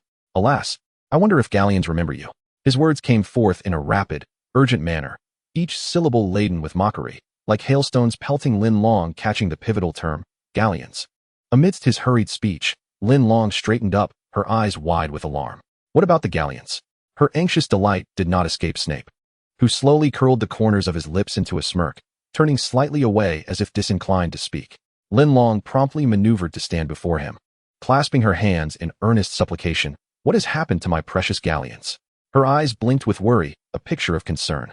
Snape remained silent, maintaining his reticent demeanor, perhaps as a form of retribution for her earlier interruption. Meanwhile, he internally ruminated, this trickster. It would suffice to mock him internally. But now she has even forgotten her own words. Others' minds may be filled with common thoughts, but hers is cluttered with a plethora of magical flora. The most outrageous part was that she had even written to him, causing him genuine concern for a time. Come now, tell me, what has become of my galleons? It was no wonder Linlong was so anxious about her finances. Her funds had already been depleted during this trip to Diagon Alley. She had purchased the flying broomstick that Lin Jiu desired, an assortment of potions, marvelous magical plants, and even a variety of candies. Filling her newly acquired space trunk to the brim, all to surprise Lin Jiu and ensure his journey to England was worthwhile. Additionally, she had procured various books and supplies required for her second year, as well as gifts for her family and Snape. The most expensive of all was the flying broomstick, which had cost her a full 1,000 galleons. While not the priciest broom available, it nonetheless illustrated the exorbitant nature of such items. Were it not for her affection for this particular item, Linlong would never have made such a purchase. Now, she found herself in dire financial straits, with merely a single galleon to her name. Finally, as Linlong's anxiety peaked, Snape, ever so mercifully, spoke. Over the past 2 months, due to your negligence in sending the magical plants promptly, the potions produced have fallen woefully short of the apothecary's quotas, prompting the proprietor to seek collaboration with others. The consequence is that your income has dwindled to nothing. His voice was slow and chilling, sending a shiver through Linlong. Oh, my galleons. How could you abandon me? Life had seemingly lost its joy. Observing Linlong's face, which bore the unmistakable mark of despair, as if her very soul had departed, Lily could not contain a laugh. Enough, Severus, do not tease Linlong any further. Linlong, regaining her composure, exclaimed, tease me? So, Snape? You were deceiving me all along. How could you use galleons as bait? Humph. Under Snape's unwavering gaze, she felt both anger and restraint. Next time, she vowed never to perform such foolishness again. Deceiving anyone else would have sufficed, but deceiving Snape was a mistake that would be unveiled in an instant. How could he understand her so well? It was utterly uncanny. Snape tugged at the corners of his mouth, feigning a disingenuous smile. What I said is, of course, entirely true. The shopkeeper has indeed sought others. However, your prior arrangement for the patent has proven beneficial this time.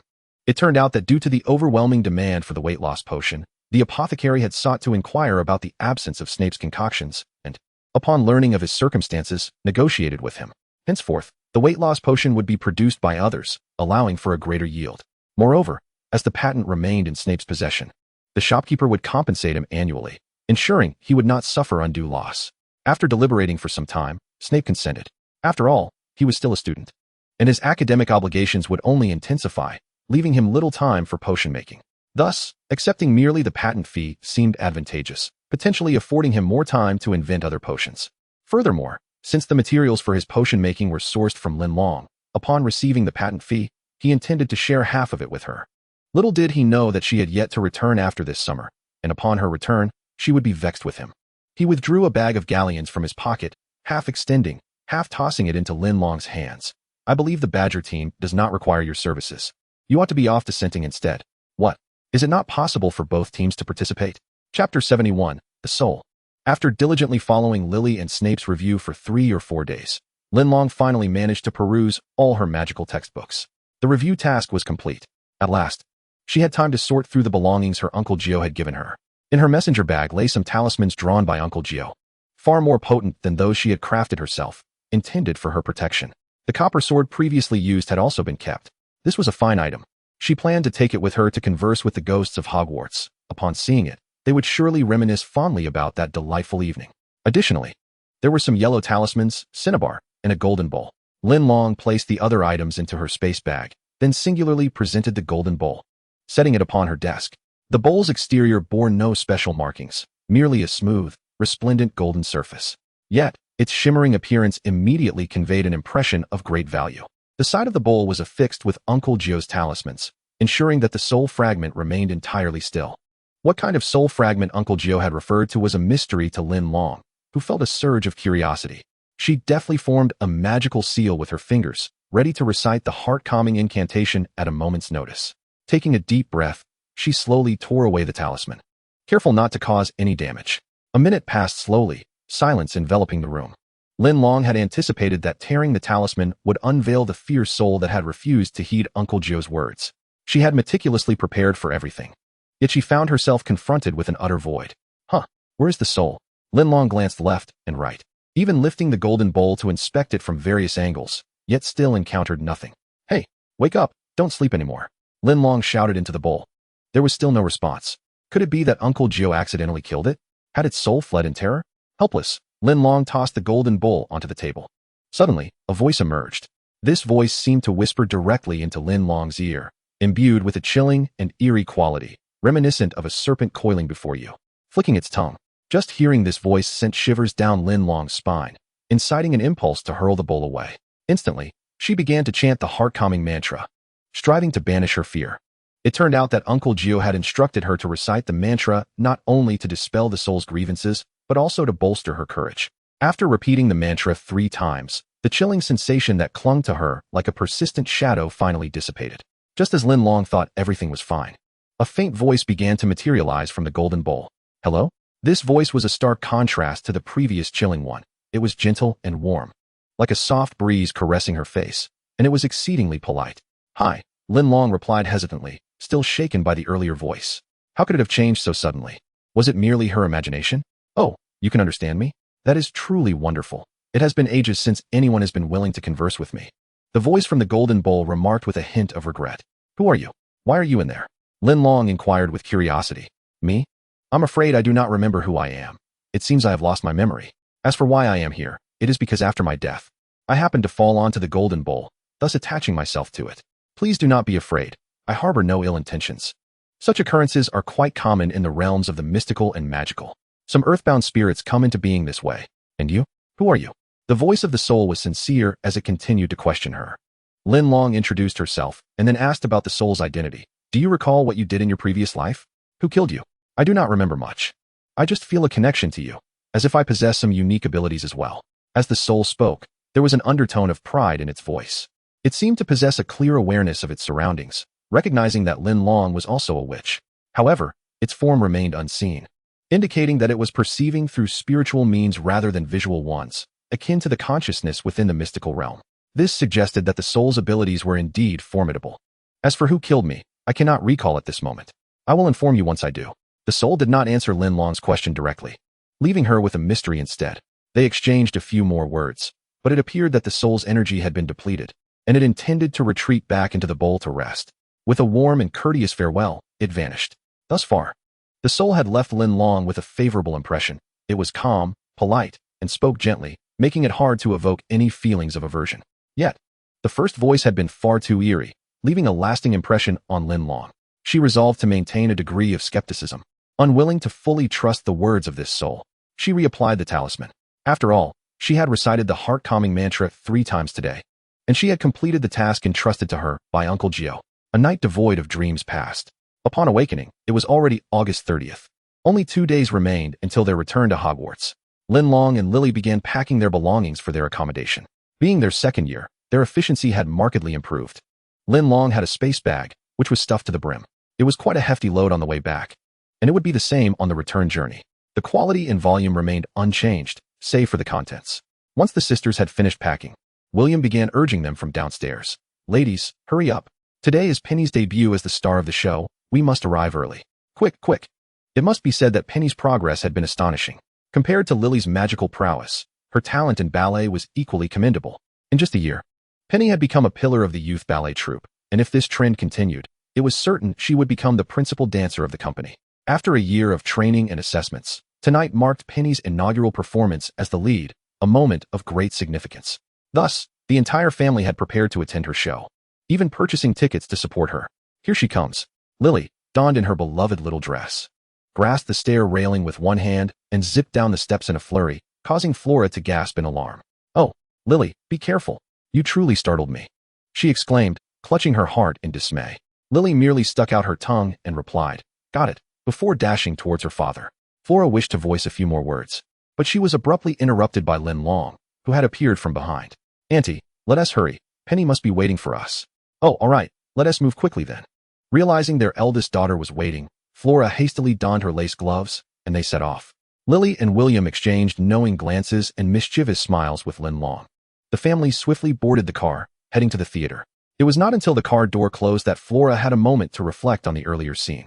Alas, since Hogwarts was a boarding school, Flora found it challenging to educate Lily, feeling her influence was limited. Moreover, she noticed that Lily seemed more lively and energetic compared to the previous year. She could not discern the reason behind this change. Nevertheless, she concluded that it would be essential for Lily to embody a more ladylike demeanor. By the way, how did Linlong manage to come downstairs so quickly? Chapter 72, The Most Unwelcome Encounter. Tonight's performance venue for Penny was a theater with a capacity of 1,000. The largest stage she had ever graced since beginning her performances. Although she had gained some experience, she still felt a twinge of nervousness as she stretched and rehearsed her movements backstage. Linlong and Lily were among the audience, unable to accompany her in the backstage area, so they could only call out to her from afar, gesturing enthusiastically above their heads to cheer her on. Penny smiled at them, which eased some of her anxiety. Shortly after the family settled into their seats, they noticed a considerable turnout for the ballet this evening. Even with time remaining before the performance, the seats were already filled to capacity. Oh my God, so many people. My heart is racing, Flora exclaimed, patting her chest. Why are you nervous? It's Penny performing on stage. William leaned over, smiling as he asked. I'm not nervous, just excited. I'm eager to see my daughter shine on stage.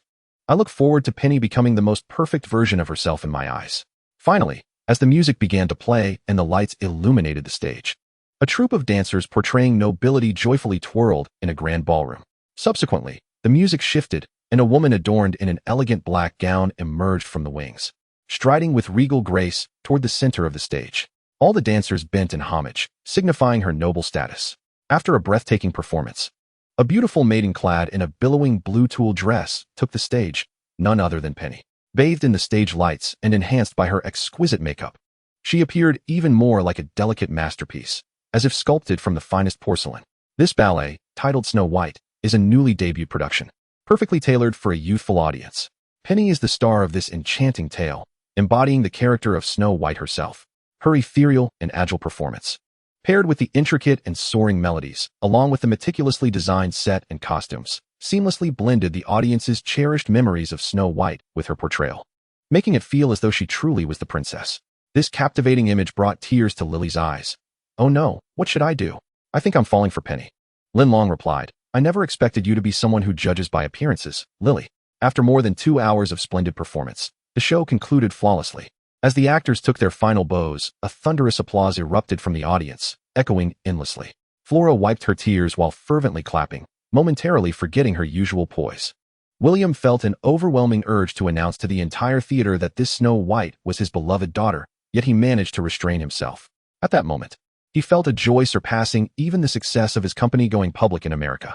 Once the performance officially ended, the audience began to disperse.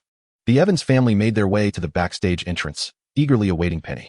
Lily clutched a bouquet of calla lilies, white palms, and roses, symbols of admiration for the performance and heartfelt blessings from the family to Penny.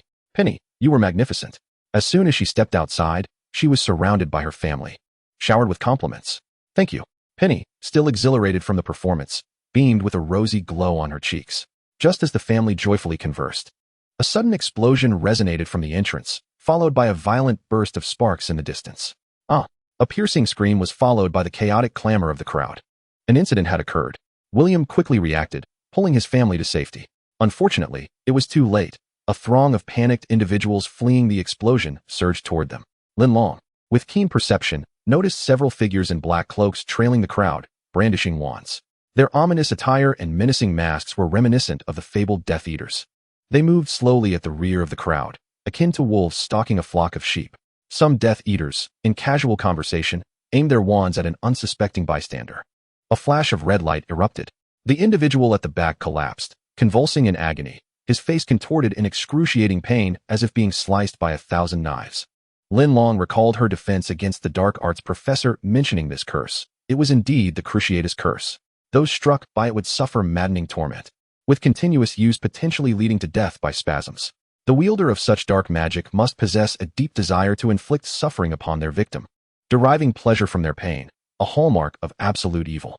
They laughed, walked, and waved their wands, delivering another blow of torment to the fallen man. Beside him stood a little girl, presumably his daughter, who had witnessed the horrific scene but remained oblivious to the cause of her father's collapse. Instinctively fearful, she clung to her father, desperately pulling him away from the looming danger. "Daddy, Daddy, wake up!" The sight filled Linlong and Lily with immense rage as they witnessed more and more individuals being harmed. Lily even drew her wand, poised to assist the girl. But Linlong seized her arm, gesturing for her to look toward the distance. Illuminated by the flames, a tall figure stood, wearing a hat, elegantly motionless, exuding an aura of terror that sent shivers down their spines. It was as if he sensed their gaze, slowly raising his head to meet their eyes. The firelight dispelled the darkness, revealing a face of grotesque features, burnt, with blurred features resembling wax, twisted in an uncanny manner. His face was as pale as snow, with bloodshot whites, and his crimson eyes, like those of a serpent, bore into Linlong and Lily with a menacing intensity, instilling dread. Fortunately, he merely swept his gaze over them, akin to a predator surveying ants, without directing any particular attention their way. Linlong and Lily exchanged a glance, realizing they had perhaps unwittingly encountered the most dangerous of beings, Voldemort. Chapter 73. Struck. He loomed like a wolf king, observing the movements of his pack, assessing the worthiness of each wolf to serve him. Without a single motion, his piercing gaze commanded the Death Eaters to vie for his favor, their method of demonstration being murder. Explosions, flames, incantations, cries, wails, and screams, all melded into a cacophony. Individuals continued to fall, their anguished howls piercing the air, while others were struck by green light, forever closing their eyes. The Death Eaters reveled in the carnage, as if the unfolding scene was their most cherished spectacle. Flora, gripped by fear, steadfastly shielded her daughters. William frantically searched for an escape route, his brow drenched in sweat. Though terrified, he knew he must remain composed for the sake of his wife and children. At last, he spotted a direction free of those terrifying figures. Perhaps they could flee to safety from there. Protecting Flora and the girls, William hurried toward that exit, narrowly avoiding the explosions and flames that rained down around them. However, Penny's dazzling performance attire made her conspicuous. A Death Eater noticed them and, without hesitation, raised his wand to cast a malevolent curse. A red light burst forth from his wand, hurtling toward William, who was shielding them. The dark magic wielded by these individuals was evidently far superior to Lily's. She attempted to counter the curse with the spell she had learned, but to no avail. As a first-year student, even a top performer in her class, she could not match the prowess of an adult wizard. Just as the curse was about to strike William, a wall of earth erupted before him, blocking the red light's path. It was Linlong's protective spell. This wall was broader and sturdier than the one she had conjured against the madwoman earlier. The red light did not shatter the earth barrier, but merely left a cloud of dust in its wake, for she had employed one of the life-saving charms bestowed upon her by Uncle Jiu. However, these resources were scarce and once depleted, would be gone for good. This action undoubtedly attracted the attention of numerous Death Eaters, and might even draw the gaze of Voldemort himself. Seizing the moment, while the earthen wall still afforded some protection, they needed to depart swiftly. Lily and Linlong exhibited a remarkable synergy. Upon noticing Linlong's movements, they instinctively grasped Penny and Flora and hurried away. William and Linlong followed closely behind. Indeed, the commotion had drawn many Death Eaters, who rapidly converged on the scene, fearful of revealing their blunder to Voldemort. The presence of young wizards, particularly those from Muggle families, was a matter that demanded extermination, a rare opportunity for glory. They unleashed a series of explosive curses, shattering the earthen barrier completely. By this time, the Evans family had managed to distance themselves significantly. They could not afford to be complacent, ignoring the situation behind them. They pressed on with relentless determination, their hearts racing. Yet, this distance posed no hindrance to the wizards, who merely required a light, ethereal displacement charm to materialize right behind the Evans family. The attack and the incantation occurred simultaneously. Green and red lights flashed, only to be abruptly obstructed by a newly manifested earthen wall. Concurrently, a yellow parchment materialized before them, adorned with golden illustrations that shimmered brilliantly amidst the flames. While the Death Eaters were still pondering the nature of this strange object, Linlong's incantation transformed the charm into a fiery blaze. The surge of spiritual energy erupted, manifesting into dozens of ethereal swords that lunged toward the Death Eaters. This was the culmination of Uncle Jiu's years of research into the returning of the 10,000 Swords charm. According to Uncle Jiu's mastery, an unceasing barrage of ethereal swords would emerge from the charm. However, Linlong's spiritual energy had not yet reached such heights, resulting in only a few dozen swords being conjured before the charm faltered. Nevertheless, this maneuver was entirely unexpected by the Death Eaters. They had not only never witnessed it, but likely had never even heard of it. Some Death Eaters, due to their slow reactions, were pierced through their bodies. While not fatal, the injuries were sufficiently severe to incapacitate them. In an instant, the Death Eaters hesitated, fearful of what other peculiar surprises Linlong might unleash. Silence enveloped the scene. Laughter and incantations faded away, leaving only the sounds of despairing cries. Linlong gestured for Lily to hasten her family's escape, opting to remain behind to hold off their pursuers. However, the commotion had indeed caught Voldemort's attention. No one could discern how he moved, but in a heartbeat, he materialized before the Evans family, blocking their path. His gaze resembled that of a serpent fixated on its prey, cold and merciless, as if to convey to those around him that all life lay within his dominion, instilling a chilling fear. Voldemort surveyed the standing and fallen Death Eaters, chastising their incompetence. Before locking his gaze onto Linlong felt a surge of terror. Help! 3 pure ones. Merlin, Uncle Jiu, Professor Dumbledore, who would come to their aid. Previously, her feelings toward snakes had been neutral, but after this ordeal, she anticipated a profound aversion to them in the future. May there be a future. As Voldemort's eyes met Linlong's forced calm, she felt engulfed by darkness. Memories flickered before her, as if she were ensnared in a dream. Her soul sank into chaos. Yet memories began to clarify.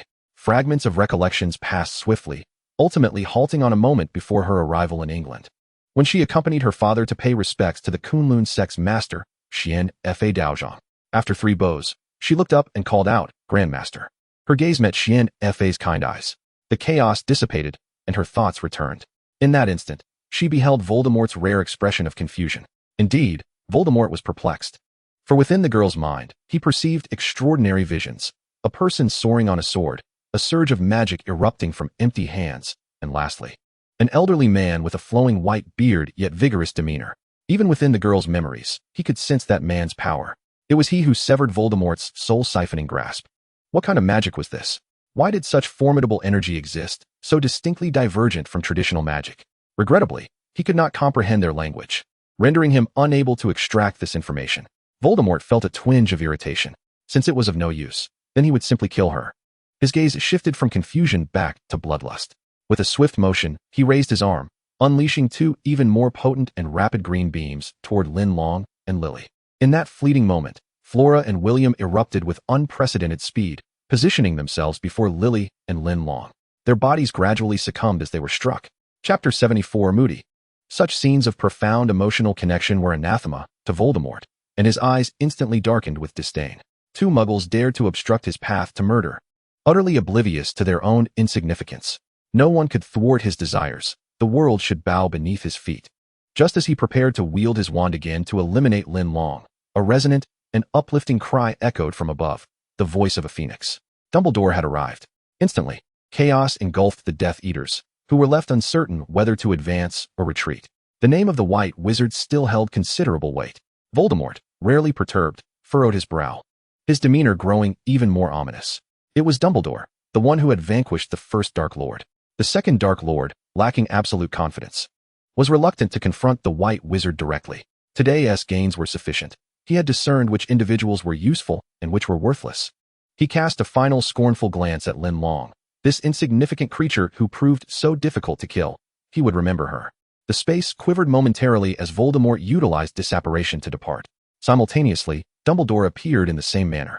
The Death Eaters scattered in a frenzy, with those capable of movement fleeing rapidly. Only the fallen remained behind, ordinary individuals left in the wake of chaos. The girl, clutching her father, ultimately failed to save him. Her father had been tortured to death by the Cruciatus curse. Daddy, wake up. We're going home. I want a hug. The 5 or 6-year-old girl, still oblivious to the concept of death, believed her father had merely fallen asleep, and she continued to call out desperately. Dumbledore could no longer bear to witness this. He approached and covered the girl's eyes, casting a silent, nonverbal spell. The girl peacefully drifted into slumber. Once the tumult subsided, a group descended from the sky, riding broomsticks. At the forefront was a man of similar age to Hagrid, a renowned Auror named Moody. Everyone recognized him by his distinctive magical eye, a remnant of the battles he had fought against the Death Eaters. To compensate for the loss of his eyes, he installed a magical eye, an extraordinary device endowed with formidable capabilities, able to rotate a full 360 degrees and penetrate nearly all forms of concealment, including invisibility cloaks, and even gaze through the back of his own head. Furthermore, as he refrained from employing the unforgivable curses prohibited by the Ministry of Magic, he successfully guided several former Aurors who had succumbed to the allure of Death Eaters back onto the righteous path. Thus, he emerged as a pivotal force in the apprehension of these dark wizards. How is Dumbledore? Moody strode purposefully towards them, seeking to ascertain the situation. Despite their hurried efforts to reach this point upon receiving word of the incident, it appeared they were still too late. Dumbledore shook his head with a sigh. The Guardian could not thwart the perpetrator's heinous acts, a matter that was deeply disheartening. In light of Dumbledore's feedback, Moody's eye whirled with even greater intensity. He swiftly organized a team of Aurors to continue the pursuit of the Death Eaters and dispatched another group to locate the Muggles who had witnessed the massacre, erasing all memories of the horrific event from their minds. They would fabricate a narrative of accidental casualties caused by a collapsing theater ceiling. This had been their long-standing practice, as wizards needed to conceal the existence of the magical world. A few remaining Aurors were tasked with attending to the injured still present at the scene. Are you all right? An Auror inquired when he spotted Linlong and her companions, his concern evident. Linlong looked up in a daze, then turned her gaze to William, who lay before her. Tears cascaded down her cheeks. Uncle, she cried, paralyzed by fear. She was someone who cherished familial bonds above all. Witnessing William, who was like a father to her, fall in such a manner was utterly unbearable. In that moment, Linlong felt an overwhelming sense of self-loathing. Why hadn't she studied harder? Why hadn't she exerted more effort? If only she could master the skills of her Uncle Jiu, she would not have to live in fear of Voldemort. She wouldn't be rendered helpless, reduced to tears. Linlong feared that William might perish. She longed to approach him, but her legs felt like jelly, rendering her unable to move. It's all right. It's all right. Your uncle is still alive. The Auror checked William's vital signs and found his heart still beating, with no other injuries sustained. He had merely succumbed to unconsciousness due to the impact of the curse. Linlong quickly tested for herself, and upon confirming the Auror's words, she felt a wave of relief wash over her. Meanwhile, Lily and Penny verified that Flora was also unharmed, discovering her condition mirrored that of William's. According to the Defense Against the Dark Arts professor, Muggles struck by the killing curse were doomed to die without exception. Yet, astonishingly, both William and Flora had survived. Linlong first exhaled a sigh of relief, then suddenly recalled something. It seemed that Uncle Jiu had gifted the Evans couple each a protective charm capable of withstanding a single deadly threat. Searching through William's bag, she indeed found the miniature pouch. Upon opening it, the yellow paper inside had transformed into ash, just as she suspected. Miss Evans, Dumbledore remarked in surprise, not anticipating to encounter Hogwarts young witches here. Among them was Linlong. This revelation could elucidate some peculiar circumstances. After all, she often possessed strange artifacts. Dumbledore promptly inquired about the recent events. Upon learning they had faced Voldemort, he broke into a cold sweat, expressing gratitude to Merlin. With the help of the Aurors, the girls finally managed to move William and Flora. They prepared to return home. An Auror had intended to modify the memories of the two parents and Penny, but was halted by Linlong. She turned to Dumbledore and said, Voldemort has already seen my uncle, aunt, and Penny. I am deeply concerned that he may return for revenge. They cannot remain in England any longer. Additionally, if they lose this memory, they will fail to comprehend the dangers posed by the Death Eaters, and the next time they encounter them, a tragedy like today's could recur. After a moment of contemplation, Dumbledore acquiesced to Linlong's request, deciding to preserve their memories for the time being. However, he insisted that they must leave. The farther the better. The White Wizard murmured a few incantations, and William and Flora gradually regained consciousness. Flora had displayed remarkable courage, but upon realizing that no immediate danger threatened her children, her demeanor shifted to one of profound fear. She embraced the recently awakened William, weeping uncontrollably, before showering each child with kisses, celebrating their survival. Time was of the essence. The children were due to return to school the day after tomorrow. The Evans couple and Penny needed to depart swiftly. Dumbledore felt they must act immediately. Chapter 75, Parting. Linlong expressed her immense gratitude to Dumbledore for maintaining his composure at this critical juncture, ensuring that William and Flora understood the perilous situation they faced. Should the Death Eaters discover that they had survived, they would undoubtedly return. After hearing Dumbledore's words, Flora lamented to Lily and Linlong. How can you continue to live in such a dangerous magical world? We must leave together as a family. Dumbledore was momentarily taken aback. He too wished that the magical realm were not so perilous. Yet, who could predict that these dark wizards would keep resurfacing like an unyielding weed? He felt nearly powerless to stem the tide. No, I will not leave. I wish to study magic diligently and one day become a force against the Death Eaters. I will avenge those innocents who perished tonight. Lily's voice was resolute, imbued with a fierce sense of courage and justice. Flora smacked her arm in exasperation, filled with dread. She feared her daughter might one day confront such terrifying foes, and the thought was unbearable. William, however, understood that good and evil existed everywhere. The potency of wizards merely amplified the malevolence of the wicked. Where there are villains, there must also be heroes. Their children aspired to be those heroes. They should feel pride in that, even amidst their fears. He gently grasped the anxious Flora, whispering, Lily and Linlong are fundamentally different from us. God has bestowed upon them unique abilities, and they surely have their own missions to fulfill. Our children are not mere playthings. They possess their own thoughts. What we must do is respect and support them. Upon hearing William's words, Flora gradually calmed down. After discussing subsequent matters with Dumbledore, the Evans family was escorted home by an Auror. By the time they arrived, it was already past midnight. William and Flora instructed the children to retire to their rooms for rest while they continued to deliberate on the pressing matters at hand. The family's spirits were low, and with no appetite for conversation, they each retreated to their respective quarters. Before entering her room, Linlong noticed Penny, who had been unusually quiet. Today should have been her happiest day, yet it had unfolded into a nightmarish ordeal. Her gaze was peculiar, directed towards herself and Lily, imbued with an indescribable complexity, an amalgamation of concern, disdain, and resentment. Yet, before any words could be exchanged, Penny had already closed the door to the room. Linlong returned to her quarters in silence, collapsing weakly onto a chair. The heightened tension of the previous night had left her mind nearly incapacitated. Her eyes glazed over as she succumbed to a whirlwind of chaotic thoughts. A sense of confusion enveloped her. She found herself at a loss regarding the path her future should take. While Lily had already resolved to remain in the magical realm to uphold justice, what about her? Should she too follow in Lily's footsteps? Indeed, contemplating the future seemed a formidable challenge for a 12-year-old. All she could do was to double her efforts in mastering both the art of magic and the principles of sorcery. Sighing, she reflected on the past 2 months of study, which had proven to be even busier than her time at school. This summer break felt unbearable, each day dragging on. However, if she wished to progress swiftly, she knew she must maintain her summer schedule. Lost in her thoughts, Linlong eventually drifted into slumber. The sound of chirping birds roused Linlong from her sleep. Having spent the night dozing on a chair, she felt her entire body aching.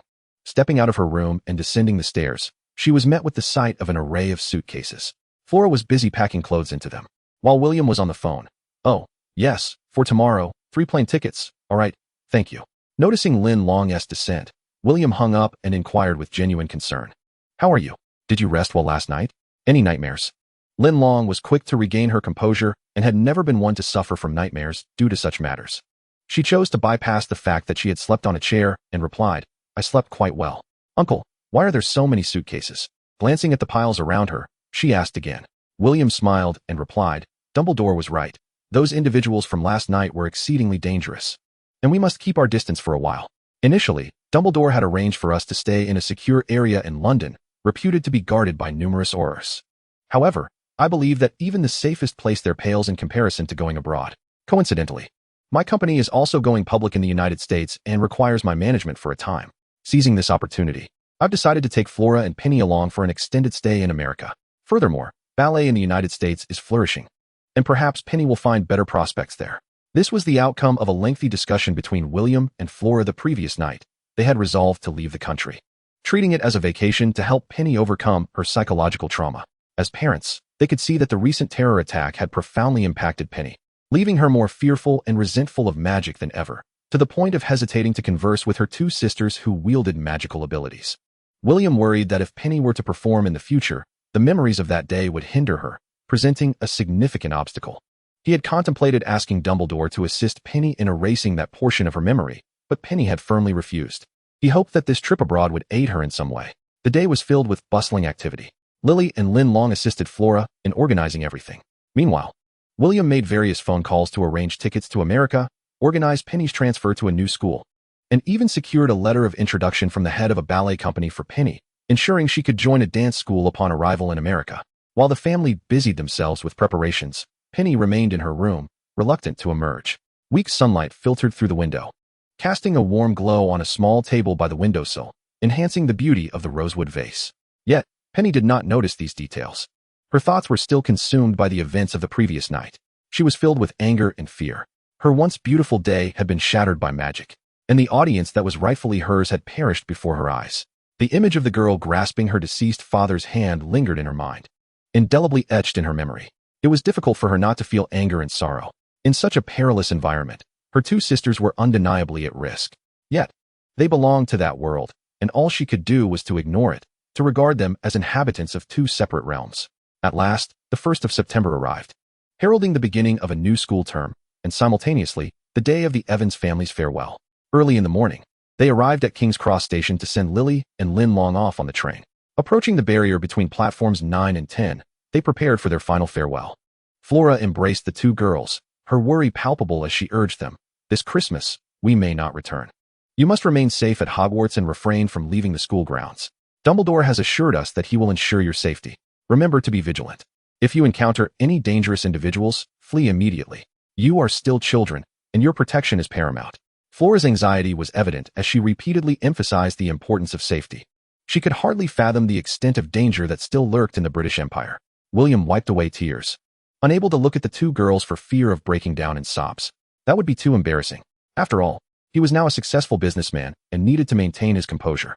"Lily, Linlong, you must study diligently. If you encounter any issues, do write to us. I will miss you," he said, his voice thickening with emotion. By the end, he could no longer hold back his tears, prompting Lily and Linlong to tear up as well. The only one maintaining her composure was Penny. Instead of crying, she smiled and embraced each of her sisters, saying earnestly, "We are leaving. From now on, your lives depend on your own choices. We cannot enter your world, and how you navigate it is entirely up to you." Regardless of the paths you choose, I will always be proud of you. In that moment, Penny spoke as the elder sister, uttering words that would warm Lily and Linlong for a lifetime. Family will always be a source of pride. As William and the others needed to catch their flight, their time for farewells was limited. They shared one last embrace before reluctantly parting ways. Lily and Linlong waved goodbye, watching as the three of them climbed into a car and drove away, their figures fading into the distance. A year, merely a year, and they would reunite again. The farewell from their family cast a shadow over Linlong and Lily, their spirits significantly dampened compared to their excitement upon their first arrival the previous year. With heads hung low, they passed through the barrier and arrived at platform 9 3/4. The bright red steam engine awaited them, and the station began to fill with people. Some students boarded the train with ease, while others, wide-eyed and curious, clearly new to the experience. Linlong and Lily, however, paid little mind to others, pushing their heavy suitcases into the train and finding an empty compartment to settle in. The two individuals sat opposite each other in silence, their heads bowed in despondence. When Severus Snape entered, he was met with the sight of their glum expressions, unaware of the circumstances that had transpired. He could nevertheless sense their palpable unhappiness. He had intended to lighten the mood, yet found himself at a loss for words, his mind searching in vain for the right phrases. Instead, he quietly busied himself with his belongings, offering them silent companionship. This atmosphere of quietude lingered until a first-year student knocked at their compartment door. "Oh, I do apologize for the interruption, but I simply cannot find a seat. May I?" he inquired, pointing to the vacant spot beside Snape, indicating his wish to sit there. At this, Lily and Linlong exchanged glances, instinctively recoiling. Goodness! Surely this first year wouldn't be met with Snape's ire. Linlong mused to herself, marveling at the audacity of someone daring to sit next to Snape.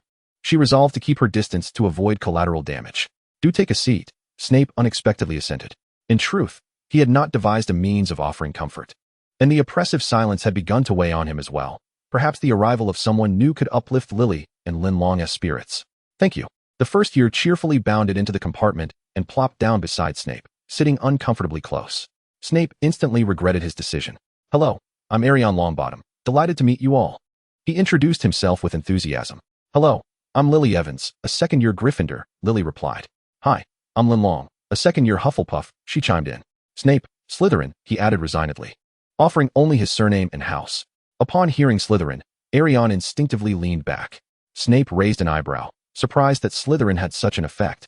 Had he known sooner, he would have shared the information earlier. Arion was taken aback to find 3 students from different houses sharing the same compartment, which he found quite remarkable.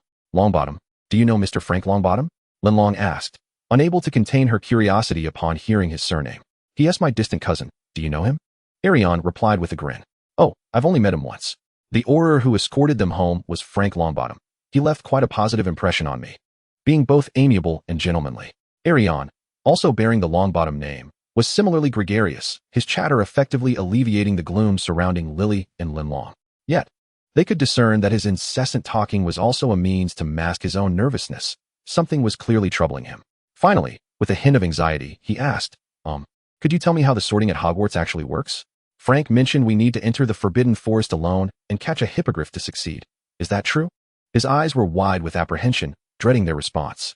Linlong nearly burst into laughter, while Lily stifled her giggles behind her hand, glancing out the window. Snape pretended not to hear, merely continuing to peruse the book in his hands. Linlong observed that Arion's demeanor resembled that of a Gryffindor student, and a mischievous thought struck her. "Apologies," she said, adjusting her expression to one of utmost seriousness as she addressed Arion. "Frank was pulling your leg. The actual test involves taking exams. Each subject will have its own set of papers, and only those who achieve an outstanding can enter Hogwarts. Otherwise, you may well be asked to leave." Upon hearing this, Arion's expression shifted from anxious to horrified. "Help. Ever since I purchased my new books a month ago, I haven't even turned a page. I'm doomed." He felt as though his soul had departed his body. A chuckle escaped Lily despite her efforts to contain it, and even Snape's lips curved slightly upwards. However, no one disclosed the true method of sorting to Arion. That was a discovery he would have to make for himself. The esteemed traditions of Hogwarts must remain intact. Chapter 77. The Black Family. The method by which second years entered Hogwarts Castle differed from that of first years. They arrived by the night bus, a much swifter mode of transport than by boat. Consequently, Linlong had already taken her place at the long table by the time the first years, led by Professor McGonagall, arrived in a delayed procession.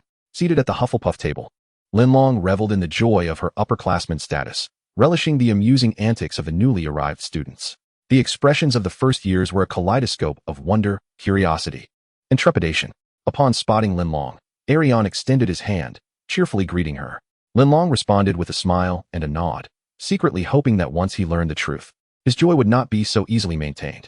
Ha! Linlong's peculiar giggle caught Snape's attention, prompting him to glance her way with a slight sigh and a shake of his head. It seemed she was beyond redemption. After Professor McGonagall entered and instructed the first years to stand in line, she placed the sorting hat atop a stool. You may think I am not particularly attractive, but do not judge by appearances. The hat began its annual performance with great enthusiasm. This time, Linlong listened intently to the lyrics it sang, finding them surprisingly enjoyable. As the eccentric song concluded, thunderous applause erupted. Observing this spectacle once more, everyone found it quite enchanting. McGonagall possessed a commanding presence. Her voice drew the attention of all upon its utterance. When I call your name, please step forward, and I shall place the sorting hat upon you to allocate you to your house. After delivering this announcement, she paused deliberately, noting the instant change in expression among some first years. A slight smirk graced her lips as she continued calling out names. Some mischievous upperclassmen were on the verge of laughter, though they dared not vocalize it, their bodies shaking with suppressed mirth. Linlong caught Arion's gaze, noting his expression of dismay, dissatisfaction, and a touch of pitiable innocence. Ha! Linlong swiftly averted her gaze, pretending not to notice, though she was already laughing so hard her sides ached. The sorting proceeded swiftly, with 3 students having already been allocated to their respective houses, when the next name brought a hush over the room: Regulus Black. At the mention of this name, all eyes instinctively turned towards Sirius. This was his brother. The Black family held significant renown within the magical world, being one of the oldest and wealthiest families, as well as a quintessential pure-blood lineage. Their obsession with the notion of blood purity bordered on the fanatical. They would erase from their family tree any squibs or those who mingled with muggles. They perceived themselves as the aristocracy of the magical realm, holding disdain for muggles and squibs, whom they believed sullied their pristine bloodline. Linlong inwardly scoffed. The Qing dynasty has long since fallen. Oh, my apologies. The British royal family is still very much intact. The others were equally intrigued by this sorting, as it involved the 2 remaining heirs of the Black family, one of whom had already been sorted into Gryffindor. If this were to happen, the Black family would truly become a laughingstock among pureblood families. Yet, the gazes of others held little significance for Regulus. He calmly seated himself on the stool, awaiting the sorting. His appearance bore an innocent charm, reminiscent of a dutiful younger brother, yet his eyes radiated a calmness beyond his years. Professor McGonagall gently placed the sorting hat upon his head, and in the next moment, a voice resonated within his mind. Ah, complex indeed. Paranoia, courage, kindness, intelligence. How to categorize you? The hat hesitated. The silence stretched on, causing the Slytherin students to grow increasingly anxious. Surely, they could not afford to lose another pure-blood student. What position would they have to mock the Muggleborns then? Meanwhile, on the Gryffindor side, Sirius was lost in thought, gripping his wand tightly in a concealed manner. Slytherin. This was Regulus's own wish. He communicated with the sorting hat in his mind. I wish to join Slytherin. Ah, very well, the hat replied, still the same accommodating hat that he had always been. Slytherin. The declaration affirmed Regulus's fate. The Slytherin long table erupted in a thunderous applause, welcoming yet another member of the Black family. Regulus quickly cast a glance toward Gryffindor, then removed the hat and proceeded to the Slytherin table. The sorting continued. Before long, it was Ollie's turn. Although this experience was not as terrifying as an exam, he felt an overwhelming sense of nervousness, rendering him somewhat dazed. His gaze wandered as he slowly made his way to the stool and sat down. The hat was placed atop his head. Gryffindor. In scarcely a second, the hat made its judgment. This stood in stark contrast to Regulus's 3-minute deliberation. The older Gryffindors erupted in applause and even cheers, warmly welcoming their new junior, which instantly dissipated Ollie's anxiety. Each year, Hogwarts admitted only a limited number of students, and thus, the sorting ceremony concluded swiftly. Next, they would feast upon the exquisite culinary delights crafted by the house elves. Linlong's table was adorned with a few Chinese dishes. Although they were modified versions, she savored them with great satisfaction.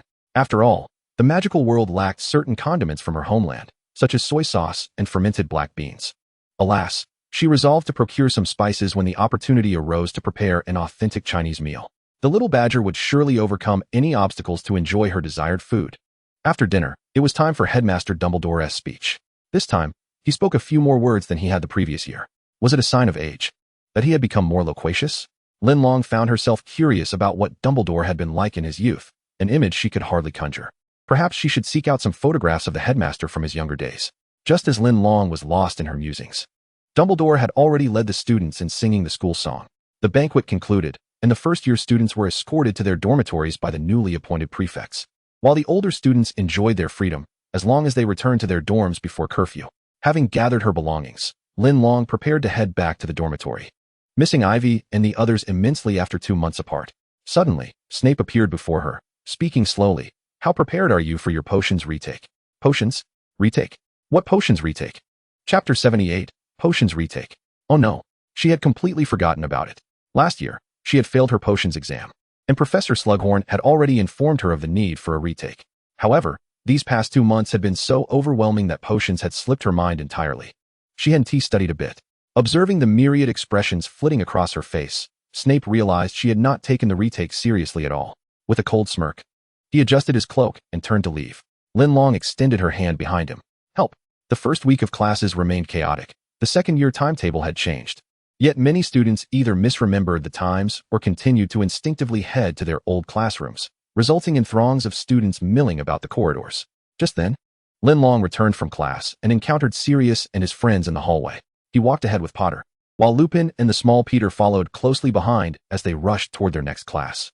They spotted Linlong. Hey, Badger sister, James joked. Linlong raised an eyebrow, reaching for his wand. Wrong move. James quickly hid his wand, hastily apologizing. That was a close call. Long time no see, Linlong. Sirius greeted her with a warm smile. Likewise, she reciprocated. How have the past 2 months been?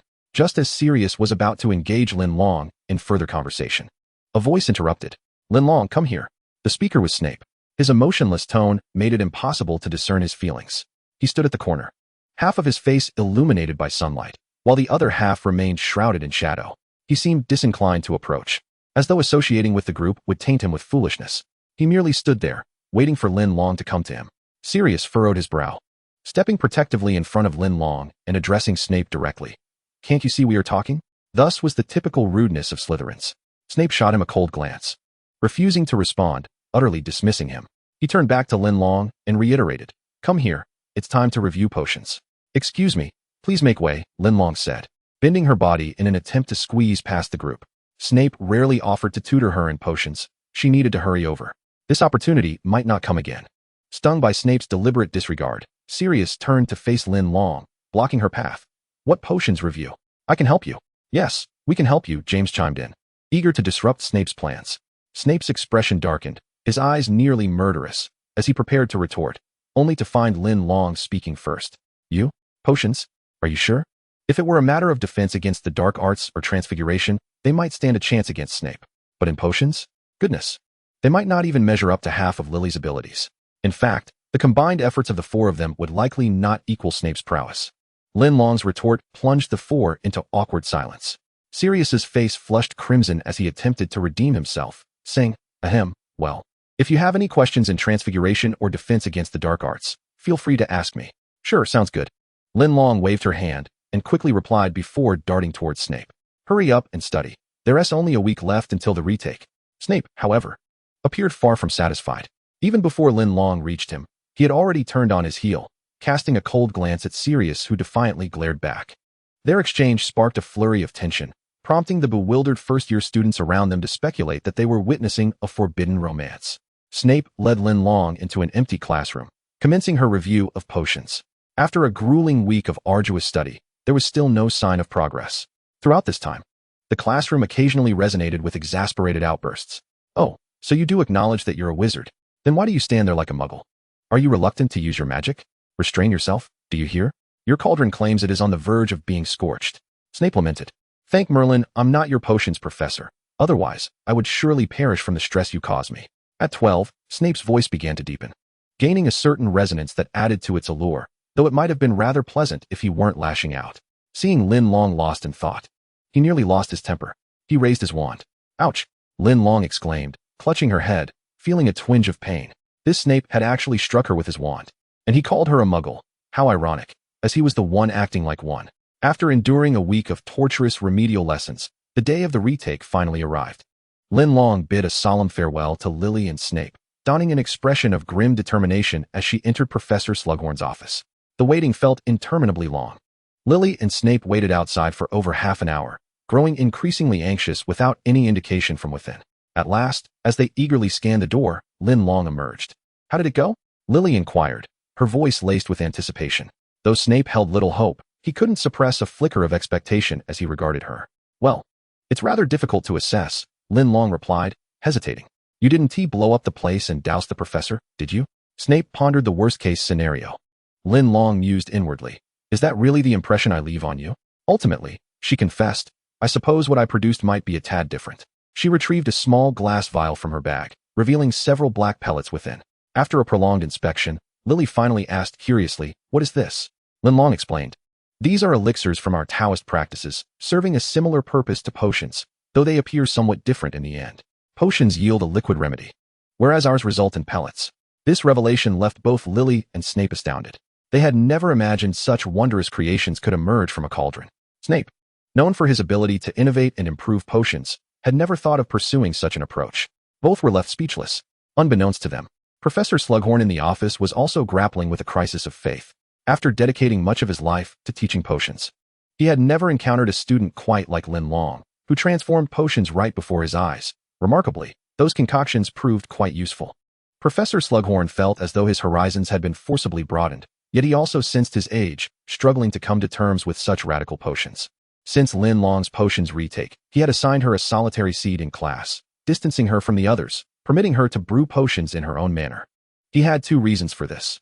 First, he feared her might disrupt the other students, as her potion-making abilities were still unstable, often leading to explosions and failures. Second, he worried that witnessing her concoctions might give him a heart attack. In her cauldron, she either produced potion pellets or failed creations, with not a single successful potion as he had taught. Disappointment reigned. In truth, Linlong had never systematically studied potion making. Uncle Jiu was no expert either, having only provided her with a few cursory remarks. Thus, her elixirs remained erratic, indicating she needed further practice. During her retake in Professor Slughorn's office, Linlong realized she would undoubtedly fail, as she had never succeeded even under Snape's direct guidance. In that moment of clarity, she recalled the alchemical practices from Taoism. Perhaps this approach could be worth exploring. Indeed, she succeeded. Potions were not her forte. Alchemy, however, was her true calling. Now, she needed to master this skill completely. Her performance in the potions exam relied entirely on it. Although Professor Slughorn might not grant her an O, passing was still within reach. Linlong sent a letter to Uncle Jiu, requesting books on self-studying alchemy. Before the books arrived, she had all but abandoned the potions course, opting instead for a leisurely approach to class. Snape, upon noticing this, shot her several disapproving glares, internally chastising her for her lack of ambition. If Linlong had heard him, she would have silently countered, declaring that she was not lacking in ambition, but rather that she felt utterly stymied in this pursuit. Potions class was her greatest obstacle to achieving perfect grades. As time passed, a month later, she finally received a response from Uncle Jiu. Upon receiving the package, she eagerly tore it open. Inside were 2 alchemy books, one detailing the process of alchemy, and another, a compendium of elixirs, filled with numerous recipes and methods. Additionally, there was a third book, a foundational guide to formations, allowing her to familiarize herself with the basics. After reading the alchemical texts, Linlong realized that the world indeed possessed its hierarchies. To be precise, it was a matter of biological differences. However, lacking a background in biology, she understood little about it. She only knew that some of the plants and animals depicted in the book did not exist in Britain. Perhaps she should seek an opportunity to explore the Forbidden Forest, which was rich in resources and might hold surprises. Yet, as a good Hufflepuff, she couldn't recklessly violate school rules. She needed a clever plan. Glyceriza wand candy, lemon sherbet, fizzing honeycomb, toffee fingers, iced lemonade. The next day, Linlong stood outside the headmaster's office, unfolding a lengthy list and fervently reciting the various sweets it contained.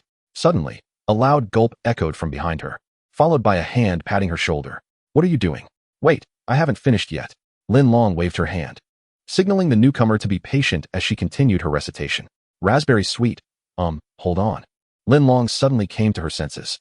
Slowly, she raised her head and found Dumbledore standing before her, his gaze fixed on the candy list in her hands.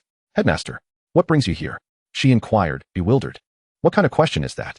You are standing at the door of my office, yet you ask how I am here?" Dumbledore replied, bemused. "Haha, I merely assumed you were inside." Linlong chuckled awkwardly, folding the list away. She felt a pang of disappointment. Realizing her achievement of opening the headmaster's office door with the candy list had not come to fruition, Dumbledore, with a knowing smile, remarked, "The door to the headmaster's office is not so easily opened, you know." He winked at Linlong and continued, "The headmaster of Hogwarts is not someone who can be easily discerned." "Indeed," Linlong nodded, her admiration evident. "Truly, you are remarkable, headmaster." Her endearing demeanor only served to amuse Dumbledore further. "Well then, do come in, my dear little badger." He finally invited her into the office. Standing at the threshold, the stone statue automatically shifted aside, revealing the entrance to the headmaster's chamber. As the door slowly creaked open, Dumbledore gestured for Linlong to enter. Upon stepping into the office, Dumbledore promptly circled around to the back of his desk, opening a drawer filled with snacks, from which he retrieved a box of candy. "Would you care for something? That lemon sherbet candy on your list seems quite delightful, and as luck would have it, I have some right here." Linlong declined with a shake of her head, suspecting that all the treats on her list were likely already contained within that very drawer.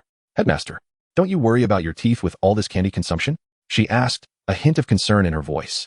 The question struck a chord. Dumbledore felt a twinge of discomfort.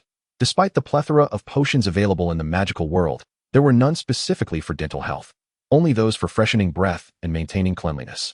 Thus, toothaches had long become a familiar companion for him, a sweet-toothed individual. "Ah, well, let us not dwell on that," Dumbledore replied, feeling slightly embarrassed. He clutched the candy in his hand, caught between a desire to indulge and a sense of restraint. "Never mind, I shall enjoy it." At this point in his life, he believed in seizing joy when it presented itself. The candy touched his tongue, delivering a delightful burst of flavor. Sweet. Oh, adding a touch of sweetness to life is indeed a splendid affair, wouldn't you agree? Dumbledore mused, savoring the confection. If life were already sweet, then surely there would be no need for candy, Linlong countered, reflecting on the abundant love in her life. Love from her parents, relatives, and teachers, making her existence feel pervaded by sweetness, rendering candy unnecessary. "Ha ha ha, well said," Dumbledore concurred, though he privately disagreed. "Now, my dear, do enlighten me. What is it that you wish to discuss?" His expression shifted to one of seriousness. Linlong, rarely one to trouble others, must have had something significant on her mind to seek him out.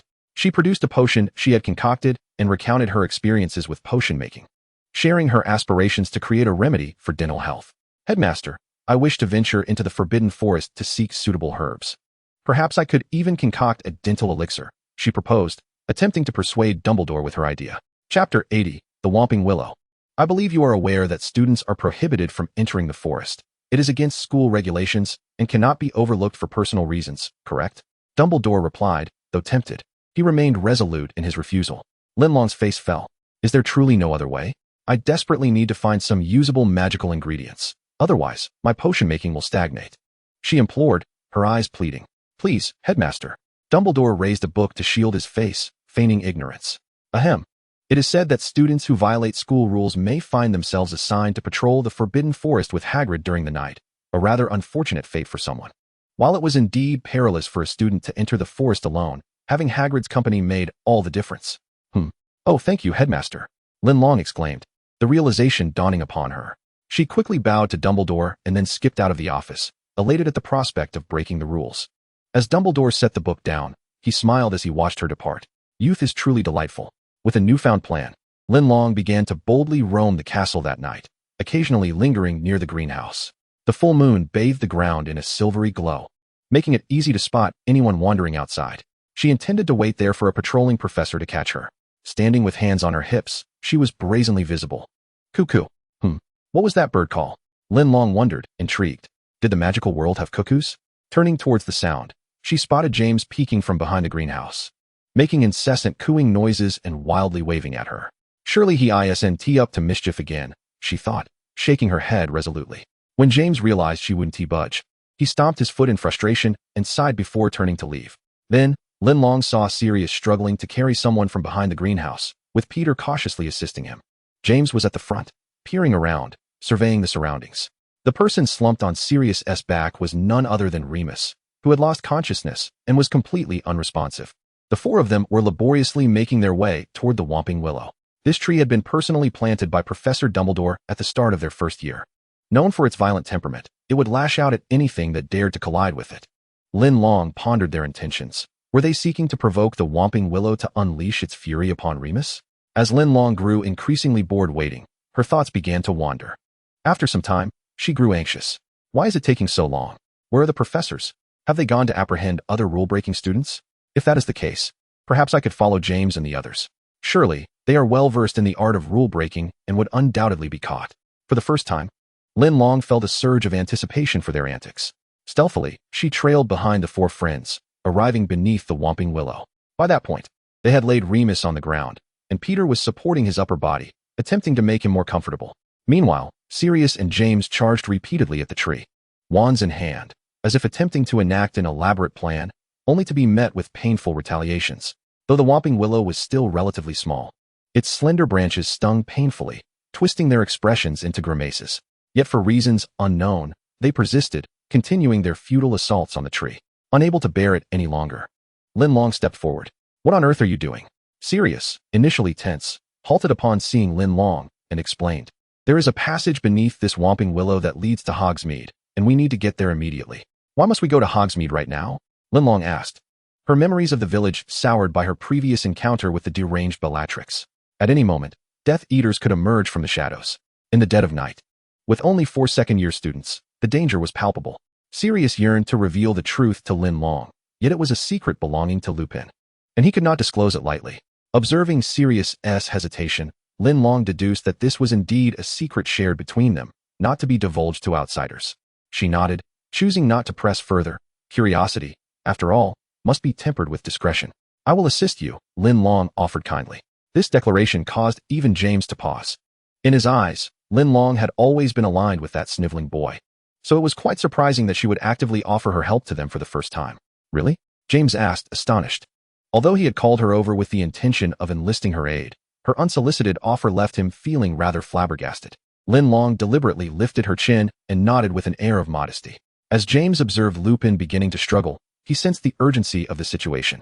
He quickly gestured towards the Whomping Willow, saying, "There's a knot in the middle of this tree. If we press it here, it will cease its attack. Come on.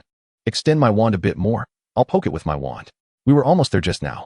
Linlong looked at James, astonished. Is it really that complicated? Yes, there's no other way, he replied. Linlong shook her head and boldly approached the Whomping Willow. Be careful, Sirius cautioned. Linlong turned back and smiled at him, then extended her hand. The others watched in awe as a green light radiated from her palm, showering the Whomping Willow with sparkling luminescence, which also enveloped Linlong herself. In that moment, they felt as though they were witnessing a legendary forest sprite. Before long, the Whomping Willow moved as if it were human, stretching languidly before falling completely still. It's done. Let us go, Linlong said with serene composure.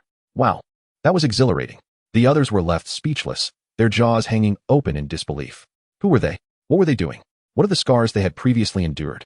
Let us go, Linlong repeated.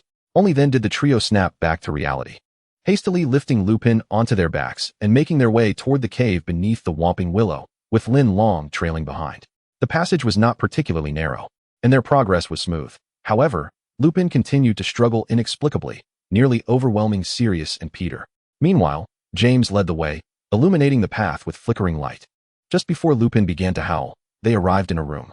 Linlong took a closer look and realized it was none other than the Shrieking Shack in Hogsmeade. We need to leave quickly.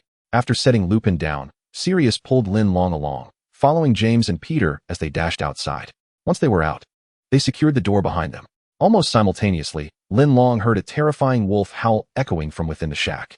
Instinctively, she looked up to see the bright full moon hanging in the sky. All right, she thought, now fully aware of the quartet's secret. Chapter 81, The Shrieking Shack. The howls continued relentlessly, accompanied by the sound of crashing from within the room. So, Lupin is a werewolf, correct? Linlong asked the three of them directly. Yes, indeed. James admitted candidly. Under such circumstances, any attempt to conceal the truth was futile. Moreover, it was Linlong who had helped them subdue the Whomping Willow. Allowing them to bring Lupin here safely, they could no longer deceive her.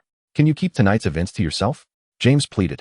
His urgent demeanor made it seem as though this was his own predicament, rather than Lupin's. Sirius and Peter looked at Linlong with hopeful expressions.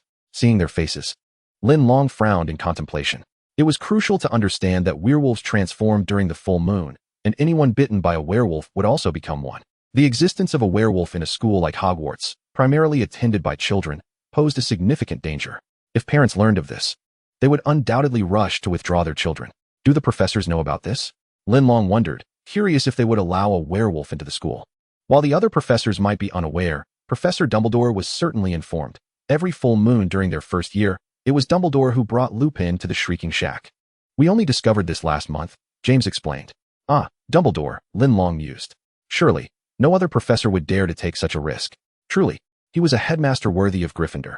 It seemed likely that Dumbledore had orchestrated the discovery of Lupin's condition by James and the others. Otherwise, how could a few small children have stumbled upon it? Given that it was Dumbledore's arrangement, Linlong decided to refrain from further involvement. After all, if the sky were to fall, Dumbledore would be there to uphold it. Very well, I want to speak of it, she finally said.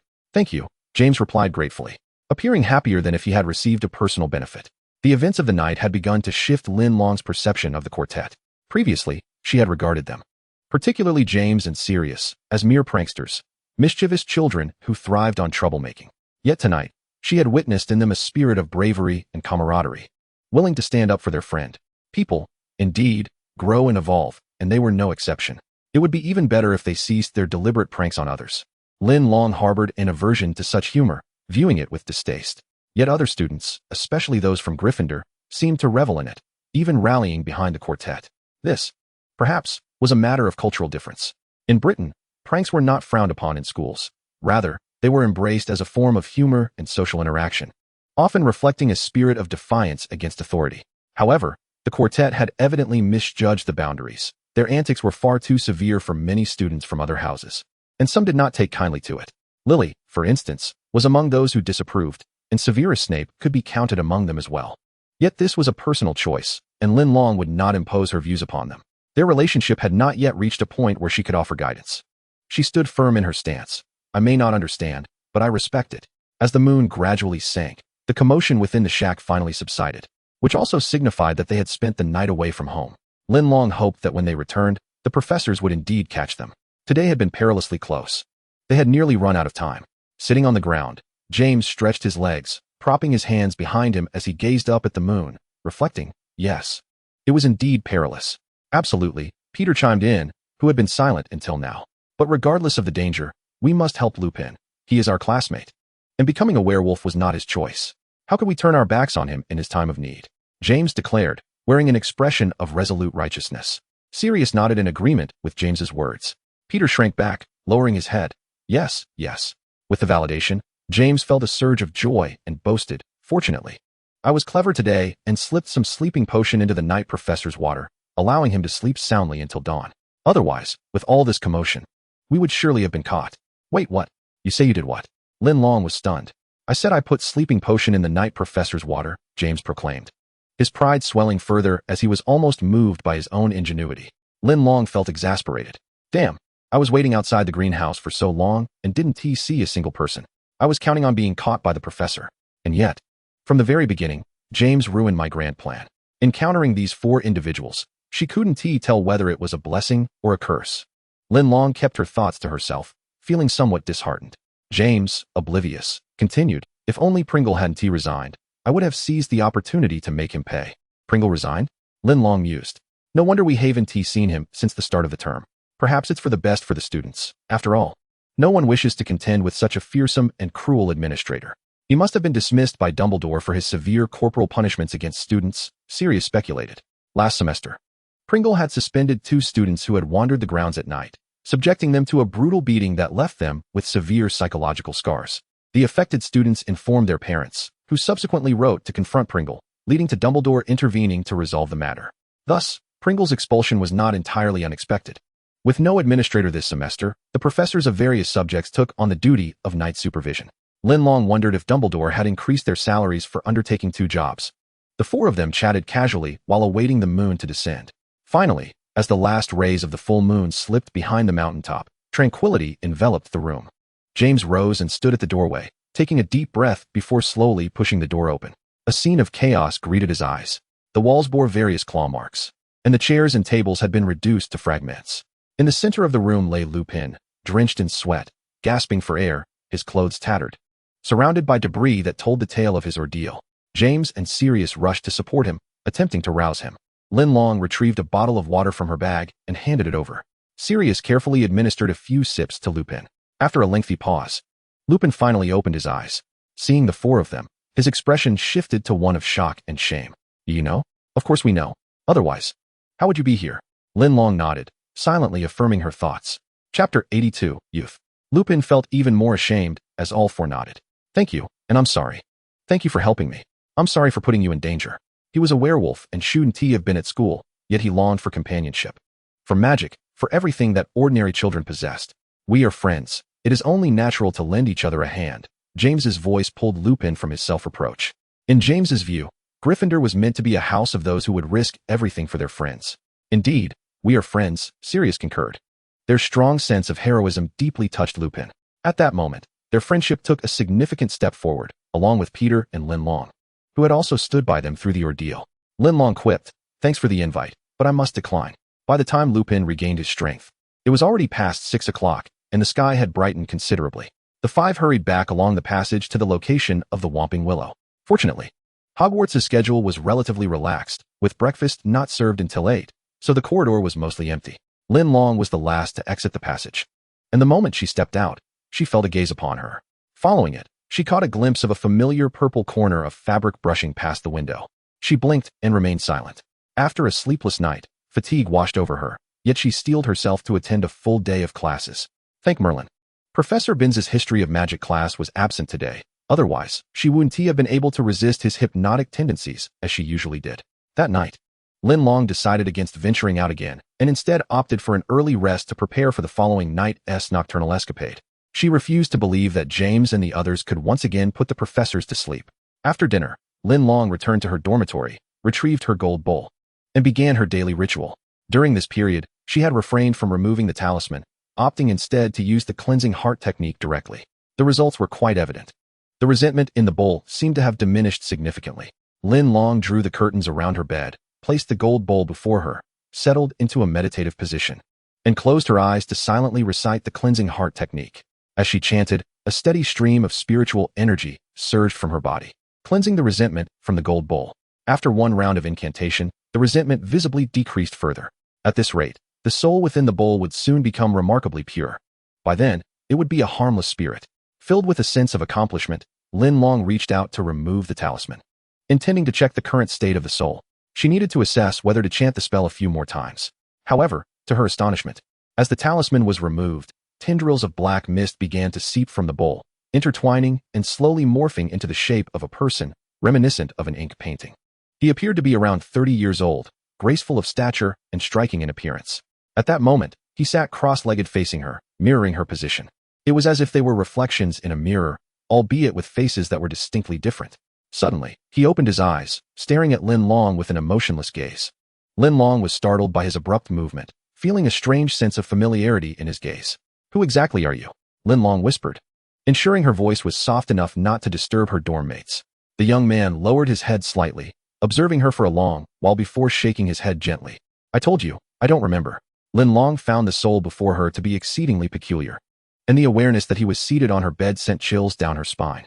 She reached for the talisman, intending to reapply it. "Wait," the young man interjected, leaning forward to draw closer to Linlong, a wave of cold air rushing towards her. "I pose no threat to you. Why do you fear me?" In truth, Linlong herself was uncertain of the reason for her fear. It was a shiver that emanated from the depths of her soul, compelling her to dread the figure before her. Noticing her silence, the young man reclined again, disregarding his previous inquiry. He surveyed the surroundings, wrinkling his brow at the bed curtains. "Hogwarts, Hufflepuff. Do you know Hogwarts? Are you also a student here?" Linlong inquired. Could it be that the person before her was still her senior? The young man withdrew his gaze and smiled gracefully. "Perhaps. I have no recollection of this place. Perhaps you could take me out to see it, and my memories might just resurface." This is the girls' dormitory. If you remember it, then you must be quite the pervert." Linlong found herself unable to discern the character of the individual before her, nor was she certain if there were ulterior motives behind his words. Although the little badger was courageous, avoiding danger was also an inherent trait of their character. Quick-witted, Linlong promptly affixed the talisman to the golden bowl. The young man made no further attempts to obstruct her. Instead, he offered her a peculiar smile before transforming once more into a wisp of black mist that flowed into the golden bowl. It was terrifying. The essence of this spirit exuded an aura of fear. Furthermore, it exhibited signs of condensation, resembling the ghostly cultivators that Uncle Jiu had previously mentioned. It was uncertain whether this was merely her illusion, Linlong resolved that she would not release him again until the lingering resentment was completely dispelled. She patted her chest as a small form of self-reassurance, then tidied her belongings before lying down to sleep. However, her slumber was far from restful. In her dreams, a pair of blood-soaked eyes stared intently at her, instilling a sense of dread. She recognized them. They belonged to Voldemort. Could it be that a mere minion like her had caught the attention of the Dark Lord? Impossible, surely. In Voldemort's eyes, she was but an insignificant insect. He would hardly remember her. Linlong consoled herself. That night, she tossed and turned. When Linlong awoke, the sky had yet to brighten. Yet she was resolute in her decision not to return to slumber.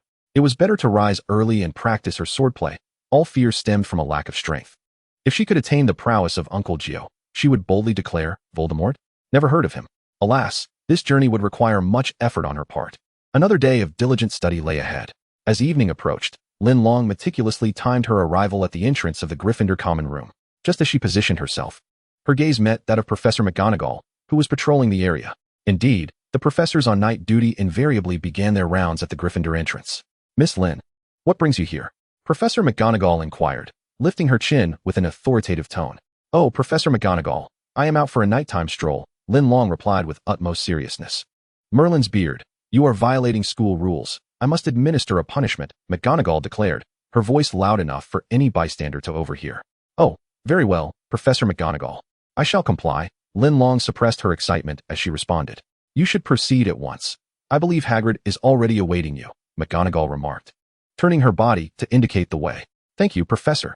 Having fulfilled her task, Linlong joyfully made her way towards Hagrid's hut. Chapter 83, He and She. The night had fallen, and under the faint moonlight, the forbidden forest appeared even darker due to its dense foliage. A diminutive human stood before it, enveloped in an aura of unknown terror. Yet, amidst this darkness, a warm candlelight persistently dispelled the fear. Good evening, Hagrid, Linlong exclaimed as she bounced up to him, cheerfully greeting him. Good evening, Linlong, Hagrid chuckled with his endearing smile. He had taken quite a liking to this warm-hearted young girl. He fondly remembered the first time she visited, having taken with her some rock cakes he had made. It was the first time someone had appreciated his cooking so much, and he had been elated for quite some time. Professor Dumbledore mentioned that you violated school rules and must accompany me on my rounds. Hagrid recited as if reading from a script, then excitedly produced a lantern to hand to Linlong, looking at the lantern in her hands, a smaller version of Hagrid's. Linlong beamed at him. Let us set off, she declared, raising her hand and striding forward. Hagrid followed closely behind, carefully protecting her. He was determined to diligently fulfill the task entrusted to him by Dumbledore. Before long, they reached the outskirts of the Forbidden Forest. Here, the vegetation was sparse, and valuable magical plants were scarce. Linlong searched several spots, but found nothing suitable. They pressed on. Out of boredom, they struck up a conversation. Hagrid, are you from Gryffindor? Linlong asked curiously. Oh, absolutely, Hagrid replied with pride. Every student from Hogwarts held a sense of pride for their house. It was like a home to them. Linlong spotted a cluster of plants that resembled the descriptions in her potion books, and as she collected them, she continued their light-hearted chatter. Do you have any memorable experiences from your school days? At this question, Hagrid's excitement was palpable. He glanced around to ensure no one was listening before whispering, Oh, I once raised a magical creature, and I named it Aragog. It was fluffy and utterly adorable. It was my best companion. Oh, is it still with you? Linlong inquired, not surprised by Hagrid's evident fondness for magical creatures. If all went well, his companion would surely receive excellent care from him. Suddenly, Hagrid began to tear up. Linlong paused in her task, mechanically turning her head. Goodness, it was quite difficult to accept that a man nearing 4 meters tall could suddenly burst into tears. Hagrid, what's wrong? Linlong asked. Hagrid shook his head, pulling a towel from his pocket to wipe away his tears and snot. Oh no, that was his handkerchief. His expression turned sorrowful. It could have lived with me, but then I encountered some terrible events, so I had to leave it in the Forbidden Forest. Oh, I'm so sorry, Hagrid, for bringing up your sorrowful memories, Linlong said, gently patting the back of his hand. She had intended to comfort him with a pat on the shoulder, but she clearly couldn't reach that high. The little badger's nosy nature kicked in, and she recalled hearing Hagrid mention something rather frightening. Are there terrifying things at Hogwarts, too? Yes, Hagrid replied, having kept this secret in his heart for a long time. Suddenly prompted by the quiet surroundings, he felt compelled to share. Once at Hogwarts, a girl was murdered. They said it was Aragog that did it. No, that's impossible. Aragog would never do such a thing. He has always been well-behaved. They even wanted to kill him. Hagrid's voice grew agitated, revealing the profound impact this incident had on his psyche. All right, Hagrid, Don't get worked up. The past is behind us, isn't it? Linlong quickly reassured the increasingly distraught Hagrid. Hagrid sniffed, brushing his hand over the umbrella he carried, gradually regaining his composure. In our country, we have a saying, the net of heaven is vast, yet nothing escapes it. The truth will eventually come to light. Linlong found it difficult to ascertain the veracity of Hagrid's words. After all, this was merely one side of the story. However, she firmly believed that Hagrid was a kind-hearted individual who would never intentionally harm another. Hagrid nodded, wiping away his tears, and then gazed into the depths of the forest. Reflecting, I wonder how it is living now, whether it misses me. Magical creatures are meant to be free. It can return to the Forbidden Forest, and you should feel happy for it. Linlong continued to console him. Hagrid sniffed, nodding with a look of grievance. Seeing that he had finally calmed down, Linlong let out a sigh of relief. It seemed that at times, men were even harder to comfort than girls. After comforting Hagrid, Linlong buried herself in her journey, choosing silence for fear of stirring Hagrid's sorrows anew. However, a flicker of doubt crossed her mind. Earlier, Hagrid had mentioned a boy, yet he had also stated that the deceased was a girl. Could there be others involved in this matter? As Linlong pondered Hagrid's words, she unknowingly ventured deeper into the Forbidden Forest. The vegetation here was lush, with several varieties of magical plants she had never encountered, some resembling those in potion books. Upon entering, Linlong felt as if she had arrived in a paradise, filled with immense joy. The rich essence of the plants in the depths of the forest allowed her magical energy to flow more smoothly.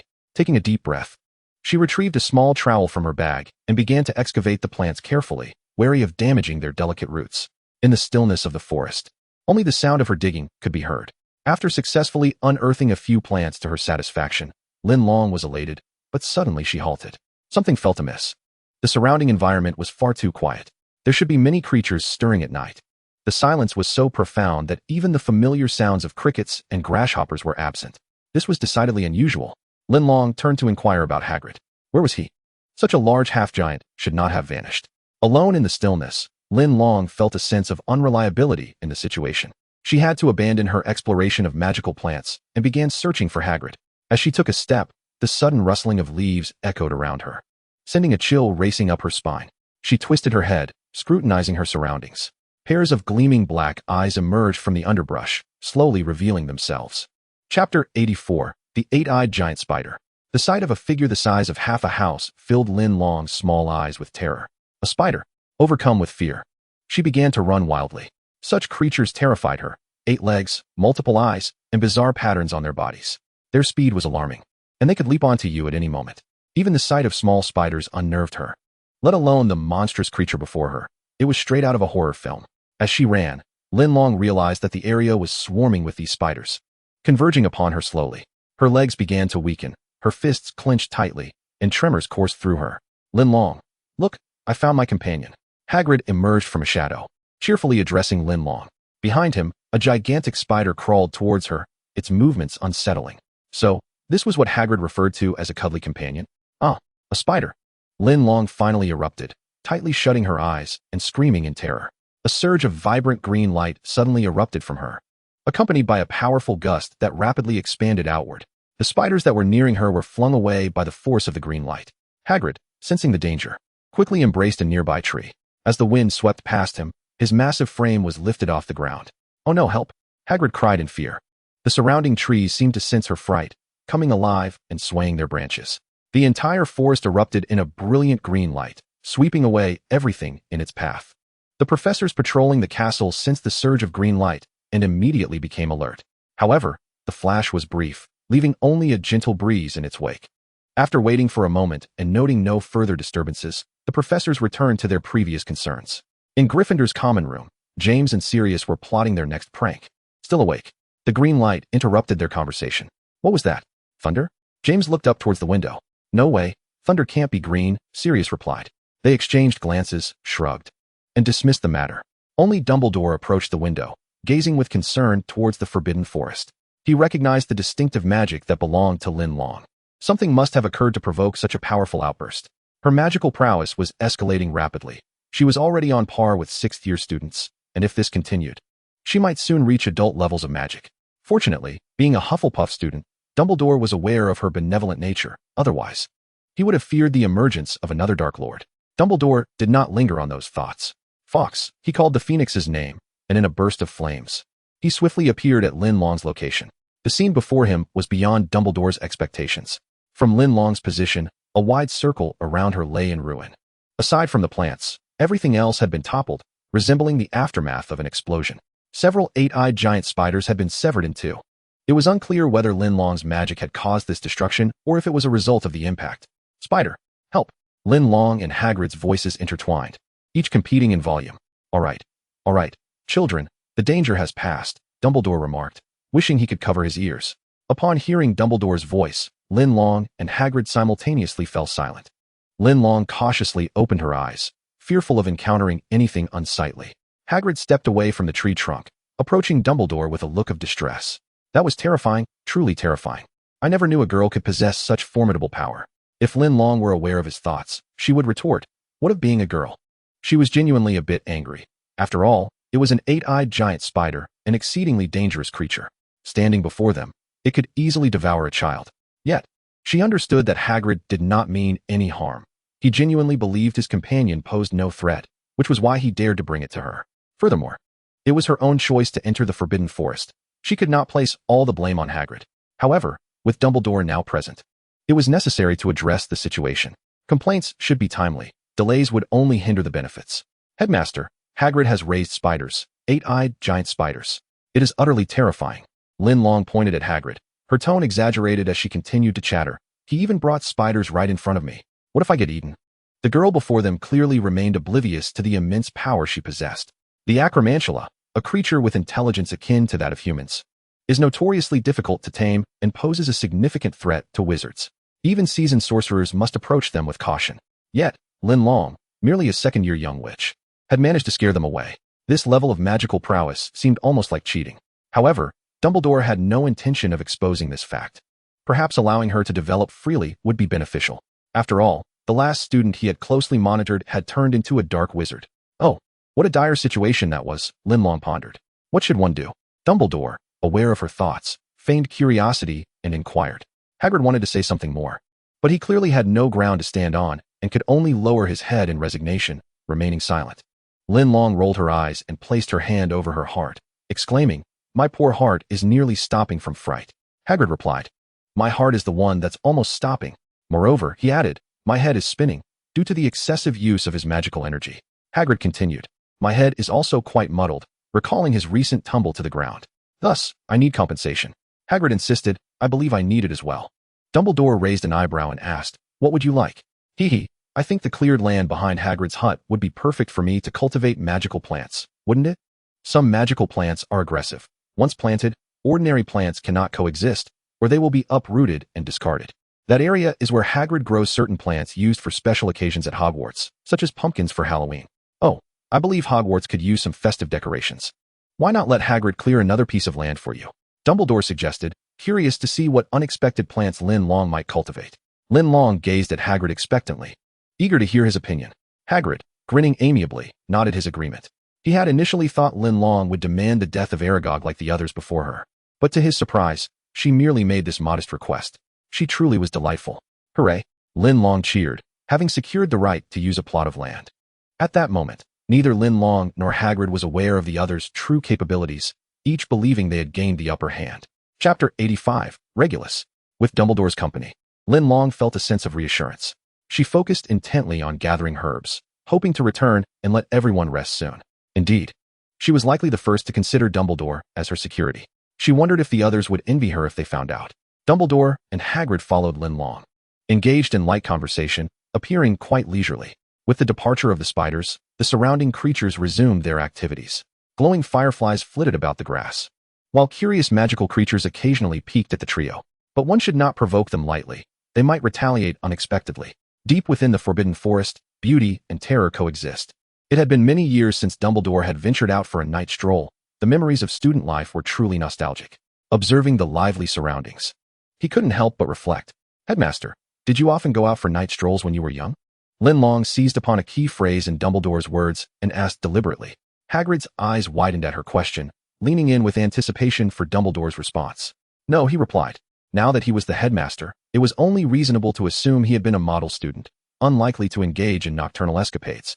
Impossible, absolutely impossible.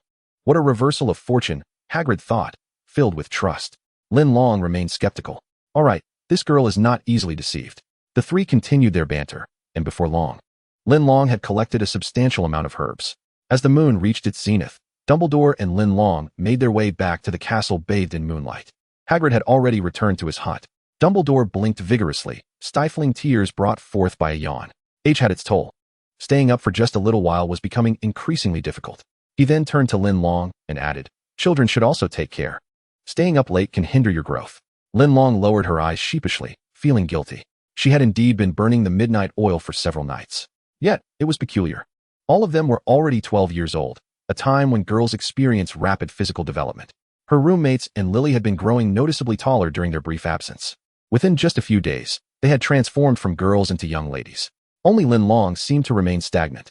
She wondered if it was truly due to late nights or simply genetics. Already shorter than her peers, she now felt even more conspicuous among them.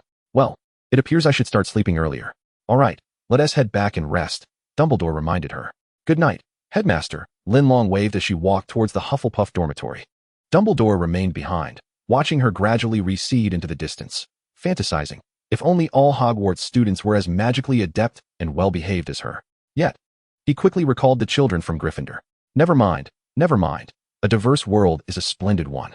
One cannot expect everyone to be the same. As headmaster, his duty was to ensure their safety while nurturing their individuality. A restful night followed. The next day was Saturday, and while her classmates in the dormitory remained asleep, Linlong arose early. She intended to practice her swordplay. Having resolved to improve, she could not afford to waver. Even if she loved to sleep in, she had to overcome that weakness. Saturday morning at Hogwarts was remarkably serene, with only the sounds of birds chirping and the gentle rustle of leaves in the breeze. Linlong stood by the Black Lake, commencing her morning exercises. However, she was unaware that her actions had caught the attention of another. Thus, when she sheathed her sword and turned around, she was startled by the sudden appearance of someone behind her. He bore a strikingly handsome and gentle appearance. She recognized him. He was Regulus, Sirius's brother. At that moment, he stood before her, his gaze fixed intently on the glimmering object around her neck, a ruby set in gold. It had slipped from her collar as she practiced swordplay. "Pardon me," Regulus greeted with elegance and softness, then continued, "Is this Sirius's gem?" His tone was calm, devoid of any hostility, making it hard to believe he hailed from the mad and obsessive Black family. Regulus gazed at the jewel, recalling the moment when this ruby and another emerald were presented to their brothers simultaneously. Later, it came to light that Sirius had gifted the gem in his possession to this girl standing before him. Linlong could not decipher his thoughts. She merely nodded in acknowledgement, remaining silent. Regulus furrowed his brow and continued his inquiry. "Why did he choose to give it to you?" The question was rather awkward, and she too was curious about the reason. "I don't know," Linlong replied candidly, seeing that he was not going to receive the answer he sought. And reflecting on Sirius's current indifference towards him, Regulus felt a wave of despondency wash over him. They had once shared a close brotherly bond. He had idolized Sirius from a young age, yet this admiration had gradually morphed into confusion upon entering Gryffindor. He could not comprehend why Sirius had abandoned the values handed down by their family, why he constantly argued with their mother at home, or why he had grown increasingly close to the Gryffindors, all the while neglecting his own younger brother. He had never anticipated that their differing beliefs would lead them to this estranged state. "Thank you," he said politely, concluding the conversation before turning to leave. Linlong felt a sense of bewilderment. Could it be that the Black family was coming to reclaim their debt? To retrieve the gem? Unfortunately, this gem had already been refined by her uncle into a defensive artifact and could not be returned. Sighing, she reflected on the troubles that come with accepting valuable gifts. It seemed she needed to hasten her efforts to earn money, for she must procure an item of equal worth to return. She retracted her sword and made her way to Hagrid's hut, for the cultivation of magical plants could not be delayed. It must be said that Linlong possessed remarkable talent in planting. With a mere touch of her hand upon the soil, the weeds would swiftly wither away, becoming desiccated and easy to clear. There was no need for weeding. Even Hagrid's pace with the hoe quickened. In just a single day, the two of them had cultivated a parcel of land measuring 50 by 50 feet. For Linlong, who was just starting out, this was ample space for planting. She organized the field into designated areas, reinforcing some sections with sturdy fences to prevent disturbances from pesky plants like the Chinese biting cabbage. Once these tasks were completed, Linlong scattered the prepared seeds across the designated areas. Next, she produced a rain-summoning charm, igniting it and casting it into the air. Before long, a multitude of droplets coalesced above the planting area, falling incessantly, reminiscent of a gentle rain. The soil quickly became saturated. After the rain ceased, Linlong placed her hand upon the earth and closed her eyes. Then, Hagrid witnessed a scene that would remain etched in his memory for a lifetime. Chapter 86, The Two Strengthening Potion. As Linlong's magical incantations flowed through her, crystalline energy poured forth from her hands, swiftly enveloping the entire plot of land. Soon, a vibrant green began to emerge from beneath the soil. All the plants burgeoned rapidly, breaking free from their seed husks, lazily unfurling their leaves and stretching skyward, blossoming and bearing fruit. They grew at an astonishing pace, transforming into the forms Linlong had envisioned. To Hagrid's eyes, it seemed as though time itself on this patch of earth flowed at a rate entirely different from the outside world, akin to a time-lapse played at several times its normal speed. By Merlin's beard, this was simply astounding. Hagrid, like a child, clenched his fists in excitement and exuberantly exclaimed, "Linlong, you are truly remarkable. I believe all magical plants will adore you." Indeed, with Linlong's current prowess, she could effortlessly aid their growth. Of course, Linlong replied, lifting her chin in feigned pride, her demeanor playful and endearing. Ha ha ha, two individuals with similar mindsets laughed in childish delight. After planting, Hagrid assisted Linlong in harvesting a batch of potion ingredients, while allowing the rest to continue growing in value. Before bidding farewell to Hagrid, she gifted him a multitude of plants suitable for culinary use as a token of gratitude for his assistance. She then packed a large bag of materials and made her way to the potions classroom. Snape had now progressed to the fifth-year potion curriculum and was even capable of innovating improvements. Achieving this level of mastery required not only talent but also diligence. Consequently, Snape typically found himself alone in this space, engrossed in his potion studies. Truly, he was deserving of the title of potion prodigy as bestowed by Professor Slughorn. At that moment, while diligently engrossed in his work, Snape heard a knock at the door. He lifted his gaze to see, amidst the swirling smoke, a playful figure peering in, none other than Linlong, come to seek him out. Her face radiated warmth, her eyes sparkling as if filled with starlight. Snape blinked, as if burned by fire, and quickly averted his gaze. "Hello, Snape. Are you free at the moment?" Linlong entered, light as a bird. Snape did not look up again, but focused intently on the cauldron before him, remarking, "I wonder what the busy Miss Lin desires from her long-forgotten friend." Linlong disregarded his sardonic tone and instead marveled, "Snape, your voice has changed." After some time apart, Snape's voice had shifted from its once clear timbre to a deeper, more resonant tone, imbued with a hint of mystery, though not loud. Each word he uttered possessed a penetrating quality. He had also grown significantly taller, having earned money. He no longer neglected his health. However, perhaps due to his rapid growth, he still appeared rather lean. Sighing, Linlong lamented that while everyone else had matured, she felt as though she remained stagnant. How disheartening.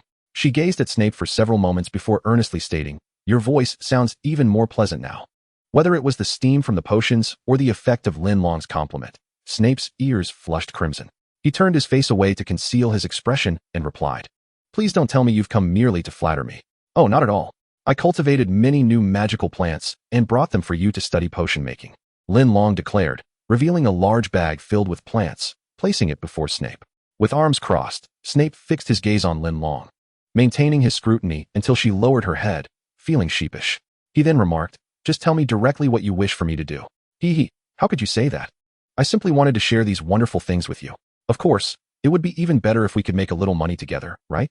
Linlong, eager to achieve her goal of earning some extra cash, resorted to flattery. Snape scoffed, fully aware that this money-driven girl only thought of him when it suited her interests, rarely appearing otherwise. In the past, she would study in the library with him and Lily, but now she hardly showed up even for that.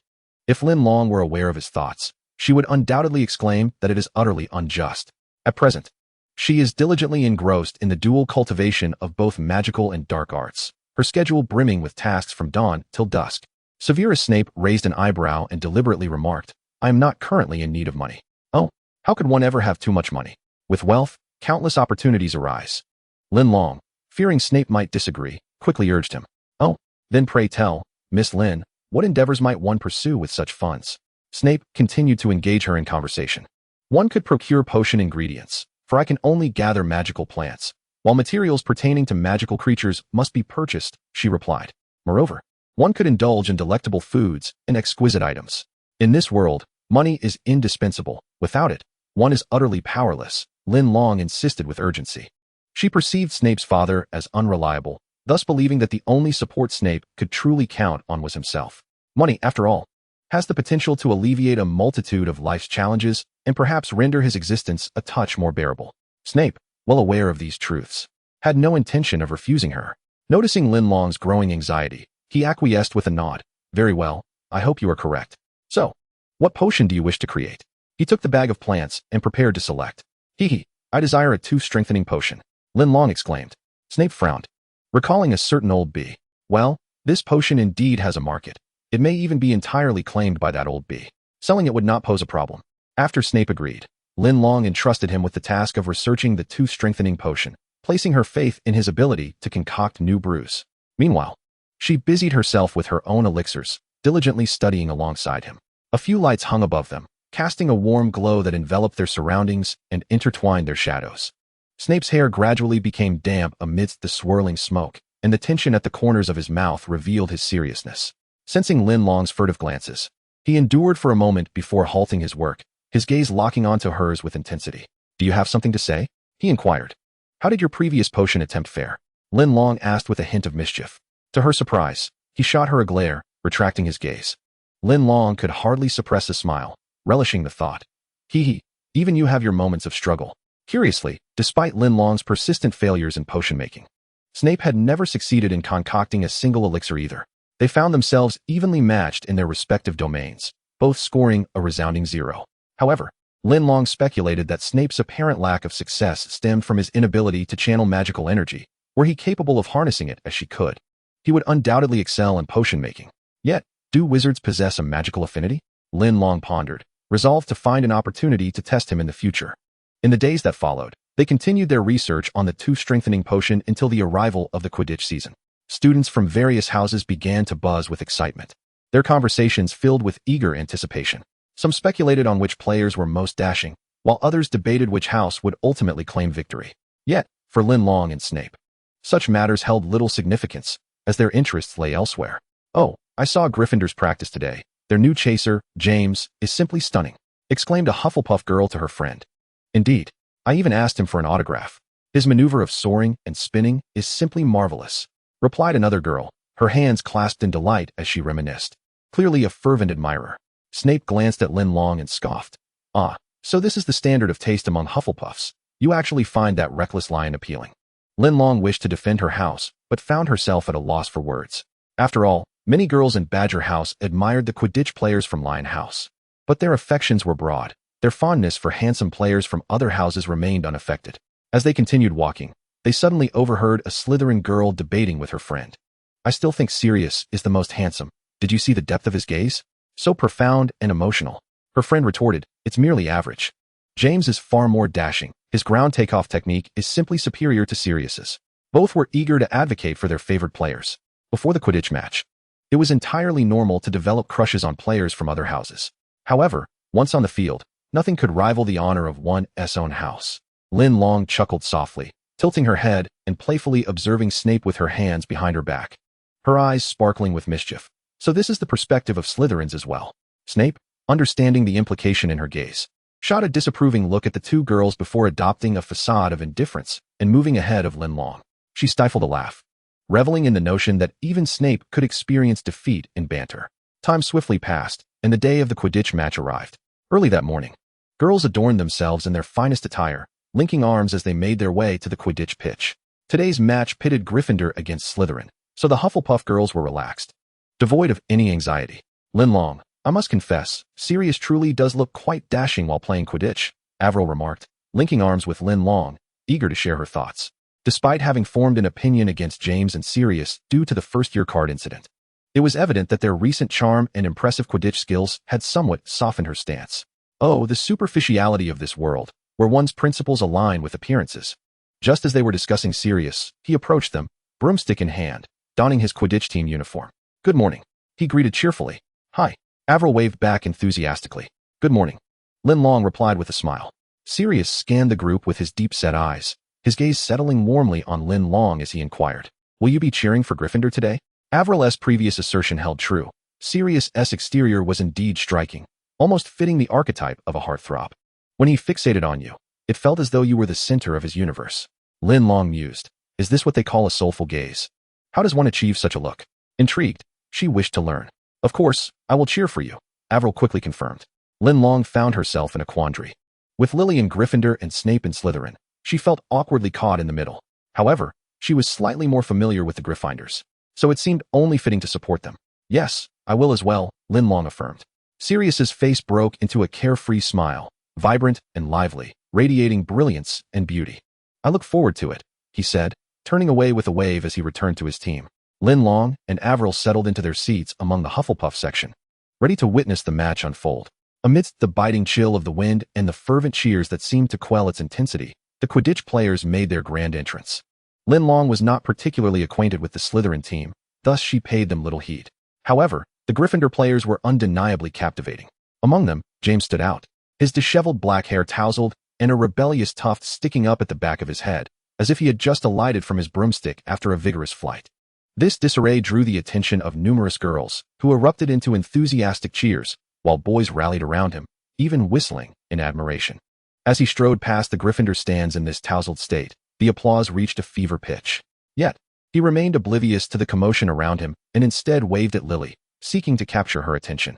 This action inadvertently shifted the focus of all eyes onto Lily. She clenched her fists tightly, maintaining a composed smile, though her gaze could have slain. Linlong surmised that Lily would have preferred to burrow into the earth at that moment. To be acquainted with such a classmate was indeed unfortunate.